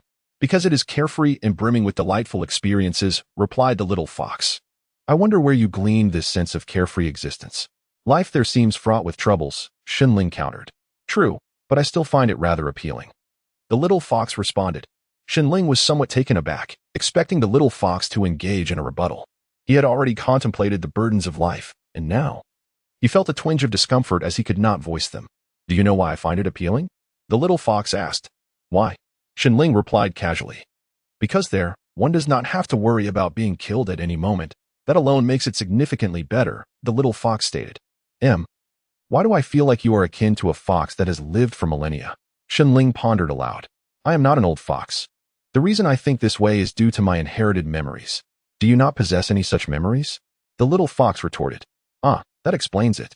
No wonder you are so knowledgeable," Shenling replied, having never considered this notion, as it seemed trivial to him. The little fox rolled its eyes and exclaimed, "You really are foolish." "In what way am I foolish?" "My inherited memories consist solely of laws and cultivation techniques, devoid of any memories," Shenling asserted. "Do not try to wriggle out of this. If you lacked memories, how could you possibly know so much?" the little fox challenged. "That is because I am not truly this tree. Due to various circumstances, I have merged with this tree, which is why I possess such knowledge," Shenling clarified. "Is that so? Then what were you originally?" the little fox asked with a hint of skepticism. "I shall not disclose that," Shenling replied. "Humph, you are simply foolish. Do you think you can deceive me? You've just revealed your hand." The little fox spoke. "I tell you I am not foolish. If you continue to call me foolish, I shall cease speaking to you." Shenling feigned anger and replied, "It is of no use to apologize unless you dance to new tunes and sing new songs for several months." The little fox conceded, "Very well, I promise you." The Grand Master Yangmei, having felt the heightened attention of the primal heavenly Tao following the slaying of numerous fierce beasts, proceeded to the lair of the Beast Lord. At that moment, Hongjun Laozu had just finalized arrangements with the Beast Lord when he was taken aback by the sudden appearance of Yangmei. However, they possessed the creation Jade Butterfly, indicating they were the fated children chosen by the primal heavenly Tao, rendering them immune to mortal peril. Naturally, they speculated that Yangmei also possessed a creation Jade Butterfly, merely concealed from their perception. Initially, they believed there was but one creation Jade Butterfly, as it was evidently far superior to the innate treasures they possessed. Yet, upon encountering one another, they sensed that the other held a creation Jade Butterfly as well. Realizing the matter was far more complex than they had assumed. "Ah, so you are not dead?" Yangmei inquired, feigning ignorance as he gazed upon the Beast Lord. The Beast Lord, now somewhat at ease, acknowledged, "I am not dead. Did you not already know?" "Indeed, I know everything," Yangmei replied with a knowing smile. The Beast Lord, taken aback, chuckled slightly. "Why can you not simply let me be? What have I done wrong? It is not that I wish to pursue you, rather. The primal heavenly Tao seeks your demise. You are akin to an invader, and the primal heavenly Tao will not spare you," Yangmei stated in a calm, declarative tone. "That is not true. The primal heavenly Tao has already spared me. It is you. You refuse to let me go," the Beast Lord roared. Yangmei regarded him with a detached, icy demeanor. "From the moment of my birth, I was compelled to fight among the beasts. For failure to do so would mean my demise. Yet, as I grew stronger, my understanding deepened, and I began to scheme, ultimately succeeding. I managed to persuade the primal heavenly Tao to spare this wretched soul.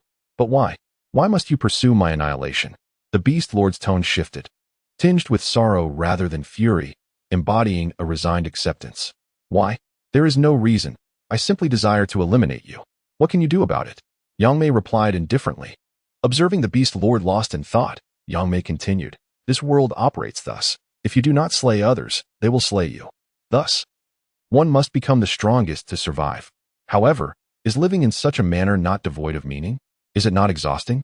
I find myself questioning the very essence of existence. It seems I am merely reluctant to embrace death, gripped by an unyielding fear of it. The great sage Yangmei spoke again. Upon hearing this, the Lord of Beasts regarded Yangmei with a serious gaze, one filled with confusion, astonishment, and an intricate array of emotions. To this day, I have yet to uncover the purpose of life, yet there exists someone who alleviates the burdens of my existence. You have harmed him, and thus you must perish, Yangmei declared earnestly, meeting the Lord of Beasts' gaze. Suddenly, the Lord of Beasts erupted into laughter, proclaiming, "Ha! I shall not die. My future is destined for greatness." Yangmei, wielding the empty will-o-wisp, replied with a light chuckle, "Let us see about that." The Lord of Beasts shook his head, stating, "I cannot fathom the source of your confidence once they activate the formation. However, I assure you, I will not meet my end. Our paths shall cross again." After a moment of contemplation, Yangmei responded, "Very well. If such a meeting should occur, I shall consider you a friend." "Is that true? How wonderful." The Lord of Beasts beamed with genuine joy for the first time. Meanwhile, Hongjun and his companions had successfully activated the three transformations Jade formation. Yet, upon observing Yangmei and the Lord of Beasts engaged in what appeared to be a pleasant conversation, they found the scene rather peculiar. "We have set the formation. Now, I must contest with you," the Lord of Beasts declared, brandishing two firearms. "Very well, I shall engage you seriously," Yangmei replied. Producing the Beast World map and unleashing a multitude of ferocious beasts to dismantle the formation, while drawing forth two swords. "You wield a sword?" the Lord of Beasts exclaimed. Taken aback. "Indeed, I do. Initially, I relied solely on the sword, for the wisp proved ineffective for lethal combat. Alas, my swordsmanship now lacks the potency it once had." Yangmei explained, "I shall show no mercy." The Lord of Beasts charged forth. Unmoved, Yangmei thrust his swords forward with precision. The Lord of Beasts hurriedly defended himself, but still suffered a wound. "You ought to be cautious, though these swords may be mere innate spiritual treasures. Enhanced by my spatial principles, you shall find it exceedingly difficult to approach me," Yangmei asserted. As the battle unfolded between Yangmei and the Lord of Beasts, Hongjun and his companions revealed all their hidden cards, swiftly suppressing the Beast World map with their formation. Yet, they discovered Yangmei's spiritual imprint concealed within the corpses of the beasts, proving difficult to eradicate in the short term. As the Lord of Beasts drew nearer, Yangmei brandished the empty will-o-wisp, stating, "I can no longer indulge you in this play." The Lord of Beasts thought to himself, "You have struck me twice from the shadows. How can you claim to have played with me for long?" Nevertheless, he paused, realizing that surviving this encounter would be quite fortunate. After all, why would he exert himself for the sake of Hongjun and his companions? In the future, he is destined to forge a friendship with the esteemed Yangmei, which is undoubtedly more beneficial than assisting a mere stranger. Yet, this prospective companion seeks his demise, leaving him with no choice but to observe from the sidelines. As Yangmei noted that the Lord of Beasts had ceased his assault, he proceeded to reclaim the Beast World diagram. At that moment, the venerable Hongjun, empowered by an intricate formation, made a swift appearance, wielding the Pangu banner. With a single sweep of the banner, he unleashed its formidable might. Yangmei deftly brandished his, conjuring myriad layers of space to impede the Pangu banner's advance. However, this obstruction was fleeting, yet it afforded Yangmei a precious moment to escape, during which he managed to strike Hongjun with two blades. Caught off guard, Hongjun could hardly fathom the extent of Yangmei's mastery over spatial loss.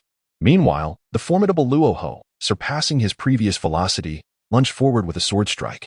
Yangmei transformed his into a blade, effortlessly parrying the attack, causing both combatants to be repelled by the ensuing shockwave. Seizing the opportunity, the Time Sovereign unleashed a judgment arrow, its speed transcending temporal boundaries, rendering it an unerring shot. Nevertheless, Yangmei was clad in the, which mitigated the impact substantially. In contrast, his own sent the Time Sovereign sprawling to the ground. The earlier assailant, Luoho, found his sword arm ensnared by the spatial laws entwined with the demonic blade, rendering him momentarily incapacitated. Hongjun, having swiftly healed his wounds, launched another offensive, each sweep of his banner inflicting minor injuries upon Yangmei, who appeared rather disheveled. Luoho soon recovered his arm and rejoined the fray, leaving only the Time Sovereign to tend to his injuries. This time, he did not faint. His injuries were indeed far more severe than those of the venerable Hongjun and his companions. Even with the enhancement of the formation, he had yet to recover. Having tested the waters, the immortal Yangmei understood the grave consequences of slaying the Master of Time at this juncture and thus opted to bide his time.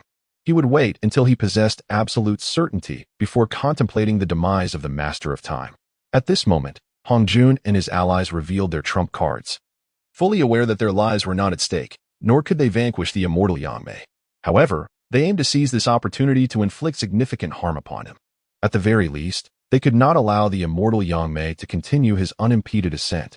Hongjun summoned the Chaos Bell, hurling it directly towards the immortal Yangmei. In response, the immortal Yangmei transformed his dust whisk into a binding rope, ensnaring the bell and tossing it back. Meanwhile, the sword of the demon god Luahu approached, prompting the immortal Yangmei to shatter space in a narrow escape. Yet, the Master of Time's unerring arrow struck the immortal Yangmei once more, this time ensnaring him. Though the confinement was fleeting, it provided Hongjun with a precious opportunity. With a sweeping motion, he sent the immortal Yangmei crashing to the ground, marking the first instance of blood spilling from his lips. At this moment, the Tower of Order, belonging to the demon god Rahu, had also fallen under the influence of the great immortal Yangmei. The Master of Time seized this opportunity to cultivate his lethal arrow, while the Pangu banner of the ancestor Hongjun unfurled, presenting what appeared to be a decisive formation. The sword of the demon god Rahu floated above the Order Tower, assisting it in suppressing the great immortal Yangmei. The beast sovereign, observing from the sidelines, found it impossible to discern the eventual victor. The sovereign mused that if both could suffer mutual destruction, it would be ideal. Inside, the great immortal Yangmei was biding his time, crafting a spatial bomb. As he compressed countless dimensions into a slender layer, he ceased his probing attacks and unleashed his full power, attaining the realm of the primordial golden immortal. With a flick of his dust, he overturned the Order Tower. Seizing this fleeting moment, Ancestor Hongjun sent forth his banner formation. Utilizing the laws of space, Yangmei forcefully distorted the fabric of reality to alter its course. At that instant, the Master of Time unleashed his full-powered arrow. Yangmei's dust, swirling in motion, warped the surrounding space, causing both attacks to collide with the Master of Time. Taken by surprise, he had just expended considerable energy in his previous maneuver. As the two lethal strikes abruptly vanished, they struck him directly.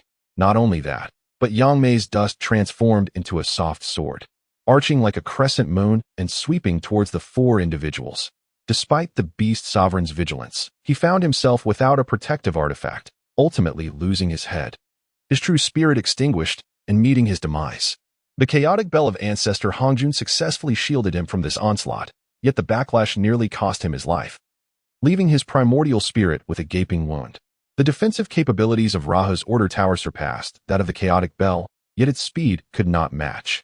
Consequently, Rahu was left in a state of near death, his primordial spirit split in two, his body ravaged by the laws of space. Fortunately, he was ultimately absorbed by the Order Tower, evading complete annihilation. The Master of Time, whose life hung by a thread from the hourglass, faced the sword with utter despair. Just then, a bolt of heavenly thunder descended, thwarting the strike. As the Master of Time exhaled in relief, an exceedingly thin layer of space erupted before him. In an instant, both his true spirit and corporeal form were obliterated into dust, leaving no time for the creation jade plate to intervene. Even those who sought refuge behind their defensive artifacts, including Ancestor Hongjun, were not spared from the ensuing shockwave, sustaining further injuries. The triad formation they had arranged with the creation jade plate was also shattered to pieces by the explosion. The great immortal Yangmei did not escape unscathed either, suffering severe injuries as well. Indeed, this is due to his relentless pursuit of gathering the essence of time that governs the corporeal form. As for the body of the Lord of the Beasts, he could no longer exert control over it. Consequently, an expanse of 100,000 miles was reduced to mere rubble, and the location of the esteemed Yangmei Immortal was transformed into a chasm. At this moment, a thunderous dragon descended from the heavens, striking towards the esteemed Yangmei Immortal, who refrained from wielding the empty willow dust against the onslaught. This was because the esteemed Yangmei Immortal was still engaged in the task of collecting the flesh and true spirit fragments of the Time Sovereign with the empty willow dust. Yangmei Immortal harbored a profound fear that the Time Sovereign might yet survive. The Thunder Dragon, embodying the realm of a first-tier sage, struck with ferocity, leaving the esteemed Yangmei Xian in a considerable state of distress. However, invoking his innate divine ability of regeneration, he drew upon the primordial essence of space and the fundamental essence of the world, channeling an inexhaustible flow of life force and creative energy. Consequently, The impact of the Thunder Dragon actually resulted in a marked improvement in Yangmei Xian's condition, as the healing power outweighed the inflicted damage. Soon after, another Thunder Dragon, this time embodying the second tier of sagehood, descended upon him. Yangmei Xian, unable to swiftly employ his empty will-o-wisp for defense, was struck once more. At this moment, his protective empty willow vine armor was utterly obliterated. The damage inflicted this time was not merely doubled but exceeded it significantly, leaving Yangmei Xian barely clinging to life. What has transpired? Yangmei Xian found himself in a state of bewilderment. This completely surpassed his expectations. He intended to avenge his elder brother, yet he never anticipated that it might cost him his own life. Furthermore, these individuals had not truly harmed Xinling. Moreover, Yangmei Xian sensed that his brother was manipulating them for some ulterior purpose, thus rendering the enmity less severe. Nonetheless, Yangmei Xian felt compelled to act. As they had either injured his brother or harbored intentions to do so, he could not remain indifferent to such provocations. He aimed to retaliate while minimizing his own peril. However, it now appeared that things were spiraling out of control. The third Thunder Dragon descended, delivering an assault comparable to the third level of a saint, striking Yangmei Xian with tremendous force. In that instant, Yangmei Xian felt his physical form rapidly disintegrating, turning to dust and evaporating into the air. Yet, the world within his body valiantly endeavored to provide its essence, resisting the force of annihilation. At this moment, the great immortal Yangmei truly believed that his demise was imminent. As his consciousness began to fade, he found himself ensnared by the shackles of the loss. His body and primordial spirit undergoing a profound reconstruction, even his true essence marked indelibly. In that fleeting instant of being branded, Yangmei understood that he would not perish. Simultaneously, celestial meritorious energies manifested in the heavens, dividing into 20 parts. 3 portions were bestowed upon the venerable Hongjun, 2 upon the demonic deity Luoho, while 10 portions descended upon the newly reconstituted form of Yangmei. These meritorious energies would aid him in harmonizing the laws within his body and primordial spirit, replenishing the utilized source of the world and a portion of the spatial essence. Additionally, 3 portions drifted towards the extreme northern island, awakening Yangmei's consciousness to the realization that Xinling truly wished to avoid him, recalling how he had previously ventured there in search of her. The remaining 2 portions transformed into a rain of merit to console the beings of the Hong Huang, hastening their growth. 1 portion was further distributed as rewards to other prominent contributors. With his injuries mended, Yangmei was forcibly returned to the Pangu Immortal Mountain, along with the Island of Time. The island emitted a temporal barrier, restricting normal ingress and egress, effectively imprisoning Yangmei. In truth, Yangmei could still escape. He had become an inspector for the heavenly Tao of Hong Huang, tasked with regulating the future beings of unity. Thus, his authority remained considerable, promising eventual opportunities for liberation. With the ferocious beast vanquished and the reign of merit falling, all creatures of Hong Huang rejoiced. However, the venerable Hongjun and his companions could not share in this elation, acutely aware that the Master of Time had undoubtedly perished. Yet, Yangmei had survived, emerging from his ordeal with injuries healed by the meritorious energies. Nevertheless, they found solace in the fact that Yangmei appeared to be constrained, unable to act once more. Yet, with the cultivation of a great Luo Golden Immortal, the impact of his presence weighed heavily upon them. How could they possibly feel joy with such a figure looming before them? Upon his return to Pangu Immortal Mountain, Yangmei also liberated the ancestral phoenix, ancestral dragon, and the primordial Qilin, Yin Yang ancestor. Yangmei, my friend, what on earth is happening? The primordial Qilin inquired, fury evident in his tone. They were well aware that the swords which had assaulted them were the weapons of Yangmei. What is there to explain? I once sought to slay you, but now I have changed my mind, Yangmei declared, exuding an aura of the second realm of a sage. The primordial Qilin, stricken with fear, turned pale, rendered speechless. The ancestral dragon and the others broke into a cold sweat, inwardly cursing the primordial Qilin for his folly. Truly, he was more foolish than the ferocious beasts. This time, they had suffered greatly. The ancestral dragon berated internally. Enough of this lingering. It is time to return whence you came. With a grand gesture, the great immortal Yangmei expelled the group from the Pangu Xianshan. The merits and fortune not only healed his injuries but also elevated him to the second level of sainthood. Indeed, the great immortal Yangmei has now left his mark upon the primordial world. He has achieved the status of a saint. This distinction underscores one of the fundamental differences between a saint and a Hunyuan Daoyuo Jingxian. Thus, The great immortal Yangmei resolved to solidify his newfound realm before seeking opportunities within the primordial world. Having acquired 3 portions of merit and fortune, Shenling was poised for transformation. He had long felt constrained, and thus he proceeded to take on his true form without hesitation. "Are you about to transform, Great Tree?" the little fox inquired, astonished. "Indeed, I am," Shenling replied. Upon hearing this, the little fox scurried away, exclaiming, "Great Tree, you must succeed." Shenling smiled at her encouragement and began his transformation with a sense of calm. This time, Shenling did not sever any part of his body, for the endowment of merit and fortune fortified his essence, rendering such measures unnecessary.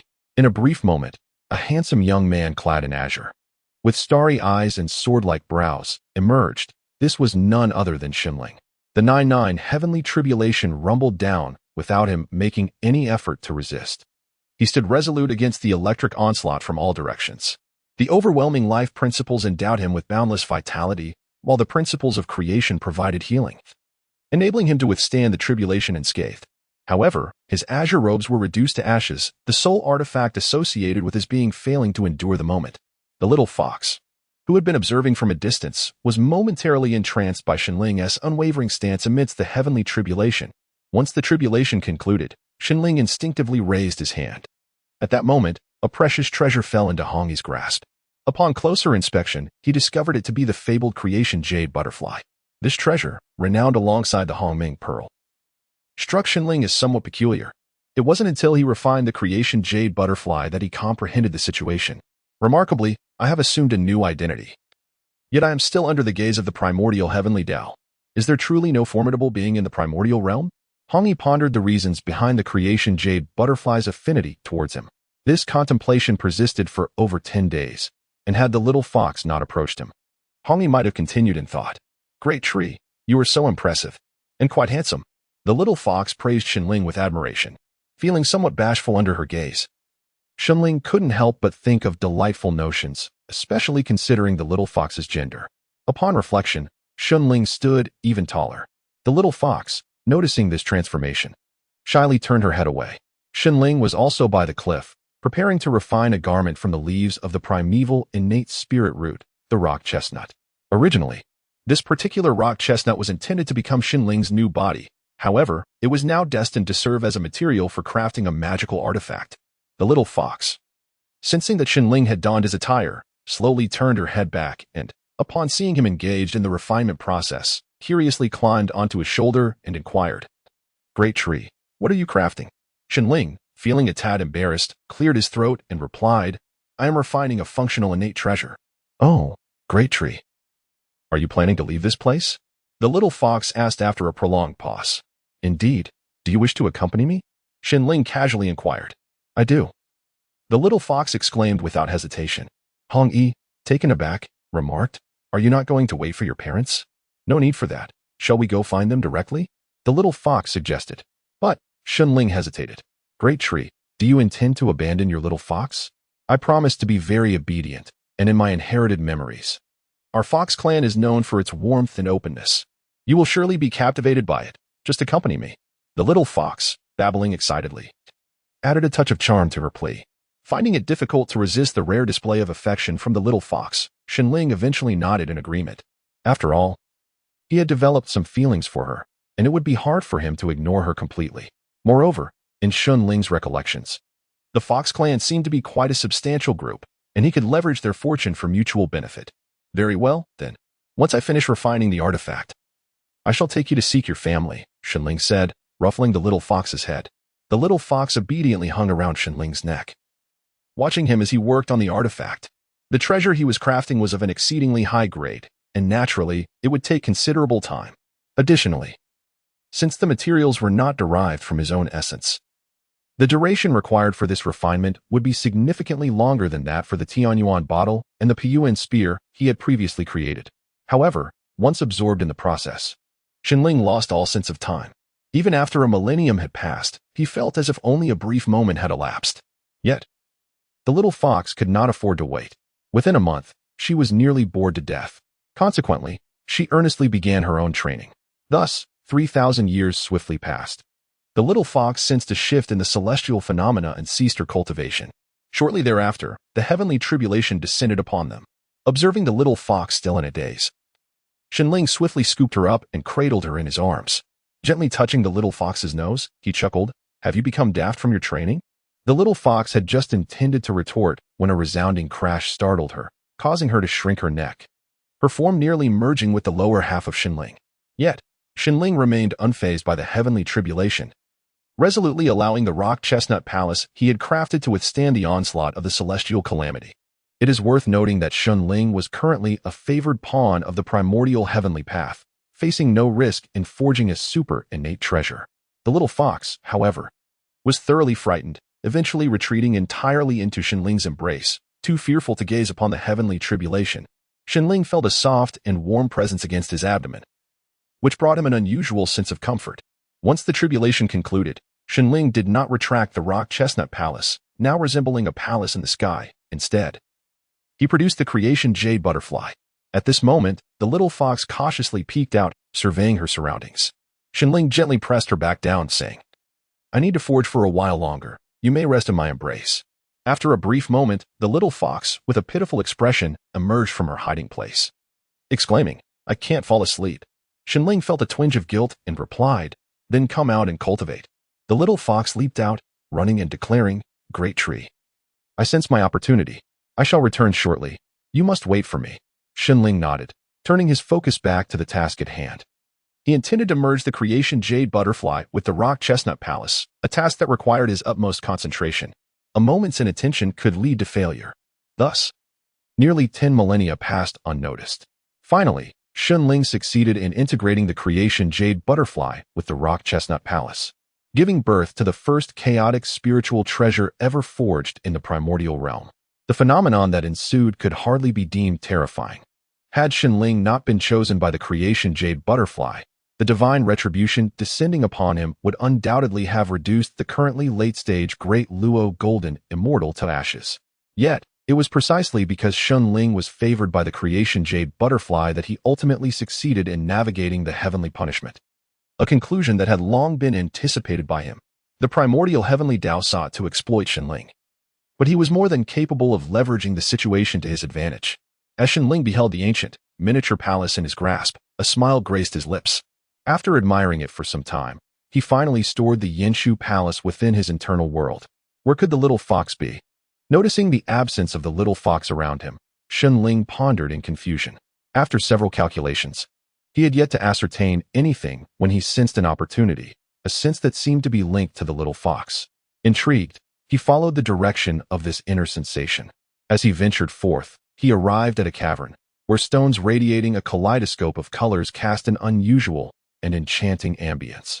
Gradually, Shenling delved deeper until he came upon a stone bed, where he beheld an enchanting beauty that sent his heart racing.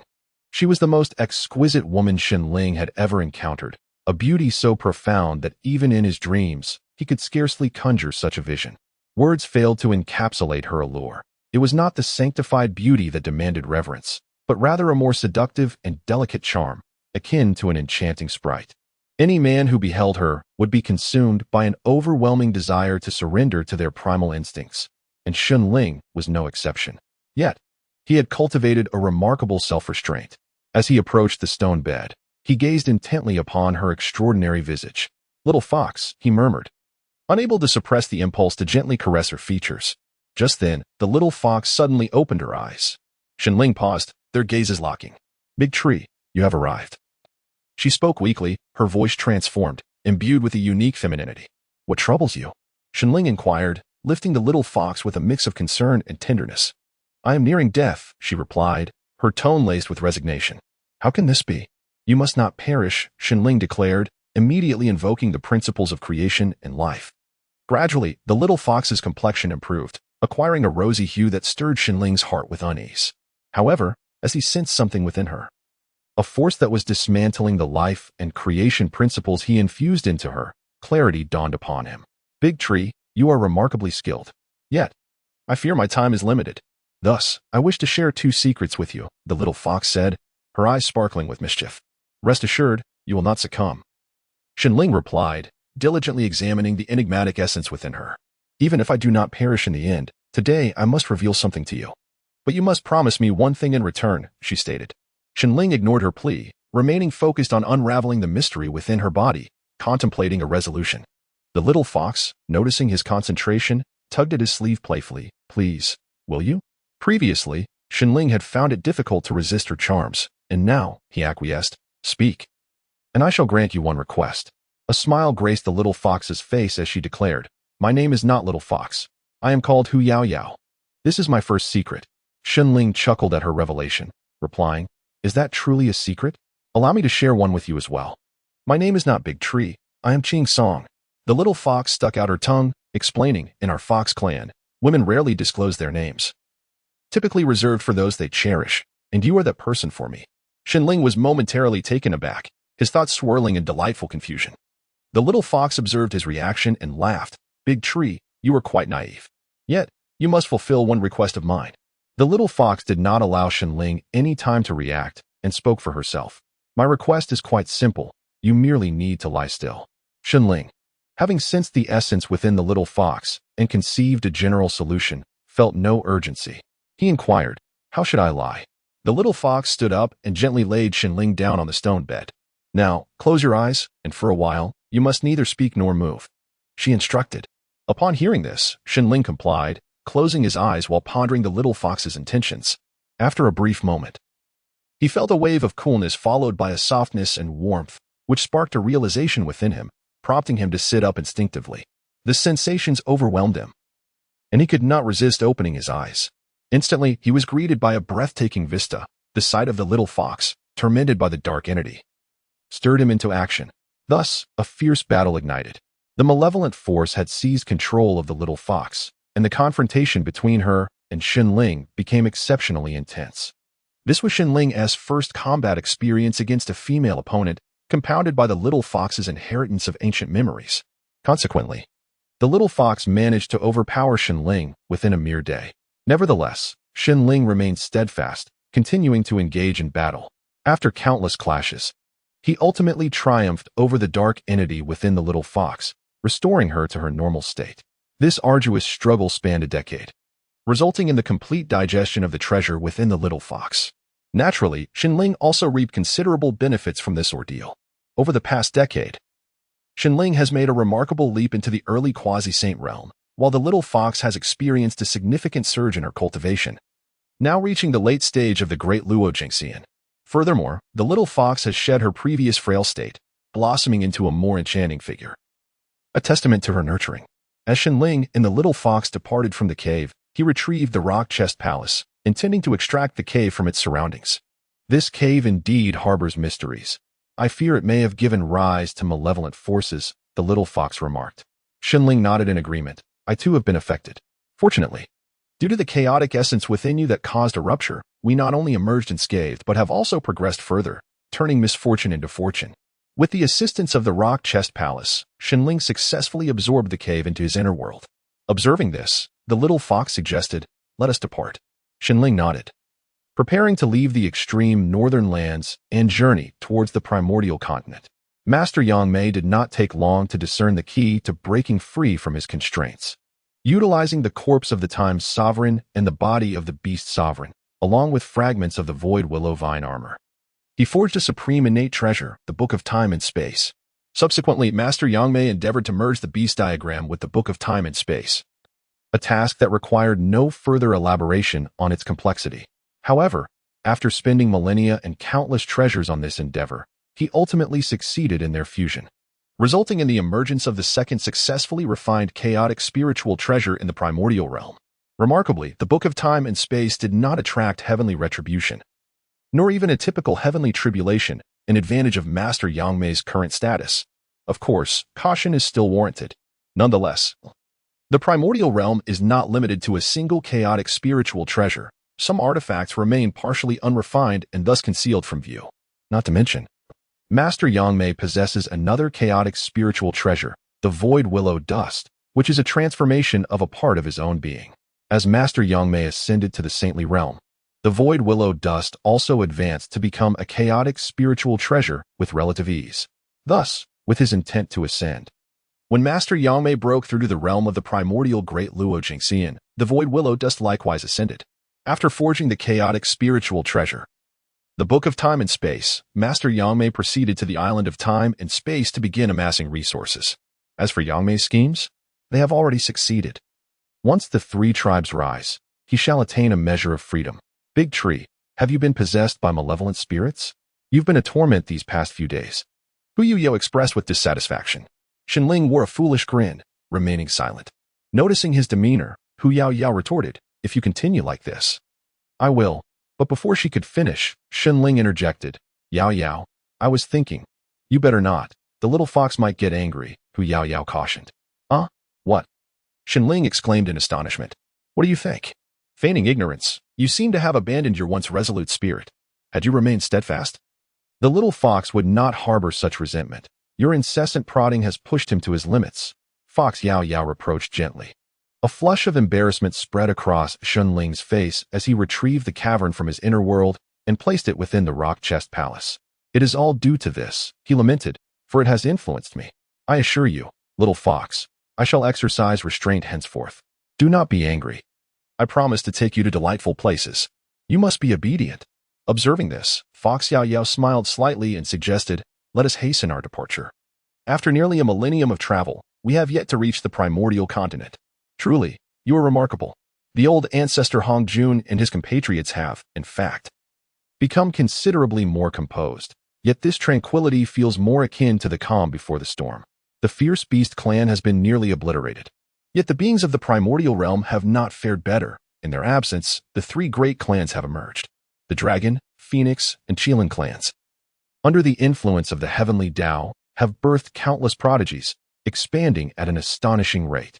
Even as the leaders of these clans recognized the unusual circumstances, they could only surmise that they were to be among the protagonists of the impending tribulation, unable to avert the inevitable. Initially, they sought to curtail the rampant multiplication of their clans through various bizarre and stringent measures, yet these proved ineffective, even counterproductive. With their frustrations unaddressed within their own ranks, they covertly sought outlets beyond their clans, and during this particularly tumultuous period, a plethora of subspecies bearing the bloodlines of the three clans emerged in the primordial realm. Thus, the dilemma became insurmountable. As for the other challenge, it was even more complex. The prodigious talents within the clans surged forth, and the leadership could scarcely stifle this burgeoning brilliance. However, the ambitions of these talents and their insatiable thirst for resources only intensified. Consequently, the three clans were compelled to expand, albeit with heavy hearts. They bore witness to the tragic fate of the Fierce Beast clan, acutely aware that the upcoming tribulation would not favor them. At this moment, they felt as if a guillotine hung above them, poised to deliver judgment at any moment. Yet, as time flowed on, the initial sense of crisis began to dissipate. Unable to evade their fate, they resolved to bolster their strength with fervor, striving to emerge victorious from the impending calamity. The three great clans have also shifted their strategies and embarked on a frenzied expansion. It echoes the adage, when there is no retreat, one must rise and fight fiercely. Perhaps it is true that to bring about the downfall of the ancient wilderness, one must first drive it to madness. However, the ancient wilderness is vast, and the three clans intentionally refrained from provoking its formidable entities, maintaining a semblance of peace. Upon hearing of the three clans' eventual frenzied expansion, the great immortal Yangmei could not help but marvel at the overwhelming power of the heavenly Tao of the ancient wilderness, as well as their own insignificance. We are still far from the strongest, Yangmei sighed. At this moment, Shenling and Hu Yaoyao had arrived at the Hunyuan Peak, a place that resided in the ancestral memories of Hu Yaoyao's kin. Yet, this land bore no trace of the Fox clan. Upon seeing the dilapidated mountains, Hu Yaoyao momentarily lost her composure. Shenling, noticing her distress, comforted her. Your clan has probably migrated to another location, especially considering the previous rampage of ferocious beasts. Hu Yaoyao turned back and asked, Big Tree, where do you think our clan might have migrated? How would I know? Shenling replied, scratching his head. Please, just take a guess. This is very important to me. Hu Yaoyao pouted, shaking Shenling's hand playfully. Unable to withstand her charm, Shenling casually suggested, perhaps it is Qingqiu. Upon hearing this, Hu Yaoyao joyfully embraced Shenling, tears of happiness streaming down her face. Shenling, utterly perplexed, could not fathom her elation. Eventually, Hu Yaoyao explained, Big Tree, do you know why my parents left me in the far north?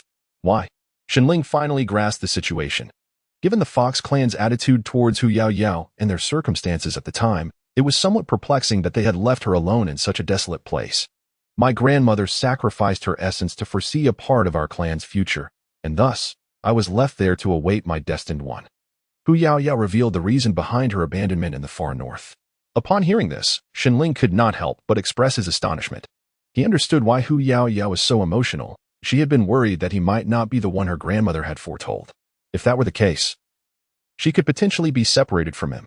However, Shenling's subsequent response reassured Hu Yaoyao that he was likely that destined person.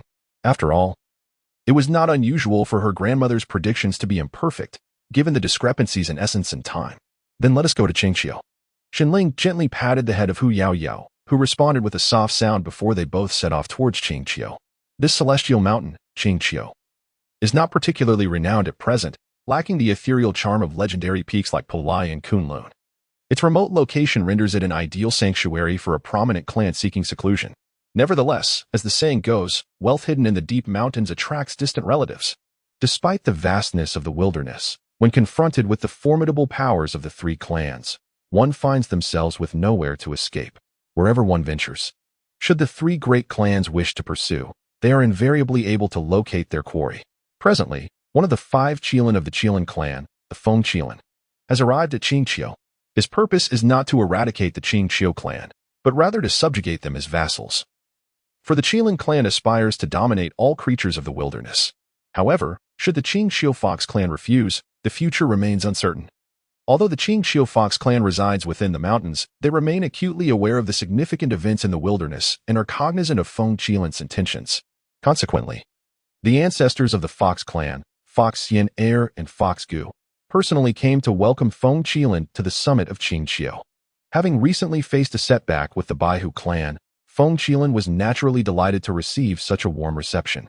It is noteworthy that Fox Xian Air and Fox Gu were contemporaries of the Primordial Qilin, and while they may not currently match the prowess of the Primordial Qilin, they are nonetheless of a higher caliber than Feng Qilin in various respects.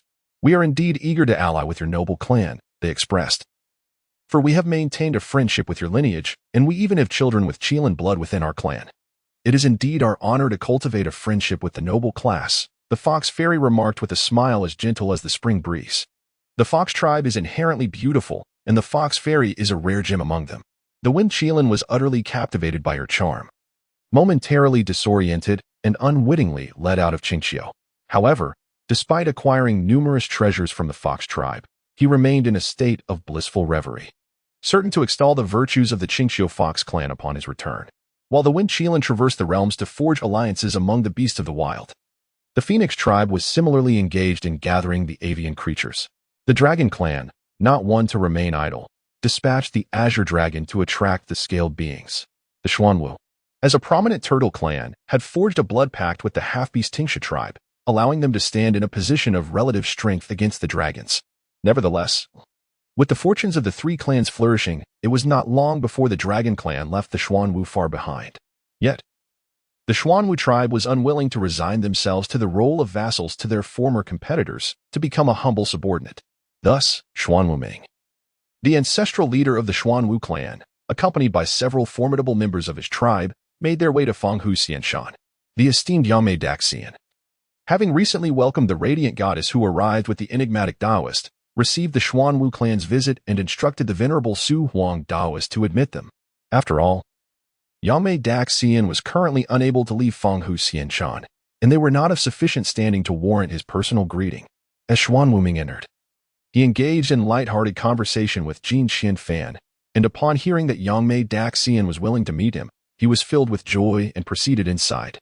Jin Xianfan, as the introducer for Xuanwu Ming, naturally accompanied him. "We pay our respects, master," Jin Xianfan exclaimed, kneeling upon entering. Yangmei Daxian gestured for him to rise. Realizing that it was indeed Jin Xianfan who had brought them to visit, Jin Xianfan responded with poise, "I provided some guidance. But the Xuanwu clan leader had long wished to pay his respects to you. He simply had not found the opportunity until now." Yangmei Daxian nodded, saying, "Please take your seats. Let us converse at a leisurely pace." Initially, Xuanwu Ming did not perceive anything particularly remarkable about the surroundings, feeling a tinge of disappointment. Indeed, Yangmei Daxian had expended all previously acquired treasures in the pursuit of crafting the Book of Time and Space, leaving only a few immensely valuable artifacts, which were certainly not displayed for adornment. Thus, Yangmei Daxian's abode appeared rather ordinary, even somewhat meager. However, upon noticing the radiant goddess beside Yangmei Daxian, Xuan Wuming resolved to seek him as a mentor. Even if he could not become a disciple, he would gladly accept being a vassal. After all, Yangmei Daxian was far more formidable than the ancestral dragon. Being a subordinate to such a powerful being was undoubtedly preferable to serving the dragon clan. Not to mention, the prestige of associating with such a figure would be far more advantageous.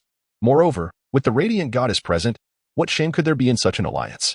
Master, I wish to become your disciple, he declared. Xuan Wuming, having made his decision, no longer hesitated. With a dignified demeanor, he performed the customary bow of apprenticeship and spoke. Would you accept me as your disciple? The great immortal Yangmei murmured these words, contemplating something within. Upon hearing this, Xuan Wuming felt a surge of anxiety. However, his fourth brother was filled with indignation on behalf of their elder brother. He believed that the current demeanor of the great immortal Yangmei was dismissive, an affront to both his elder brother and the Xuanwu clan. It was worth noting that when the Azure Dragon sought to form an alliance, he exhibited utmost courtesy and respect, emphasizing a partnership rather than subjugation. Unperturbed by their feelings, the great immortal Yangmei concluded, if that is the case, I shall accept you as my disciples. Although you may not be entirely suited to my teachings, and I might have little to impart, the title of disciple is far superior to that of a servant. Xuan Wuming and Jin Xianfan, along with the others, were taken aback. They were aware of some of the great immortal Yangmei's exploits and had presumed he would never take on disciples. Unexpectedly, he continued, Jin Xianfan, you were the first to follow me, though your strength is rather lacking, placing you at the end of the line. Lao Dao of Huang, who also encountered me early on, possesses a remarkable lineage despite his modest prowess. He shall be your eldest senior brother. The great immortal Yangmei, indifferent to their expressions, proceeded. The Empress of Light, having arrived before you, is the strongest among you. She shall serve as your second senior sister. The rest of you will be designated as my third, fourth, fifth, and sixth disciples. He gestured towards Xuan Wuming and his three brothers. As for Tingsha, who entered into a blood pact with you, they shall share the titles of third, fourth, fifth, and sixth disciples as well. The great immortal Yangmei cast a glance at the Tingsha clan standing beside Xuan Wuming and his brothers. The Tingsha clan, upon hearing this, was overjoyed. They had never anticipated becoming disciples of the great immortal Yangmei. As a semi-beast, the Tingsha clan had forged a blood pact with the Xuanwu clan at the onset of the beast calamity, liberating themselves from their half-beast lineage to become vassals of the Xuanwu clan. Although the Xuanwu clan treated them relatively well, they remained subordinates, and their situation could hardly improve. Everyone was somewhat bewildered by the great immortal Yangmei's sudden decision to accept disciples, particularly the Empress of Light. She had exerted considerable effort to remain here, ultimately persuading the great immortal Yangmei to agree. It was known that her unique birth on the island of time had granted her this opportunity, indirectly allowing her to stay with the great immortal Yangmei. After all, the Jingui clan did not reside outside the Fenghu Immortal Mountain, did they? Now that I have formally accepted you as my disciples, I intend to present you with a token of our meeting. The great immortal Yangmei, harboring grander plans, prepared to bestow some precious artifacts upon his disciples to incite their endeavors. Master, could you impart your teachings to us? I would gladly forego the token, interjected Lao Dao of Huang, feeling stagnant in his cultivation at the mid-stage of the Deluo Golden Immortal Realm. He yearned to hear the great immortal Yangmei's discourse. Meanwhile, the Empress of Light had also reached the pinnacle of the quasi-saint realm. Although she was still far from the realm of saints, she yearned to listen to the teachings of the esteemed Yangmei Daxian. After all, she was not lacking in magical artifacts. Xuan Wuming echoed her sentiment. As his treasures were also sufficient, and with the formidable support of Yangmei Daxian, the necessity for additional artifacts seemed trivial. Moreover, Xuan Wuming was unaware of the origins of Yangmei Daxian's revered treasures, leaving the question of whether she could produce anything of substantial value shrouded in uncertainty. However, Yangmei Daxian dismissed their suggestions with a wave of her hand, stating, there will be opportunities to discuss the Tao in the future. Speaking of it now bears little significance. For the essence of my Tao is beyond your grasp. Although Yangmei Daxian's teachings were rooted in the Tao of the world, they were intricately woven with the essence of her prior understanding of the Tao of space, rendering her insights considerably narrower and more complex than those of Xinling. This specialization suited only Yangmei Daxian herself, as she had meticulously refined Xinling's comprehensive worldview into a more focused doctrine. Consequently, the already intricate Tao of the world, now infused with the challenging essence of Yangmei Daxian's spatial understanding, would yield little benefit to her listeners, none of whom specialized in space or the world. Hearing this, the venerable Taoist, Xian Huang, felt a tinge of disappointment, but when Xinling bestowed upon him the Qian Kuan Ding, he was utterly astonished.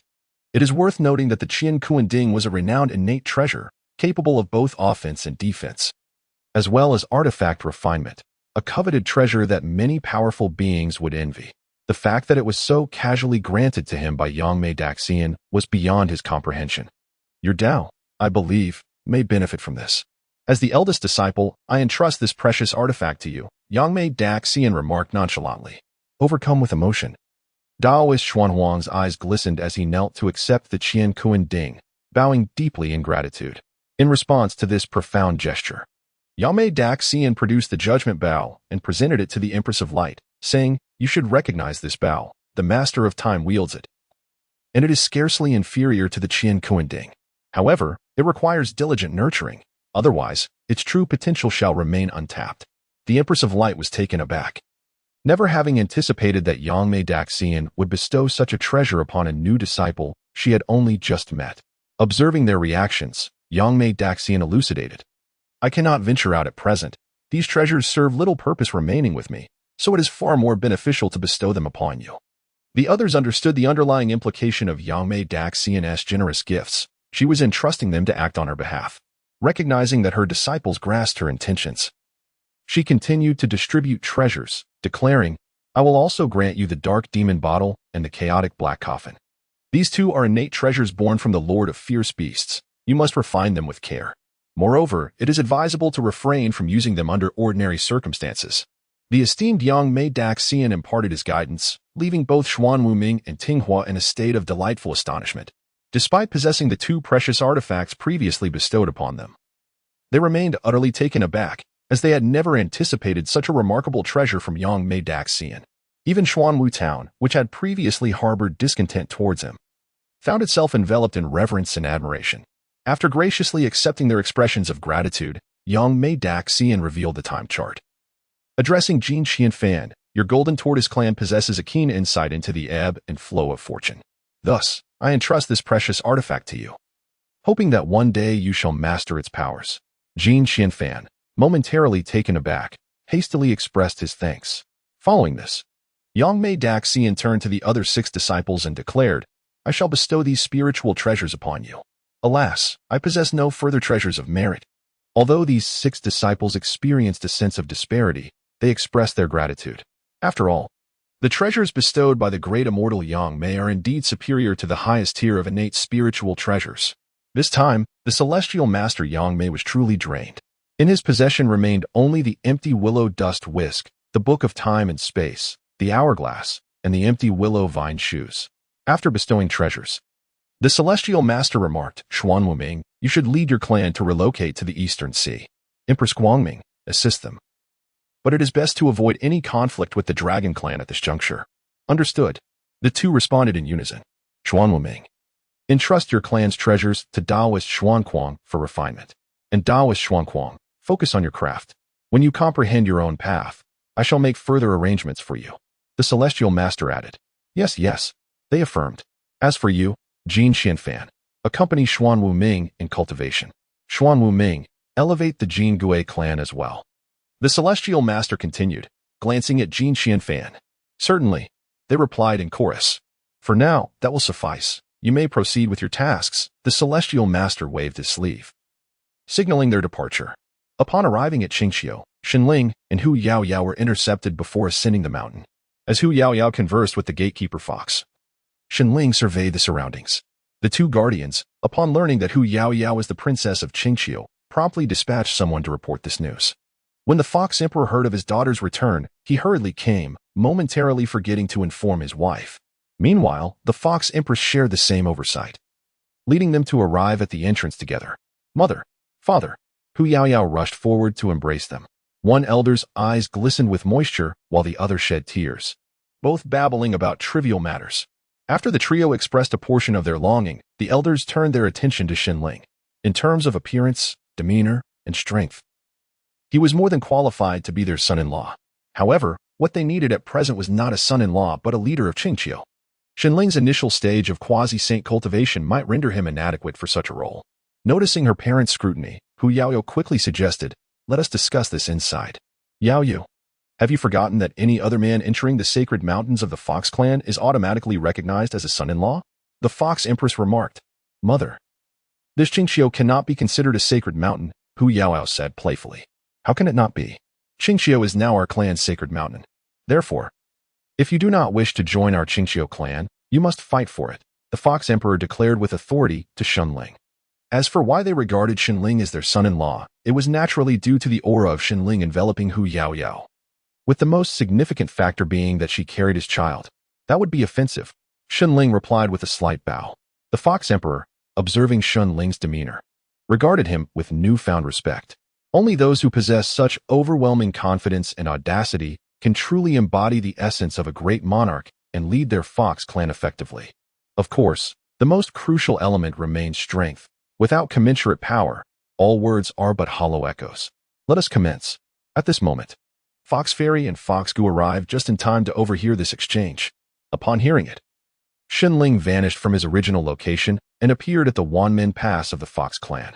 Subsequently, Xinling effortlessly breached 100 mountain gates, arriving at a formidable checkpoint. Yet this barrier did not impede his advance. Xinling harnessed the principles of space, rendering those barriers utterly laughable. In a mere 3 minutes, he ascended to the mountain's peak and rang the primordial bell. The guardians at the checkpoint of the Fox clan, upon hearing the resounding chime that echoed throughout Qingqiu, were utterly bewildered. Fox Fairy and Fox Fei Fei exchanged peculiar glances, their thoughts likely echoing a sentiment of astonishment. After ringing the primordial bell and witnessing the Fox clan's lack of response, Xinling murmured, "Did Yaoyu not say that ringing the bell signifies victory? Must I still return to engage in battle?" Thus, Xinling proceeded to the first major checkpoint. The elder of the Fox clan, taken aback by Xinling's sudden appearance, exhibited clear surprise. Xinling clasped his fists and respectfully addressed him. "Esteemed elder, please pay heed." At this moment, the elder firmly grasped the heavy hammer in his hand and declared, "Come forth." No sooner had he uttered these words than Xinling suddenly materialized before him, delivering a powerful punch that sent him crashing to the ground, leaving a sizable crater in his wake. The elder, rendered unconscious, lay motionless. Xinling offered a respectful fist salute before departing from the scene. Fox Yaoyu, witnessing the event, felt a surge of anxiety and contemplated intervening to halt Xinling. However, she was restrained by the Fox Emperor, who reassured her, "Do not fret, for your husband is well aware of the balance of force. Moreover, it is through strength that we may better conquer our Fox clan. This act of aggression will ensure that future conflicts arise less frequently." But Fox Yaoyu glanced at the elite members of the Fox clan, now left in a state of peril by Xinling's actions, her heart heavy with concern. Fox Xin'er comforted her, saying, "This is ultimately a positive development. You should refrain from intervening. Furthermore, your grandmother and I possess ample amounts of the 3 light divine water. Ensuring their recovery will not pose a challenge." Upon hearing this, Fox Yaoyu resigned herself to observe Xinling's journey through the projection stone. At this juncture, Xinling had already navigated through more than a dozen formidable barriers and approached yet another significant challenge. In this particular level, the White Fox Sovereign stands as the most resplendent genius among the Fox clan. Although he is acutely aware of his inferiority compared to Xinling, he strives to delay Xinling for even a fleeting second, clinging to the remnants of his dignity. Thus, at the onset, the White Fox Sovereign employs his innate ability, Xintong, to conjure multiple layers of barriers. However, overwhelmed by the stunning prowess of Xinling, he completely forgets how Xinling had ascended to the summit with such stealth and grace. Consequently, his initial strategy was flawed from the very beginning. After bowing respectfully, Xinling, utilizing the principles of spatial manipulation, effortlessly infiltrates the White Fox Sovereign's intricate barriers, delivering a single punch that sends him crashing to the ground. Though the White Fox Sovereign possesses greater strength than those who came before him, a solitary punch is insufficient to render him unconscious. Thus, he endures a second and then a third strike, ultimately achieving his goal of stalling for a mere additional second. Yet, the manner in which he did so was far from his original intention. As he nears unconsciousness, the White Fox Sovereign is left in astonishment at Shenling's seemingly unlawful application of spatial principles. After bowing once more, Shenling proceeds to the next formidable challenge. The guardian at this juncture is Huang Daxian, one of the 4 envoys of the Fox clan. Although Huang Daxian has yet to transcend to the realm of quasi-saint, his foundation surpasses that of the White Fox Venerable by a considerable margin. As a practitioner primarily attuned to the Earth's principles, his resilience to physical punishment is formidable. However, he soon found himself subjected to a brutal beating. Shenling showed no mercy. Empowered by the principles of benefit, Huang Daxian's accompanying treasure, the Yuan Tu Kai armor, proved utterly ineffective. Despite enduring a relentless barrage of blows, Huang Daxian did not succumb to unconsciousness quickly, managing to withstand the onslaught for nearly 2 minutes, significantly outlasting his assailants. Truly, he is worthy of being one of the 4 envoys of the Fox clan. Yet, this endurance had its limits.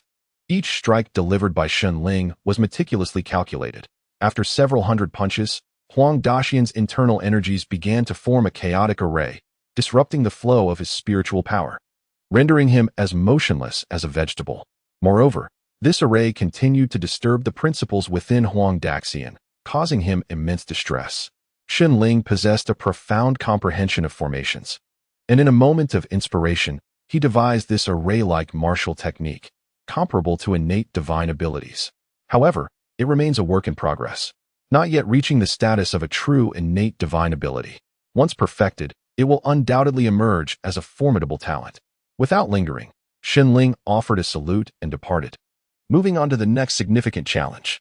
This formidable challenge is likewise presided over by one of the 4 phases, and this venerable figure, the Grey Immortal, has already attained the early stages of quasi-sainthood. Although he wields the principle of annihilation, rendering him somewhat less resilient, Shenling must nonetheless proceed with caution, for even a minor injury could prove detrimental. As before, Shenling performed a respectful salute. However, at that moment, the Grey Immortal launched his assault.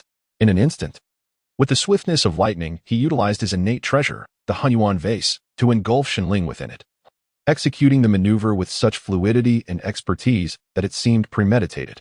In truth, witnessing Shenling's unimpeded ascent, the Grey Immortal resorted to this underhanded tactic to temper Shenling's arrogance, intending to impart the lesson that life is not devoid of obstacles and that one must act with prudence. Thus, he chose this ignoble method to confront Shenling. Yet, the Grey Immortal could never have anticipated that as soon as he ensnared Shenling, the latter would promptly emerge unscathed. Without a moment's hesitation, Shenling retaliated with a barrage of strikes, employing the same technique against the same adversary. After the encounter, Shenling remarked, "Since the esteemed elder has made the first move, I naturally consider the battle commenced. I hope you will not take offense." Shenling, devoid of pretentiousness, spoke these words with utmost sincerity, instantly captivating the audience of foxes observing through the projection stone. This is a form of personal charm. If Shenling were to adopt an aloof demeanor, it would likely evoke their aversion, and even if they do not feel repulsed, they would remain distant. Only those who possess both grace and strength, along with a broad-minded disposition, are worthy to be their sovereign. Upon departing from this place, Shenling proceeded to the next formidable checkpoint, where the Guardian, the Celestial Master of Qingyun, opted for peace and opened the gates without a fight. The Celestial Master of Qingyun was of comparable strength to the Celestial Master of Hui. His innate treasure, the Primordial rope, was no stronger than the Primordial gourd, and he had no desire to endure humiliation. Moreover, being knocked unconscious would be a lesser ordeal compared to the dismal fate of being reduced to the state of the Celestial Master of Hui and the Celestial Master of Huang. Resigned, Shenling ventured to the subsequent checkpoint, initially intending to vanquish all guardians and earn the illustrious title of undefeated champion. Nevertheless, he mused that this could still be regarded as a complete victory, and perhaps a triumph without conflict bore a certain prestige. As he departed this checkpoint, the realization dawned upon him. Upon arriving at the final checkpoint, he encountered yet another guardian, one of the 4 heralds of the Fox clan. The Celestial Master of Ziki had already ascended to the mid-stage of quasi-sainthood, a prodigy whose prowess would likely surpass that of an ordinary late-stage quasi-saint. However, in this moment, he found himself devoid of confidence in overcoming Shenling. His thoughts were consumed with how to prolong the encounter, inflict harm upon Shenling, and uphold his final dignity. As the guardian of this ultimate challenge, he was undoubtedly the most formidable, prompting Shenling to exercise heightened caution. As the battle commenced, the celestial master of Ziki unleashed his full might, summoning his innate treasure, the purple spirit vase, and executing his divine ability, purple chi from the east. The purple aura was not only sharp but also beguiling, with the critical advantage of remarkable speed. Even with Shenling's profound understanding of the spatial laws, he had to tread carefully to evade it. Consequently, it took him considerably longer to approach the celestial master of Ziki than before. At that moment, a swift purple chi spirit sword pierced through Shenling's forehead. The celestial master of Ziki felt a surge of joy upon witnessing his purple chi spirit sword successfully strike Shenling. Yet, as he sensed Shenling's apparent lack of reaction, an unsettling anxiety crept into his heart upon realizing that there was no attempt to block the sword from entering his body. But it was too late. The purple chi spirit sword erupted within Shenling, unleashing an endless barrage of purple energy that riddled him like a sieve. At that moment, the master of purple chi was truly taken aback. He had never anticipated that Shenling would be defeated. Thus he had poured all his efforts into treating Shenling as a mortal enemy. Little did he know that if he were to inadvertently slay his future sovereign, he could scarcely fathom such a disastrous outcome. Regret gnawed at him fiercely as he now realized that Shenling was merely a junior, not his superior, and he should never have acted in such a manner. In any case, his mind was in disarray. Seeing this, Hu Yaoyao instinctively clenched her fists. Even the usually calm Fox Emperor furrowed his brow in concern. At that moment, the entire Fox tribe, who were spectating the Thousand Passes challenge, grew anxious, as if time itself had come to a standstill in Qingqiu. Until, at last, Shenling's calm voice echoed, expressing his awe at the enigmatic purple aura, which relieved the tension among the onlookers, followed by a wave of cheers. Even the Fox Immortals exhaled deeply. Had Shenling perished or sustained irreparable injuries at that moment, it would have been an unbearable burden for their clan. Yet, unbeknownst to them, Shenling, endowed with the laws of creation and life, needed not to defend against what seemed to be a lethal strike. He was merely captivated by the mysterious purple aura, which had momentarily rendered him unresponsive. The master of purple chi sighed deeply, wiping the cold sweat from his forehead, and remarked, "You truly frighten me." "What is it?" Shenling inquired, sensing something amiss. The master of purple chi replied, "It is nothing, but I have indeed lost. You have successfully passed the trial. You are now our king." "King?" Shenling's face was a canvas of confusion. He recalled Hu Yaoyao mentioning that this was merely an exception to marry the princess of the Fox tribe. Was this not simply a process to extricate himself from the obligation of becoming a consort? The master of purple chi smiled without offering a response. Shenling, however, did not dwell on it further. After all, becoming the king of the Fox tribe would inevitably benefit his future plans. Ascending to the mountaintop, Shenling approached the primordial bell and gently struck it 3 times. For the first strike, he invoked the law of creation, for the second, the law of life, and for the final strike, he harmonized both laws. After delivering these 3 blows, he found himself utterly exhausted. Yet, all the guardians of the significant trials were restored to health, with the likes of Huang Dexian and Hui Dexian reverting to their original states.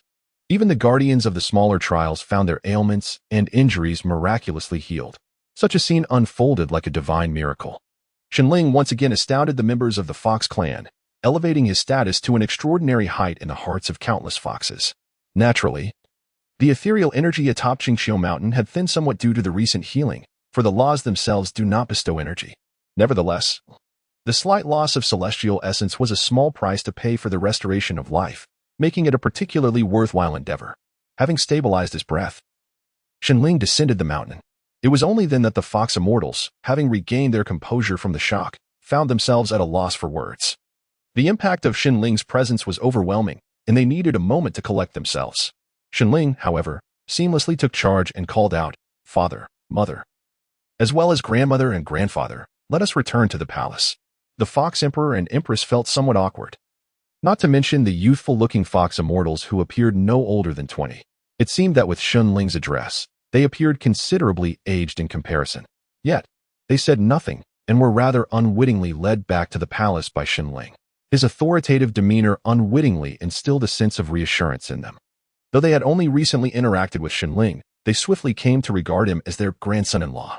Fox Xiaoyu was also taken aback by Shenling's audacity, as he acted as if he were returning to his own home, exuding a naturalness that surpassed even her own. The six of them exchanged pleasantries in the hall for a while before proceeding to Qingqiu Palace. This is a place where the Fox clan gathers to announce significant matters. The Fox deities, with great urgency, implore Shenling to ascend as their king to lead their clan. The ceremony, though hastily arranged, remains solemn. During the exchanges, Shenling learns the reasons for their insistence on his kingship. Initially, it stemmed from a prophecy derived from the Fox deities' innate powers. However, this was merely a foundational condition. The crux lies in Shenling's subsequent actions. He indeed won the hearts of the Fox clan through his own merits. Rather than merely relying on the prophecy, for without genuine accomplishment, he would not have attained this position. Even if he had succeeded, the clan would likely not have recognized him. Yet, at this moment, nearly 1,000 ministers offer their heartfelt allegiance. Shenling, undaunted, conducts the coronation ceremony with grace. The imperial demeanor he exhibits seems entirely fitting to the Fox clan.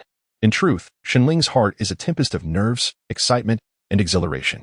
Although the ceremony has been simplified, it still endures for half a day, as the Fox clan values etiquette and possesses striking beauty.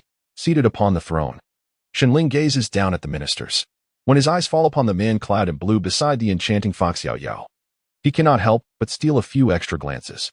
This man's beauty surpasses even that of the Fox Emperor, rivaling the stunning allure of Fox Yao Yao herself. Were it not for Shenling's unwavering orientation, he might have found himself swayed. Why then does Shenling linger on this stranger? For this gentleman is likely Shenling's brother-in-law. Fox E, too, senses Shenling's intense gaze, yet he refrains from meeting it, wishing to avoid further awkwardness. After a moment of observation and noticing no signs of discontent from Fox E, Shenling retracts his gaze and declares, having ascended as your king, I shall embrace the responsibilities that accompany this title. As the husband of your princess, you may rest assured of my loyalty. Yet, loyalty and responsibility must not merely be spoken, they should be manifested through deeds. Therefore, I shall refrain from further discourse today. Let us disperse. With a grand gesture, he departs from the throne and walks down. The ministers are momentarily taken aback, but soon offer a somewhat disorganized farewell. We humbly bid farewell to our king. May our king live for eternity. Shenling's disregard for formalities does not incite discontent among the majority of the Fox clan. Rather, they accept it with a curious acquiescence. Upon returning to the rear hall with the four ministers and Fox Yao Yao, Shenling addresses the gathered assembly. Mother, do not reproach me for my previous actions. I sought to eliminate certain cumbersome traditions of the Fox clan. The four ministers exchange glances, unsure of how to respond. Fox Yan'er, however, speaks up. It may be for the best to discard them. Previously, remnants of the primordial chaos allowed us to awaken our innate powers and foresee the future. Thus, we established these traditions to facilitate the awakening of such abilities. However, the primordial world has changed. It is high time we let go of these practices. Yet, our people have grown accustomed to them. Even if we wish to abolish them, it is no easy task, and I, too, initially deemed them unnecessary. The Fox spirit spoke once more. Upon hearing this, Shenling promptly replied, I do not wish to eliminate everything entirely. It suffices to retain that which is useful while discarding the superfluous. The Fox Emperor interjected, then allow me to take charge of this matter. Thank you, Father Emperor. Shenling responded courteously. The Fox Emperor waved his hand dismissively, stating, we are all family, and this is for the benefit of the Fox clan. There is no need to mention inconvenience. After hearing this, Shenling smiled in response and refrained from further discussion on the topic, instead inquiring, has anyone from the Qilin clan visited us? The Fox spirit replied, they have come, but we managed to send them back. For now, let us keep them distracted and avoid any conflict. During this time, I have decided to impart teachings to you. Please prepare accordingly. Upon hearing this, the Fox spirits were momentarily taken aback. Even though Shenling had already performed countless miracles, leaving them astonished on several occasions, this time they still found it somewhat surreal. They understood that Shenling was a miracle worker, and his declaration implied that his teachings would undoubtedly assist them. Shenling was not surprised by their reaction. Had he been in their position, he too would have felt a whirlwind of skepticism upon hearing a junior claim they would teach him. Nevertheless, the trust they placed in Shenling was nearly absolute. Despite their doubts, they believed most of what he said. Thus, they ultimately set about arranging matters for the Fox clan in a daze. Seizing this opportunity, Shenling indulged in some tender moments with Fox Yao Yao. After all, the Fox clan was vast, and organizing millennia of affairs required considerable time. Once they had completed their arrangements and arrived at Xinling's quarters, he wasted no words and summoned the Rock Chestnut Palace. Xinling aimed to conquer them with tangible evidence, demonstrating that his teachings could indeed aid them. Please, come in. This magical artifact can record and restore the teachings I impart. Thus, after I conclude, others from the Fox clan may also listen. Xinling beckoned. Oh, and be sure to bring any resources you might need. Should any issues arise, it will be easier to address them on site, he added, recalling something. The Fox spirits exchanged glances before responding. We carry resources with us. Indeed, Xinling nodded. Lastly, he supplemented, within this space, understanding the principles and cultivating will receive a significant boost. Therefore, you may also come here to practice in the future. The Fox spirits stepped into the seemingly small yet expansive palace, folded in space. Xinling ascended to the topmost level of the palace and arranged positions for them before commencing his discourse. As soon as he began to speak, they immediately focused their full attention. The world governed by Xinling is now nearly flawless, possessing an irresistible allure. Moreover, its inclusivity is remarkably powerful. Beings can choose their own paths in this world based on their individual circumstances. For millennia, Qingxiu has remained relatively uneventful, likely due to Feng Qianlin's favorable words about the Fox clan, and a millennium is but a fleeting moment in the vast expanse of the primordial chaos. After concluding his teachings, the celestial foxes continued their cultivation for various reasons. Thus, Xinling left behind a recording stone and departed from Qingxiu. His mission was to scour the primordial realm for resources. For the Fox clan to grow stronger, reliance solely on Xinling's teachings and the Yinsong Palace is insufficient. The required resources are monumental. Yet, the present primordial world harbors scant resources. Much has been claimed by its inhabitants, with the majority having fully integrated into the realm, marking a method of growth for the primordial world itself. However, Xinling is renowned among the primordial beings as the gluttonous thief, and to neglect his thieving instincts would be a disservice to this title. Initially, he had indeed planned to pilfer, but this time with a selective approach, not merely taking from wherever resources are found. His first destination was the Phoenix clan. At first, Xinling was cautious, but after he had emptied several treasure vaults and extracted numerous spiritual veins without any response from the Phoenix clan, he grew bolder in his thievery. Unfortunately, the prime resources were closely guarded by the Phoenix, and he could only acquire some basic materials. Following this, he made his way to the Taoist temple of Hongjun Laozu, only to discover it devoid of resources, as it seemed the venerable master had vacated the premises. Xinling speculated that perhaps Hongjun Laozu's Zixio Palace had successfully ascended, leading to his own elevation. Not dwelling on these thoughts, he proceeded to the Dragon clan and the Qilin clan, amassing treasures that nearly filled the circular world he had created. Should he refine all these resources, he might directly ascend to the Holy Realm. However, the quality of these materials was lacking, rife with impurities. Without dedicating considerable time to the refining process, his foundation would be adversely affected. Thus, Xinling could only refine them gradually, processing as much as he could, knowing he wouldn't achieve much. His final stop was at the lair of the demonic deity Rahu, where he dared not venture too deeply, merely extracting some resources from the periphery before departing. It seemed that Rahu and Hongjun were nearing their preparations. The calamity of Longon was imminent, Xinling mused. At that moment, he felt a stirring within him. An opportunity had arisen. In the direction of Buzhou Mountain, Xinling murmured to himself.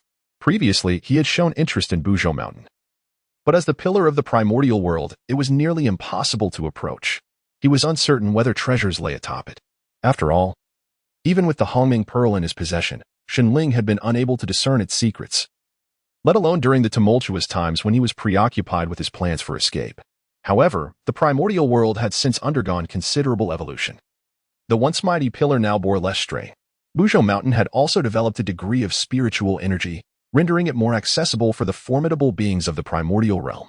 Upon reaching the foot of Buzhou Mountain, Xinling sighed, observing that it seemed the primordial realm no longer required this great pillar. As he ascended to the mountainside, he pondered, experiencing this proximity, I can ascertain that Buzhou Mountain does not resemble the vertebrae of the Pangu deity, which was capable of creating the primordial world. Could such a divine backbone truly appear in this form? After a moment of contemplation, he decided not to dwell on it further. Instead, he resolved to seek out his own fortune and continued his ascent. At this moment, although Mount Buzhou can be ascended, the difficulty remains considerable. as one climbs higher. The pressure intensifies and the consumption of spiritual energy increases, while the spiritual essence above is so thin that it is nearly non-existent, leaving climbers without any means of replenishment. However, with Shun Lingxiu's mastery of the Tao of the world, he possesses a far greater reserve of spiritual energy than the average cultivator, thus rendering the issue of spiritual energy inconsequential. As for the pressure, it is even less of a concern. Having comprehended the laws of benefit and force, Shun Ling has a distinct advantage in withstanding such pressures. Ultimately, he ascended to the summit with relative ease. Is this the Hongming measurement ruler? Shun Ling remarked with a hint of surprise upon seeing the jade ruler floating above the stone platform. He approached to seize the Hongming measurement ruler. But before he could examine it closely, the stone platform revealed a mysterious imprint.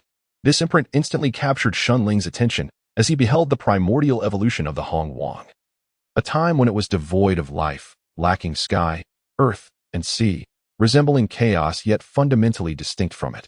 This distinction was what intrigued Shun Ling, for it was precisely this difference that allowed the Hong Wang to rapidly evolve into sky, earth, sea, and all things. As the imprint displayed these revelations, it began to disintegrate. And once it had fully dissolved, Shun Ling regained his focus. He then sat cross-legged to refine his understanding of the Tao of the world. The Tao is eternally boundless, and there exists no perfect Tao.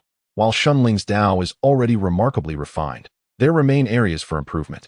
Moreover, this is a crucial evolutionary process within the Hongwang world, immensely beneficial to Shun Ling's own Tao of the world. This is truly the great opportunity of Shun Ling. It has taken Shun Ling nearly 20,000 years to attain this realization.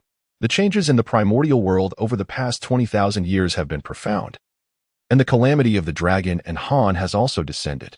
The conflicts among the three great clans have intensified, resulting in countless wars of varying magnitudes. However, the higher-ups have yet to intervene, and the situation has not escalated to a perilous state.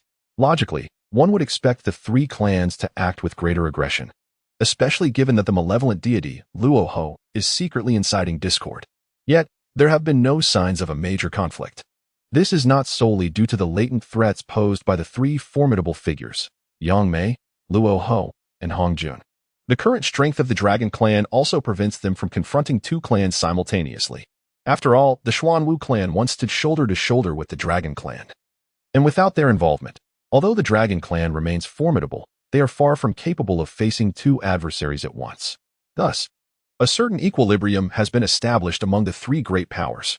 Shun Ling, realizing that he had delayed for too long, hurried down the mountain to ease the worries of Hu Yao Yao and the others. However, just as he reached the halfway point, he sensed a fortuitous opportunity and did not wish to miss it, so he proceeded to investigate further. If it were merely a minor opportunity that required considerable time, he could have simply walked away without significant loss of time. In no time, Shun Ling arrived at the natural formation surrounding the opportunity. He immediately harnessed the principles of space to enter this natural array. Upon discovering two luminous orbs containing embryonic forms with human bodies and serpent tails, he recognized the identities of these beings. What does the primordial heavenly Tao signify? Is it guiding me to seize Hongjun's disciples? Or has the heavenly Tao yet to determine who the true Taoist is? After pondering for a moment, he approached the two orbs. Fuxi and Nuwa had already gained awareness, though they had not yet fully taken shape. Upon seeing Shun Ling enter, they instinctively huddled together in fear. Who are you? Fuxi stepped forward, shielding Nuwa. Shun Ling did not respond. Instead, he extended his hands, grasping Fuxi with one hand and Nuwa with the other. Although Fuxi and Nuwa were powerless to resist, they struggled with all their might. Yet, when Shun Ling infused the orb containing Nuwa with his comprehension of the creative principles, she fell into a deep silence, immersed in the understanding of the laws of creation. Fuxi, too, was drawn in by the principles of space that Shun Ling infused. While in the orbs, comprehending the laws became significantly easier for them, allowing them to become deeply engrossed in the process. Once Shun Ling completed the transmission, they would remain in this state of comprehension for a long time. Consequently, he left behind a recording, conveying the essential message for them to seek him at Qingqiu Yanli Palace once they had taken shape. After completing these tasks, Shun Ling did not linger but departed directly. He had no intention of waiting for them to fully form, and their current location was secure. Taking them away would be counterproductive. Hu Yao Yao, cradling her prominent belly, leaned against the palace door and murmured, "Big tree, where have you gone?" Why hasn't the little fox returned yet? Just wait a little longer. Your father will surely come back soon, Hu Yaoyao said, gently stroking her belly. At this moment, the fox empress approached with dissatisfaction, saying, Aren't you going to let my dear grandson out? You will suffocate him. When the time comes, Ching Song will surely blame you. He is not one who cares for such superficial formalities. Fox Yaoyao lowered her head in silence. She was not particularly concerned about these matters. Yet she harbored a foreboding that giving birth to the little fox might pose a peril to her life, which is why she insisted on waiting for Shun Ling's return. Should anything untoward occur, at least she would have the chance to bid farewell one last time. Just then, Shun Ling returned. Fox Yaoyao had finally awaited his arrival. Upon seeing Fox Yaoyao with her prominent belly, Shun Ling's expression shifted dramatically. Yaoyao you. Shun Ling stammered. Fox Yaoyao, unable to hold herself any longer, collapsed into Shun Ling's embrace. At that moment, Shun Ling sensed that the life within Fox Yaoyao's womb was indeed the little fox. The fleeting notion he had earlier was utterly dispelled. However, his anxiety intensified. It was considered normal for beings of the wilderness to carry for a millennium. But anything over 10,000 years was certainly unprecedented. Yet, Fox Yaoyao had been pregnant for over 20,000 years, surely even Neza, if transported to the primordial wilderness, would not compare to the little fox. Shun Ling paced anxiously outside the door, his heart heavy with unease. Yet, in matters of childbirth, men were traditionally barred from entering. A custom simplified by the Fox clan, and Shun Ling felt it inappropriate to violate this. Moreover, Fox Yaoyao did not seem to be in considerable pain, at least. Her cries were not loud. Furthermore, within, there were not only a group of midwives but also the Fox Immortal and the Fox Empress. So it was unlikely for any complications to arise. The Fox Emperor, observing Shun Ling's restless pacing, offered comfort, saying, Son-in-law, come sit. This incessant walking is hardly a remedy. But I am deeply uneasy, Shun Ling replied with a furrowed brow. Fear not, rest assured. Our Fox clan has never encountered issues during childbirth. When Empress gave birth to Yaoyao, I too was filled with trepidation. Back then, Empress cried out in pain, which truly gripped my heart. However, before the Fox Emperor could finish his words, a clear, melodious cry echoed, a sound resembling that of a human child intermingled with the plaintive whimper of a fox. Upon hearing this, Shun Ling vanished from before the Fox Emperor and appeared inside the chamber. Upon witnessing Fox Yaoyao cradling the little fox, soothingly rocking it, his heart felt considerably lighter. Yet, the expressions of the midwives, the Fox Immortal, and the Fox Empress were less than favorable. Shun Ling approached, puzzled, and inquired, What is the matter? Mother and the others are concerned that the little fox resembles both human and fox, they replied, and worry you might overthink it. Upon the arrival of Shun Ling, Hu Yaoyao unconsciously broke into a smile. As Shun Ling approached, he beheld the cherubic figure of the child, who sported 2 pairs of russet fox ears, sharp little teeth, and nails resembling the claws of a fox. Beyond these features, Shun Ling noticed the child's plump, pale form and a tail that was russet with hints of earthy brown and a touch of pale green. The rest of the child bore a distinctly human visage, with the only remnant of its arboreal essence manifesting in that tail. This peculiar appearance prompted much speculation among the fox spirits. After all, Shun Ling's true form was that of a tree, specifically a 5-needle pine. How could such a being emerge in this form? Moreover, even in transformation, it had assumed a fully human shape. In their extensive existence in the primordial realm, they had never encountered a being in a state of partial transformation. It was well understood that the resources of the primordial world were still abundant, even if not as bountiful as in the beginning. Every creature from this realm was, at the very least, of earth immortal caliber, with a minimum status of being celestial. How could one not fully transform? Furthermore, given the small fox's innate talent, a complete transformation was assured. In sum, the fox spirits were taken aback by the appearance of the little fox, which at that moment exhibited a rather foolish demeanor. Earlier, when Shun Ling was present, the little fox, still nestled within Hu Yaoyao's womb, was able to communicate with the outside world and occasionally requested delectable treats. Yet now, it was wailing incessantly, suggesting a swap had occurred. Were it not for their first-hand witnessing of the little fox emerging from Hu Yaoyao's belly, they would hardly believe this was the future prince of the Fox clan. Shun Ling, however, chuckled, finding the little fox's appearance quite delightful. To him, it was irresistibly adorable. Shall I bestow upon you a name, little one? Shun Ling playfully inquired as he cradled the child. The little fox continued to cry, behaving no differently than an ordinary human child. Shun Ling, undeterred, mused aloud, What name shall suit you? How about Husong? Husong has a nice ring to it. After learning of Hu Yaoyao's pregnancy, Xinling had shared his true name with her. Apart from his two true forms, he had confided nearly all his secrets to Hu Yaoyao. Therefore, upon seeing the little fox, Hu Yaoyu felt no alarm. She jested. You certainly have a knack for sloth. If Husong knew you had chosen one character from each of your names to decide his, he might very well cry in frustration. For now, he only knows how to wail. He cannot contest the name I have given him. Besides, you have already called him by that name, so I cannot change it. Thus, Husong has no reason to blame me. As Xinling playfully pinched Husong's chubby cheeks, the other fox spirits observed Xinling and Hu Yaoyao's jovial banter amidst Husong's loud cries, feeling somewhat superfluous. Nevertheless, they found solace in the moment. Although they remained puzzled by Shun Hongsong's appearance, Xinling chose not to dwell on it. Why should they overthink? Perhaps it was merely the result of having waited too long. Thus, the fox spirits gracefully exited the grand hall, allowing Xinling and her family a moment of solitude, while they busied themselves with preparations for the enthronement ceremony. As for Shen Hongsong's peculiar demeanor, they felt no undue concern, for with Xinling present, there should be no issues. Upon leaving the hall, Fox Fairy sighed, Qingsong truly loves Yaoyu beyond measure. We can rest assured. Fox Concubine echoed. It is a blessing for our Qingxiu that our worthy son-in-law holds such trust in Yaoyao. Just as Fox Fairy was about to speak further, dark clouds suddenly gathered over Qingxiu Mountain, accompanied by thunder that resonated like cries. Then, raindrops the size of small hills began to fall. Yet, this rain carried fragments of diverse laws, a rare and precious liquid. Although the fox spirits were uncertain about the phenomenon, they promptly organized themselves to collect the rainwater. On that day, an extraordinary vision brought forth tears, prompting several formidable beings from the primordial realm to respond and converge. The esteemed Yangmei Immortal, who was cultivating on Pangu Mountain, also halted his practice and immediately opened a spatial passage to hasten to Qingqiu. Meanwhile, Xinling was drenched in perspiration, desperately attempting to revive Hu Yaoyao. Despite Xinling exerting all his efforts, he could not completely heal her.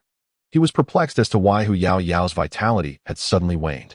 Yet, he understood that he had merely stabilized her condition momentarily using the laws of life and creation, without addressing the root of her injuries. This cannot continue. If it does, Yaoyao will truly. Xinling murmured anxiously, wiping his face, uncertain whether the moisture was sweat or tears. He then lifted the unconscious Hu Yaoyao and departed, seeking to harness the power of the Haoming Pearl to restore her health. Meanwhile, Shen Husong, who had been wailing uncontrollably, now gazed with tear-filled eyes at the spot where Xinling had vanished. He had always sensed the happenings outside, but was initially at a loss, unable to react amidst his grief. It was only when he was able to respond and had just called out for his father and mother that his mother suddenly lost her vitality and collapsed. His father, in a state of panic, rushed to her aid, and at that moment, he too felt something amiss, leading to a realization. It seemed that his mother's plight was somehow connected to him. The Fox clan was preoccupied at that moment and remained oblivious to the situation within the palace. Xinling, guided by his innate connection to his true form, made his way to Palai Mountain. Given his current strength, escaping the primordial realm was impossible without the aid of his true form, the Tongyan Yuanhe.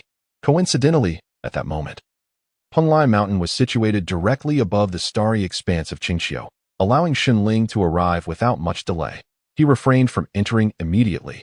Well aware of the formidable nature of the 10,000 star array, charging in headlong would be tantamount to seeking death. Instead, he communicated with his true form, urging it to open a spatial passage that would allow him to bypass the array and enter directly. After all, his true form, the Tongtian Yuanhe, had also been growing during this time, primarily cultivating the laws of space, while other laws had stagnated. Thus, manipulating the distant Tongtian Yuanhe to create a spatial passage circumventing the 10,000 star array was not a particularly daunting task. The anomaly of the Tongtian Yuanhe on Pinglai Mountain caught the attention of Ming Ling, who had been diligently cultivating nearby. Before Ming Ling could fully comprehend the situation, the Tongtian Yuanhe reverted to its original state, appearing as though it had never stirred.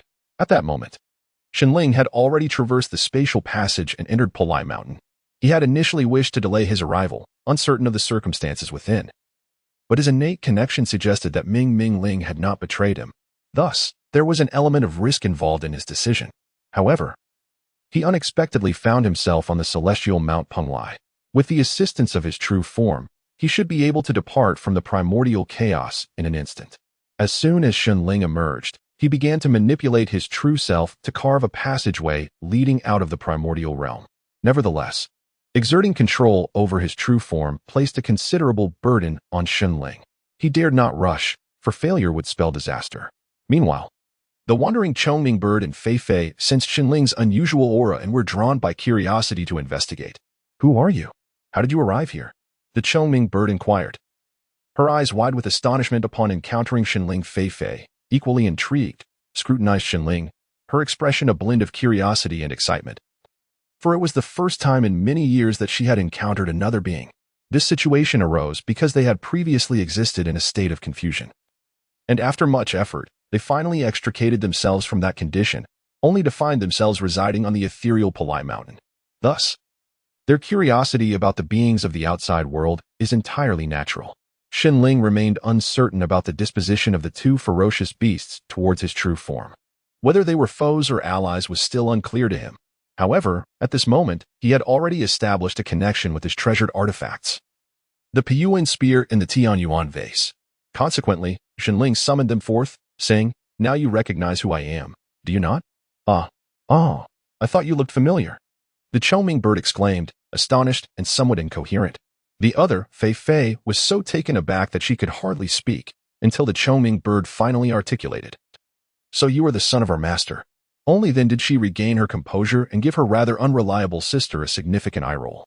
Shenling, upon hearing this, felt a mix of exasperation and relief that these two simpletons had discovered him. He was on the verge of allowing Tianyuan Shenling to open a passageway to the outside of the primordial realm. Just then, Ming Ling made her entrance. "Master, are you planning to leave the primordial realm? If you were to leave directly, it would not only alert the heavenly Tao of the primordial realm, but could also effectively impede your departure. I have a method that could circumvent all of this. Please allow me to explain." Ming Ling spoke rapidly, her enunciation remarkably clear. Shenling hesitated for a moment, taking some time to examine the memories of Tianyuan Shenling. Through various recollections, he gleaned a general understanding of the events that had transpired on Palai Mountain. At the very least, he was assured that Ming Ling and the others had not betrayed him but had instead become his disciples. Thus, he lowered his guard.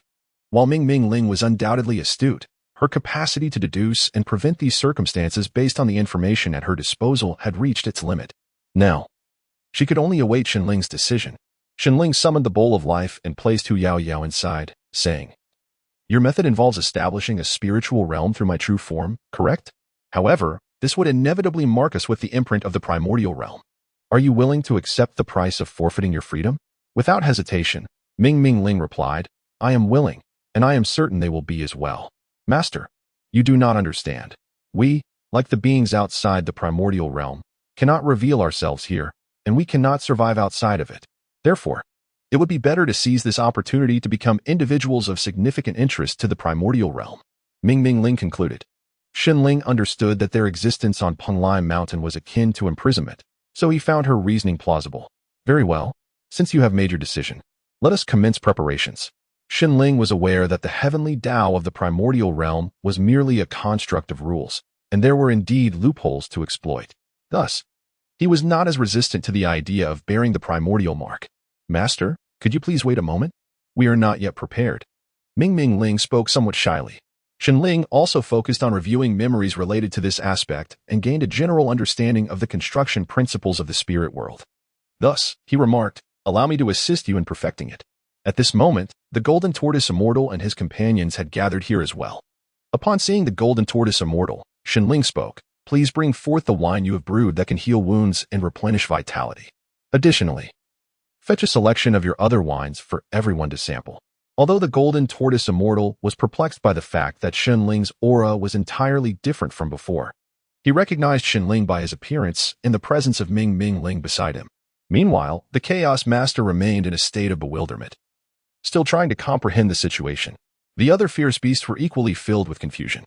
Shenling then clarified, "I am the master you have presumptuously acknowledged. My innate divine ability is the art of duplication. Therefore, the entity you worship as Tianyuan is indeed me, as is the figure standing before you known as Qing Song." It was only then that Ming Ling grasped why Shenling bore an identical visage to Tianyuan Shenling and could manipulate him as well.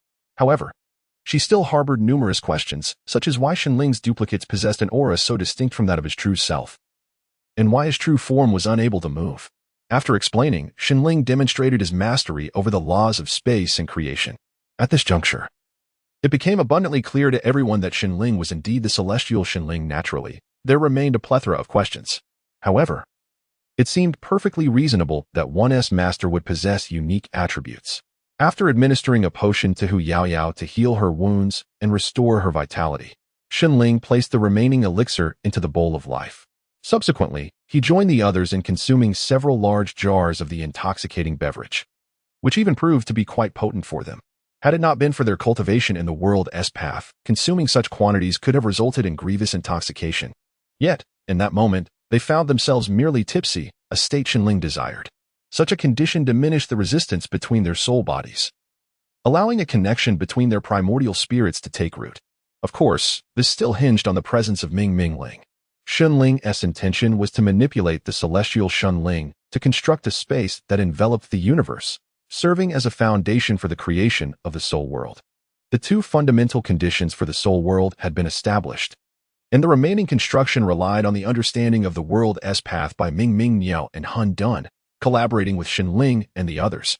As the construction commenced, Ming Ling suddenly extracted a soul body from Han Dun. "Mo," Shenling exclaimed in astonishment. Han Dun and the others had a recollection of the Beast King, and Mo's sudden appearance took them by surprise. "Master," Mo unabashedly echoed Shenling's words. "Who is your master?" Shenling thought, exasperated. "You are my master. Since I listened to your teachings, I must be your disciple as well," Mo asserted. The gap between them not only failed to narrow but widened significantly. Hongjun Laozu felt a bittersweet pang in his heart, yet feigned a smile as he said, "Then allow me to bestow upon your beloved disciple the Ren Shui, Peachwood Staff, which I have nurtured for many years and has now ascended to the level of a primordial treasure." The great immortal Yangmei accepted the Ren Shui Peachwood Staff, erased the primordial spirit imprint left by Hongjun Laozu, and handed it to Shinhu Song. Shinhu Song hesitated briefly, but Yangmei urged, "Place it in your treasure." After some deliberation, Shinhu Song ultimately stored the staff within the rock chest palace. "I shall not intrude upon your affairs any longer," Hongjun Laozu remarked. Yangmei added, "Thank you for your generous gift, Hongjun Laozu.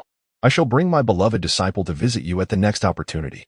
Hongjun Laozu offered a few perfunctory remarks before hastily departing. This time, the celestial master Yangmei did not intervene. Acquiring a unique innate treasure from the venerable Hongjun was already a remarkable feat. Any further reckless actions could disrupt the impending calamity, and he would be left to rectify the consequences himself. Not long after the venerable Hongjun departed, the demon god Luoho arrived. Upon encountering Yangmei, the expression on Luoho's face shifted dramatically. He had previously sensed only the departure of Hongjun and had overlooked the concealed presence of Yangmei. It is indeed his fault for being overly hasty in his journey. The formidable Raha demon god has also arrived. The opportunities here now belong to me. Furthermore, I have safeguarded the Fox clan. Do not come seeking vengeance afterward, lest you find your demon palace overturned by me." Yangmei the celestial master warned with a calm, yet threatening demeanor. Rahu demon god's face turned ashen, yet he restrained his anger and replied, "Why would I seek vengeance? You are simply overthinking, Yangmei. Because I intend to have you relinquish the demon's sword, which will inevitably stir resentment within you," Yangmei the celestial master declared, swiftly imprisoning Rahu demon god with the empty willow whisk, maintaining an air of indifference. Rahu demon god clenched his fists, his gaze towards Yangmei filled with the intensity of a mortal enemy. Yet, Yangmei continued, "Rahu, in your current state, how could you possibly contend with the venerable Hongjun? It would be wise for you to contemplate an escape route." Upon hearing this, Rahu was taken aback but gradually regained his composure. He relinquished the demon sword and shattered Yangmei's spatial prison before making his exit. Yangmei then retrieved the demon sword, erased its markings, and entrusted it to Shinhu Song. This time, Shinhu Song also understood that his inexpensive master was indeed formidable, and being his disciple would likely not result in any disadvantage. Therefore, Shinhu Song prepared to cultivate a deeper bond with the esteemed Yangmei. He inquired, "Master, are you aware of the significance of the Yangmei Palace?" "I have a general understanding," Yangmei nodded in response. "Then, Master, do you believe I have the potential to attain sanctity?" Shinhu Song further questioned. "That is uncertain, however. As long as you do not unexpectedly meet your demise, It should not pose a problem, Yangmei answered candidly. May I ask, Master, what motivated you to take me as your disciple? With the assurance of honest replies, Shen Husong grew bolder in his inquiries. The first reason is our mutual affinity. And the second is that I seek to obtain something from you. Yangmei reflected before speaking. Could you share with your disciple what it is you wish to acquire? Master? Shen Husong pressed on. This time, the Grand Master Yangmei did not respond straightforwardly, but instead remarked, Freedom lies in your pursuit of my liberation. As Shen Husong pondered the meaning of this statement, Ancestor Long arrived. With a wave of his feather duster, the Grand Master conjured another spatial prison. Bypassing pleasantries to delve directly into the matter at hand. Leave behind the Ancestor Long pearl, and you may depart. What? Ancestor Long questioned his own hearing. For the Ancestor Long pearl was a primordial treasure imbued with the fortune of the dragon lineage, capable of influencing their destiny. The Grand Master, disinterested in further dialogue, prepared to take action. Just then, Ancestor Feng and the beginning Qilin appeared. Upon seeing the Grand Master and Ancestor Long, they were momentarily bewildered. Likely still contemplating how the Grand Master had escaped confinement from the Pangu Immortal Mountain. Casting a glance at them, the Grand Master declared, Hand over the Phoenix Seal and the Qilin Order, and you may leave. You. The beginning Qilin could not restrain his fury. Me? What of me? It seemed that upon ascending to the sacred realm, he had grown arrogant and wished to challenge me. The Grand Master unleashed his oppressive aura, stating unceremoniously, Do you wish to fight? Feeling the overwhelming pressure, the beginning Qilin instinctively retreated a few steps, already cowed. Ancestor Long, breaking free from the spatial prison, stepped forward and said, Grand Master Yangmei, your demands are rather tyrannical. With Ancestor Long standing up, Ancestor Feng chimed in. It is rather unorthodox of you to demand our treasures in such a manner. So, you intend to refuse? Upon finishing this sentence, the Grand Master launched an attack. When Ancestor Long faced the incoming sweeping feather duster, he realized how audacious he had been. For the Grand Master, a master of spatial loss, wielded attacks that were both strange and swift. Before Ancestor Long could summon his treasures, he was gravely injured, dragon blood staining a large portion of Qin Qiu. Seeing the peril, Ancestor Feng immediately retreated, prompting the beginning Qilin to react only after witnessing Ancestor Feng's flight. However, he had no time to curse. The sweeping feather duster struck again. The beginning Qilin, fighting desperately, sounded the mountain-splitting horn. Yet, this earth-shattering blow was contained by the Grand Master's spatial prison, sealing it beside the beginning Qilin. This time, the spatial prison was constructed from the ethereal willows that brushed against the dust. The initial strike from the primordial Qilin not only failed to breach this spatial confinement, but also rebounded upon itself. The primordial Qilin could scarcely anticipate such an outcome. Even though it attempted to shield itself with the Qilin command, it was still overwhelmed, blood surging into its throat. However, the immortal Yangmei seized the opportunity to deliver a supplementary blow, causing the primordial Qilin to spew forth a copious amount of Qilin blood. Yangmei had grievously wounded both adversaries and simultaneously opened a spatial passage with the ethereal willows.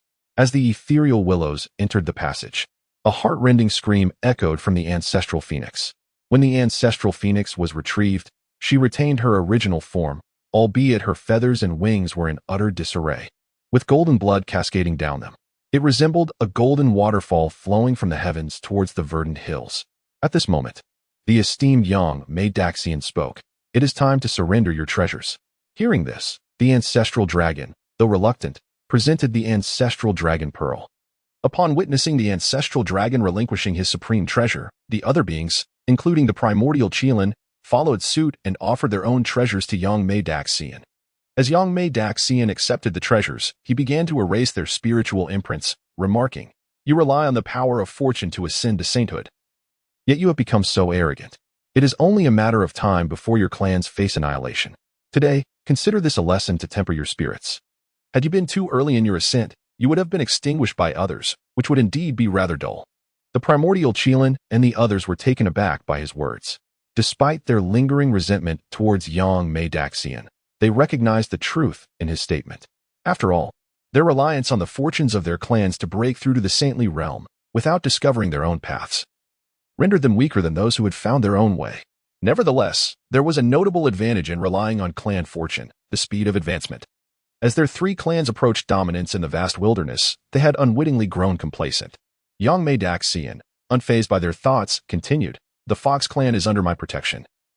Do not venture here lightly. Should you disregard this warning, I shall personally pay you a visit. He issued a particular warning to the Primordial Qilin, urging him to abandon any notions of incorporating the Fox clan into their dominion. With this uniqueness in mind, the Mingming spirits prepared to transform the spirit realm into a marketplace for the exchange of treasures among the beings of the wilderness. They possessed absolute control over the spirit realm, allowing them to entirely eliminate concerns regarding the authenticity of items, trust issues arising from exchanges, and disparities in strength between parties.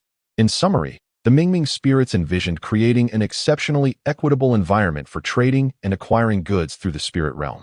Furthermore, they intended to organize valuable competitions to enhance the allure and influence of the spirit realm.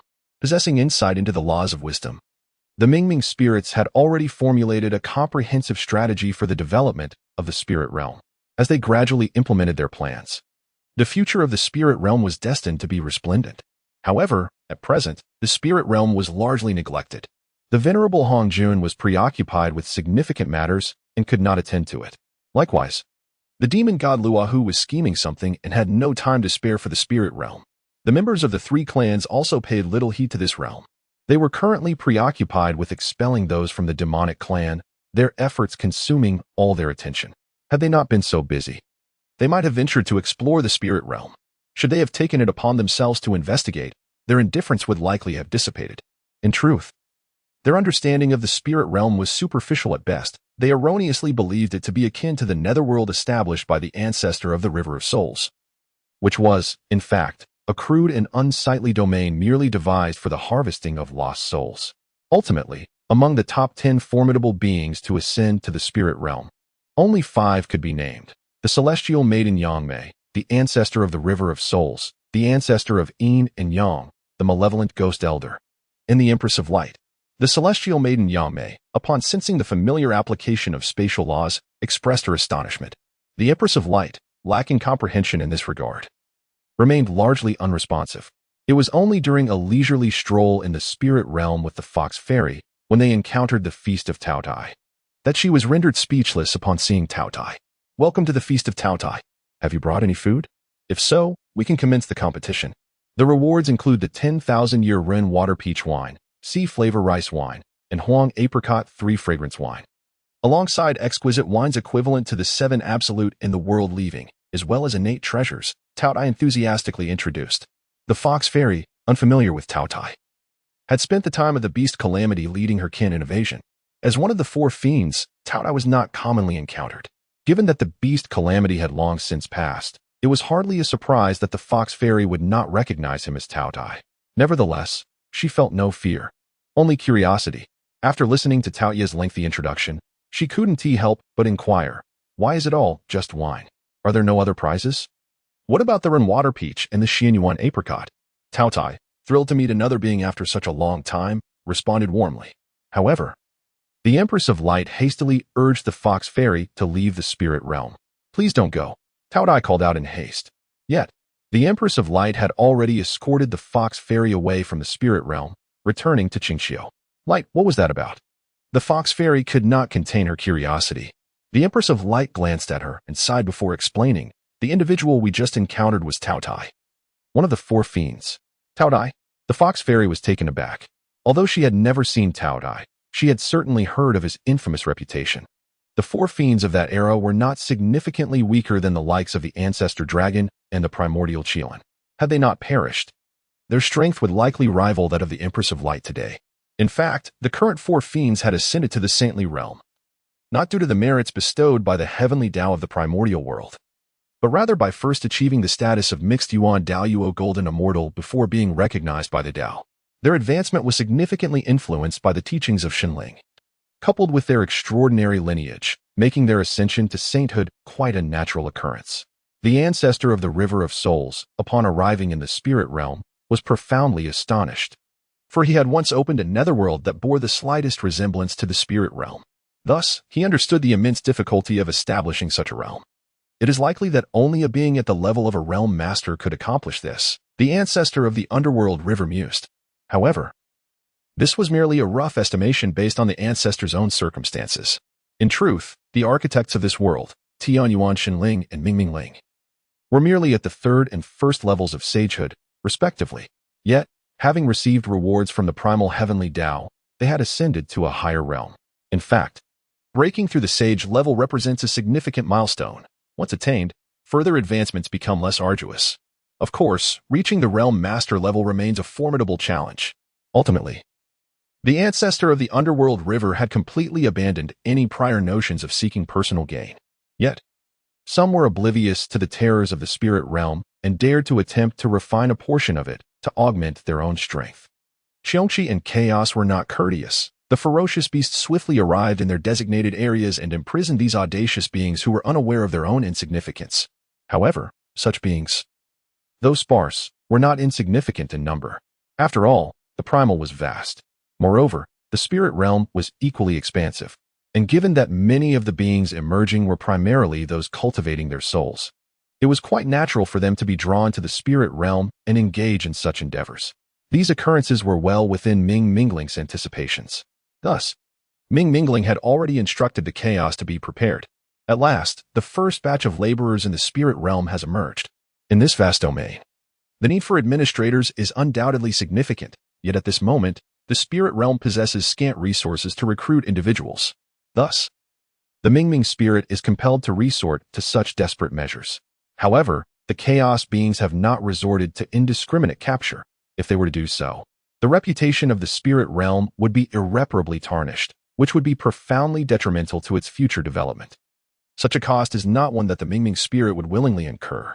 Seeing this scene, the great immortal Yangmei becomes increasingly convinced that this is indeed the handiwork of his elder brother, the heavenly origin Taoist. This belief is reinforced by the fact that when Shunling vanished, he had taken with him the four fiends, the Fiend Beast Lords, and the Fiend Beast King.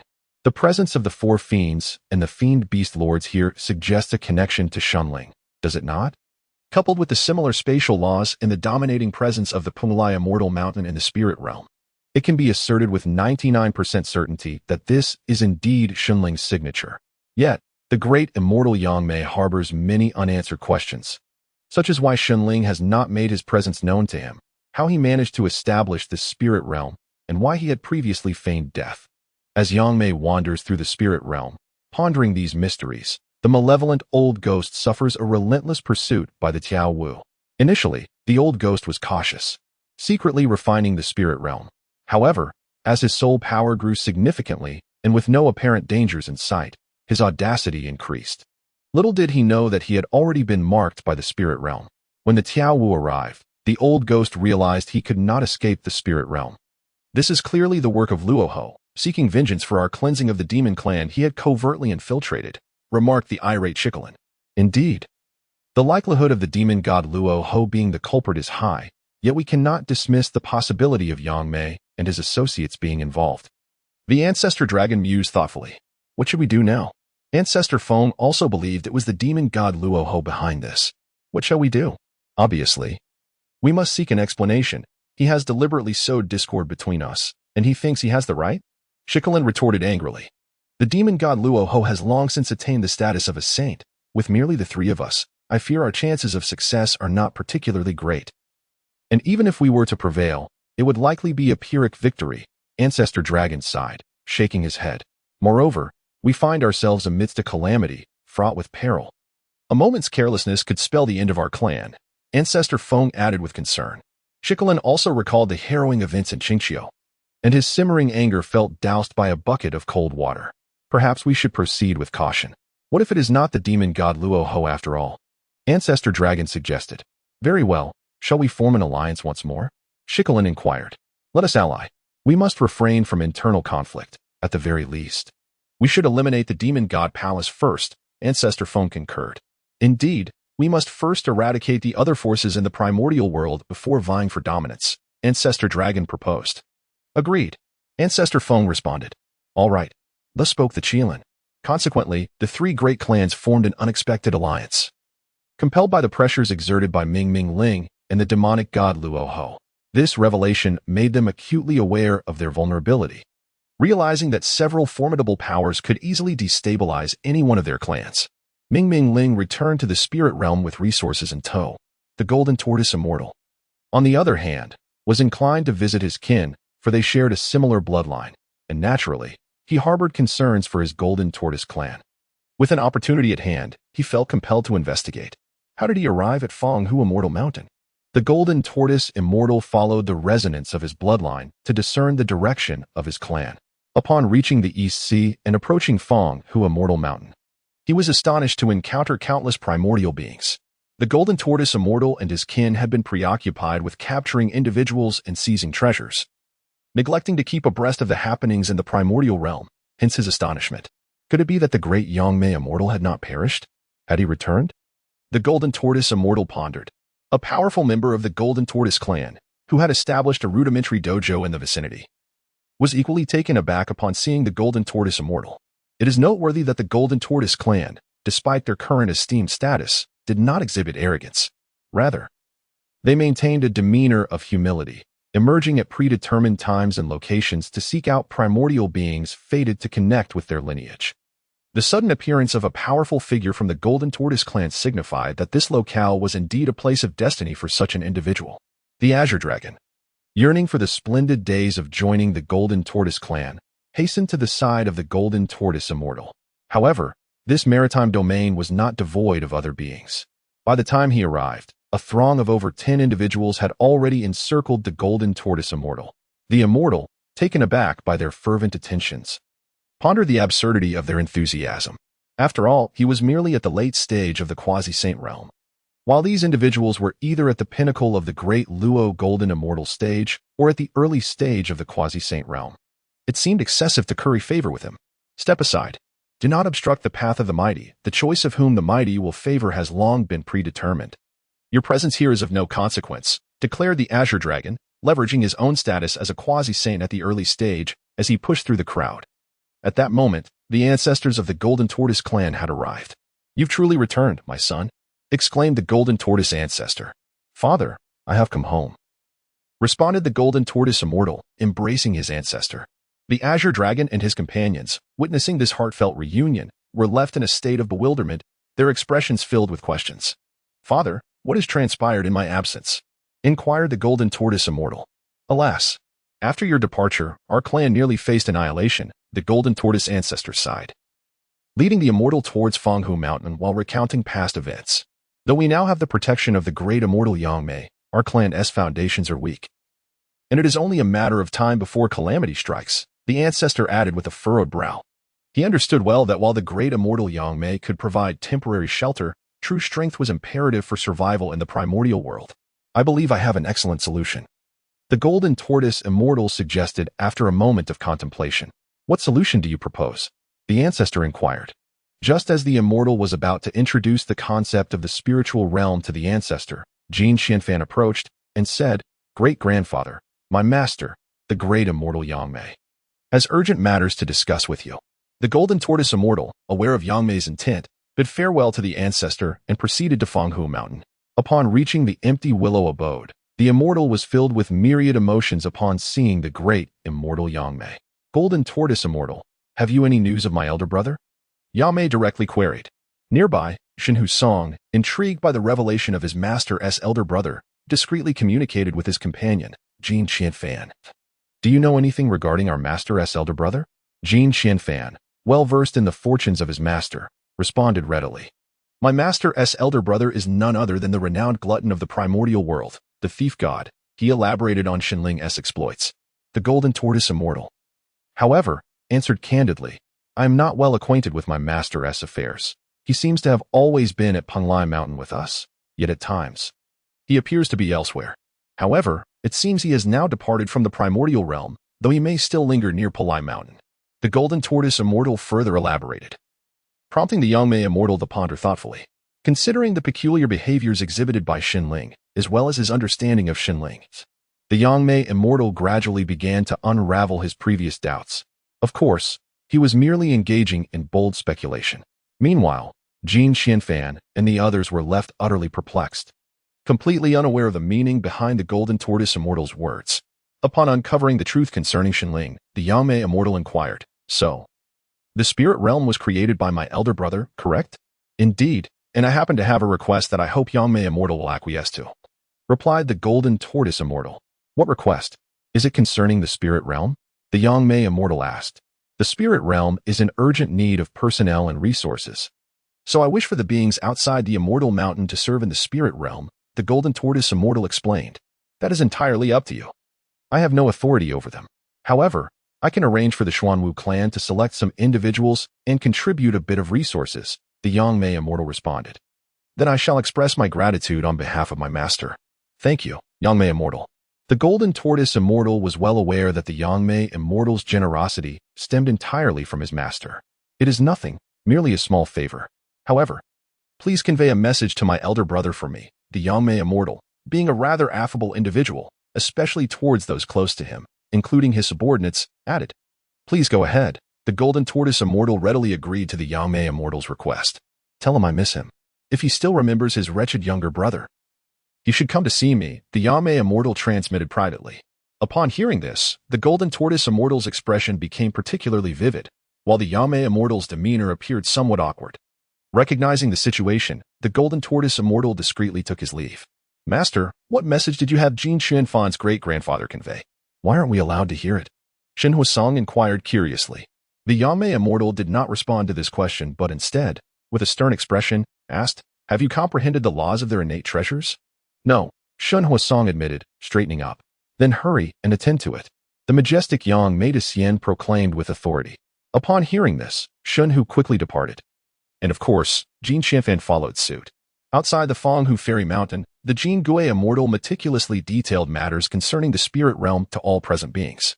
Subsequently, the Yangmei Immortal paid no heed to their reactions and led the Yangmei clan towards the Pangu Fairy Mountain.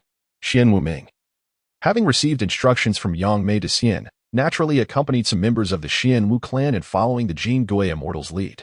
A small number of the primordial beings also trailed behind the Yangmei Immortal towards the Pangu Fairy Mountain.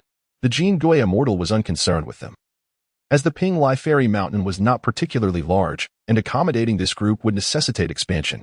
Thus, the Yangmei Immortal was not in a rush. Considering they had already captured many from the three clans, and the personnel of the spirit realm would undoubtedly become highly sought after in the future. However, for the spirit realm to be fully embraced by all primordial beings and to evolve into a bustling world, a considerable amount of time would be required. Nevertheless, the subsequent development of the spirit realm proceeded exceptionally smoothly, and it could be said that the time following the primordial era was remarkably tranquil. Various factions seemed to be anticipating something, brewing plans in the background. Nearly 10 millennia had allowed the spirit realm to firmly establish its footing within the primordial domain, and the influx of primordial beings coming to trade in the spirit realm had increased significantly. Shenling, through the control of the small grass Shenling, had opened a pathway to the Pangu Fairy Mountain, thanks to the concealment offered by the Hongmeng Pearl. The heavenly Tao of the primordial realm was momentarily oblivious to this. Naturally, Hu Yaoyao had successfully reconstituted her origin, even breaking through to the initial stage of quasi-saint status. However, she was now considered a being outside the primordial realm, as she had reformed her origin within the chaos. She had ascended to become an ordinary chaotic spiritual root. The origin bore the insignia of the primordial realm, but upon her reconstitution, that insignia had vanished. Thus, Shenling decided it best for her to remain at the Pangu Fairy Mountain, for the outside world was fraught with peril, and he wished to avoid separation from Hu Yaoyao. Master, you have returned, the Yangmei Immortal declared, leading the way. Indeed, Shenling responded affirmatively, adding, This is your master's wife, and she will reside here henceforth. Hu Yaoyao greeted them amicably. However, upon sensing the strength of this group, she felt a twinge of anxiety. Ming Mingling noticed Hu Yaoyao's unease and warmly took her hand, suggesting a tasting of fine wines. Hu Yaoyao felt somewhat awkward in the face of Ming Mingling's enthusiasm and glanced back at Shenling. Observing this, Shenling approached and whispered in her ear, Your lack of confidence may lead to my being whisked away by another. Hu Yaoyao's discomfort and nervousness indeed stemmed from her insecurity, for she was not inherently shy. Upon hearing Shenling's words and glancing at Ming Mingling beside her, she mused that with such a disciple, her husband might have cause for concern. Shenling, noticing Hu Yaoyao lost in thought, felt somewhat taken aback. Logically, she should have threatened him immediately, should she not? Shenling felt a twinge of confusion. Could it be that the reformation of one's essence also reshaped their character? No, that couldn't be right. When Hu Yaoyao first awakened, she was still as vibrant and spirited as ever. Shenling unknowingly drifted into perplexing thoughts. No worries. I am quite magnanimous," declared Hu Yaoyao before taking Ming Mingling by the hand and departing. Shenling snapped back to reality, momentarily stunned. "Master, the great immortal Yangmei has a message for you," the golden tortoise immortal stated, having come to the realization that this Shenling was indeed the living Shenling. "What message?" Shenling inquired, regaining his composure. The golden tortoise immortal recounted word for word, "Simply convey that I miss him. If he remembers his wretched little brother, he should come to see me." Upon hearing this, Shenling was once again taken aback. After a brief pause, he cleared his throat and asked, "Has there been any significant events occurring in the primordial world recently?" The spirit realm was experiencing an influx of visitors, and the golden tortoise immortal had gathered much information about the happenings in the primordial world. This was partly due to Ming Mingling establishing an intelligence shop that both acquired and sold valuable information. The golden tortoise immortal shared several noteworthy developments, such as the three clans forming an alliance once more, Yangmei taking on disciples in Qingqiu, and the majority of the members of the Zixiao alliance, originally associated with Hongjun Laozu, now having relocated to Pangu Immortal Mountain. Even the favored disciple of Hongjun Laozu's close friend, the Earthwalker, had become a disciple of Yangmei. In truth, the Zixiao alliance had always been managed by the Five Elements ancestor, a dear friend of Hongjun Laozu. However, the Five Elements ancestor had been cunningly plotted against by the malevolent ghost ancestor, leading to his demise. Only the Earthwalker among his 5 esteemed disciples had managed to survive. Moreover, after achieving sanctification, Hongjun Laozu took his Zixiao palace into seclusion, causing the Zixiao alliance to disband completely. While Shenling was indeed astonished by the alliance of the 3 clans and the majority of Zixiao alliance members siding with Yangmei, his primary concern lay with the matter of Yangmei taking on disciples. It appeared that he truly needed to pay a visit to his wretched little brother. Shenling murmured to himself upon hearing about Yangmei's disciple recruitment process. Observing Shenling's reaction and considering the relationship between Hu Yaoyao and Shenling, a bold thought began to take shape in the mind of the golden tortoise immortal. After exchanging a few words with the golden tortoise immortal, Shenling bid farewell to Hu Yaoyao. Upon hearing that Shenling intended to seek out the little fox, Hu Yaoyao also felt a yearning to return home. After much consolation from Shenling, Hu Yaoyao finally calmed her emotions, aware that she had caused him some trouble. Thus, she feigned nonchalance and said, "It's fine. I was merely distracted earlier. We can meet again in the spirit realm, so do not worry about me. Please take these spiritual fruits, and this to Husong." Shenling accepted the spiritual fruits, curious about the contents of the yellow gourd, but Hu Yaoyao stopped him. Her cheeks flushed slightly as she bashfully said, "It's just something for children, so you needn't open it now. I have also left a message for Husong." Upon hearing this, Shenling suddenly recalled something, his expression turning peculiar as he accepted the items. Hu Yaoyao felt even more embarrassed by Shenling's demeanor. However, Shenling remained oblivious, his gaze drifting downward. Hu Yaoyao, feeling the heat rise to her ears from being scrutinized, retorted angrily, "Not all of it belongs to me. I'm ignoring you." With that, her face flushed. She huffed away. Shenling simply smiled at the scene before he too took some fine wine and departed. Upon exiting the Yangmei Immortal Mountain, Shenling beheld the myriad floating islands outside, his brows arching in intrigue. Ming Ming and the others truly possess remarkable skills. Having summoned so many beings in such a short span, he mused. Without lingering any longer, Shenling harnessed the laws of space and set forth towards the Pangu Immortal Mountain, the abode of the esteemed Yangmei. Just as Shenling returned to the primordial chaos, Hongjun Laozu emerged from his meditation, having astonishingly broken through to the second stage of sainthood. It was unclear what fortuitous encounter facilitated this advancement. Sensing the existence of the spirit realm, Hongjun Laozu was taken aback. He had already constructed the preliminary form of the Hong Tian, only to discover that someone else had taken the lead in this endeavor. The intended purpose of the Hong Tian, distinct from that of the spirit realm, shared strikingly similar foundational principles. Moreover, given the perfection of the spirit realm, it was only natural for Hongjun Laozu to assume that a fruit had been plucked from his grasp. After all, he could not fathom the establishment of such a world serving any purpose beyond imparting the great Tao. Nevertheless, Hongjun Laozu understood that the individual capable of creating such a realm would undoubtedly possess strength on par with his own, prompting him to devise a careful plan. At the very least, he needed to investigate the true nature of the spirit realm. As Hongjun Laozu set forth to comprehend the workings of the spirit realm, Shenling arrived at Pangu Immortal Mountain. Initially intending to enter directly, he found himself thwarted by Yangmei's array, which integrated the laws of space, rendering him incapable of opening a spatial passage into the mountain. Thus, Xinling stood outside the formation, calling out, "Dear brother, I see you. Please come out to greet me." Yangmei, sensing the familiar fluctuations of space, opened his eyes, a smile gracing his features. Meanwhile, the Xuanwu clan, patrolling outside Pangu Immortal Mountain, spotted Xinling and assumed he was yet another eager soul seeking to become a disciple. After all, Yangmei had taken in the Earth Traveler, igniting aspirations among many beings of the primordial chaos. Indeed, numerous individuals had been assigned to the Time Island as registered disciples. Consequently, the influx of beings seeking opportunities was unending. However, with the limited space of the Time Island, Yangmei instructed the Xuanwu clan to inform newcomers that he would no longer be accepting disciples. After all, accommodating those registered disciples was already a considerable feat, and now, there were few formidable lone wanderers in the primordial chaos. Those with any semblance of renown or strength had already found their affiliations. The current arrivals were merely weaklings hoping for a stroke of luck. "When did you arrive? You should leave at once," barked a member of the Xuanwu clan, pointing at Xinling.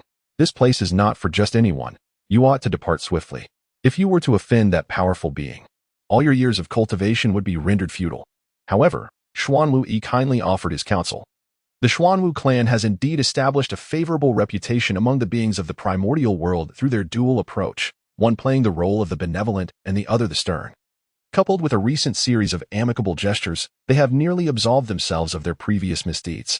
This is largely attributable to the council of the Golden Tortoise clan, which has acquired certain skills from the Xuanwu clan, while also imparting numerous survival strategies to them. Previously, the Xuanwu clan sought to advance their interests by any means necessary. However, now that they have allied themselves with the great immortal Yangmei, they are keen to avoid leaving a negative impression on the beings of the primordial world. Akin to a gangster reforming his ways, Xinling is aware that these two harbor no ill intentions and thus remarks, "I am here to find my brother. He should be arriving shortly to fetch me and will not cause you any trouble." Xinling has always been a person of humility. Yet his current demeanor leads the Xuanwu armor-clad individuals to mistakenly believe that he seeks to align himself with his brother. Such individuals have encountered many things. "My friend, I advise you to depart now. With your abilities, you can find peace within this realm of the vessel," Xuanwu urged. "You are unaware that once you enter the island of time, without comprehending the laws of space, escape becomes utterly impossible. Moreover, it seems that the celestial master Yangmei has some tasks for them. Thus your loved ones will certainly not be able to see you again." Before Xuanwu Jia could reiterate his countless warnings, the celestial master Yangmei arrived. "Brother, you finally deigned to meet me," the celestial master Yangmei said with a smile, though his tone was unmistakably tinged with dissatisfaction. "Sigh, my elder brother has his own predicaments. It was never my intention to neglect you." Xinling sighed and followed the celestial master into the celestial mountain of the vessel, leaving Xuanwu Jia and Xuanwu Yi in a state of bewilderment, as if they had stumbled upon a momentous revelation. "Will we be silenced?" Xuanwu Yi stammered. "That seems unlikely," Xuanwu Jia replied, swallowing hard. However, the celestial master and Xinling paid no heed to the two, for they were amiable yet principled individuals, not bloodthirsty and arrogant fiends. "Dear brother, do you not concern yourself with the beings outside the celestial mountain? Providing refuge for them would surely count as a deed of merit," Xinling inquired, puzzled. "Brother, come with me," the celestial master Yangmei began to explain, but paused momentarily. The celestial master led Xinling to the island of time, where he beheld countless insects comprehending the laws, and thus understood why the celestial master Yangmei refrained from sheltering those primordial beings. "Brother, as you can see, I have summoned all the arthropods of the primordial realm to establish the insect clan. This has already consumed a significant portion of the fortune, and the heavenly order of the primordial realm would not allow me to shelter those beings to enhance their power. It is only under the pretext of strengthening the insect clan that I have gathered these individuals," the celestial master Yangmei elucidated. This outlines the previous schemes of the great immortal Yangmei, which is why he now enjoys a modicum of freedom compared to before. He possesses the pretext of developing the inspection history, allowing him to engage in endeavors of his own choosing. Xinling also nodded in agreement, saying, "You are quite the strategist, dear brother. I need not worry about you. In truth, opportunities are scarce outside the primordial chaos. So it is best for you to focus on your cultivation here, dear brother. In due time, we shall depart from this realm." The great immortal Yangmei had also encountered the little grass Shenling and had begun to speculate on some of Shenling's secrets, thereby holding his words in utmost conviction. Rest assured, I shall diligently cultivate, Yangmei responded earnestly. After conversing on a myriad of topics, Shenling divulged his premeditated narrative to the great immortal Yangmei. Essentially, he conveyed that he had been injured at his core by the heavenly Tao of the primordial chaos, leaving him with a lingering ailment that hindered his mastery of his innate talents. Moreover, each time he attempted to split, it was a perilous endeavor. When the great immortal Yangmei sought him out, he had been in a deep slumber and thus failed to respond. Subsequently, due to the drastic change in his aura post-split, coupled with his diminished strength, he refrained from visiting Yangmei. Furthermore, it was not his intention to deceive him about his weakened state. Should his attempts at splitting fail, he would be reborn in his original form, devoid of any self-preservation instincts, rendering him utterly vulnerable. Frankly, at that time, Shenling did not place complete trust in the great immortal Yangmei, which is why he withheld certain truths. The great immortal Yangmei, upon hearing this, was deeply moved. The fact that Shenling could confide in him so openly suggested a level of trust that surpassed even that of a biological brother. Of course, this was due to Shenling's revelation of substantial truths, woven into a narrative that was both coherent and reasonable. It is noteworthy that Shenling himself nearly believed his own account. In reality, the discrepancies were minor. For instance, his splits were not as perilous as he claimed. And while rebirth in his original form would indeed occur, the instinctual self-preservation would not entirely vanish. He still retained consciousness. His control over his original form might have been somewhat unstable, yet it was far superior to the lack of crisis awareness. In summary, Shenling concealed some critical aspects of his secrets while largely weaving the truth into his narrative. The great immortal Yangmei, naturally, accepted this at face value, harboring no doubts whatsoever. My dear brother, I have a few requests of you, Shenling. Sensing the emotional impact of his words on Yangmei and feeling a twinge of conscience, swiftly changed the subject. What is it? Pray, tell me, replied the great immortal Yangmei without hesitation. I seek to enlighten all beings and gather the merits of enlightenment to attain sanctity, Shenling stated directly. Ah, dear brother. This path you tread is fraught with peril. It may not be wise, the great immortal Yangmei remarked, furrowing his brow and hesitating for a moment. I understand that the merits of enlightenment are the domain of the adept who merges with the Tao. I am aware that should I attempt to seize this, I would face numerous tribulations, which is precisely why I have come to seek your assistance, dear brother. Shenling chuckled nonchalantly. Seeing this, the great immortal Yangmei still appeared somewhat troubled. After a moment's contemplation, he spoke. Brother, there are indeed many paths to take, and it is not necessary to tread this one. Although the others may not yield as great a reward, they are certainly less perilous. This is far too dangerous. Yangmei sighed in exasperation at last. In response, Shenling reassured him, it's all right. Even if this body perishes, I shall be reborn in another. You need not worry. Besides, this was the path I chose from the very beginning. How could I allow my son to bear such a burden? Shenling uttered words that astonished Yangmei. What? Qinghu Song is your son? Yangmei exclaimed in shock. Do not be so astonished. In the future, if the opportunity arises, I shall introduce you to your sister-in-law, who is quite beautiful, I assure you. By the way, do you seek a partner? I can certainly make some introductions. There are many lovely women among the Fox clan, Shenling casually remarked while placing a hand on Yangmei's shoulder.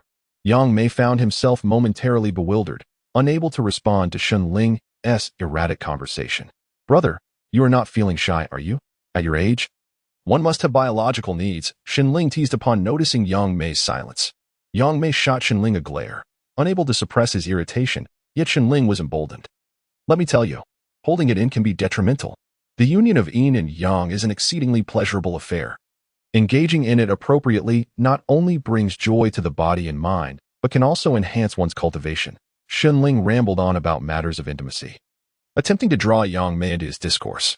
Unbeknownst to them, Qinghu Song and Jin Qianfan approached, intrigued by the commotion. Jin Qianfan, curious about the legendary gluttonous thief who was Yangmei's elder brother, remained perplexed, oblivious to Qinghu Song's expression. Yangmei, overwhelmed by Shenling's words, found himself at a loss, unsure how to refuse or handle the pressure from his elder brother regarding marriage. Just then, he noticed Qinghu Song and Jin Qianfan secretly observing them. Hu Song, come meet your father, Yangmei called out immediately. Upon hearing this, Shenling felt a pang in his heart, and his expression shifted. He realized that he had not yet established a grand paternal image for Shin Husong and had instead left a rather negative impression. He felt somewhat ashamed to face his son. However, as he recalled that his son was already over 20,000 years old, his demeanor returned to normal. At such an age, he should be introduced to some aspects of sexual education. If he were a lecherous being, his descendants would likely number in the hundreds of millions. Shenling reassured himself internally. Yet, upon seeing Shun Husong, who appeared to be merely 2 or 3 years old, his expression became somewhat awkward. Shun Husong approached timidly, his heart in disarray. Shenling, however, picked him up and pinched his slightly chubby baby face, asking, "What seems to be the matter?" After such a lengthy period, how could it have grown so little?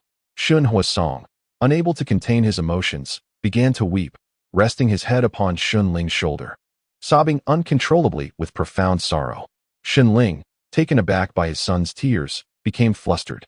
"My dear child, I have erred. I should not have scolded you upon my arrival or pinched your cheeks. Oh, how distressing it is to see you cry. Please, do not tire yourself with your tears. Come now, let me pinch your cheeks in return. Would you not smile for me?" The celestial being, Yangmei, could not help but chuckle. As if releasing a pent-up frustration, Jin Qianfan was utterly bewildered, overwhelmed by the information he had received that day. After a considerable time, Shin Husong finally released his pent-up feelings of grievance and guilt. "Father, it is all my fault," he said, wiping his tears. "You have done no wrong. What fault could you possibly have?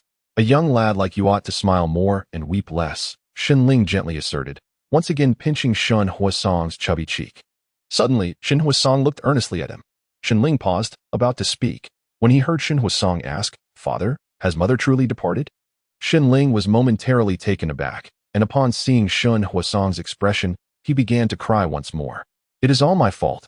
I caused mother's demise," he lamented. In an instant, Shenling took out the yellow gourd that Hu Yao Yao had given him and opened it right there. "Husong, Husong, I am your mother. Are you well? Do not blame me for not visiting. I long to see you, but at present, I am unable to come. Yet I truly wish to meet you. When you grow up, will you come find me? I await you in Palai. By the way, this milk is specially prepared for you. Do drink it well." The voice of Hu Yao Yao resonated from within. Upon hearing this, Shun Husong rubbed his eyes, gazing at Shenling in confusion. Shenling, catching a whiff of the milk's aroma, felt an inexplicable urge to taste it. As he took a sip, he noticed Shin Husong, Yangmei, and Jin Qianfan staring at him in astonishment. With a sheepish smile, Shenling handed the yellow gourd back to Shun Husong, declaring with earnestness, "Son, this milk is quite delightful. Moreover, it is very nutritious. Your mother did not intend to play tricks on you. You may drink it with peace of mind. For I have already tasted it myself." Shenling continued, "Your mother was quite mischievous, often teasing me, but this time she behaved herself." This exchange restored the composure of Yangmei and the others. "My dear brother, we must drink together before we depart," Shenling said, placing his hand upon Yangmei's shoulder. "I have fine wine." He produced a bottle of exquisite liquor, shaking it enticingly before Yangmei, adding, "Cheers." Yangmei, the celestial master, opened a spatial portal and departed with Shenling, embarking on a journey to relish their intimate companionship. Meanwhile, the intoxicating aroma of wine enraptured Shin Husong and Jin Qianfan. Shin Husong, drawn by the fragrance, indulged in several hearty sips of milk. However, as the scent dissipated, he found the milk in his hand suddenly lacking in allure. This time, Shenling fully embraced the indulgence of alcohol, and both he and Yangmei became thoroughly inebriated. The pair, swaying tipsily, discussed a myriad of topics, from the grand trends of the primordial world to the illustrious figures within it, and even indulged in lascivious banter. A millennium later, it was Yangmei who roused Shenling from his stupor. In their drunken revelry, they had unwittingly missed a significant event. On that fateful day, Hongjun, the ancestor, became aware of the implications of the spirit realm and was filled with discontent. The existence of the spirit realm posed a threat to the development of Hongtian. Even though their purposes diverged entirely, the spirit realm siphoned off fortune and resources bestowed by the primordial heavenly path. Consequently, Hongtian would receive far less merit and fortune than anticipated. After all, the primordial world was finite. The more fortune was divided, the scarcer it became. It is true that the primordial realm continued to grow and expand, yet such growth was almost negligible in comparison. Furthermore, The ambition of a powerful being seeking to attain sanctity through this means would only lead to the emergence of another figure akin to Yangmei. How could Hong Jun tolerate such a prospect? Naturally, he sought to thwart this development by any means necessary. Thus, Hong Jun dispatched emissaries to disseminate the notorious reputation of the spirit realm's master, a gluttonous thief of divine essence, inciting animosity among the beings of the primordial world towards the spirit realm. He then sought to ally with the ancestors of the three tribes, as well as the ancestors of Yin and the river of the underworld, even approaching the demon god Luo Ho. In truth, he canvassed all the major powers of the primordial realm, except for Yangmei. The reason for this was twofold. Yangmei had recently seized treasures from several top-tier powers, making even Hong Jun hesitant to collaborate with her. Yet, this was not the primary concern. The main issue lay in the fact that Yangmei was already involved. What business did they have with her? Their intentions were not solely to undermine the spirit realm, but also to claim its benefits. If all the advantages were appropriated by Yangmei, it would be better for the spirit realm to persist. In summary, Hong Jun truly managed to rally a group of individuals. The ancestors of the three tribes needed no further introduction, as their kin had been forcibly taken and were now serving in the spirit realm. Previously, no one had dared to speak out, for they were wary of provoking trouble. Given the fearsome beasts that roamed the spirit realm, notorious throughout the primordial world, during this period, their decision to take the lead was evidently unwise. Thus, they endured the situation. The ancestor of the River of Oblivion was also covetous of the spirit realm. Upon hearing that everyone intended to invade it, he naturally sought to partake in the spoils. Although the ancestor of Yin and Yang had no direct ties to the spirit realm, the news of others preparing to encroach upon it piqued his interest, and with little else to occupy his time, he found the prospect of reaping benefits quite appealing.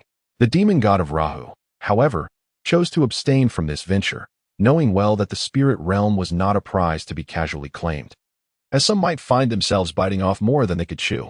Furthermore, he had grander schemes to orchestrate and saw this as an opportune moment for a significant undertaking. The malevolent ghost elder, despite his animosity towards the spirit realm, understood that his immediate involvement might not yield any advantages. Moreover, he had better opportunities awaiting him, with more pressing matters to address. The absence of the demon god of Rahu did not concern the ancestor Hong Jun, who was indifferent to his participation.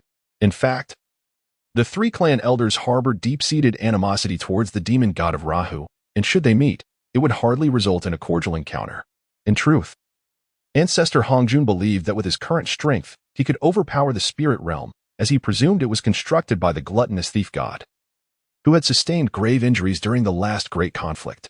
Given that the thief god had established such a vast realm, ancestor Hong Jun deduced that he must still be in a phase of recovery. This conclusion stemmed from his understanding of the time and cost he himself had expended to create the Hongtian. Thus, ancestor Hong Jun concluded that the thief god, even with the merit and fortune acquired from the construction of the spirit realm, could at most attain the second stage of sainthood. As a fellow second-stage saint, ancestor Hong Jun felt confident that his collection of treasures, including the Pangu banner, another chaos bell, 2 Taiji diagrams, an ordinary chaos spirit treasure, a 12th grade merit golden lotus, and other extraordinary artifacts, granted him the superiority needed to triumph over the thief god. It must be noted that ancestor Hong Jun, as a favored child of the great Tao of the Primordial, found himself amidst a treasure trove, acquiring such significant wealth. Nevertheless, it remains uncertain whether the demon god of Rahu acquired any treasures during this extraordinary time. In any case, Shenling, the temporary replacement for the moment, had only obtained a primordial measuring ruler and a moment of enlightenment, along with the previously bestowed transformation jade butterfly. Furthermore, it appeared that the great Tao of the primordial had shifted its focus onto his son, leaving Shenling in a state of uncertainty upon his return. Returning to the matter at hand, ancestor Hong Jun was indeed prudent. Having gathered so many formidable beings, he deemed the assault on the spirit realm to be virtually foolproof. It is noteworthy that due to the augmentation of fortune, the ancestor dragon and his companions had all ascended to the second stage of sainthood. Though they may be slightly weaker than those who have found their own paths to break through, their collective strength was formidable. However, they themselves possess extraordinary capabilities. Even so, they are merely equivalent to the level of ordinary sages, unable to engage in battles that exceed their rank. Instead, they have become the ones being surpassed. Nevertheless, only those with exceptionally high realms cannot be surpassed by others. This is also reliant on fortune, which provides the advantage of directly breaking through to sainthood. With the addition of the three clans, the venerable Hongjun and his entourage proceeded grandly towards the Isle of Penglai. As for directly entering the spirit realm, they were not so foolish. Once the Penglai mountain was destroyed, the spirit realm would naturally collapse, making it exceedingly easy to devour it thereafter. Presently, the spirit realm is imbued with the merit and fortune of the primordial, along with the various energies of the primordial beings, and subsequently nurtured with resources by Mingming Ling and others, rendering it a significant opportunity for Hongjun and his companions. In essence, on the surface, it appears exceedingly unwise to directly enter the spirit realm. Indeed, they swiftly seized the outermost circular floating island of the Penglai mountain from the outset. They moved like wolves among a flock of sheep, and these sheep were indeed plump and ample, causing great excitement among their alliance. They were entirely immersed in the plunder and destruction. Even when some surrendered, they were ruthlessly slain without regard for their capitulation. Even the individuals from the three clans who were captured perished amidst this frenzied alliance. Of course, it was also due to the fact that the individuals from the three clans who were arranged to reside on the circular islands had gained the trust of Mingming Ling and his associates, thus avoiding confinement on Penglai Mountain. Moreover, these individuals were not numerous and lacked significant strength. They were merely lowly folk. Thus, if even the people of the three clans did not spare these individuals, how could others possibly do so? The beings of the primordial place great importance on causality. They either avoid it entirely or eradicate it completely to resolve the matter. Furthermore, these individuals held positions within the spirit realm, and Mingming Ling did not treat them unjustly. On the contrary, they were exceedingly generous, though they did not grant them any free time to dispose of as they pleased. These two conditions have resulted in them carrying an abundance of treasures. Thus, in this chaotic battle, they are akin to walking treasure chests, eagerly sought after and ruthlessly hunted. Elders, please show mercy. Just as the ancestor dragons continued their approach towards the inner floating islands, an aged yellow dragon soared in, calling out. The ancient dragon possessed formidable strength, comparable to that of a late-stage Deluo Jin Xian, positioning it among the mid-tier powers. As the ancestral dragon was absorbing the core spatial crystal of the floating island, it heard the old dragon's call and swiftly struck with a powerful slap. The old dragon had barely registered the attack before being reduced to a mist of blood, utterly vanquished. Yet, scarcely had the ancestral dragon dispatched this foe when dozens of individuals from the three clans arrived, their voices pleading for restraint. The primordial Qilin, witnessing this, roared in fury. You traitorous wretches, betraying your own kind, meet your demise. Meanwhile, the ancestral phoenix seized the opportunity to rescue a member of her clan. The little phoenix trembled in her grasp, now acutely aware of her own naivety and foolishness. So, I hear that the master of the spirit realm intends to offer us benefits, is that right? The ancestral phoenix remarked coldly. The little phoenix emerged from the palm of the ancestral phoenix, transforming into a trembling young woman who spoke. The lord of the spirit realm harbors no intentions of reconciliation. She initially intended for the members of the three clans to serve in the spirit realm, where numerous rewards awaited them. For many in our clan, this presented a splendid opportunity. Enough, the ancestral phoenix exclaimed with fury, reducing the little phoenix to ashes. In the spirit realm, those among the three clans who possessed the audacity and confidence to advocate for peace had already been exterminated. Thus, we shall press on. The venerable Hongjun cast a glance at the scene, speaking in a calm manner. In truth, many individuals with wavering resolve had been blinded by the immense allure of benefits and had already rushed ahead. Conversely, the formidable beings such as the Yin-Yang ancestor remained ever vigilant. Upon hearing Hongjuan's words, they too followed him toward the inner sanctum of the ring-shaped floating islands. However, within the inner sanctum, only the islands remained, with scarcely any individuals present. These individuals have either not yet arrived or have been delayed by some unforeseen circumstances, which is why they have yet to enter the ethereal realm of Penglai. At this moment, they must be quite astonished that the venerable Hongjun and his companions have launched an assault so swiftly. Meanwhile, Mingming Ling remains completely composed within the confines of Penglai. Addressing those employed in the spirit realm, you are all aware of the dire consequences of venturing outside, are you not? The survival principles of the primordial chaos dictate that for the sake of gain, all else may be momentarily set aside. Thus, when your interests become intertwined with the spirit realm, you inevitably become adversaries of that external coalition, whether you hail from the three clans or are close allies of theirs. Let me be frank. Your betrayal of the spirit realm will not yield a fate more favorable than remaining here. Furthermore, you will come to realize the potential and recent developmental pace of the spirit realm. Therefore, I urge you not to let this opportunity slip through your fingers. Upon hearing the news, most of the individuals were utterly bewildered.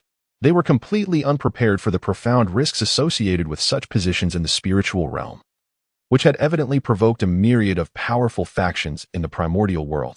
Faced with the imminent assault from these formidable forces, they found themselves at a loss. However, a select few astute individuals recognized that they had no alternative but to make swift decisions. Thus, they deemed it prudent to seize the opportunity to curry favor with the Lord of the Spirit Realm. Should the Lord manage to vanquish this coalition or successfully defend against the impending onslaught, their prospects would remain exceptionally bright. Among them was the Taoist Blue Flood Dragon, whom Shenling had encountered previously. He boldly stepped forward, half kneeling, and declared, "I am at the Lord's disposal." Following suit, Taoist White Crane emerged, eager to express, "I am willing to share in the Lord's burdens." With the initiative taken by these two early-stage quasi-saints, hundreds more soon followed, kneeling to demonstrate their loyalty. This display of allegiance swayed some among the remaining individuals, causing them to waver in their initial resolve and join in the act of submission. Nevertheless, the majority refrained from voicing their intentions, unwilling to become pawns in this precarious moment. Ming Ling meticulously noted the nearly 1,000 individuals and stated, "Let this suffice. No further need for you to emerge." He then addressed the gathered throng, "I am indifferent to your inner thoughts, but those who have knelt before me shall receive my focused cultivation. Of course, this is not a guarantee, should you fail to perform. I shall not squander resources on you." Though Ming Ling spoke softly, the keen ears of the assembly ensured that his promises were heard. Some regretted their previous indecision. Others scoffed at what they perceived as a mere ploy for loyalty, and some reveled in the misfortune of those destined to be sent forth as vanguards. Yet, what they did not anticipate was Ming Ling's subsequent proclamation, "You shall remain here and refrain from venturing out. We shall handle those outside." Taoist Blue Flood Dragon stepped forward, his expression earnest and devoted, exclaiming, "My lord, this is unacceptable. How can we allow our master to engage in battle while we cower in the rear? At the very least, permit us to confront some of the lesser troops." Indeed, this was the moment for their valor to shine, and Taoist White Crane echoed the sentiment. The sycophantic behavior of these two individuals left many astonished. Just moments ago, they were filled with envy and regret, witnessing a group of people who needed only to utter a few words to earn the favor of the Lord of the Spirit Realm. Now they are baffled.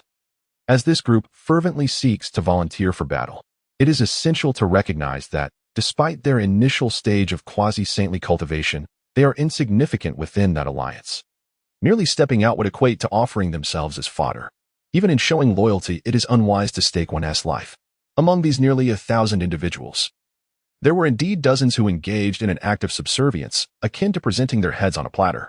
Ming Ling cast a fleeting glance at them and nodded, saying, "Very well, you may follow behind us." As commanded, both the Blue Flood Dragon and White Crane Taoists replied in unison. The group of several dozen also echoed in a somewhat disorganized manner. At that moment, the Mount Pulai trembled violently. Someone had begun to forcibly breach the formation. The individuals felt the violent tremors of the Yangmei Immortal mountain, their expressions involuntarily darkening. Ming Ling chuckled lightly and addressed by Fong, 13th junior sister. "This place is entrusted to you. Rest assured, senior sister." Bai Fong replied with a sweet smile. Ming Ling nodded and proceeded to join Chaos and the others.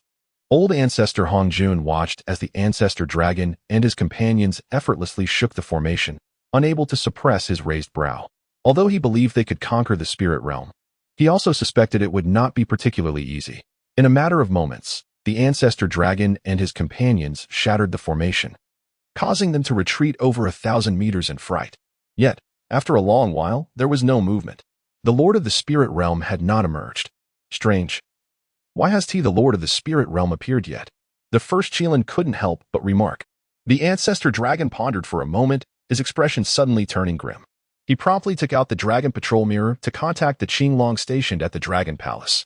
Observing this, the Ancestor Phoenix and the others also retrieved their respective communication treasures to reach out to their kin. "Brother, has something happened? Do you need me to bring people over?" Qinglong inquired, puzzled. "There is nothing amiss here, but the Lord of the Spirit Realm is behaving unusually. I fear he may launch a surprise attack on the Dragon Palace." Have you noticed anything unusual? The ancestor dragon explained.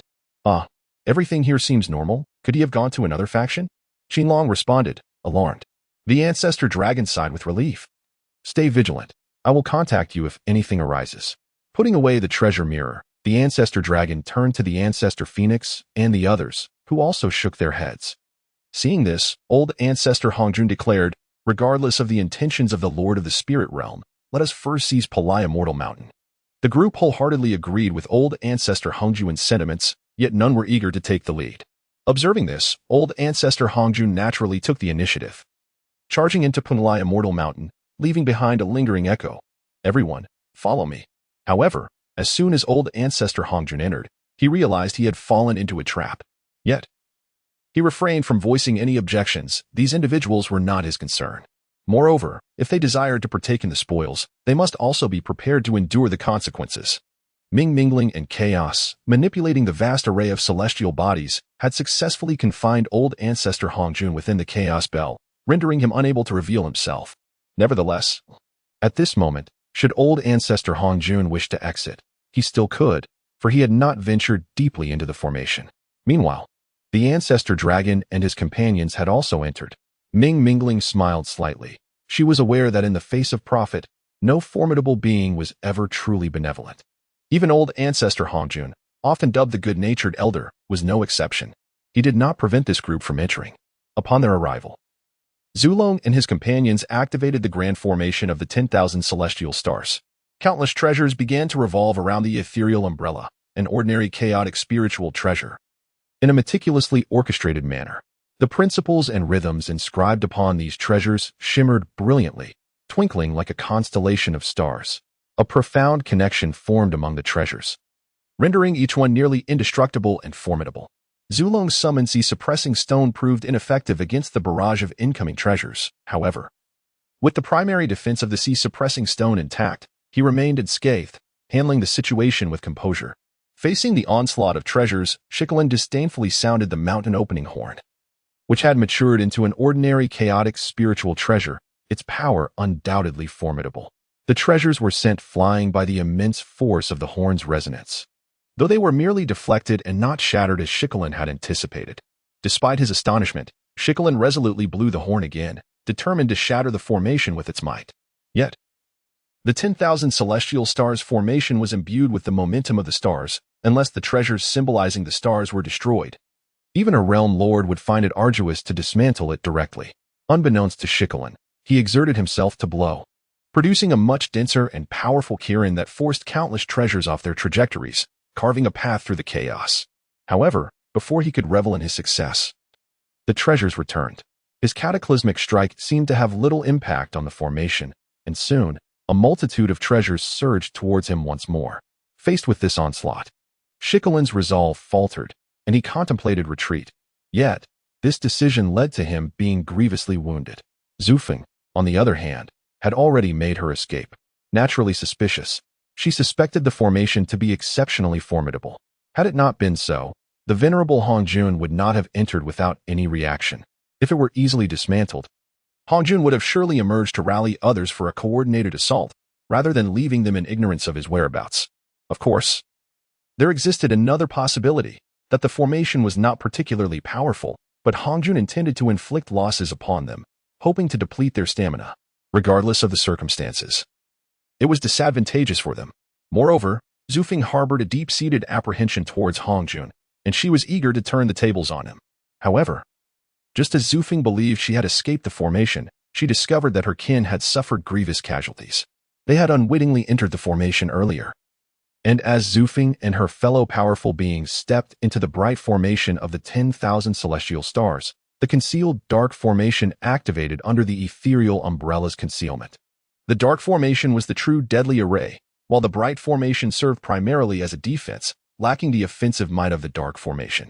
Yet, if the bright formation could injure a great sage like Shikolin, the potency of the dark formation was indeed formidable. How could they withstand such an onslaught? As Zufeng gazed upon the scene of blood flowing like rivers and dismembered bodies scattered across the heavens, the depth of her shock was palpable.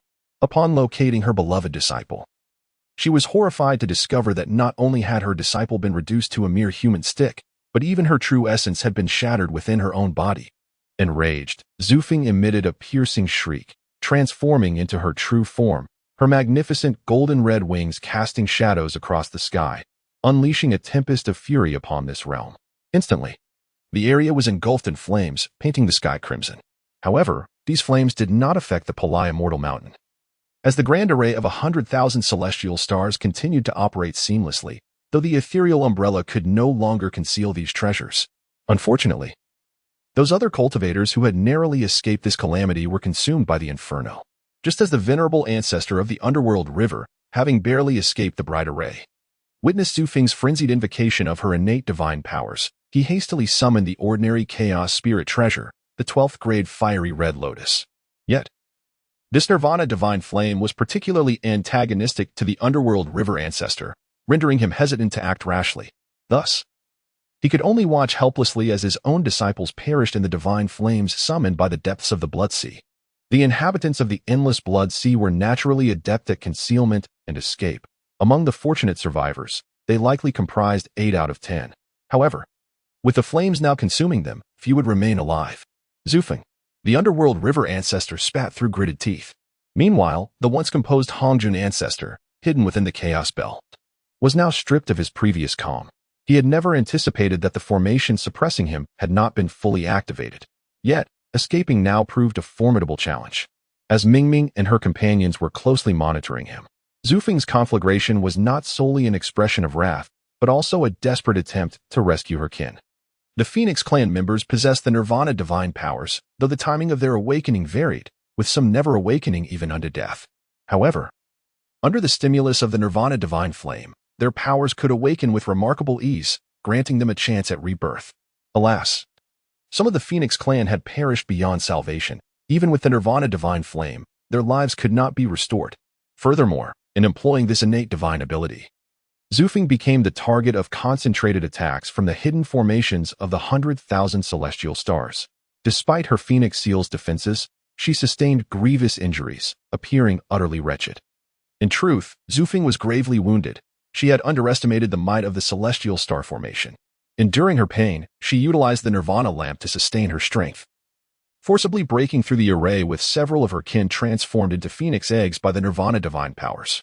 Observing this, the underworld river ancestor swiftly rescued several barely conscious powerful beings from the underworld, hastening his pursuit. To leave this grudge unavenged was not in his nature, and this opportunity was indeed of great significance for him. Under ordinary circumstances, he would merely endure in silence. The Yin-Yang ancestor, possessing the Taiji diagram, emerged largely unscathed. For Ming-Mingling and others had directed their attention towards Hongjun ancestor and the 3 tribal ancestors. Consequently, little in the way of magical artifacts was dispatched against him and the ancestor of the underworld, merely symbolic gestures intended to intimidate. The Yin-Yang ancestor departed the confines of the dark formation, yet did not make an immediate exit. Instead, he lingered outside the Panglai Fairy Mountain, hoping to seize an opportunity for gain. After all, he had no pressing matters to attend to. Not long after the departure of Ancestor Feng, Ancestor Long also escaped the bright formation, only to be immediately confronted by the dark formation. Witnessing the pervasive blood mist and the deluge of crimson rain, Ancestor Long let out a long howl, transforming into his true form to repel the incoming magical artifacts, and devoted himself to searching for his 5th brother, the White Dragon, and his 3rd brother, the Red Dragon. However, despite his exhaustive search, he found not a single living member of the Dragon clan. All those he had brought with him had vanished. Ancestor Long was overwhelmed with shock and fury, utterly unprepared for such an outcome. Yet, before he could unleash his wrath upon the magical artifacts, 4 formidable beasts, along with 13 beast leaders, encircled him. Taken aback by the situation, Ancestor Long was suddenly attacked by Taodai, who, enveloped in the laws of devouring, charged at him. Instinctively, Ancestor Long swept his tail. But Taodai seized the moment to bite down on his tail, the relentless laws of consumption eroding the defensive powers of the dragon's tail, causing Ancestor Long to cry out in pain as he instinctively clawed at Taodai. However, chaos refused to yield, clashing against Ancestor Long's strike. Its chaotic laws distorting the power of Ancestor Long's own laws, inflicting minimal damage in return. Meanwhile, Xiongqi had already launched an assault from behind Ancestor Long, who summoned the sea-settling stone to thwart Xiongqi's fierce strike. Nevertheless, he could not withstand the ferocious pounce of Taowu. which knocked him down onto the floating island with a thunderous crash. The island, unable to bear the impact, shattered into fragments. And Ancestor Long continued his descent until he finally reached the primal continent below. The reverberations of this strike were felt by countless beings across a vast expanse of millions of miles, resulting in the formation of a colossal pit nearly 1,000,000 meters deep. The countless fragile creatures that once thrived in this realm were utterly annihilated. The might of the sage was thus evident. However, the battle was far from over. The ancestral dragon roared towards the heavens, igniting its vital essence to fortify its form. And with a powerful blow, sent the monstrous beast Qiongqi flying. Its tail struck the ground with tremendous force, slamming the gluttonous Taotai into the earth, creating violent tremors felt for miles around. The ancestral dragon was indeed exerting its full strength. Meanwhile, the eight-clawed fire Qi, as the lords of ferocious beasts, refrained from pursuing. Instead, they focused on mending the dark formation, awaiting the emergence of the primordial Qilin. At that moment, however, the primordial Qilin found itself restrained by the Lord of Chaos. Although the Lord of Chaos could not defeat the primordial Qilin in direct combat, the enhancement of the formation combined with the Qilin's eagerness to escape led to a stalemate, effectively holding the primordial Qilin at bay. Observing the unfavorable turn of events, the venerable Hongjun also manifested his 3 corpses and summoned the 12th grade Merit Golden Lotus and the Taiji diagram, commencing the destruction of these magical artifacts. Although these treasures were fortified by the formation, their fundamental strength remained insufficient. They lacked the resilience to withstand the assaults of ordinary chaotic spiritual treasures. Furthermore, they were subject to the formidable attacks of the venerable Hongjun, a sage of the second realm. Wherever the Pangu banner passed, dozens of treasures erupted in a cacophony of destruction. Mingling, determined not to allow Hongjun to wreak havoc upon the bright formation, wielded the ethereal umbrella to strike back. However, Mingling was not adept at offensive maneuvers. Despite her proficiency in concealment, she was unable to inflict any substantial damage upon Hongjun. After failing to seriously injure him, she hastily utilized the formation to cloak herself once more. Yet, Hongjun granted her no reprieve to vanish or flee. With a flourish of the Pangu banner, he unleashed a cataclysmic sweep toward her concealed position, striking her and revealing her presence. Seizing the opportunity, Hongjun pressed his advantage, deflecting the incoming treasures with his 3 corpses. Mingling was taken aback by Hongjun's formidable prowess and the multitude of treasures he possessed. Had her earlier ambush not been thwarted by the 12th grade Merit Golden Lotus, Hongjun would not have reacted so swiftly to counter her attack. Realizing escape was futile, Mingling transformed into her true form and unleashed her innate divine ability. The Soul Abyss. Hongjun was utterly unprepared for such an enigmatic assault from her. Yet, even with the descent of the Soul Source, the Merit Golden Lotus struggled to shield Hongjun's soul. In an instant, Hongjun seemed to plummet into an unfathomable abyss, forsaken by the world. Meanwhile, Mingling, having invoked the Soul Abyss, successfully infiltrated Hongjun's body. Just as she prepared to manipulate Hongjun's form for self-harm, his soul was abruptly lifted by the primal chaos Jade Butterfly, forcibly expelling Mingling from within. Rebounding into her own body, Mingling couldn't suppress a mouthful of blood. This was the backlash from employing the Soul Abyss. Just as she contemplated abandoning her corporeal form to escape to the spiritual realm, a pink-hued lotus quietly blossomed beside Hongjun. Ah, Hongjun gasped, expelling blood as he let out a wretched cry. At this moment, the verdant lotus leaves began to emerge gradually, and as Hongjun turned to leave, he found himself ensnared within the confines of the lotus, as if he were merely treading water. Summoning the 3 corpses, Hongjun united their strength to strike at the lotus leaves. Yet, their assault was akin to a stone sinking into the ocean, creating not a single ripple. This was primarily due to Hongjun's mastery of the principles of creation, rendering his attacks relatively feeble. Had it not been for the Pangu banner, the prospect of swiftly overcoming the Mingming spirit would have been utterly impossible for him. While Hongjun anxiously confronted the enigmatic White Lotus, the primordial Qilin successfully made its escape. The disparity between the Chaos Lord and the Beast Sovereign in relation to the primordial Qilin was insurmountable. Even with the support of formations, it could not be detained. Meanwhile, the Ancestor Dragon repelled the 4 fiends back to the Yangmei Immortal mountain. In truth, the 4 fiends had merely aimed to teach the Ancestor Dragon a lesson, to impress upon him that the will of the spirit realm was not easily subdued. However, their primary intent was to instill fear in the other beings of the Hongwang. Thus, having gained a slight advantage, they chose not to pursue further. Seeing the four fiends flee, the ancestor dragon did not immediately give chase. This was not the opportune moment for vengeance. The pressing matter at hand was to assess the situation. After all, he was unaware of the whereabouts of Hong Jun and the Primordial Qilin. Nor did he know if they were still engaged in battle with the denizens of the spirit realm. What was the state of the conflict? How had his kin perished? Had they truly been slain by the inhabitants of the spirit realm? Furthermore, where had his third and fifth brothers gone? Were they truly dead? At that moment, a colossal phantom of a white lotus materialized upon the Yangmei Immortal mountain. Subsequently, a vast surge of merit and fortune descended, causing both the Yangmei Immortal mountain and the white lotus phantom to vanish without a trace. Countless beings of Hong Wang seemed to hear an ethereal proclamation, "I am the celestial origin," establishing the spirit realm to benefit the beings of Hong Wang and facilitate the ease of all things, attaining merit to seal myself as the lord of the spirit realm. Recognizing the heavenly mandate and residing in the Yangmei Immortal abode, destined to re-emerge in Hong Wang when the time is ripe. The Yangmei Immortal abode? Was this recognized by the heavenly Tao of Hong Wang? The ancestor dragon murmured to himself. Upon hearing this declaration, Hong Jun could not help but smile wryly. He fancied himself extraordinary, yet he had already been surpassed by two others, and had yet to become one of Hong Wang's representatives. Nevertheless, he remained undeterred, believing that his future would be brighter. O devious scoundrel of Inyang, should I manage to escape, I shall rend you limb from limb. Though the ancestor of the Nether River possessed the 12th grade Karma Fire Red Lotus, a common chaotic spiritual treasure, he was unable to unleash its true power due to his failure to transcend to the Holy Realm.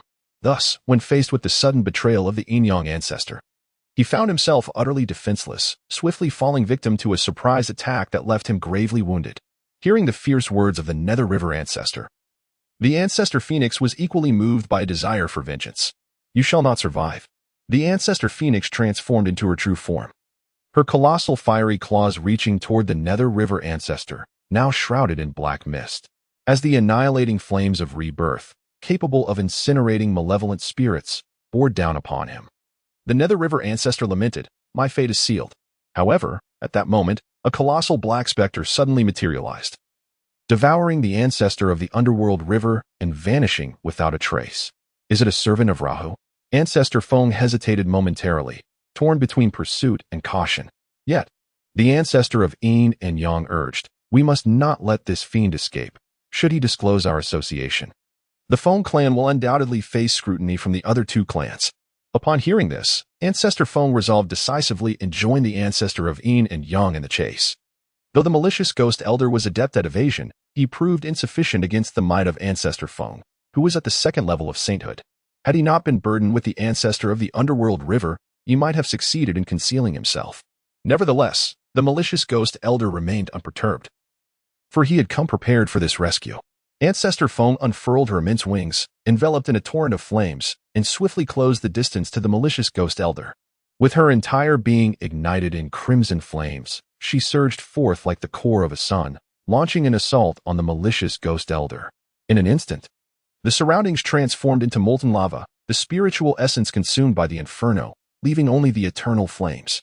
However, Ancestor Feng's most formidable attack failed to slay or even severely wound the malicious ghost elder. From the fiery abyss, a black lotus gradually ascended, and Ancestor Feng's heart sank at its sight. Yet, the god-slaying spear had arrived, having just expended her essence to unleash that cataclysmic strike. Ancestor Feng found herself in a weakened state, unable to counter this lethal ambush. The Rahu demon god thrust the spear directly through Ancestor Feng's skull, extinguishing her primordial spirit. In desperation, Ancestor Feng relinquished her corporeal form, hastily fleeing. Although the Rahu demon god attempted to impede her escape, he was ultimately unsuccessful, and Ancestor Feng's true spirit managed to evade capture. Possessing the power of nirvana, Ancestor Feng's escape ranked among the most formidable in the primordial realm. However, she ultimately did not return to the immortal volcano, knowing that such an action would be futile. The Feng clan was destined to confront their tribulations. Ironically, it was the most cautious among them who faced calamity first. Thus, the caprices of fate are not easily avoided. In the face of overwhelming forces, all preparations seem utterly ludicrous. Ancestor Feng once led the avian beings and garnered great fortune, destined to be their sovereign, and to serve in the Rock Chestnut Palace as the educator of the avian kind. At this moment, Ancestor Feng sensed the soul path for her clan and vowed to undertake a grand aspiration.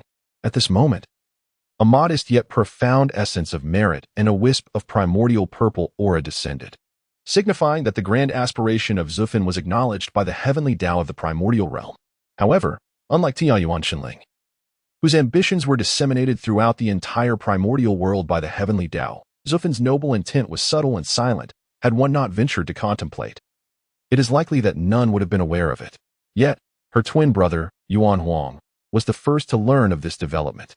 "Sister, how could this be?" Yuan Huang exclaimed incredulously, his eyes wide with disbelief. His hands clenched tightly, his emotions a tumultuous blend of complexity, yet predominantly marked by helplessness and resentment. While Zufan stood in the light, he remained shrouded in obscurity, his existence known to almost no one, akin to a mere shadow.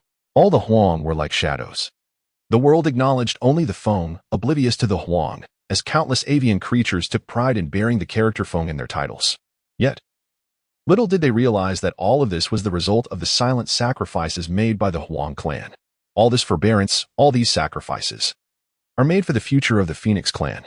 Now, the Phoenix clan is on the verge of fading into obscurity. How can he accept such a fate? If he were to resign himself to it, what would his efforts and those of the Phoenix clan amount to? He must seize the opportunity before the news of the ancestor Phoenix's fall reaches the immortal mountain.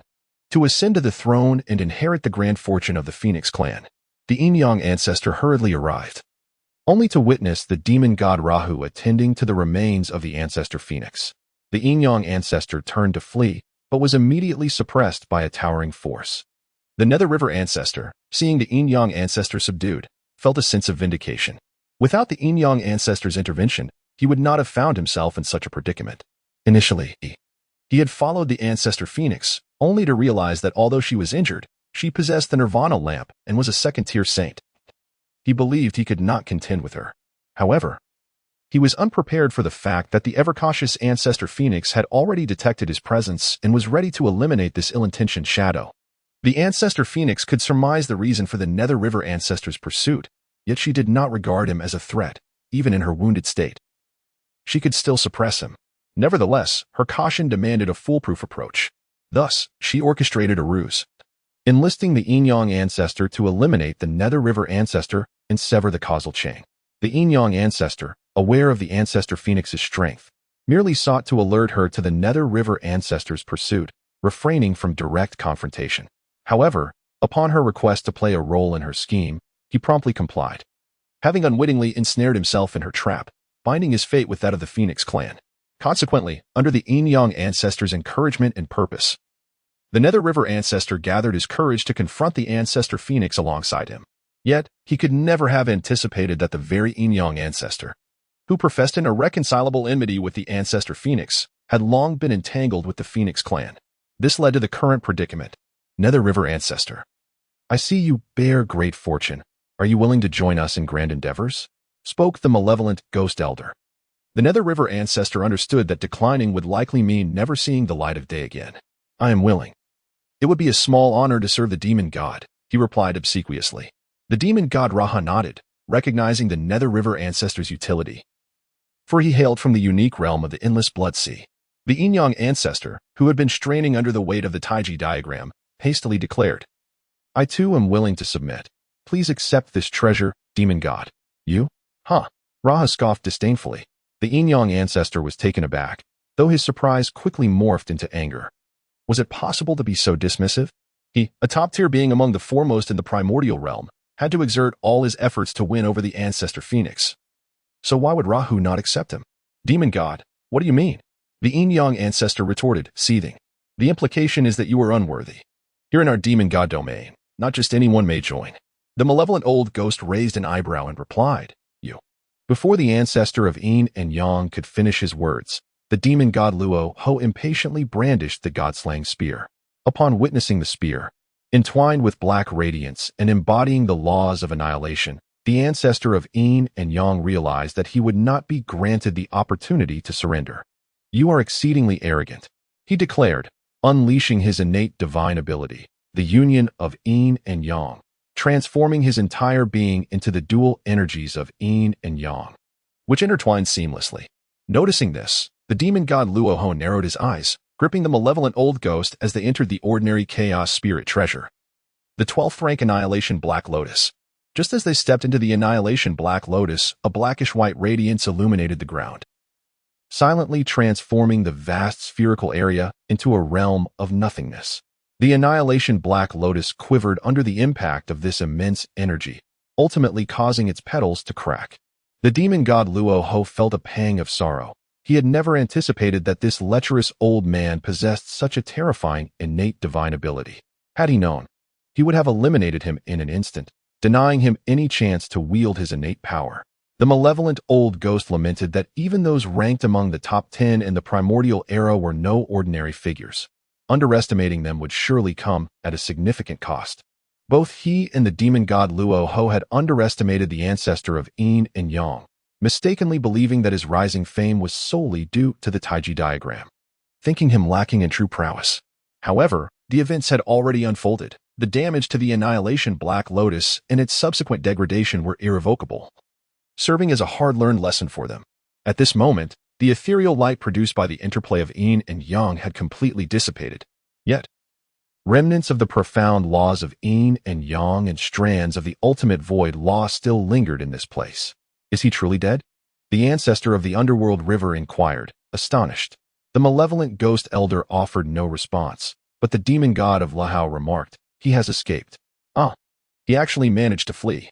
The ancestor of the Underworld River had previously pondered how such a thoroughly despicable individual as the ancestor of Yin and Yang would choose to perish alongside his adversary. It was likely a clever ploy to slip away unnoticed. However, the potency of that strike had instilled a sense of uncertainty in the ancestor of the Underworld River. Hence his earlier inquiry. "It's nothing but a cornered rat fleeing in panic, of no concern. In due time, I shall dispose of him." The malevolent ghost elder remarked nonchalantly. The ancestor of the Underworld River chuckled in agreement. "Indeed, his escape provides me the opportunity to deal with him personally. Let us depart." The demon god of Lahao stated, glancing at the circular area where seawater was slowly rising, his expression impassive. Witnessing the primal continent pierced by the ancestor of Yin and Yang strike filled the malevolent ghost elder with astonishment, leading him to understand the reason behind the demon god of Luohao's stoic demeanor. He respectfully responded in the affirmative and followed the demon god of Luohao away from the site. In the ages to come, this sea region would become a land of great fortune for countless cultivators, known as the legendary Sea of Yin and Yang. When Yuan Wang summoned the great avian clans such as the Vermilion Bird and the Azure Wand, announcing her intent to ascend the throne and usurp her sister's fortune, the assembly was taken aback. The astute among them sensed an unusual aura.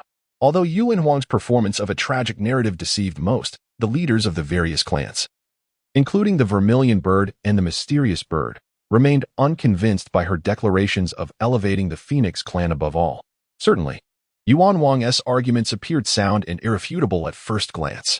However, there was one exceedingly crucial detail. This moment coincided with the period of the Dragon Han Cataclysm. To act in such a manner during this tumultuous time? You claim to harbor grievances and seek to suppress the Phoenix clan to rejuvenate the Huang clan.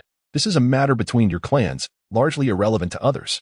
Yet, at this juncture, it bears immense significance. The discord between the Phoenix clan and the Huang clan could transpire before or after the Dragon Han Cataclysm. But it must not erupt during this critical period. Even the most significant conflicts must be endured. Furthermore, given the prior signs of strife between the Phoenix and Huang clans, it seemed improbable that Yuan Huang would execute such a sagacious maneuver at this critical juncture. In summary, there must be an underlying issue, a grave one at that. What could possibly compel Yuan Huang to hastily ascend and seize a portion of the ancestral fortune from the foe? The crowd immediately pondered a chilling possibility. The most likely scenario being that Zhu Feng had encountered a grave mishap. It is worth noting that Zhu Feng had previously led the esteemed leader of the Honghu clan and numerous elite members of the Phoenix tribe into an assault on the spirit realm. Just moments ago, they had also learned of the spirit realm's ruler and the acquisition of the merits hidden within the Penglai Wonderland. Thus, deducing that something catastrophic had befallen Zhu Feng was quite effortless. Alas, sighed the elder of the Xian bird. In contrast, the elder of the Purple Phoenix was in a state of utter disarray. She had sensed an impending calamity, but had never anticipated such a dire turn of events. After all, their Yuanzhu clan had sacrificed so much. only recently gaining the trust of the Phoenix tribe by adopting the name Purple Phoenix. Yet, it was the Phoenix tribe that found itself in turmoil first. They had yet to reap any benefits and now feared they would suffer alongside the Phoenix tribe. What had compelled them to become the Purple Phoenix? What had drawn them into such a profound bond with the Phoenix tribe? No matter what actions the Yuanzhu clan took now, they could not escape this calamity. They would inevitably share in the tribulations of the Phoenix tribe. While Yuan Huang strived to maintain order and prevent the destruction of the boarding hall, the immortal Yangmei awakened. So much had transpired, and with a furrowed brow, Yangmei began to ponder the unfolding events. Was this the tide of fate? Observing the wine jar beside him and the still sleeping Shenling, he mused thoughtfully. At the undying volcano, Yuan Huang finally completed the process without any disruptions along the way. His strength was commendable, being at the first level of the Saint Realm. In contrast, the elders of the Xian Bird and others had yet to break through to the Saint Realm, thereby earning a level of respect. However, the fortune of Zhu Feng was concentrated atop the Qiwu Palace, showing no signs of being shared with Yuan Huang. The formidable beings, including Qing Wan and Hong Hu, could not help but engage in hushed discussions, and even Yuan Huang could not suppress a wry smile. Truly, it appeared that the heavens were determined to bring ruin upon the Phoenix tribe. At that moment, a spatial passage manifested within the Qiwu Palace, revealing two elegantly handsome young men, each exuding an aura of celestial grace. One donned a green robe, exuding a carefree yet composed demeanor, while the other, clad in white, appeared ethereal and inscrutable. Upon seeing the man in white, who wielded a simple yet profound whisk, Yuan Huang recognized the visitor's identity. The Phoenix tribe had already begun to face their tribulations. The Xian Bird clan could settle in Fanghu Xianshan, taking charge of the imperial energy. The Qing Wan clan could reside in Qingxiu Xianshan, overseeing the talent energy. The Honghu clan could occupy Palai Xianshan, managing the essence energy. And the Zhu Ke clan could inhabit the southernmost reaches, commanding the fire energy.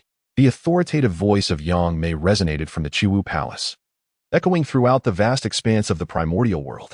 Upon hearing Yangmei's declarations, the elders of the Xian Bird and Qing Wan felt the once murky threads of destiny become clear, revealing their paths ahead. Xian Bird returns to its place, proclaimed the elder of the Xian Bird, producing the accompanying treasure, the Xian Feather Pin. Qing Wan returns to its place, declared the elder of the Qing Wan, unveiling the accompanying treasure, the Qingyun Inkstone. Hong Hu returns to its place, announced the elder of the Hong Hu from Panglai Xianshan, presenting the accompanying treasure, the Hong Hu paper. Zhu Ke returns to its place. The venerable ancestor of the Zhu Ke summoned the innate treasure, the Zhu Ke fan, and proclaimed, once the four clans respond to the call of the esteemed Yangmei Daxian, their merits and fortunes shall gradually descend, and the lands of the four clans shall also undergo a transformation. Such a wondrous realm makes it difficult not to take notice. This elucidates the advantages of becoming an agent of the primordial world, wherein one can subtly alter certain events, naturally, while the ultimate outcome remains unchanged. The path taken may differ, and consequently, the beneficiaries may vary as well. You must be Yuan Wang. The ancestral phoenix advised you to prepare an escape route in advance, preserving a trace of the phoenix lineage. At this moment, Shenling addressed Yuan Wang, still lost in contemplation over previous matters. Yuan Wang turned to Shenling with a solemn inquiry. Pray tell, how might one preserve the bloodline? Shenling responded, a century hence, visit Qingxiu for enlightenment. Qingxiu? Yuan Wang murmured, pondering deeply. Yet, ensnared in a calamity and lacking significant power or treasured artifacts, he could scarcely deduce anything. Ally, Yuan Wang, unable to grasp the calculations, intended to inquire further but was struck by the sight of the vast Kawishan Hall, now populated solely by the terrified Zifeng clan and the panic-stricken Phoenix clan, while the others had long departed. With a sigh, Yuan Wang despondently seated himself upon the Phoenix throne. The collective sigh from the onlookers echoed his sentiment, transforming the once vibrant hall into a realm of desolation. Meanwhile, Shenling, accompanied by the celestial being Yangmei, arrived at the sacred mount of Qilin. The venerable Qilin ancestor was convening with the White Tiger, Jade Rabbit, Celestial Dog, Azure Bull, and the 5 spiritual beasts, deliberating an offensive against the immortal volcano and the partitioning of the Phoenix clan's sacred lands.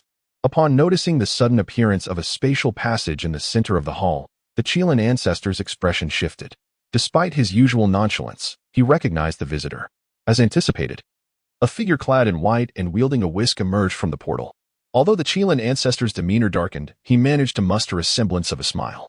Yangmei, what brings you here? Should your request be manageable, we shall surely assist. Yangmei cast a glance over the assembly and responded calmly. I seek to procure an opportunity for you. An opportunity? The Qilin ancestor queried, perplexed. The White Tiger and Azure Bull, among other elders, exchanged astonished glances. Might I inquire what this opportunity entails? The Azure Bull elder rose to ask. Yangmei gestured towards Shenling and said, This is a question best directed at my elder brother. Understanding Yangmei's intent, Shenling smiled openly. A century hence, visit the Yinsong Palace in Qingxiu to seize your opportunity. The assembly, upon realizing that what they had presumed to be Yangmei's disciple was, in fact, his elder brother, could not contain their astonishment, rendering Shenling's words momentarily overlooked. The Azure Bull and White Tiger clans, standing alongside the Zhuke and Xuanwu clans, had previously encountered the celestial Yuan Shenling and, with Yangmei's endorsement, regarded Shenling with newfound respect, unlike the others. It was at that moment the Qilin ancestor truly took notice of Shenling, and his shock rendered him momentarily speechless. Might I inquire, esteemed friend, if you could reside in the Yinsong Palace in advance, severing this causal link? The Azure Bull elder was keenly aware. Having overheard Yangmei's assertion that the causal connection between the avian clans, such as the Xian Niao and Qing Wan, and the Phoenix clan had been severed. Thus, he sought to seize the opportunity to sever the ties of fate with the Qilin clan. He had never held the Qilin ancestor in high regard. And during this tumultuous period, the prospect of distancing himself from the Qilin clan was a dream that could bring him joy even in slumber. Shenling glanced at the celestial master Yangmei, who nodded in affirmation. Shenling then produced the primordial measuring ruler and declared, Come forth, and simply receive one measurement from me. The ancestor of the Azure Bull was momentarily taken aback, but soon his face was alight with unrestrained delight. At that moment, however, the Qilin ancestor could no longer contain his emotions. Such blatant abduction, what rationale does it serve? How dare you? Roared the ancient Qilin ancestor, unleashing the Qilin steel as he charged towards the elder of the Qingniu. Though not particularly astute, he was not foolish enough to attack Shenling or the celestial Yangmei directly. Such an act would undoubtedly jeopardize the safety of his Qilin palace. However, to his astonishment, a palace imbued with ethereal energy materialized abruptly, from which emerged a palm-sized token that intercepted the massive Qilin steel. The Qilin Order, gasped the onlookers, their astonishment palpable. They had never anticipated that the treasured artifact of the Qilin clan would be wielded by outsiders against them. Enraged, the ancient Qilin ancestor, blinded by fury, retrieved the mountain-opening horn to engage in battle. Humph! Yangmei scoffed lightly, waving her empty willow whisk, which ensnared the ancient Qilin ancestor in a binding cage. No matter how fiercely he struck, he could not shatter this confinement. Shenling, with a faint smile, remarked, Why bother? In the face of overwhelming momentum, your Qilin clan's retreat is a mere illusion. You may very well suffer the direst fate. Gradually, the ancient Qilin ancestor regained his composure, realizing he was ensnared in a calamity of cosmic proportions, where the annihilation of his clan was a distinct possibility. He could no longer afford to act impulsively. Of course, his recent ascension to the second realm of a sage had inflated his ego, leading him to believe he could contend with Yangmei. Yet, he was met with an effortless suppression by another. After uttering these words, Shenling paid him no further heed, instead delivering a strike upon the elder of Qingniu. The Qingniu elder, renowned for his physical prowess, was not entirely daunted by this blow. However, the seemingly modest strike managed to breach his defenses, leaving an imprint upon his body. At that moment, the venerable Yangmei, in accordance with the celestial order, pronounced with an air of authority, the Qingniu clan shall reside in the ethereal Qingxiu mountain, overseeing the realm of talent. The Baihu clan shall dwell in the far western lands, governing the domain of gold. Qingniu, take your rightful place. The ancestral figure of the Qingniu, responding to the call, summoned forth the treasured Qingniu flute, a companion artifact of great significance. Baihu, assume your position. The ancestral figure of the Baihu, having long desired to depart from the Qilin clan, echoed the summons and unveiled the cherished Baihu sword, another artifact of profound importance. Observing this, the ancestral figure of the Qilin felt a tumult of emotions as he witnessed the descent of two streams of merit and fortune, leaving him in a state of mixed reflection. At this moment, the treasured lands of both clans gradually shifted away. The immortal Yangmei waved his dust whisk, causing 4 translucent willow trees to sprout outside the cage of the ancient Qilin, effortlessly establishing a formation known as the Four Willows Array. Having completed this, the immortal Yangmei opened a spatial passageway heading towards the Dragon Palace. Within the Dragon Palace, the Ancestor Dragon, upon hearing the words of the White Tiger and the Azure Bull, felt a slight twitch in his eyelids. Indeed, a spatial passage appeared at the center of the Grand Hall, indicating the arrival of the immortal Yangmei. The Ancestor Dragon, being astute, instructed the Azure Dragon to summon the leaders of the various scaled clans, displaying a surprising lack of resistance to the situation. In the past, he may have opposed such matters, but after enduring the lesson from the Sovereign of the Spirit Realm, he had come to realize the terrifying nature of being the agent of the great Tao of the Primordial. Furthermore, the swift decline of the Phoenix clan had a profound impact on the Ancestor Dragon, who had long been anxious about the future of their own dragon lineage. Domination? Such thoughts were now beyond his reach. If the demon god Rahu could easily extinguish the Phoenix, then the god of war was undoubtedly a foregone conclusion. Moreover, there was also the existence of the equally powerful Hongjun. The Ancestor Dragon's aspirations for supremacy were nothing more than a delusion. Yangmei has arrived. Please, take a seat. I have sent my second brother to summon the clan leaders, the Ancestor Dragon said with a warm smile. Shenling inwardly remarked, what a formidable figure. Meanwhile, the immortal Yangmei cautiously surveyed the surroundings. If he had come alone, he would not fear any tricks from the Ancestor Dragon.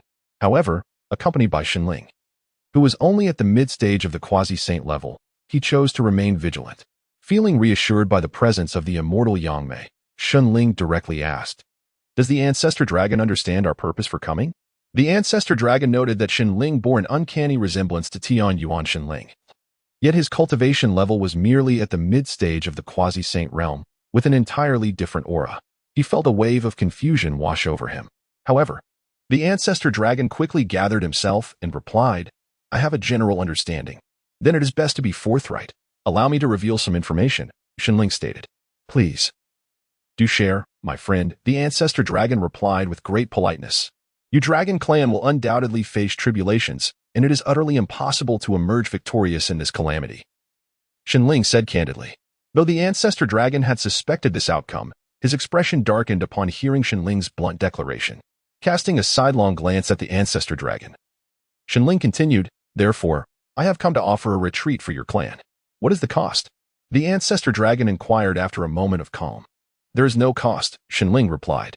The Ancestor Dragon's face reflected disbelief at this statement, yet Shenling chose not to elaborate further. At this moment, the Azure Dragon summoned the revered ancestors of the scaled clans.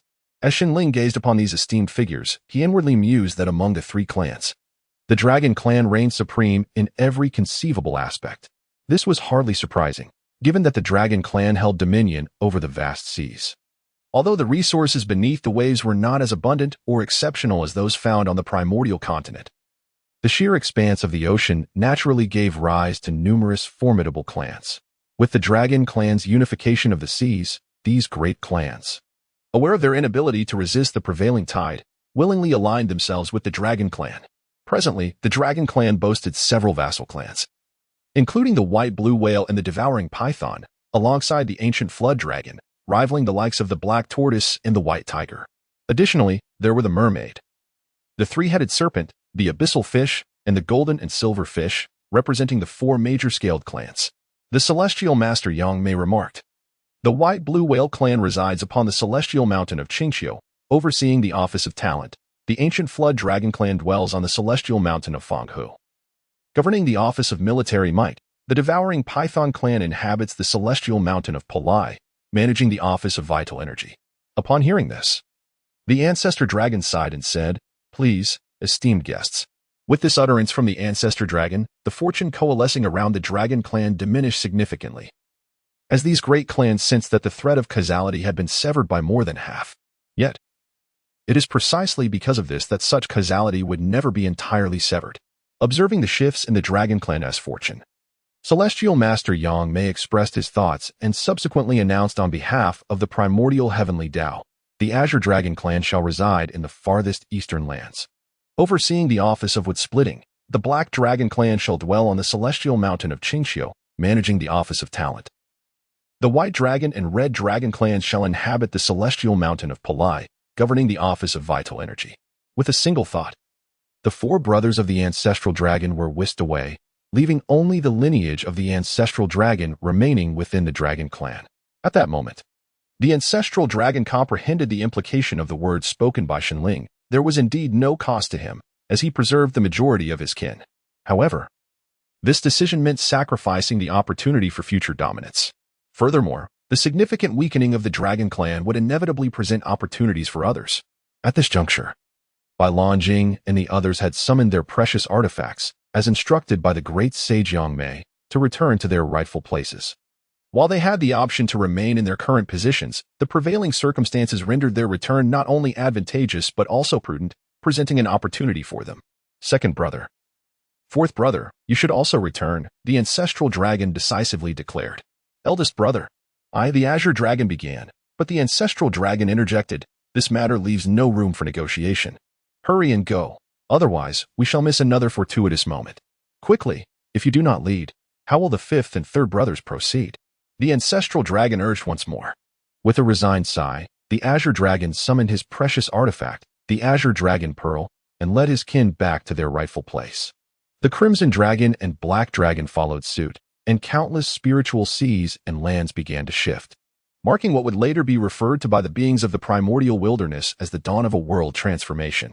The profound changes within the dragon clan caught many by surprise. The three clans, one after another, were diminished, resulting in an unexpected equilibrium. However, the former position of the dragon clan's eldest brother had now been claimed by the Qilin clan.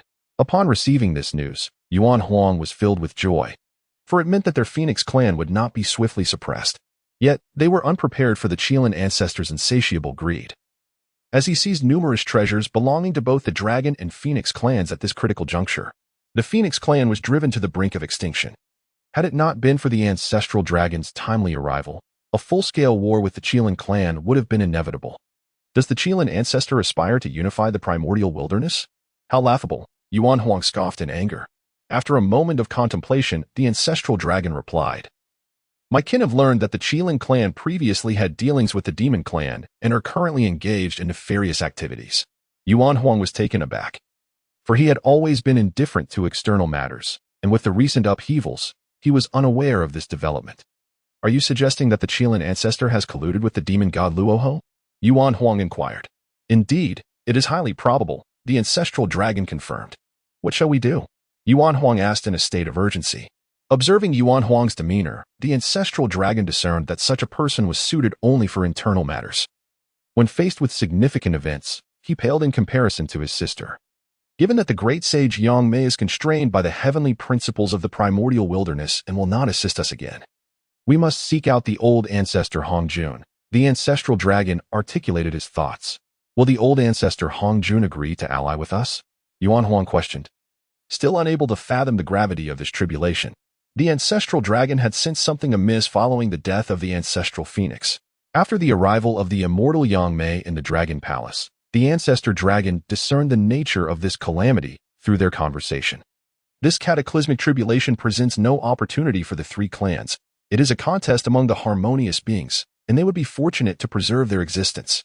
Furthermore, from Shenling's words, Zulong surmised that the three clans would retreat into the primordial wilderness like the fierce beasts, allowing the next generation of beings to seize the opportunity for development. Thus, Zulong recognized that as a rival to the malevolent deity, Hongjun Laozu would undoubtedly respond favorably to their alliance. Indeed, it is highly probable that Hongjun Laozu may seek us out personally, Zulong remarked. Hongjun Laozu, too, deciphered this matter from the peculiar behavior of the Qilin clan. This is dire. The conflict with the spirit realm has introduced far too many variables, Hongjun Laozu lamented, furrowing his brow within the Zishu palace. However, contrary to Zulong's expectations, Hongjun Laozu did not seek him out but instead proceeded to Fanghu Mountain. I am Hongjun Laozu, and I have urgent matters to discuss with Yangmei Daxian. I request your assistance in relaying this message. Hongjun Laozu addressed the patrolling Xuanwu clansmen outside Fanghu Mountain. Hongjun Laozu. The two Xuanwu clansmen exclaimed in astonishment. Indeed, it is I. Please inform Yangmei Daxian that I wish to confer with him regarding important matters. Hongjun Laozu's polite demeanor was merely a gesture of goodwill. Upon reaching the Sage Realm, should Hongjun Laozu have the intent to seek out Yangmei Daxian, the latter despite being thousands of miles away, would surely sense his presence. When Yangmei Daxian and his group arrived at the Qilin clan, they discerned that the malevolent deity, Luo Ho, was poised to undertake significant endeavors. Shenling had also conferred with Yangmei Daxian regarding this matter, as Shenling aimed to usurp the merits of the harmonious being's teachings. Knowing that the harmonious being would eventually turn against him, the path of the malevolent deity is incompatible with the heavenly Tao of the primordial world, preventing him from becoming a harmonious being. Thus, they share a common enemy in Hongjun Laozu. Consequently, Shenling chose to assist Luo Ho, seeking to reap benefits from the alliance, while Yangmei Daxian would aid Hongjun Laozu in turn. Primarily, aside from Hongjun Laozu, no one else could become a harmonious being. Should Shenling receive Yangmei Daxian's support and strive diligently, he might just manage it.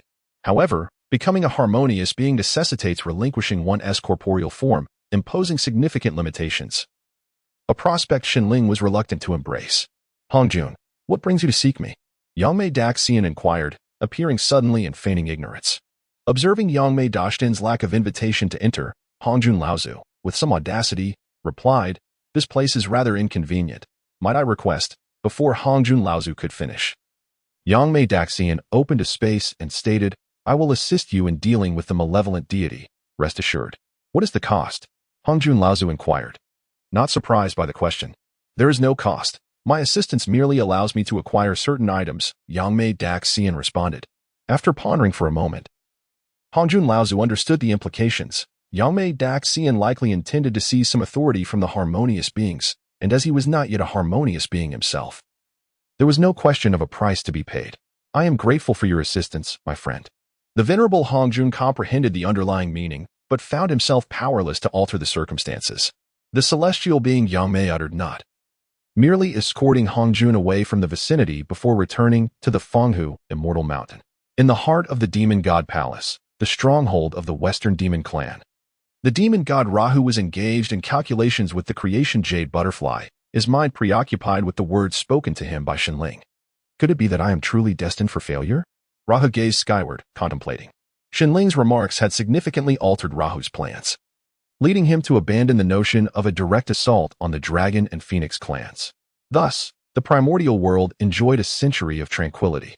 With the impending cataclysm postponed until Shenling's discourse, countless formidable beings congregated in Qingqiu, including the likes of Hongjun, Rahu, and Yangmei. The venerable Qilin, upon hearing this, dismissed his previous disdain and brought his kin to Qingqiu. However, the Yanqili Palace was limited in size, and with such a multitude of beings in the primordial realm, friction arose between the Qilin clan and the Dragon and Phoenix clans as they vied for positions. After all, they were the most numerous yet the weakest among the attendees. Although the spirit realm also boasted many inhabitants, even the disciples of its sovereign were formidable adversaries that the Qilin clan could not afford to provoke. The Qilin's patriarch, despite his stubbornness, dared not instigate trouble. As for the lesser factions, they had no opportunity to enter the Yanqili Palace, merely hoping to familiarize themselves with the surroundings in the hopes of forging connections with powerful entities. In this prosperous era, the celestial mountains of Qingqiu have truly gained renown in the primordial world, stirring a profound curiosity among many beings of the wilderness regarding the enigmatic figure behind the teachings. Various tales circulate regarding the identity of Shenling, yet whether he is the brother of the great immortal Yangmei or a gluttonous thief of divine secrets, his connection to Yangmei is undeniable. Speaking of which, the Dragon and Phoenix clans have found themselves in a woeful predicament, having been bullied to the point of departing in desolation, with no one to come to their aid. The ancient ancestor Hongjun shows no inclination to ally with the ancestral dragon and the primordial phoenix, leaving the ancestral dragon and his kin in a state of confusion regarding the unfolding circumstances. At this moment, the authorities are confused while the onlookers see clearly. The venerable Hongjun intends to sacrifice them, for he possesses the promise of the great Yangmei, and thus has no cause for concern regarding failure. Why then should he endeavor to win them over? Hongjun, amidst the tribulation, is indeed the most perceptive one. He understands that in this era of the primordial chaos, the malevolent Luo who cannot possibly succeed in his destructive pursuit of enlightenment through slaughter. When the seating arrangements were finalized, Shenling ascended to the pinnacle of the Yanli Palace and began to articulate his understanding of the Tao from the mortal realm. As his teachings flowed from his lips, the members of the three clans quickly became engrossed, despite it being merely the path of the mortal world. Even Luo Hu and Hongjun were taken aback. for they had not anticipated that the elder brother of the great Yangmei possessed such profound insights into the Tao. His interpretation of the world's principles was remarkably refined. Hong Yi's discourse resonated through the Yanli Palace, imbuing the atmosphere with the essence of the Tao. The denizens of Qingqiu hastily seated themselves to contemplate these profound teachings, recognizing the immense opportunity before them. However, as Hong Yi proceeded to expound upon the principles of the celestial realm, the majority of the audience found themselves disengaged from their earlier state of enlightenment, unable to comprehend or absorb the teachings. Yet, none chose to depart. They strained to memorize these expressions of the Tao, understanding that what eluded them now might illuminate their paths in the future. Thus, not a single individual was willing to relinquish this chance. Upon hearing the world's principles articulated by the sage Hong Yi, even the steadfast hearts of the sages wavered momentarily. They were sages, their resolve firmly established, yet confronted by such a flawless exposition of the world's Tao, their convictions were undeniably shaken. The ancestral dragon and the primordial phoenix fared somewhat better, as their ascension to sainthood had been achieved through fortune, leaving them yet to discover their own path. Hence, they had no difficulty embracing Shenling's teachings. Indeed, this was a fortuitous moment. The Phoenix clan finally glimpsed the dawn of hope. Yuan Huang reflected inwardly, recognizing that while the path of fortune to sainthood is a shortcut, it is fraught with limitations. Currently, the Phoenix clan's fortunes are diminished, and their leader struggles to progress in the Yuan Huang realm. Even maintaining the sacred realm has become arduous. However, with the knowledge of the way of the world, he can gradually liberate himself from the constraints of fate, thus strengthening the Phoenix clan. As Shenling delves deeper into his teachings, the ancestral dragon, Ming Ming, and the spirits around them find themselves perplexed. Only the venerable Hongjun, the malevolent Luo Ho, and the celestial Yang Mei grasp fragments of understanding. Yang Mei, having previously encountered Shenling's way, gains profound insights upon revisiting it, gaining clarity about his path ahead. Despite intentionally suppressing his realm due to the blessings of the insect clan's fortune, his elevation remains precipitously swift, posing significant threats to Yang Mei's Tao. Listening to Shenling elucidate the teachings allows Yang Mei to attain enlightenment, dispelling those dangers. Meanwhile, Hongjun experiences profound realizations. Were it not for the pressing competition for the Tao of harmony, he would have earnestly sought to integrate the way of the world with his own. Yet, he refrains from this endeavor, as time is limited, and he wishes to refine his understanding of Hongtian first. Luo Ho, too, recognizes his path of retreat. The way of the world illuminates the impending calamity, making it evident that success is beyond his grasp. The reasons remain unclear. Yet he perceives the necessity of preparation for future contingencies as opportunities arise. Shenling's exposition of the way of the world grows increasingly intricate, culminating in a comprehensive discourse that stretches across millennia. In this period, the passage of time holds little significance for the beings of the primordial world. However, during this epoch, Shenling has afforded certain creatures the opportunity to flourish. The forthcoming great battle promises to be far more formidable than the one against the Lord of the Savage Beasts.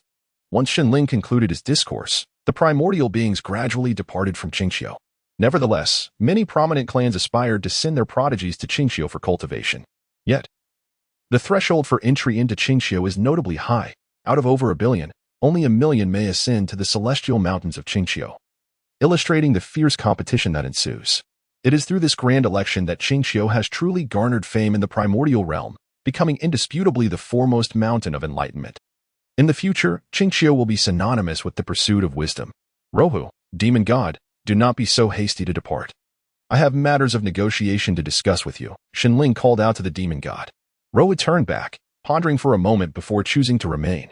Outside Qingqiu, the venerable ancestor Hongjun cast a glance at this bustling sacred ground, his thoughts shrouded in mystery. However, judging by his demeanor, it seemed he was calculating something. What brings you to me, Taoist Qingsong? Rohu, in an unusually courteous manner, inquired. I propose a transaction. I shall assist you in dealing with ancestor Hongjun, and in return, you shall grant me the primary vein of the West, Shenling stated directly. What? Rohu expressed surprise. I understand your apprehensions. Rest assured. I can manage the primary vein of the West. All I ask is that you do not impede me, Shenling continued. But, Rohu hesitated, words unspoken. Why have you become so indecisive? Do you doubt my ability to assist you? Shenling raised an eyebrow in inquiry. Rohu, provoked by Shenling's remarks on his indecision, retorted, If your brother were to aid me, I would not only concede the primary vein of the West, but even the demon clan itself. Do not deceive yourself. You must realize that success is beyond your grasp. My brother will never assist you, Shenling replied, exasperated. Rohu fell silent, and Shenling added, to be candid. My brother intends to aid Ancestor Hongjun against you, leaving you with no escape. Upon hearing this, Rohu's expression grew grave. Unable to suppress his curiosity, he asked, Is that truly the case? Indeed, it is. Preventing you aligns with the will of the heavens. My brother has every reason to act, Shenling affirmed. Rohu could not conceal his changing countenance, no longer the calm figure he had been before. Observing this, Shenling further remarked, thus, Few would dare to assist you as I do. Moreover, should you allow me to absorb the primary vein of the West, with my understanding of the Tao, attaining sanctity will be an assured outcome, which would greatly benefit you. Seeing Rohu swayed by his words, Shenling continued, This transaction is undoubtedly advantageous for you. And I am aware that you have already been scheming regarding the primary vein of the West. Should you destroy it, you will face immense repercussions. At that moment, death was inevitable. Therefore, if I were to consume this pig vein, not only would you gain my assistance, but you would also be free from any repercussions. Wouldn't that be a perfect solution? Upon hearing this, the demon god Rahu wore a complex expression and after a while, finally uttered, How do you know this? Well, my brother visited your demon god palace. A brief encounter would reveal everything, Hong Yi replied matter-of-factly. After some contemplation, the demon god Rahu responded, I agree. But I wish to understand why you are willing to assist me. Let me ponder. Firstly, I act in the interest of the western main vein, and secondly, to aid you in diminishing Hongjun the Elder, Hong Yi answered candidly. Upon hearing this, the demon god Rahu suddenly grasped the underlying reasoning. The question was not particularly difficult. It was merely that the multitude of prior events had clouded his understanding. Then why must my path fail? Rahu inquired, now with clarity. Unexpectedly, Shenling provided an answer, stating it is due to the timing. The Hongwang world is not the realm of the Great Tao.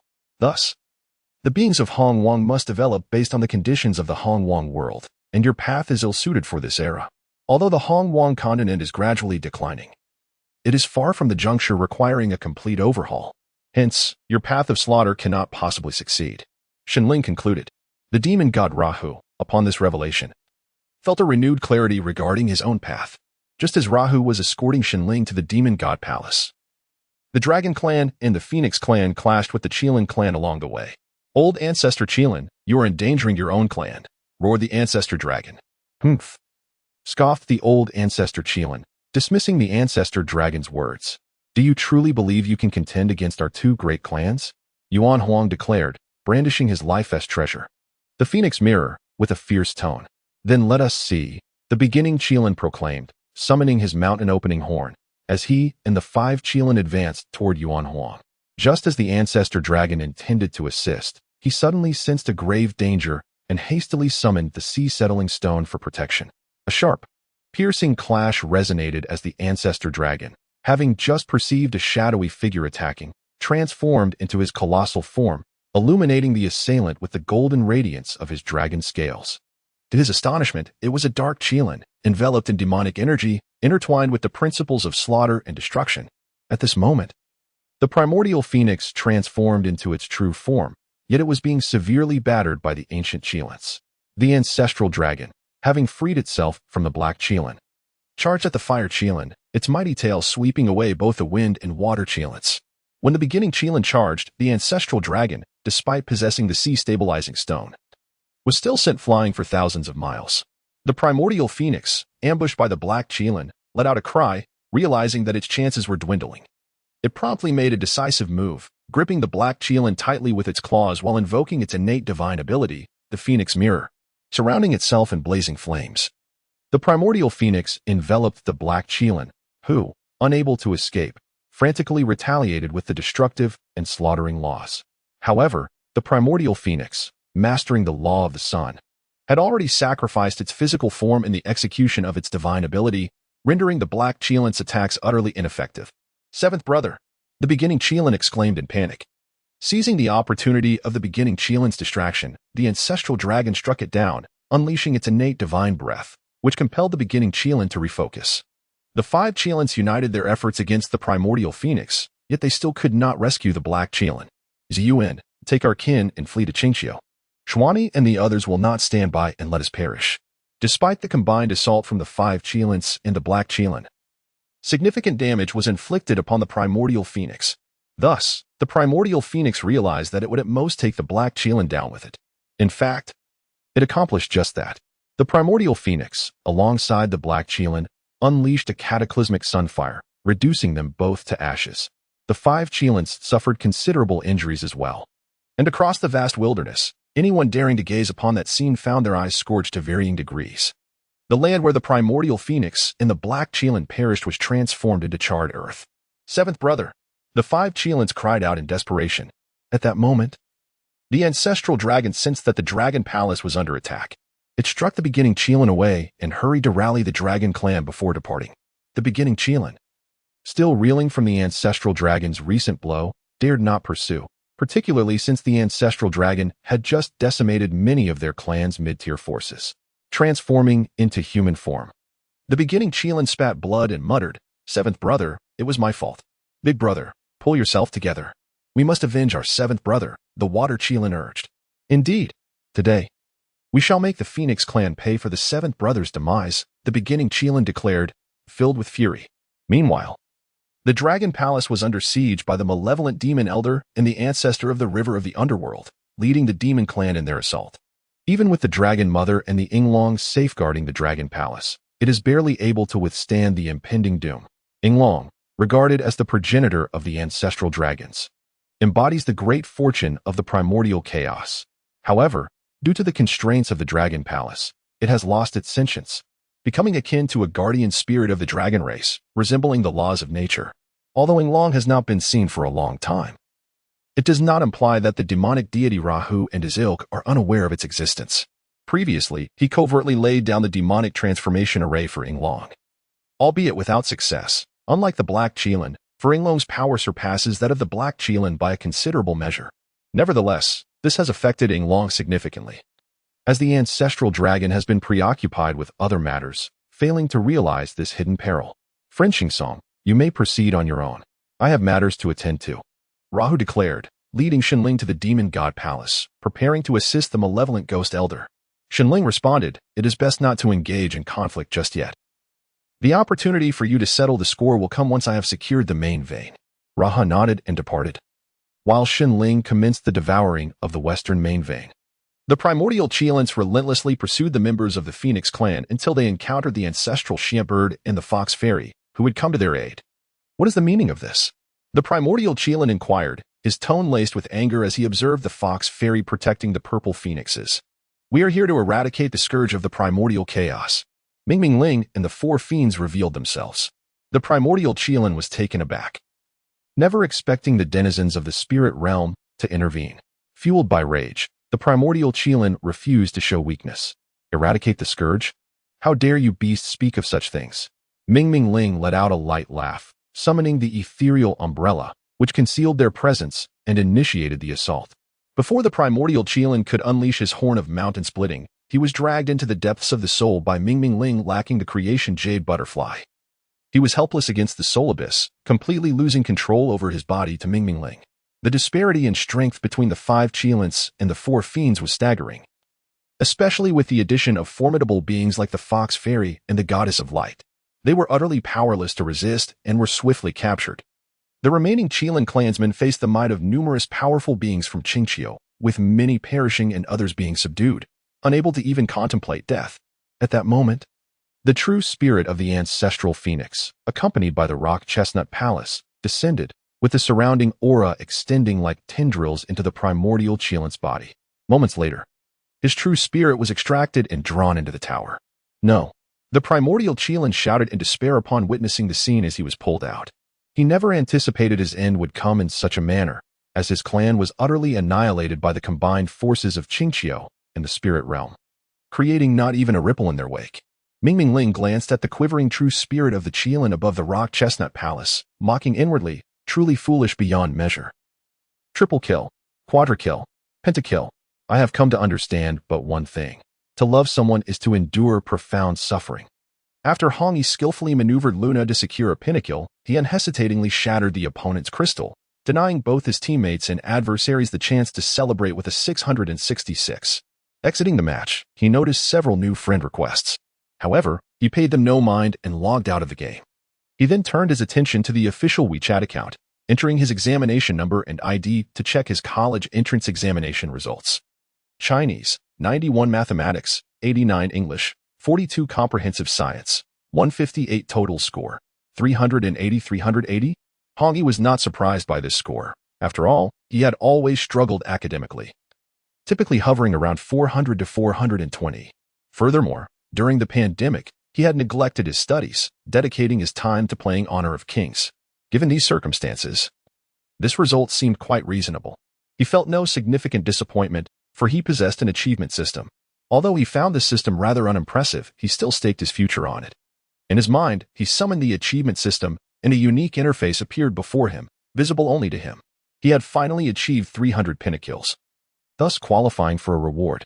Observing the red exclamation mark beneath Luna's section, he recognized that he had completed the achievement for 300 pentakills, earning the exquisite silk reward. While he felt indifferent upon claiming the reward, he was aware that his skills with Luna would be significantly enhanced upon his next gameplay. Hong Yi exited the achievement system and withdrew his earnings from the boosting app, amounting to exactly 10,000 yuan. Previously, he had undertaken various tasks ranging from bronze to gold, which offered only a few yuan each but consumed considerable time. The reason for his delayed withdrawal was that the app only charged a 1% fee for withdrawals over 10,000 yuan, while a 10% fee applied to sums below 100 yuan. He contemplated purchasing a better phone with his hard-earned money, feeling a surge of joy at having earned this amount independently. Time for bed, he remarked, glancing at the clock, which read midnight, and then retired to his bed. The following day, upon awakening, he opened the boosting app and discovered that his withdrawal had been successful, which took him by surprise. Typically, such a substantial sum would require 2 to 3 days to process. However, he had overlooked a crucial detail. He had become one of the app's emerging stars, ranking among the top 10 monthly earners and the #1 rookie for the week. The administrators of the app had already taken notice of him, which explained the swift processing of his withdrawal. Having focused solely on achieving milestones, Hong Yi had paid little attention to other aspects of the app and was unaware of his newfound status. Upon seeing the funds in his account, he promptly purchased the Huawei P40 Pro he had selected earlier from an online marketplace. He felt quite generous, having spent over 7,000 yuan in one go, and was filled with a mixture of excitement and trepidation. After all, to earn money through gaming, one must possess a good phone. Hong Yi consoled himself. However, the excitement and anxiety within him could not be alleviated by mere words. Thus, he opened the boosting app and accepted a task to elevate a player from 60 stars to 65 stars in the game. Upon entering the game, he messaged, "I only play as Luna. Please ban Dong Huang and Zhang Liang. Come on, don't mess around. If you play marksman, I will jungle and carry you." The first player typically used jungle heroes, while this account predominantly featured marksman. "I am a booster. With my Luna, I assure you a carry," Hong Yi typed. The previous booster had said the same, "and I only trust myself," replied the first player after selecting Han Xin. "All right then," Hong Yi said, not wanting to create conflict, as his desire to win prevailed. "Okay, rest assured, I will carry you with my skills." Han Xin acknowledged Hong Yi's concession. At this moment, it was Hong Yi's turn to select a hero. Observing that no one was opting for a marksman, he chose Yu Ji.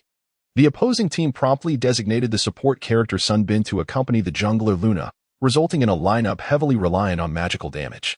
Hong Yi couldn't help but smile. As long as he could develop effectively in the early game, facing such a magic damage-heavy team would be particularly advantageous, for with the acquisition of a witch's cloak, they would find it nearly impossible to eliminate Yu Ji. Of course, this was contingent upon his successful development. In this match, the opposing mage is Simei, while our support, the enigmatic Aguzi, is unable to assist the marksman effectively. It appears that Hong Yi will face considerable challenges in his quest for development. Welcome to Honor of Kings. The enemy forces will arrive on the battlefield in 5 seconds. Prepare yourselves for a full-scale assault. Hong Yi has equipped himself with critical strike and lifesteal runes, purchasing a small iron sword before setting forth. He faces off against Marco Polo, while Sun Bin assists in the mid lane, likely to seize the lane before descending to the bottom lane for an aggressive ambush. Hong Yi begins by launching basic attacks on the minions, and as Marco Polo emerges to unleash his first skill, he relentlessly targets the minions. Hong Yi, displaying keen insight, fires an arrow that skillfully pierces through the minions and strikes Marco Polo. Unfazed, Marco Polo continues his assault on the minions, prompting Hong Yi to engage him with basic attacks. One of his strikes activates the passive ability, granting him protection from the Treant. As Marco Polo is slowed, he hastily retreats into the bushes, while Hong Yi refrains from pursuit, opting instead to continue attacking the minions. At this moment, Marco Polo activated his splendid skill with the revolver, rejuvenating himself. He employed this ability with the intention of clearing minions, while Hong Yi paid him no mind, continuing his assault on the minions. However, once Marco Polo finished his skill and emerged from the brush, poised to strike the minions, Hong Yi executed a diagonal shot, claiming a minion kill and striking Marco Polo once more. In a hurry, Marco Polo fled, his health diminished to half. Hong Yi chose not to pursue, instead focusing on the last minion. Meanwhile, Marco Polo consumed a potion in the brush, biding his time for his skill's cooldown. After dispatching the final minion, Hong Yi leveled up to 2, and, noticing that the mid-lane heroes were contesting the river crab, he proceeded to engage the crab in his own area. At this moment, Marco Polo re-emerged. Hong Yi swiftly shot an arrow that struck him, and in that fleeting instant, Hong Yi dashed forward, activating his second skill to unleash a flurry of basic attacks. The second skill, Great Wind, not only granted damage immunity and increased movement speed, but also ensured that his next basic attack would trigger the passive ability, Tree Spirit's Blessing. Consequently, these two basic attacks not only slowed Marco but also reduced his health to a mere fraction, leaving him with only a sliver of life, akin to a single arrow's worth from Yuji. Marco Polo, equipped with a stun ability and with his second skill still on cooldown, was unable to escape and consequently fell, marking the first blood. First blood. 666. Thank you. Hiki. The old man in the top lane gave a thumbs up, while Hong Yi glanced at the mini-map, noticing that Sima Yi and his team were still in the mid lane, likely waiting for the second wave of minions before attempting any ambush. Therefore, Hong Yi continued to farm the river crab. By the time he finished, both the minion wave and Marco Polo had arrived. Jihuowu issued a warning, urging Hong Yi to exercise caution.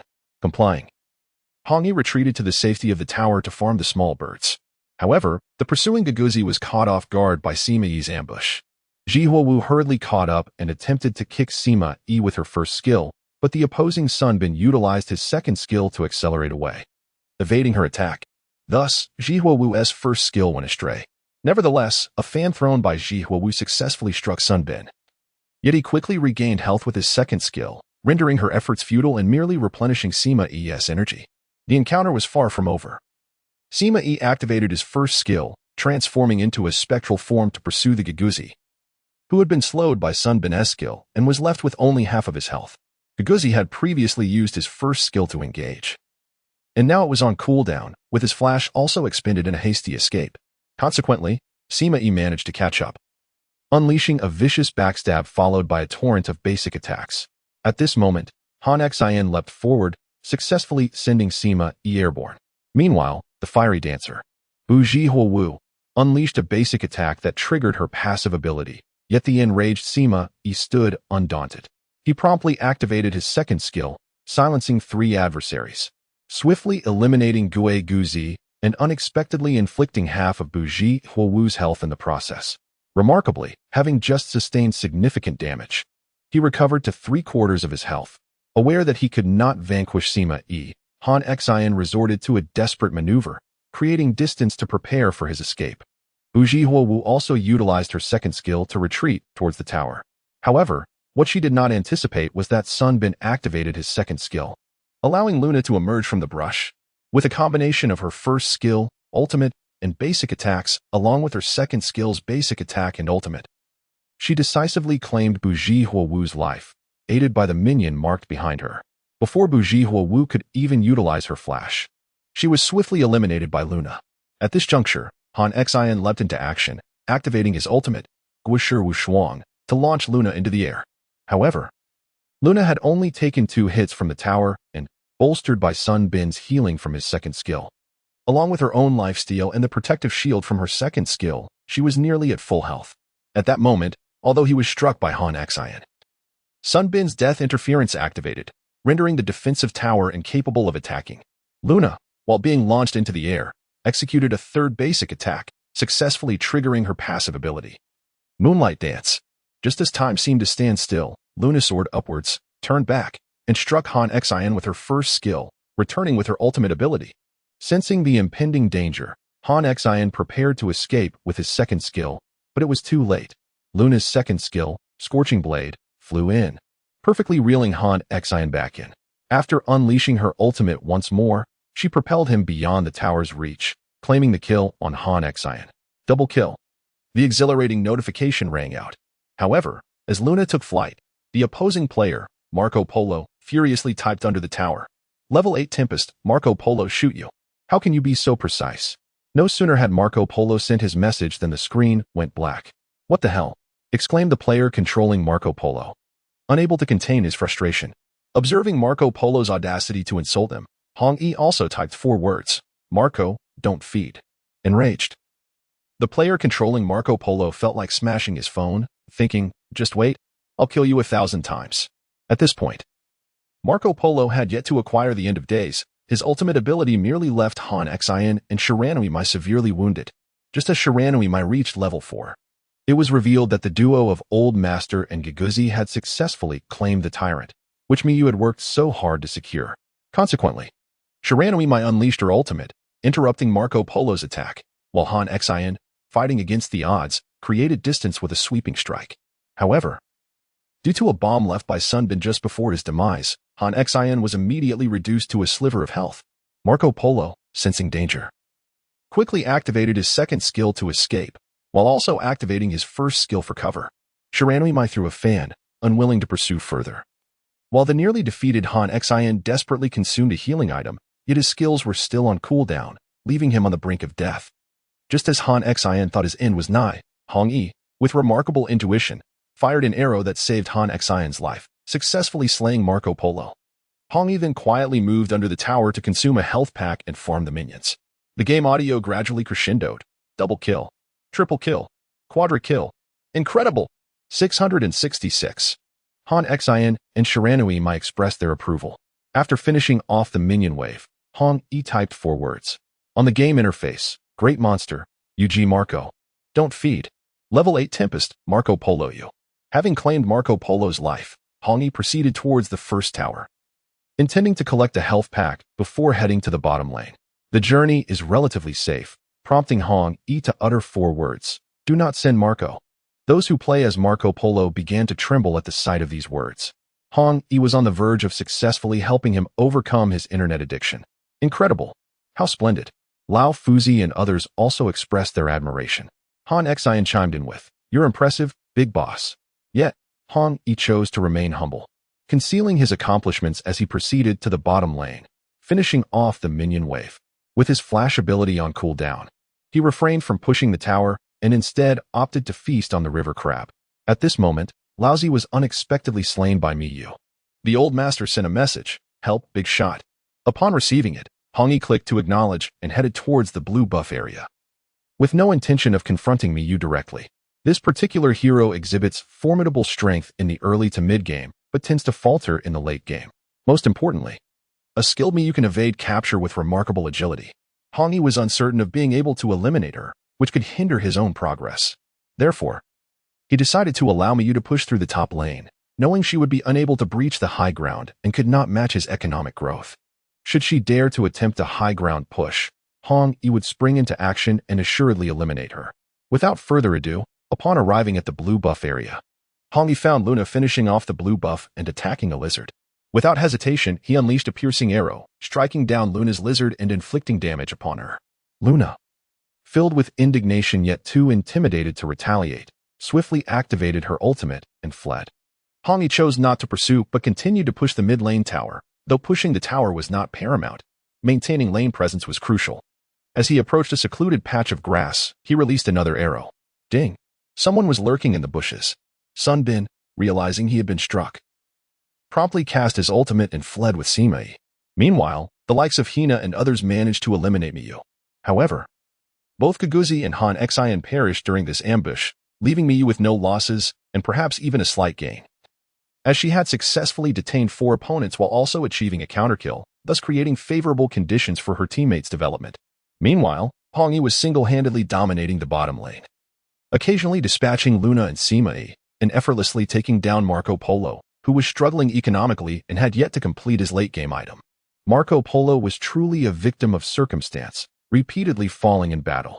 Consequently, he retreated to the top lane, having lost his earlier ambitions. The previous fire in his spirit had been extinguished. He no longer wished to encounter Yuji, for Hong Yi's Yuji had become a waking nightmare. What he did not anticipate was that Hong Yi, having consumed the mid-lane minion wave and capitalizing on Sima Yi's reluctance to clear the lane, pushed down the mid-tower and subsequently invaded the enemy jungle, arriving once again at the red buff area where he encountered Marco Polo. Utilizing his second skill, Ultimate, Basic Attack, and first skill, Legendary, Unmatched in prowess, Hong Yi claimed Marco Polo's head once more, all the while engaging with the red buff and typing, "Marco, don't feed. I love you." Hina exclaimed. "Too ruthless," remarked Qinfeng Zilai, lousy.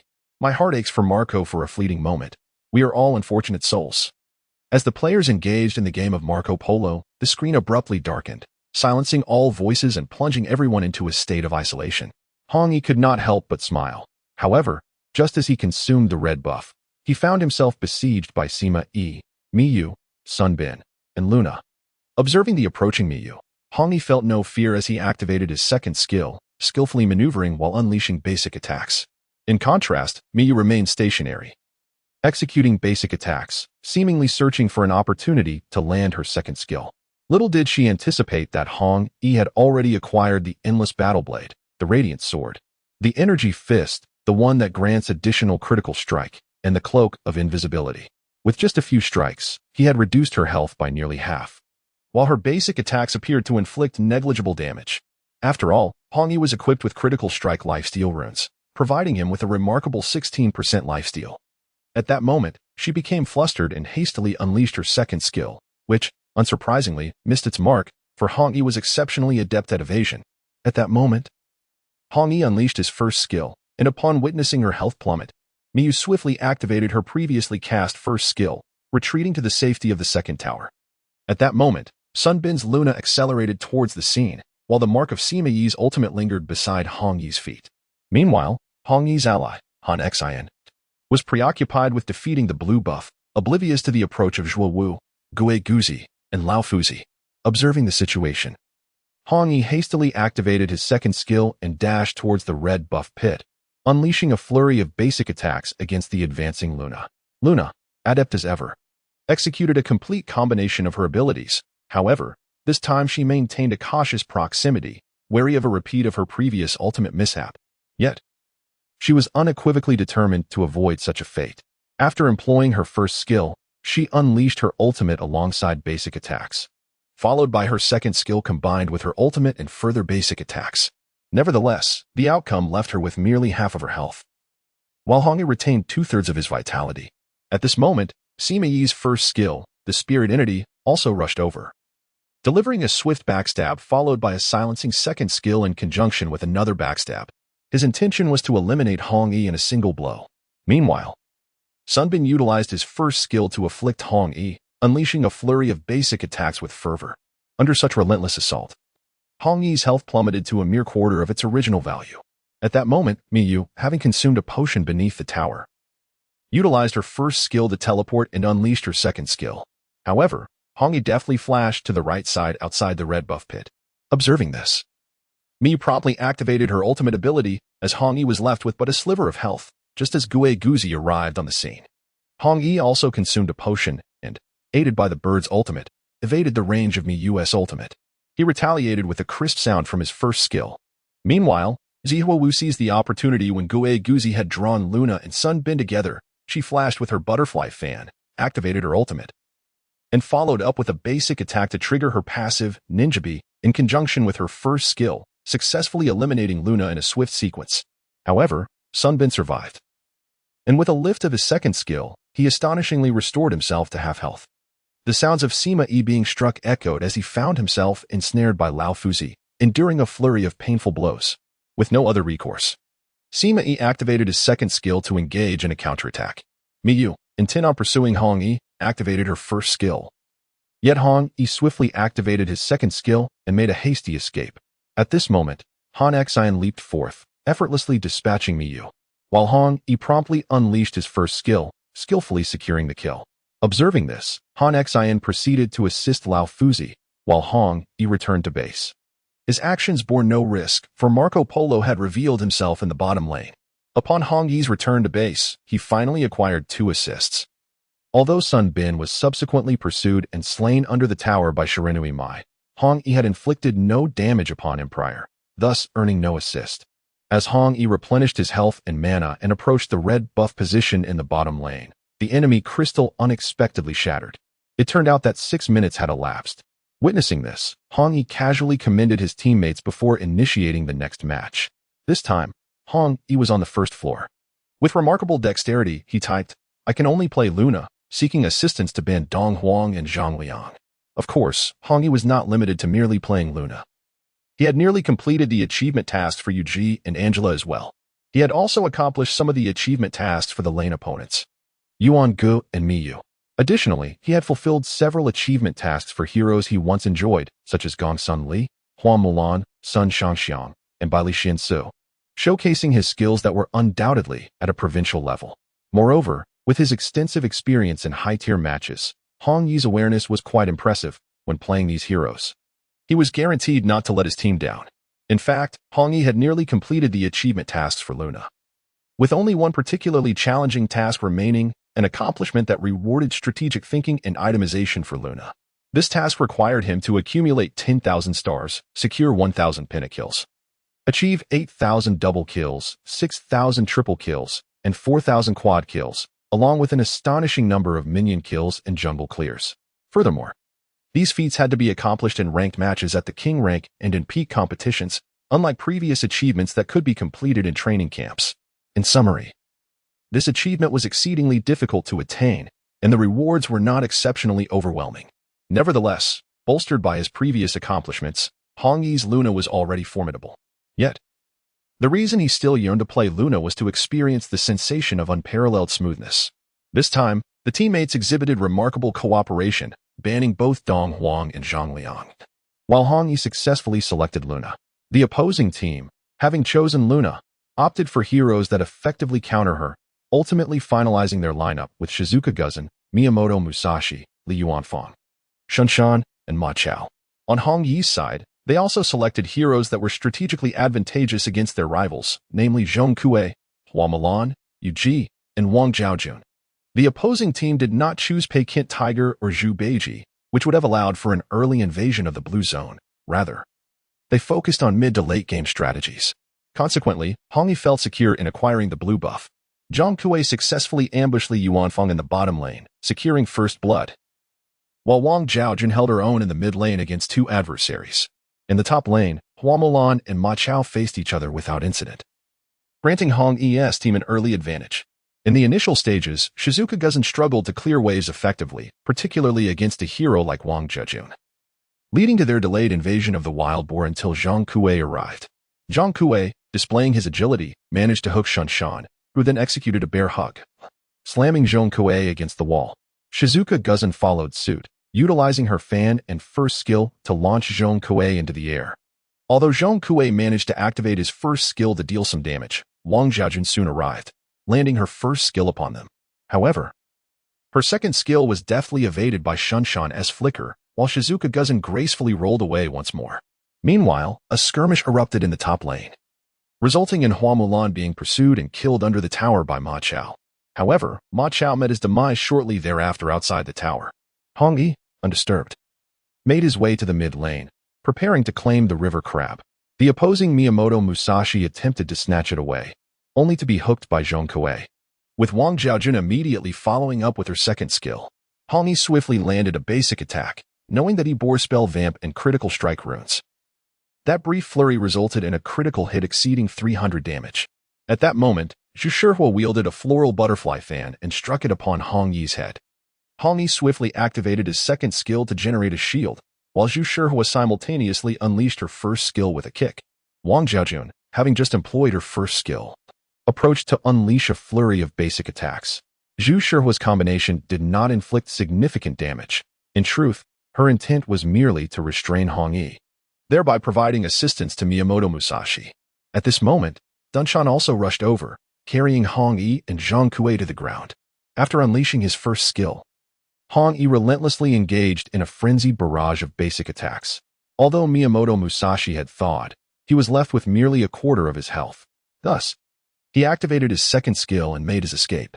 In the meantime, Hina Kagura tossed her flower fan and rolled towards the tower. Ultimately, only the shield-bearing Dunshan remained. Wang Zhaojun then employed her second skill to freeze him, followed by her first skill, reducing his health to half. Hong Yi continued his relentless basic attacks, while Zhang Kuei approached and activated his first skill to sit down. In the end, the kill was successfully claimed by Hong Yi with his second skill. Having secured the kill, Hong Yi unleashed several basic attacks to execute the river crab with his smite. He then proceeded to eliminate the remaining two heads of the three-headed wild boar and subsequently took down the red buff, successfully reaching level 4. At this juncture, Hong Yi refrained from haphazardly using his skills, as his mana was limited in the early game. Even with the blue buff, he was susceptible to running out of mana. As he approached the grass in the lower lane, he noticed Li Yuanfang cautiously hiding beneath the tower and began to unleash basic attacks to accumulate his passive. Yuji intentionally avoided clearing minions and returned to the tower. At that moment, Li Yuanfang emerged from the tower, casting his first skill on the minions in preparation to clear the wave. Little did he know, Hong Yi's first skill was activated, and his ultimate followed closely behind. Using one of the marked minions to once again soar in front of Li Yuanfang, he activated his second skill, successfully marking both Li Yuanfang and the minion beside him.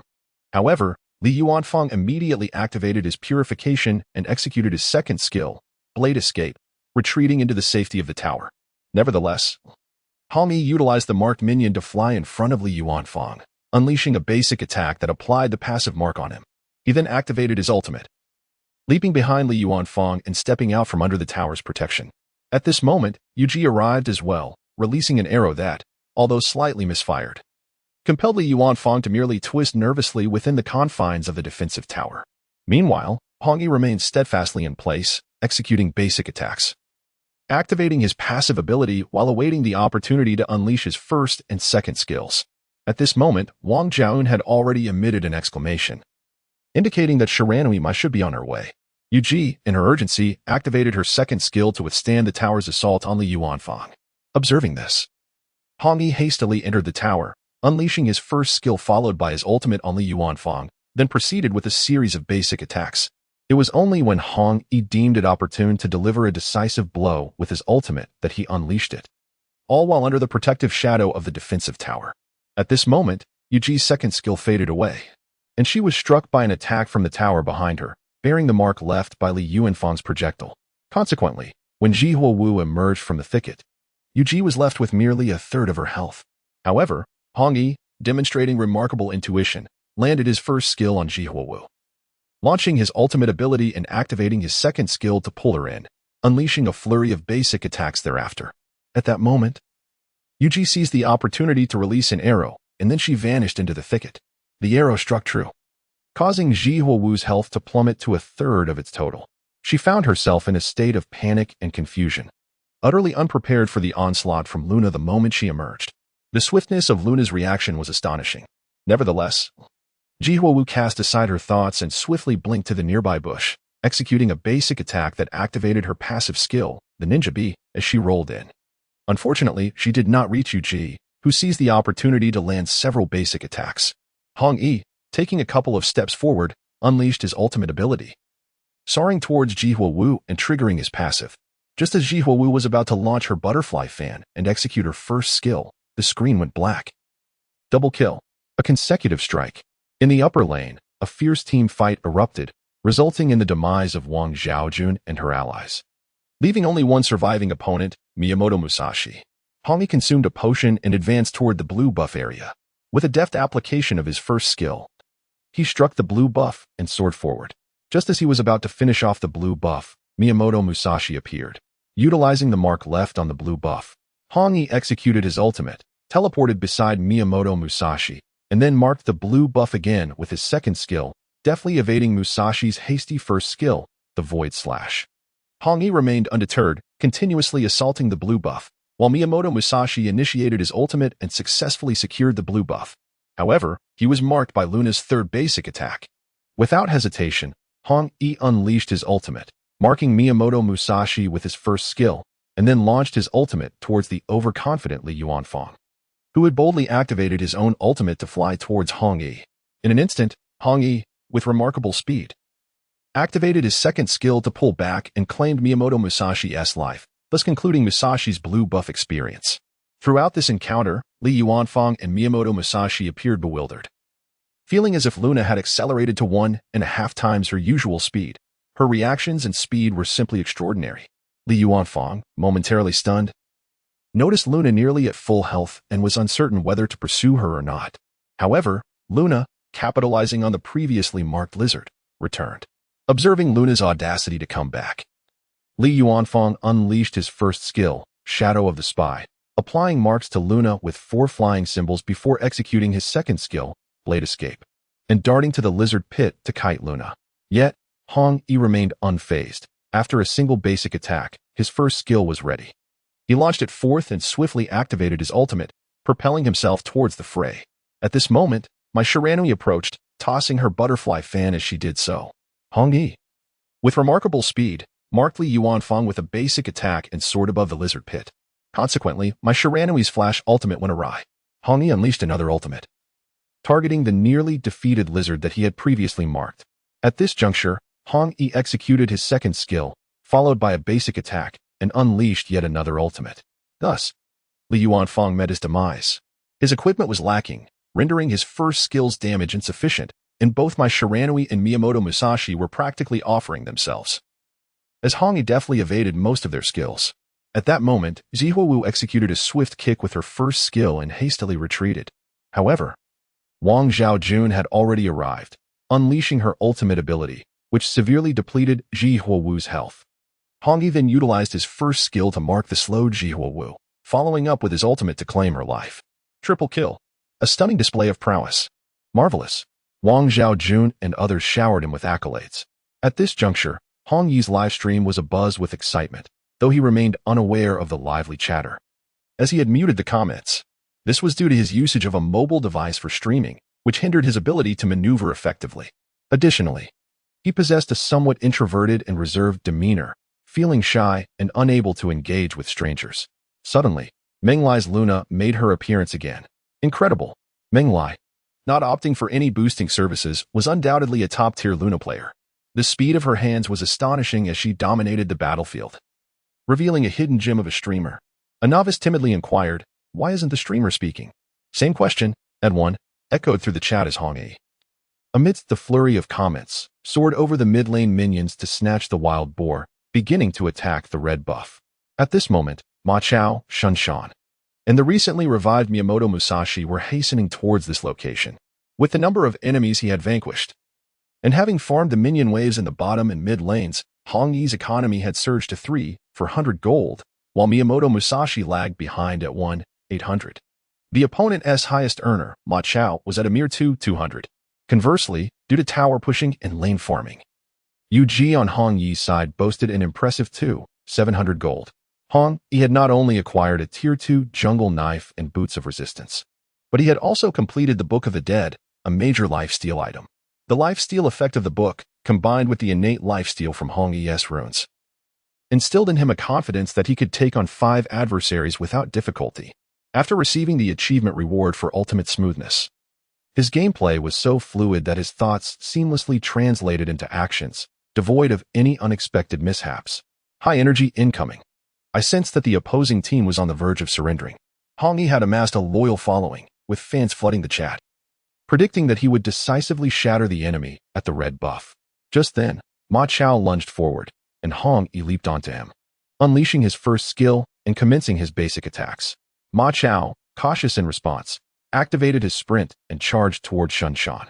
However, Hong Yi swiftly closed the distance, utilizing his second skill to strip Shunshan of his shield. With another basic attack, Shunshan seized Hong Yi, activating his ultimate ability. Ma Chao, taking cover behind Shunshan, prepared to strike, yet Hong Yi stood still, momentarily resembling a player who had disconnected. The disconnection temptation was back. This was a tactic Hong Yi often employed to seek opportunities. His regular viewers affectionately referred to it as the disconnection temptation. In truth, Hong Yi was simply biding his time for the right moment. As anticipated, he found his opening, ensnaring Ma Chao with his second skill and unleashing his ultimate ability, followed by a diagonal first skill that marked Ma Chao for another ultimate strike, restoring his previously lost health. Although Ma Chao did not perish, he was left with a sliver of health and hastily retreated towards the top lane tower, only to be felled by a swift assault from Hua Mulan. At this moment, Miyamoto Musashi arrived, momentarily taken aback as Hong Yi maneuvered around Shield Mountain toward him. He noticed that Shiranui Mai had also arrived, activating her second skill to strike forward while simultaneously unleashing her K-Mai slash. Although Hong Yi was slowed, he remained unperturbed as he approached Miyamoto Musashi. He executed a second skill, followed by an ultimate move, seamlessly connecting with a first skill to engage in a battle with Miyamoto Musashi. Shiranui Mai, too, struck Luna's head with her flower butterfly fan, preparing to unleash her first skill to kick Luna. At that moment, Hong Yi swiftly maneuvered from Miyamoto Musashi's side to the vicinity of Shinho Kumamai, unleashing a basic attack that activated his passive ability. However, he refrained from deploying his ultimate skill, as he too had been sent flying by Shinho Kumamai. As Shinho Kumamai propelled Hong Yi into the air, she executed a basic attack that triggered her passive, immobilizing Luna. Yet, Miyamoto Musashi's ultimate was still on cooldown, and the distance between them rendered him incapable of delivering further damage. Meanwhile, Hong Yi persisted in his basic attacks against Shinho Kumamai, who, in a bid to retreat, attempted to turn away. Hong Yi's ultimate followed suit, landing another basic attack. In a state of urgency, Shinho Kumamai activated her butterfly fan, but Hong Yi had already executed his second skill. Consequently, just as she ascended into the air, she was yanked back by Hong Yi. At that moment, Shield Mountain was being pinned against the wall by Hua Mulan, rendering him unable to approach. However, Wang Xiaojun and Zhang Kuei rushed to the scene. Miyamoto Musashi decisively abandoned Shiranui Mai and made his way toward the second tower. Wang Xiaojun struck Shiranui Mai on the head with her first skill, while Hong Yi claimed a kill with his ultimate before advancing toward the second tower in the top lane. Just as Miyamoto Musashi swiftly exited the second tower, heading toward the high ground tower, Hong Yi marked the minion wave at the center of the second tower with his first skill and soared forward, landing a third basic attack and reaching Miyamoto Musashi for a pull. However, Miyamoto Musashi executed his first skill, Void Slash, entering a state of invulnerability, thus evading control. He then promptly activated his second skill, retreating into the attack range of the high ground tower. Hong Yi followed up with his ultimate, enduring the tower's assault as he unleashed basic attacks on Miyamoto Musashi, who was already severely weakened. Faced with these critical strikes, he was instantly reduced to a mere sliver of health. At this moment, Miyamoto Musashi's ultimate ability was ready. He hastily unleashed his power, while Hong Yi executed a basic attack from his position. As Musashi settled down, he unleashed his third basic attack followed by a powerful strike on the turret. Observing the oncoming assault from the defensive structure, Hong Yi quickly maneuvered away, just as his second skill became available. He promptly activated his second skill to conjure a shield. However, he was left with merely a third of his health. Hong Yi consumed a potion, achieving a double kill. The exhilarating sound of consecutive triumph resonated through the air. At this moment, Ma Chao hurriedly emerged from the high ground, his expression reflecting a desire to claim Luna's life. Hong Yi also approached the red buff, with Ma Chao following closely behind. With a swift thrust, he reduced Luna's health to a mere sliver, prompting Hong Yi to retaliate with a skill and ultimate, restoring his own health to a critical state. Ma Chao, eager to strike again, was abruptly pulled away by Zhang Kuei. Meanwhile, Hua Mulan, who had just dispatched shielders, tossed her second skill and activated her first to silence Hong Yi. However, he decisively interrupted his ultimate, skillfully securing the kill. Triple kill. A triumphant 3 consecutive victories. It became apparent to me that the Luna under Dream's command only interrupted her ultimate when attempting to secure kills. Upon hearing this, I reflected, and indeed, it rang true. I can only wonder, is this truly the level of a 60-star player and King of Glory? It feels scarcely different from Dream's play at the level of a mere 10 stars. Yet there is a distinction. Did you not notice that Dream did not attempt to haggle? What does haggling entail? Same inquiry.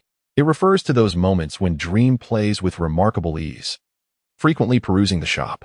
As the audience reveled in the banter, Hong Yi proceeded to sever the top lane minion wave and, alongside Mulan, pushed down the first tower of the top lane. Simultaneously, Li Yuanfang fell victim to a solo kill by Yu Ji, resulting in the destruction of their second tower in the bottom lane. The mid lane first tower also succumbed to Wang Xiaojuan's assault, causing the economic gap to widen significantly. Hong Yi seized the river spirit in the bottom lane and subsequently captured the Lord. Following this, he stylishly cleared the blue buff and lizard, exiting his own blue buff pit and making his way toward the enemy's blue buff, while also taking a moment to farm the mid lane. As for the red area in the bottom lane, it was left for UG to consume. While engaging with the blue buff, Hong Yi noticed two wolves being contested by an opponent and promptly walked over, landing a skill that sent the large wolf flying. Observing Luna, Li Yuanfang was so startled that he immediately used his blade technique to retreat into the high ground. After dispatching the two wolves, Hong Yi returned to claim the blue buff. The opposing team resorted to a cowardly tower defense strategy, but their efforts merely signified a prolonged demise.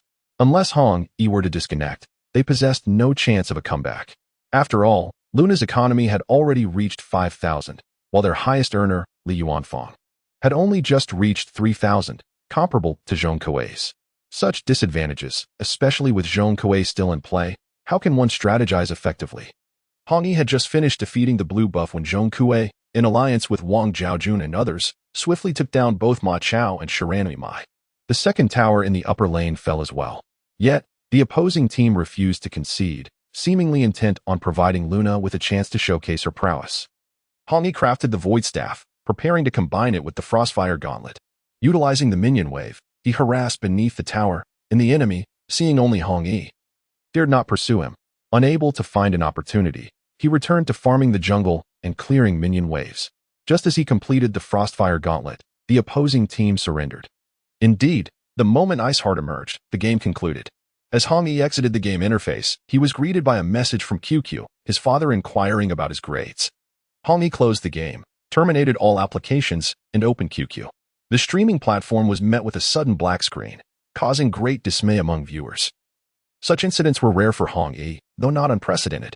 When he had little following, he often kept an eye on the live broadcasts, but after a week, his interest waned.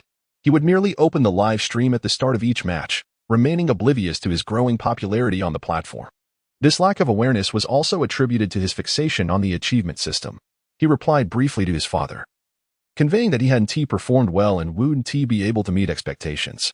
His father, though somewhat prepared for the news, felt a tinge of disappointment upon receiving the result, hoping for a stellar performance from Hong Yi.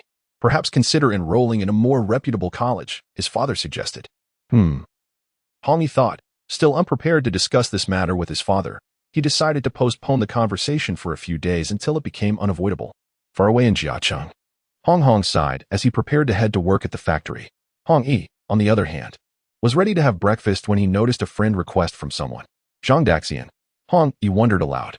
Nonetheless, he accepted the request and sent 3 question marks in response. The other party did not reply, likely unavailable at the moment. Hong Yi proceeded to have breakfast, which his grandmother had already prepared. After finishing, he checked his phone and saw a red circle with the number 10 on QQ, prompting him to open the app. Hello, Meng Lai. I am Zhang Daxian. I have 2 matters to discuss with you. First, Tiger Alive is interested in recruiting you. Second,